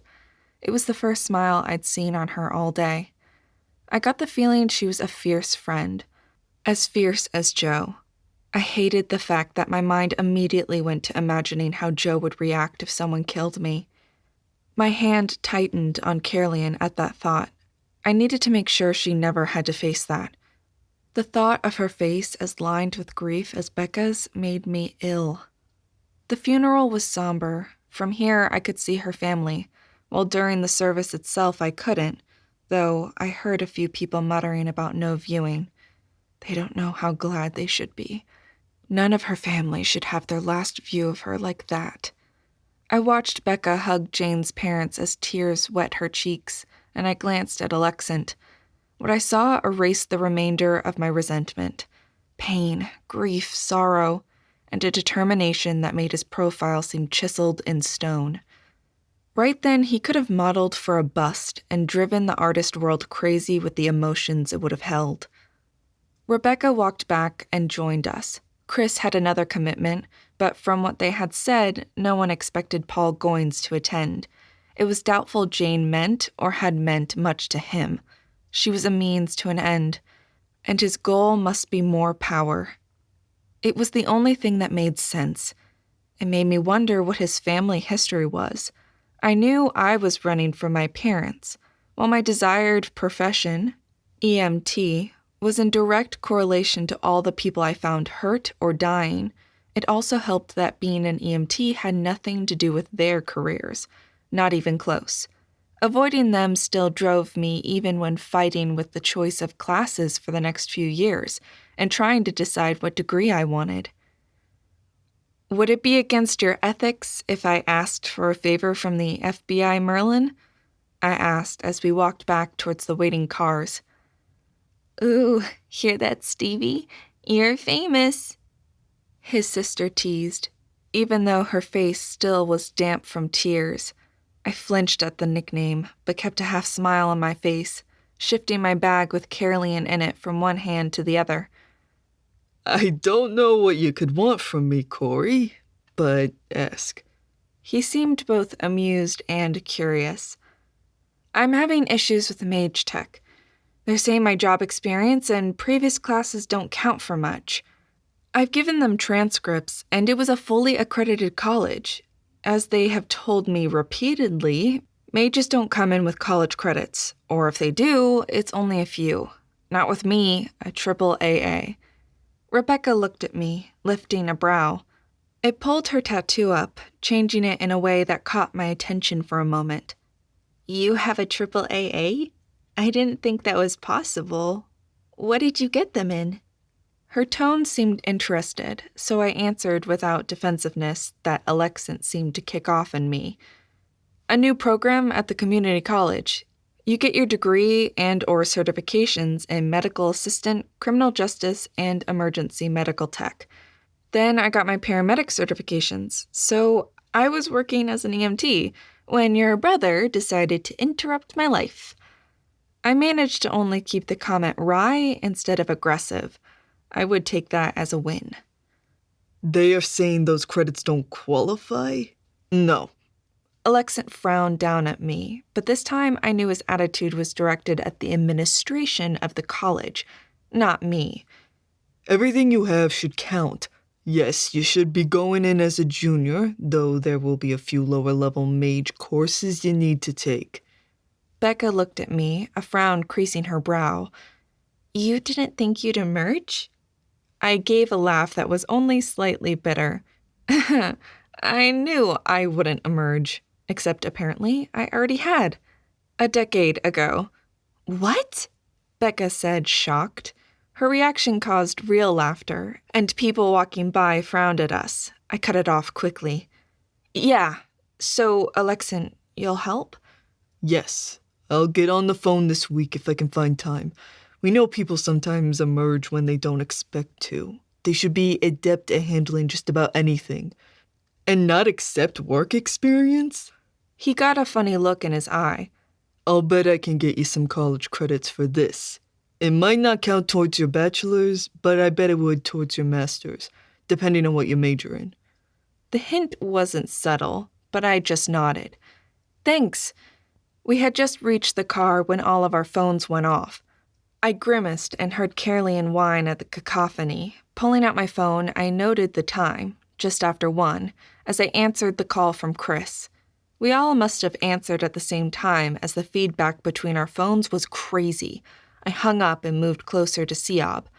We're all here. What's up, Chris? I thought you were at Quantico this weekend. Niall asked, speaking loudly as Siob set her phone to speaker. He struck, and it's worse than we feared.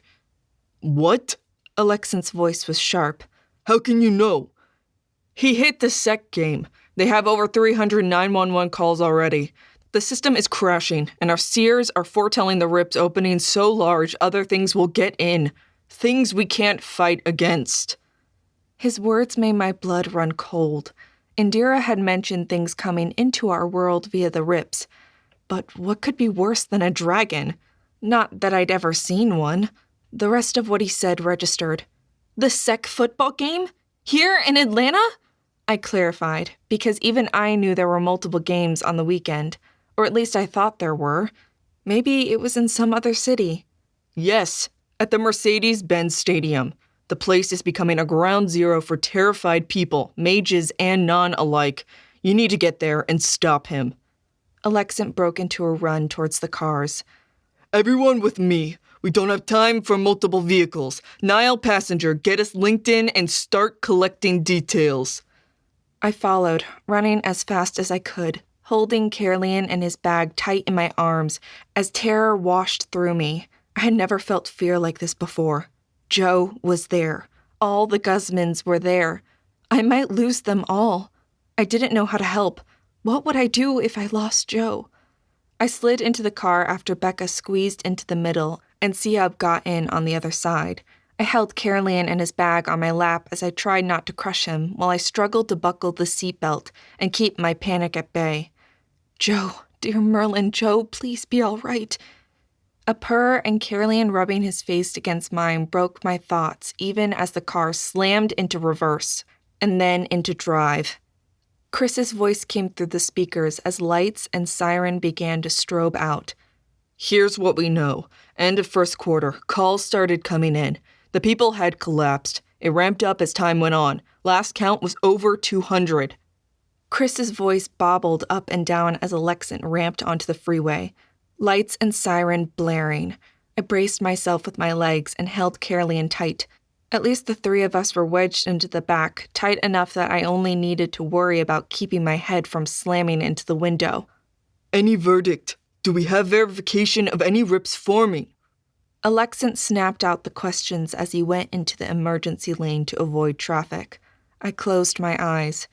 The second I did, the image of Joe, laying there lifeless, the grayness of death around her lips appeared in front of me. My eyes snapped back open. I had to fight not to cry. The image was so real. I took deep breaths, trying to clear my mind. I didn't want to take the risk that just thinking something could make it happen. ETA 8 minutes. Take the next off-ramp. Niall spoke before Chris could answer Alexant's questions. Right now, they think it's some sort of poison. No reports of death. A few are writhing in apparent agony. The current personnel can't find any wounds, so no one knows what is going on. If it is transformation, how the hell can he affect that many people? His voice sounded frustrated, upset, and perversely, it made me feel a bit better. Knowing it did matter to them helped when they kept a distance from everything. I leaned back in the seat as Alexant stepped harder on the gas. I almost shut my eyes again as Caroline let loose a plaintive meow and wiggled deeper into the bag. Revised ETA, 3 minutes. Niall said, his voice calm as Alexant raced up a one-way street the wrong way. I felt like I was in a video game, but knowing we were getting to Joe faster helped. Hold on, Caroline. I'm going to need to run. I pulled up my phone as he curled up in a tight ball at the bottom of the bag with a sad, worried meow. Joe had sent me a pic of the tickets as they went through, and I could clearly see the section and seats. I knew where to go. Blue lights caught my attention, and I looked up to see us pulling into a parking lot, already full of flashing lights from cops, fire trucks, and ambulances. Get out and head in. Spread out and see if you can figure out what the vehicle is. Make sure you have your phones. Alexant shouted the orders even as the car slammed to a halt, rocking me forward in the seat. I undid the seatbelt, clutching Caroline's bag, and leapt out of the car. I didn't even worry about the fact that there was nothing to identify me as an agent. I just ran. Either I looked intimidating, or no one had time to mess with someone who was ambulatory and not begging for help from them. I ran towards the building, skirting through the entry gate, and ran up to the main concourse that led to all the section. I stood there with people racing around to read the section labels. I'd never been here, so I had no idea where to go. There, section 115 is that way, and she's in row 20. People might have yelled for me, but I didn't pay any attention. I held Caroline tight to my chest and I ran. Joe dead or dying. Her parents, stinky. Fear led speed to my feet, but it did nothing for my energy or stamina as I raced up the stairs. If she's alive, I promise I'll never whine about working out again. I was puffing by the time I reached that section, and I swore Caroline had doubled in weight. At any other time, I would have stood there panting, trying to catch my breath. Instead, I lumbered towards that section, looking for anything familiar. While I was racing through the passageways to see the seats, and even up the stairs, it had been loud with people crying and running around, both first responders and fans. But up here, it was like the convention times 100. People were screaming and begging, but no one looked at the field. I glanced at it. to see people milling around down there, but no one laying on the ground. So something only the fans would get? As I moved towards where the Guzmans should be, I tried to sparse what I was seeing. Lots of people were yelling and screaming, but I didn't smell blood or anything caustic, so what could it be? I found the right spot and started trotting down the stairs, heading to row 20. Then I saw the familiar shaved heads of Henry and Stinky, the glorious mane of Joe's hair, and Marisol's luxuriant black shot with silver. But they weren't moving, and Joe was leaning down over her chair. My heart caught in my throat as tears welled into my eyes, and I stumbled down the last few steps. Joe? Chapter 40. What lies on the other side of the rips to the other planes is anyone's guess, but given that no one has ever come back alive, the odds are it is nothing friendly to humans. Magic explained. Her name was barely more than a croak, and I got ready to have my heart broken for all eternity. Her head jerked up and she spun. Corey! She leapt off the seat and grabbed me in a hug that almost cracked my back and narrowly missed crushing Caroline. I responded by wrapping my arms just as tight around her, my relief almost making me sob. Oh, thank Merlin, you're alive! I had to reach up and touch her face to reassure myself as she pulled away. I am, but Stinky and Sable aren't doing well.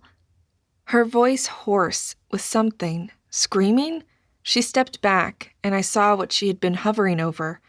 Stinky slumped in his chair, and the girl I'd seen in the bookstore was silent, almost looking dead, except I saw her chest rising and falling. Barely.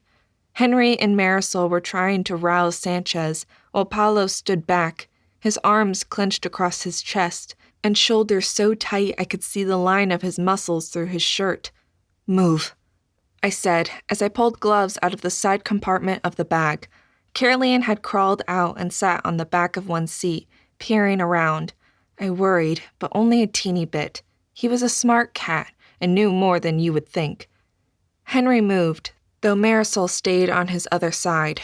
I went through Sanchez's vitals, looking at him, trying to figure it out. His breathing was slow, skin clammy, but his pupils weren't fixed or dilated, but he didn't stir as I evaluated him. I crawled over Marisol to check on Sable, who had Joe perched next to her. Her condition was the same. They had been exposed to something, but what? Why aren't all of them affected? That removed it being aerosol. That left ingestion or skin. I started to ask questions, but then the smear of color on Sable's face caught my eye. Bright yellow. It looked like someone had wiped it off. I glanced at Joe. She didn't have any colors, and neither did Marisol, but Henry and Paulo had bright orange streaks on their faces. I moved back over to Sanchez and looked. Sure enough, there were traces of yellow on his face, though mostly smeared. What is that paint from? They all looked at me blankly, though Marisol's grip on Stinky's hand tightened to make both of their fingers go white. I touched my face. Henry and Paulo have orange. Sable and Stinky have yellow. Where did you get the paints? Oh. Henry's voice cracked a bit, but he cleared it and pulled out 2 jars. One had a label from a local craft store. The other was unmarked and in a disposable plastic jar. They were handing them out. I already had the orange from our local school. Same colors, but Sable and Sanchez wanted to root for the other team. Mostly to tease us, I think. I knew the orange team was Henry's alma mater, so that made sense. I reached out and grabbed the small jar of paint. It looked like something you would just do at home. Simple and not at all dangerous. I opened it and sniffed it, but I couldn't tell anything. The last thing I wanted to do was touch it. I grabbed my phone and called Alexant. Where in the 4 fucking planes are you? Take a look at the victims. I think they all have paint on their faces. They may have jars near them or on them that look like homemade disposable jars. The one I have is yellow. They had orange also, Henry interjected. They apparently had both colors. As I spoke, I moved over to across the row, giving Caroline a quick glance to make sure he was safe. He hadn't moved from his vantage point on the back of the seat. I bent over to look at a teenager whose father was in a panic, holding and rocking. The kid had the face paint, but it was yellow. The father had none. See if all the victims have the paint on them. Look close, as people might have wiped it off trying to get them to respond. I paused and turned back to the Guzmans as they watched me anxiously. What did you wipe the paint on their faces off with? My worry spiked as the idea of that getting on their hands, if that was what caused it, hammered into me. Marisol wordlessly held up the corner of her shirt. She had worn a tank top. It was hot still, and a light overshirt. That was what she had used to wipe off the paint. And Sable?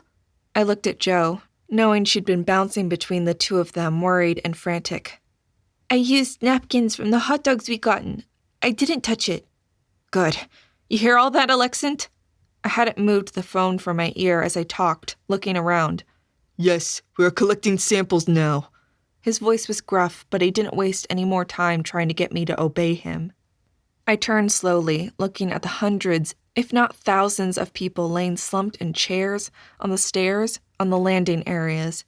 I didn't know how many were dying or already dead. That thought spurred me forward, and I checked the pulses of both Sanchez and Sable. They were becoming erratic. Alexant, could this be another transformation, where it was changed to something else? I couldn't even see distinct people on the other side of the dome. This place was huge. How could it be? Doubt it. If they were that powerful, they wouldn't need to be doing this. He stated it slowly, and I clenched my hand so tight on the phone the edge hurt. Is it working? Are the rips forming? I can feel the rips forming. They are almost fully made. I admitted. They're huge. About a third of the field. Damn it. Corey, he said urgently. Can you close them? I swallowed and forced out the words. Maybe, but from what Indira told me and the other specialists I worked with, if we don't stop the flow of magical energy, it would be me putting my strength against all of theirs. All of the thousands, dying, with their magic streaming out to rend the veil between worlds. There was no way I could compete. No Merlin, no matter how strong, would be able to. Fuck! His curse was low and vicious, and I pulled the phone away from my ear. We're working on it, but we don't know how long it will take to identify. He clicked it off, saying nothing more, and I stood there frozen, feeling helpless. I hated feeling helpless. Fuck this. I'm not letting Stinky die. I'm not letting any of them die. I'm so tired of letting people die. I dropped the phone back into the bag and headed over to Henry. He and Marisol were hovering over Stinky, while Joe bounced between Stinky and Sable. Give me the paint, I ordered, holding out my hand. Henry said nothing, just put the small bottle into my hand. I'd been studying like crazy and still didn't know how to even begin to use my abilities. But I was a spirit Merlin, damn it! With my gloved finger, I opened it up and took out a small smear. It lay against my blue-clad fingers. I tried to sense it like I did the rips, but it slipped through my mind. I didn't know enough. From everything I had read, since I had a pale non-organic, I should be able to identify and even do things with this. But I hadn't played with enough compounds to recognize anything. Once more, I was going to be a failure. Stinky choked and began to seize. I could hear others scream as it seemed to be spreading. I moved over to him. Get them both flat so they don't hurt each other. We need to wait. You can't help? Neither of them? Marisol's voice broke as she looked at me, her face pale, eyes red. I fought down a scream. I'm trying, really. I looked at the bottle and brought it up to sniff it. The faint smell of oranges and lemons, with a dark hint of something tainted and bad under it. They used essential oils to cover up the smell. What would they need to cover up? There were so many things that could kill people. How was I supposed to figure it out? My phone rang, and I drove for it, pulled it out. You figure it out? Yes, the son of a fucking demon spawn used nicotine. We already have people dying. It's an easy molecule structure, and I have people here shattering it as fast as possible. But the strongest I have is a wizard. We don't have anyone who can do mass amounts. My throat had gone tight. Nicotine. An easy poison to make, and it killed with so little. What do you mean you are shattering it? We have transform mages breaking it, but the strongest I have only can do an area about 10 meters across, and we are running out of offering fast. He sounded weary and defeated. Send the pictures of the molecule to me, I snapped, hanging up. I looked at Joe, crouched near Sable. I need you. We all need you. What? She climbed over the others and moved over to me. More and more people were succumbing, and I saw more than a few that looked at their hands and were shaking and wiping them on their pants. How much are you willing to offer? For what? Joe looked at me blankly. To save as many as you can. To save Sanchez and Sable. My life if I need to. Her voice held no doubt. I watched her sink into herself, changing, becoming older in a way I couldn't define. What do I need to do? I showed her the picture of the molecule. I need you to break it. Shatter the molecule bonds. It's hydrogen and nitrogen. The body can handle those as free atoms. Can you do it? She closed her eyes and focused. I knew that they had just gotten into how to transform. Well, barely. Merlin, for all I knew, she didn't have enough training or skill to do it. Time seemed to stand still and rush by as I waited, hoping that she could find, recognize, and be able to break the chains. And while I waited that interminable amount of time, I heard the screams and wails of despair as people started to die, convulsing and their heartbeats slowing. Plus, I felt the rips snap into existence, so huge and powerful. I fought to grasp how much they opened our world into theirs, and worse, I could feel things on the other side, noting the access to our world. Where do you think unicorns and dragons come from? Indira's idle comment floated in my mind, and I shot another worried look at the rips. I didn't know why everyone wasn't staring at them. They had to be visible to everyone, didn't they? I got it. Joe's comment took a second to register as I dragged my attention back to her.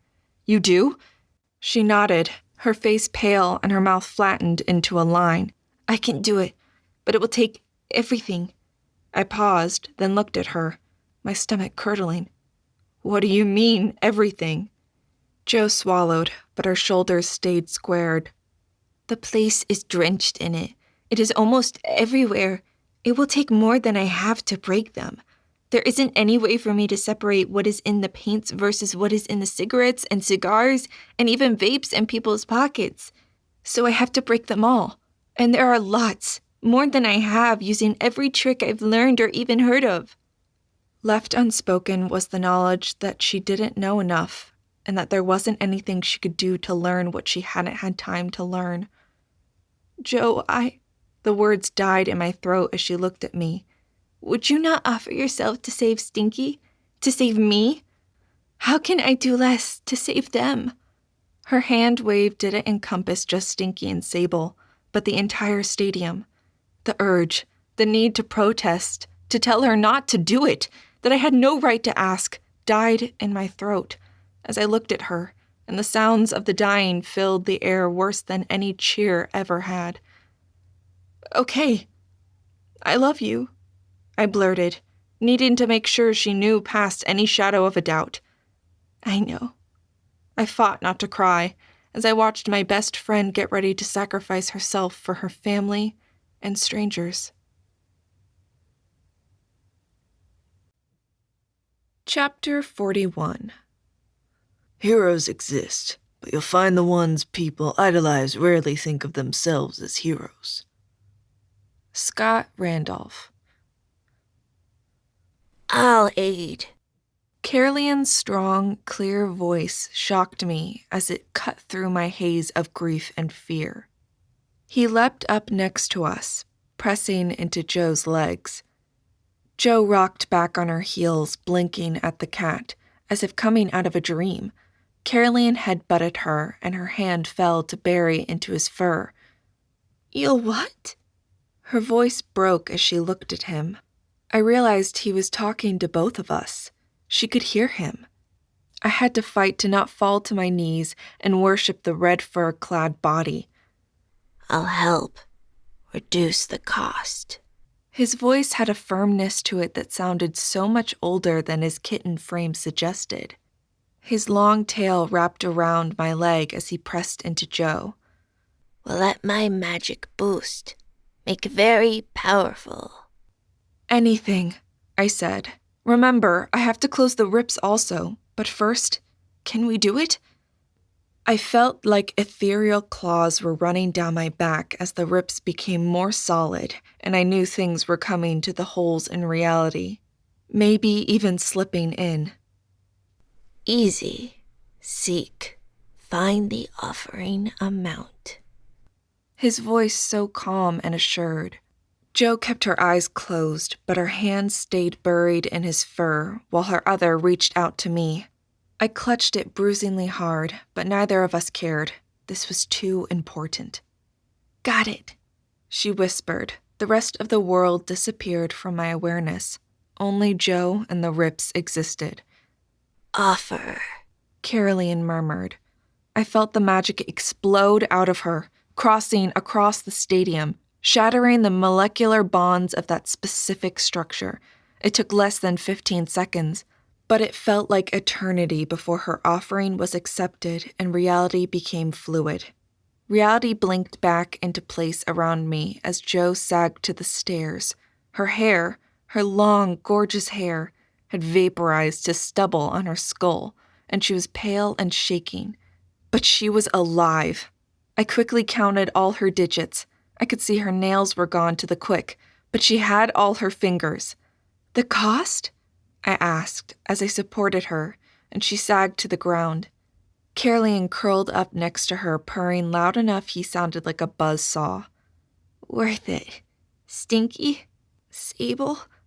She asked, her voice weak and shaky. I wondered what else she had offered up, but I didn't press. Instead, I rose and headed over to where the Guzmans sat, their faces as pale as Jo's. What did she do? Marisol's voice was a higher pitch than I'd ever heard. Saved everyone, I think. I said it absently as I knelt in the seat next to Sanchez. His pulse beat in a steady rhythm, and his breathing had become regular. Color was returning to his face, and I couldn't see anything else other than unconsciousness that looked or felt wrong. Go to her, honey, Henry encouraged. I've got Sanchez. Marisol gave a jerky nod and got up to go to Jo, as I moved over to Sable. She had a trace of bloody foam at the corners of her mouth. I checked, and it looked like she'd bitten her tongue while seizing, but she, like Stinky, breathed normally, and her heart rate was good. Let's hope that worked, and I didn't miscalculate and sentence them all to being living vegetables. My phone rang as I worried about what might be worse. I answered the call, but before I could say anything, Alexant was yelling. What just happened? What did you do? We felt the wave wash through. My transform wizard says it was stronger than anything he's ever felt. All the molecules have shattered. They say they can't find any nicotine anywhere. Oh, good. It worked. I sighed out the words. Are people okay? Did it create any more issues? Corey, what did you do? He was almost shouting the words, and oddly, I sensed a bit of fear in the question. That made no sense. I looked at the rips in the air and stood. I'll explain later. I have to get those rips closed. I noticed movement on the field. It was the first I'd seen in a while, as all the players had disappeared by the time I got to Jo and her family. Not even the cheerleaders had still been there. All movement had been in the stands as people frantically worked on the afflicted. I also realized the sound. The feel of the stadium had changed. When I got up here, it had been unrelenting panic and fear. Now, there was confusion, almost relief, as the noise changed from screams and pleading. Now I heard laughter, sobs of relief, even crying. Something is going on at that field. I have to go down there. I feel things coming, and the rips are closer to the field. And they were, which made me panic. When I'd felt them earlier, they'd been high in the sky. Now they had moved, or reformed, or something, much, much closer to the ground. And I just knew I could close them easier if they were closer to me. Damn it. Okay. I'll get people headed that way. I didn't hear if he said anything else as I hung up on him and grabbed my bag. Come on, Caroline. We need to get down there. I have to close those rips. He stood, stretched with a cat's nonchalance, and walked over. I scooped him up and set him in the bag. You okay, Joe? I'll be fine. Just exhausted. Go. Her eyes locked on mine, and she nodded. I turned and ran. At least this time I was going down the stairs, so I moved faster than I did going up. But the place was a maze, and the path to the field seemed purposefully barred. I stood in the main thoroughfare, trying to read how to get there, but I didn't see anything that gave me a hint as to which way to go. Corey! The shout made me turn, and I saw Niles sticking his head out of a door. Down here! Relief made my knees go weak as I sprinted towards him. I would never refuse going to the gym again. When I got close enough to speak without yelling, people were still rushing about, though with less stress. Can we get to the field this way? Yes, follow. He turned and the door almost hit me in the face before I managed to grab it. I went through, then tried to keep up. I failed. His annoyance was clear as he had to wait at each door for me. They were all card key locked. Bite me. This isn't the life I had in mind. The stitch in my side had reappeared, with Caroline apparently tripling in weight before light at the end of a tunnel greeted me. I tried to step up my pace, but we were moving at a steady jog, and even imagining bloodthirsty monsters behind me didn't get me more than a step or two at a greater speed.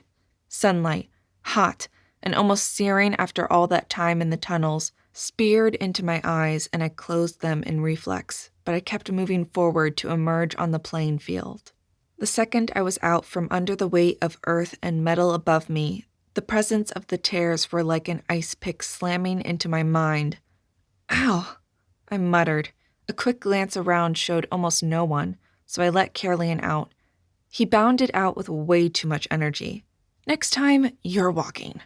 I muttered, but I knew he was still too small and too young to take that risk. Out here, he should be safe. Corey! Alexant's voice from my left pulled my attention away from the tears hanging what felt like 10 feet from the ground. Yeah? I glanced and saw him coming my way. When I turned back to look at the tears in the sky and the man that looked like he was in the middle of them, I figured he was about 80 feet away, but the tears made it hard to judge distance as they seemed to change in size and position. What's going on? He demanded, and I felt his glare burning into me, but I didn't bother to look at him. You see the same thing I do. Is that the guy? The one that did all of this? We think so. My mages tell me they can feel the power flowing towards him. Can't you feel it? I frowned. None of this made sense. I hadn't played with my abilities enough yet, but after he said that, I realized the odd breeze that I had been feeling wasn't a breeze. I should have realized that running through the maze, but I had dismissed it as air conditioning or my rushing. It was magic flowing out of the openings, swirling around, then being pulled back towards the figure, though I could almost sense it swirling around the other mages too. That made me take a few more steps closer, and I turned and looked up at the stands. Then it hit me. Oh, crap! What? He was next to me, so close I could smell his cologne. Can you see the magic swirling around people? Since most of them have quit dying? I paused and shot him a glance. They have quit dying, right? What she did worked. Yes, they have. And you will explain this later. He growled out, but he motioned me to proceed. So now the magic is flowing into him, but there is so much it is making them emerge. Expect a wave of things to start hitting. I didn't know how to explain it.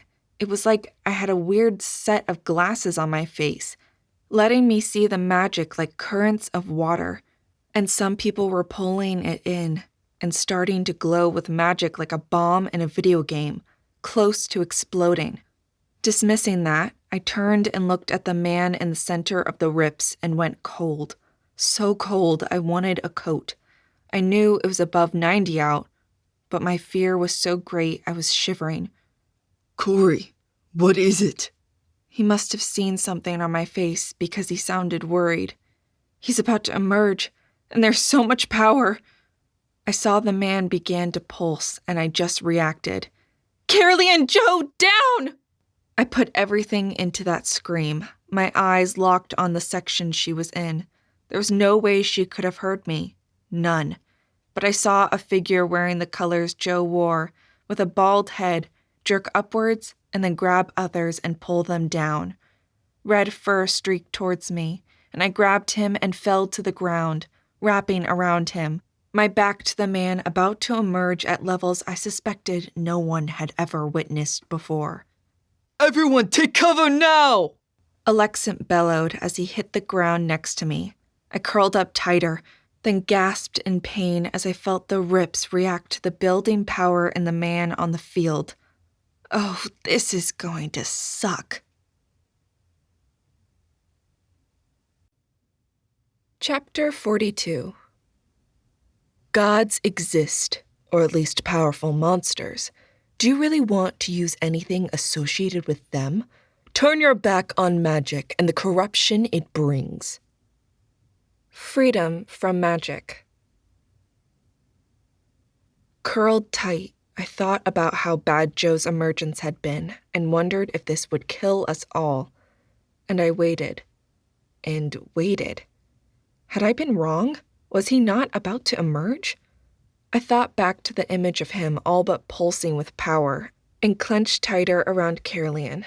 I hadn't been wrong. Core, I heard Alexant say, when the bubble of power popped with a sound I sensed but didn't feel, at least not until the wave of power slammed into me. I felt my clothes ripple around me, and Caroline burrowed deeper into me. Air, heat, and sound all blasted into me with physical force. Then it vanished, as if it had never been there. I listened, scared for a minute. I'd seen what Joe's emergence did. If this one had changed the material of the stadium, we might all be at risk. But after lying there, frozen for an eternal moment, nothing more happened. The stadium didn't creak, indicating a compromised structure, and I couldn't hear screams of terror, just ambient noise that didn't set off alarms. I lifted my head slowly and looked at Caroline. His green eyes met mine, and he licked my nose. Fine. Go. His voice sounded shaky, but not hurt, so I looked at myself next. This time my dress, my only decent dress, had changed to black leather that clung to what curves I had. I was already starting to bake in the sun. My shoes, previously black flats, were now so heavy I almost couldn't lift my feet. I didn't waste time trying to figure out what they had changed into. I just slipped my feet out and stood, tugging down the dress awkwardly. If I had to guess, my undergarments were now something much less supportive and comfortable. I saw Alexant standing and gaped at him for a second. His nice suit jacket changed to crepe paper, if I wasn't mistaken, and already started to tear as he moved. I hate transform emergencies, he growled out, pulling the jacket away. His shirt looked like it was now silk instead of cotton, clinging to his torso, in a way I'd seen on romance covers. His slacks had turned to leather, and all in all, he'd make a good model for anything using sex as a marketing technique. Realizing how bad this could have been, I counted myself lucky. Being naked in front of all these people would have just been the capper on this day. The intent of magic, indeed. This could have been so bad. But it isn't. I needed to follow that train of thought at some point. Research paper, maybe. The sentience of magic. The crunch of grass turned into paper caught my attention, and I turned and stared at the man walking towards us. Arrogance in every step. Out of the corner of my eye, I glimpsed Alexant reaching for his gun, then growl as it crumpled in his grip, making the sound of aluminum crackling. He let it go and narrowed his eyes at the mage, who stopped about 10 feet from us and grinned, a wide smile, full of malice. Don't bother. There isn't anything you can do to me. I'm the first triple Merlin in the world. Did you know if you plan for this, you can combine powers to make yourself shields? The elements combine nicely together. Even if you had a mage here who knew exactly what veins in my skull to rupture, I could kill him before even one of them broke. It helps when you can set your magic to monitor your every cell. Years on that damn fire jump team gave me lots of time to research, to read. That volcano killing those morons answered all my questions about the things hinted to in the books. I am now a god! He roared the last part of the monologue and tilted his head back and laughed. Oh, Merlin, we're all going to die. The people he's killed will just be the beginning. The realization we had failed, and not only had we not stopped the guy, but now he was more powerful than ever, tasted like bitter ash on my tongue. I knew almost nothing. Could I stop him? In theory, I should be able to, but with what? I knew how to close rips in the fabric of reality, not much else. We stood about 50 feet away from Paul, who stared at us, a mocking sneer on his face. The 3 rips hovered above and behind him, about 30 feet off the ground. As if my thinking of them woke them up, the rips rippled. Where they had looked like tears in fabric, gaping a little where our reality was peeled back and revealing another existence, they now looked like mouths that were gaping open, ready to spill things out, if they hadn't already. Indira had told me not to look into them, that you could get enraptured by what you couldn't quite see, but I stared. I didn't see how you couldn't. Colors I didn't have names for, colors I shouldn't be able to see, sparkled on the other side. Things moved in there, creatures that were dark, wondrous, immense, ethereal, and yet they were all of these, some of these, and none of these at the same time. I felt my grasp on reality start to slip when pain blossomed from my thigh. It hurt bad enough I looked down to see what had stabbed me. Caroleon stared up at me, his claws in the exposed skin of my thigh. Dangerous, seductive, not for you. Blinking, I snapped out my hand at Alexant, who stared entranced at the rips. I hit him hard in the arm, the silk shirt absorbing none of the sting. He turned his head slowly at first, then moving faster once his gaze left the rips. What the hell, Monroe? He demanded, rubbing at his arm. You were getting entranced, I said, my voice bleak. We need to snap the others out of it. Me. Caroleon's voice had way too much delight to it as he scampered behind people, needle-sharp claws swiping at calves, in at least one case, a rear end. Muted exclamations of pain, then sharp indrawn breaths followed his path of bloodletting. I turned back to look at the man, Paul, laughing and staring at one of the rips. Maybe we can grab him now. You think he's entranced? Alexant muttered, starting to move forward, head tilted down slightly. I can hear you. No, I'm no longer subject to the weakness of mortal minds. He waved his hand behind him, and Alexant flew back towards the benches lining the field. He hit with a crash that made me wince. A sound emanated from the rips, and I found I couldn't look away. But I wasn't entranced. This time I couldn't look away from sheer fear. Things were stepping out of their own realities into ours. Niall had somehow ended up next to me. His clothes had come out better than Alexant, a cotton jersey and denim, and I could see Siab making her way towards us, though I had no idea what they thought we could do. Maybe they had a sniper somewhere that could kill him? Or another archmage or Merlin that could explode his brain? Paul turned his eyes on me, and I realized he was crazy. Not just wired crazy, but the snap and kill everyone type of crazy. No, silly woman. There is no one that can stop me. Reading all your thoughts is laughably easy, but killing you would ruin all my fun. I want you to see what you couldn't stop. A sound of grass, or what had been grass, crunching as one of the beings stepped onto the ground, grabbed my attention. A smile spread across Paul's face as he turned away. And look, my familiars are coming to me. With them, I'll have everything I ever wanted.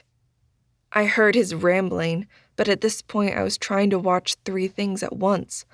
A hoof, silver and delicate, stepped out of the plain that felt like order to me. A long, snaky tail had slithered out of the opening to spirit. Then something black, oily, and writhing, oozed out of the portal to chaos, and it was attached to something larger on the other side. Fur brushed by my naked legs, and I bent down to pick up Caerleon, not glancing away as a unicorn stepped out of the order rip. It gleamed silvery white, its horn at least 3 feet long, and a pearly silver that hurt to look at. I wanted to go pet it, and that scared me even more. I'd never been into horses. I'd always liked cats, but horses never called to me, and I wanted to go pet this one? It nickered, a long musical sound, and revealed a mouth full of fangs.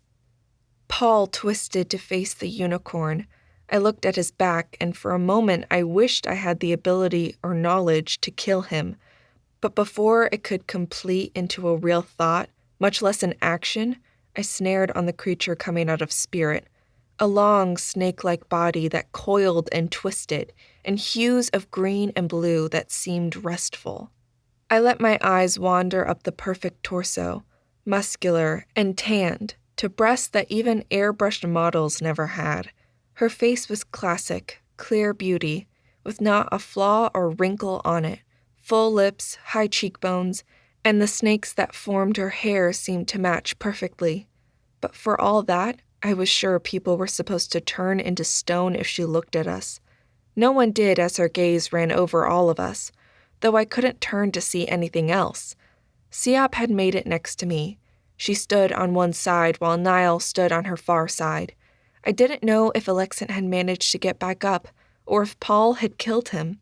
We had to do something, and I had no idea what we could even begin to do. See what comes to serve me?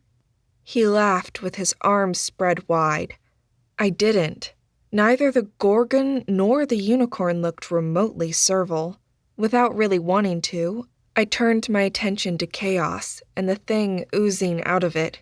It formed on the field, the earth cracking under it, and I couldn't see it. I mean, I saw it, but it shifted and twisted and wasn't there even while it was there. I could comprehend a mass of writhing shapes with an oily feeling that made no sense. With a sense of desperation, I ripped my eyes away to focus on the unicorn, wondered if unicorns ate meat, and then looked at the Gorgon. Turning to stone might have been the easy way out, but while she looked around with an aura of supreme disinterest, nothing turned to stone. "What do we do?" whispered Siab. I gave her an incredulous look. I had no idea. Then I realized she was asking Niall. The flush of stupidity didn't have a chance to last long. Paul walked up to the 3 tears, staring at the creatures in front of them, and crossed his arms. I could still see power leaking out of his body. Even though I couldn't see his face, I knew he was smiling a smile that made me want to smack it off his face. His words confirmed it. See, I get 3 monsters to serve me. I will have every person on Earth kneeling before me. Everything I've ever wanted will be mine. Me serve you. The Gorgon looked at him and laughed. Did you hear that, Celestra? The mortal thinks we would serve it. Her words rang in my mind and ears, though what my ears heard was a string of syllables that meant nothing, while my mind filled with her words. The unicorn shook its head, and matching laughter filled my mind. As if. I think I shall pass. I prefer mine more innocent, if not an actual virgin. He is already so corrupt that what little he has left to fall would be of no interest to me.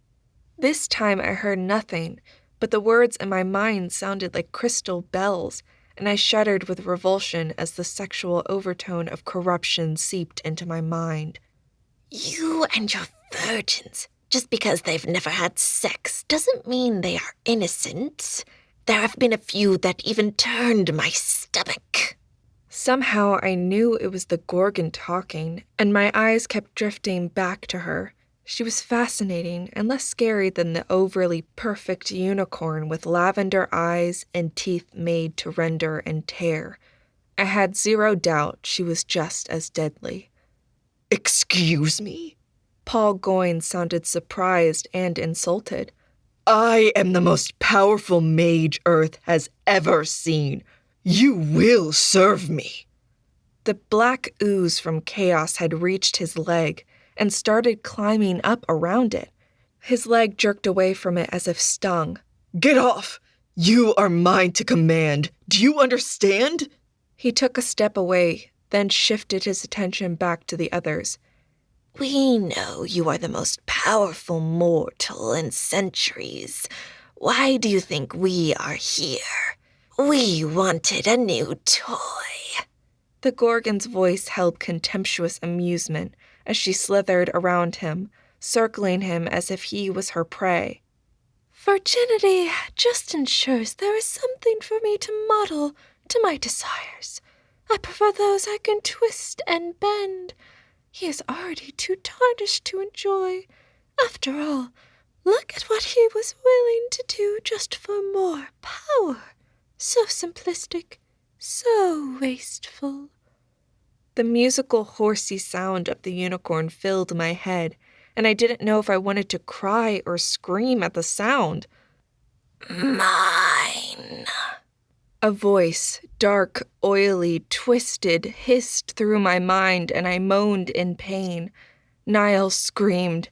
A dark tentacle, except it changed width and length and twisted as it moved, slithered forward and started to glide around Paul Goyne's. A sound that I couldn't hear in my mind assaulted my ears. It was followed by the Gorgon's voice midway through a sentence, making me think that horrible sound was the chaos thing's name. You never did have patience. Why are you claiming this one? You took one last century. We should get him. What if I want him? Affront and amusement coated the voice, but no true anger. It worried me how I could tell the feelings of these creatures. Out of the corner of my eye, I saw Siab with both hands over her ears, tears running down her face. Still jealous, Tursane. Lovecraft did so enjoy my company. I broke him too soon. I need another to tell stories of me. Merlins tell the best stories. The voice drew blood from my mind, and I screamed, hitting my knees, tears streaking down my face as I fought to deal with the pain. Siab lay next to me on the ground, her hands over her ears, sobbing. What are you doing? You are mine. You will obey me. Paul shrieked that last part as the oily darkness wrapped around his leg and started to climb up. Why would I be jealous? I prefer the solitude. Go take your toy. I think they would be glad to be rid of him. Her words didn't stop the pain, but like a salve, they coated over the wounds left by the chaos's voice, easing the ripples of agony. Quit being so dramatic. Again, that sound that made me shudder in pain. Take the Mageling and leave. If we destroy this world, they would be most annoyed at us. The unicorn's crystal bell voice added another layer of ease, and I managed to look up when Paul started to scream. I will destroy you! Laughter from the three of them brought me curling around my knees as joy, pain, amusement, and contempt were all expressed at the same time. Humans, always so arrogant.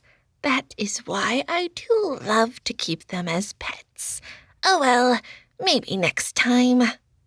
The Gorgon murmured, slithering backwards a little. Paul thrashed as the black living ropes wound around him.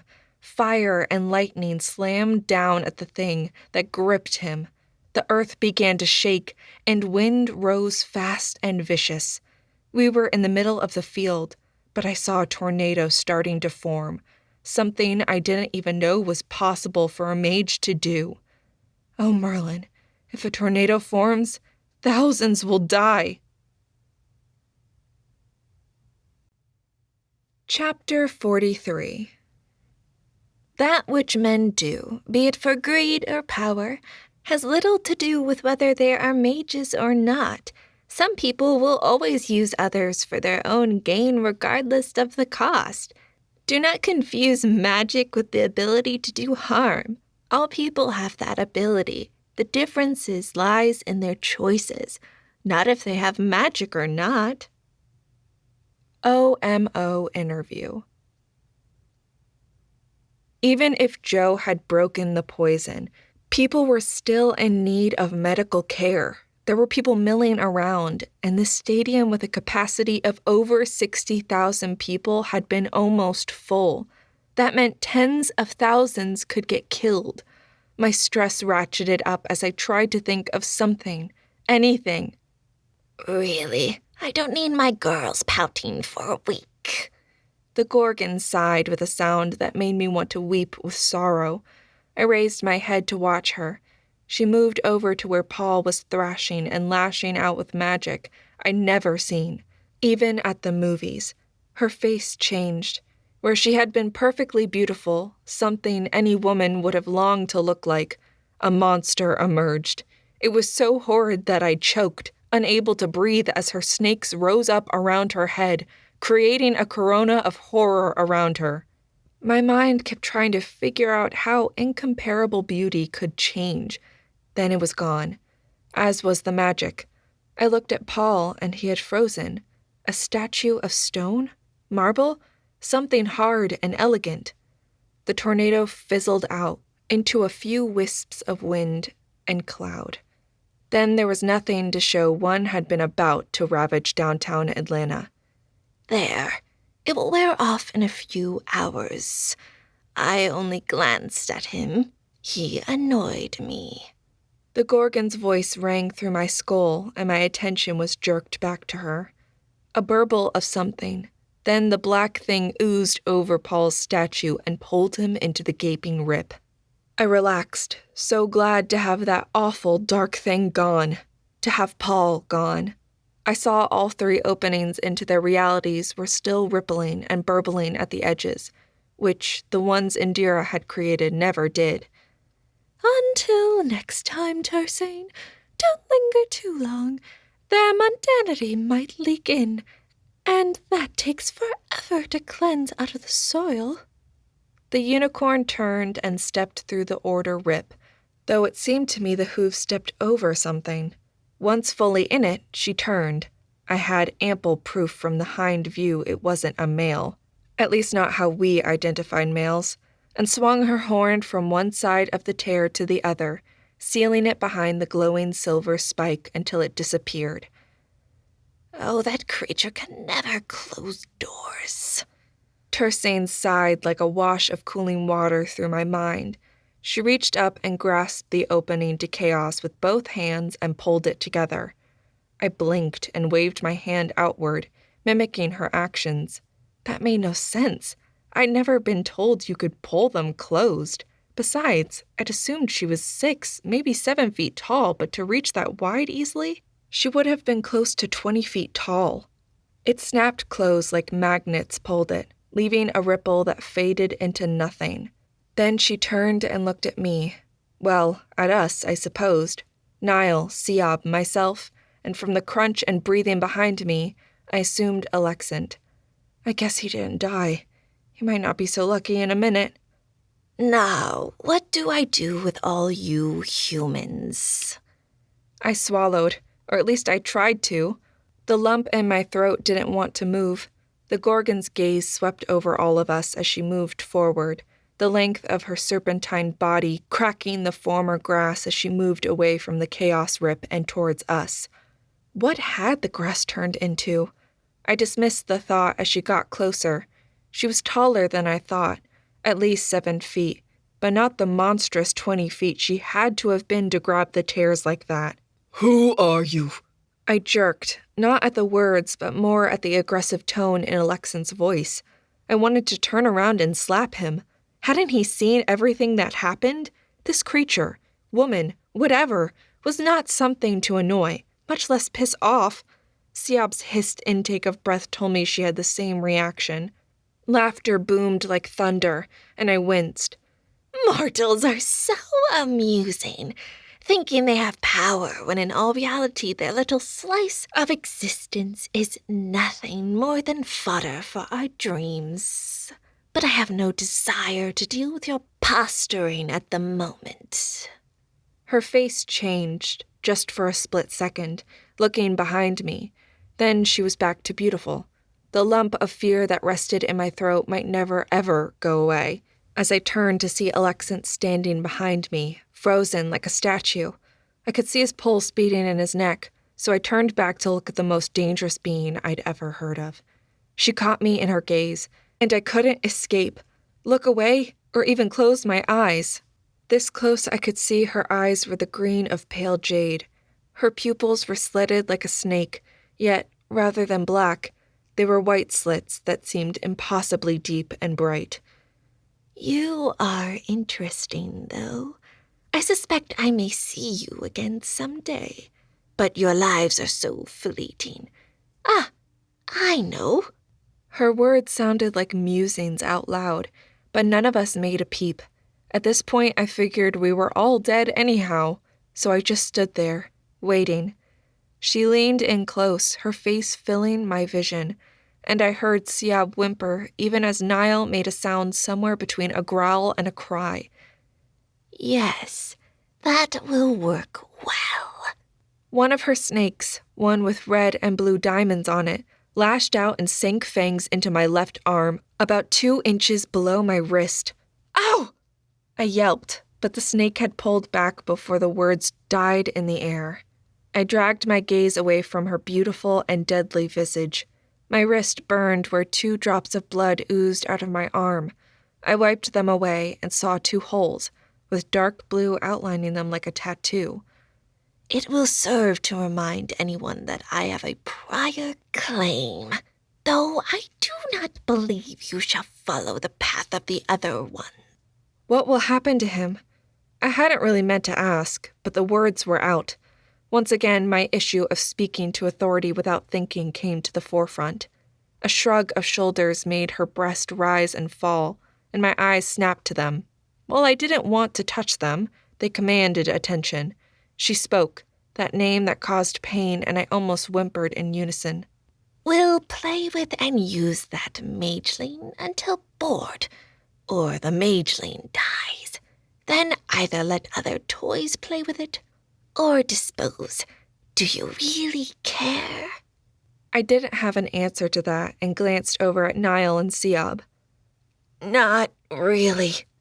The sentence was death for what he did, if he could have done it. It sounded like the words were dragged out of Niall, but he was correct. Paul had been terrifyingly powerful, and no mage could really be locked up. Then worry not. I should go. She smiled, both unsettling and beautiful. You will have other things to occupy you until we meet again.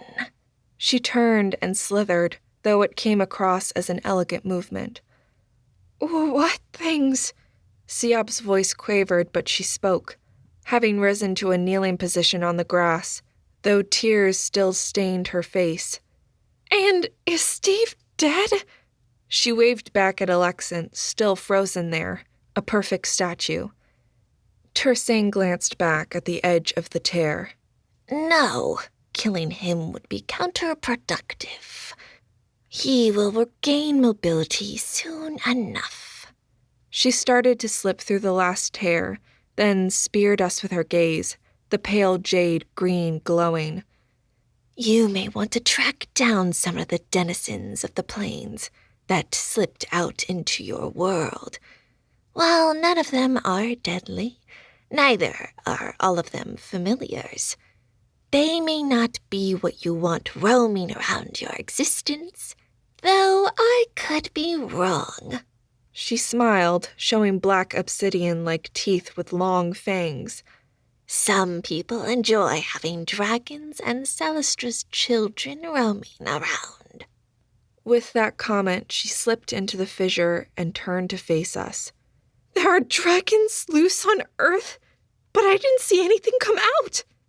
The words had an unsettling level of squeak in them, and I clamped my mouth shut with a hand over it, the other still clutching Caerleon. Do you not think any creatures from our existence could not manage invisibility? Silly mortals.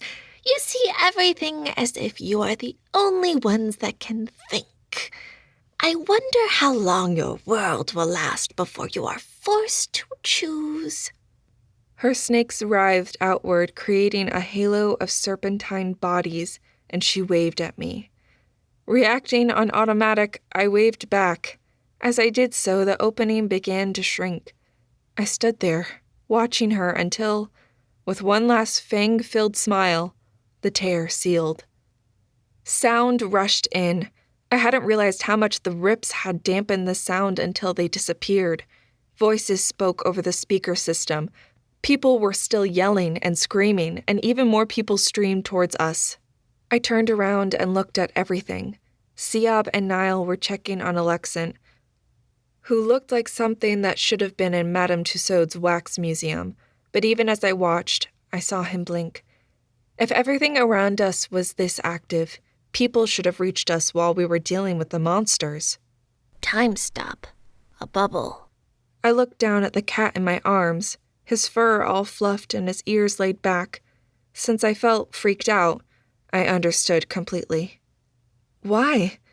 Siab looked at me funny. Then I saw I was looking at Caerleon and just shook her head, turning back to Alexant, who managed to swallow. Great ones don't like to explain themselves. Tersane likes you. He licked my wrists where the 2 blue punctures sat. I stared at them.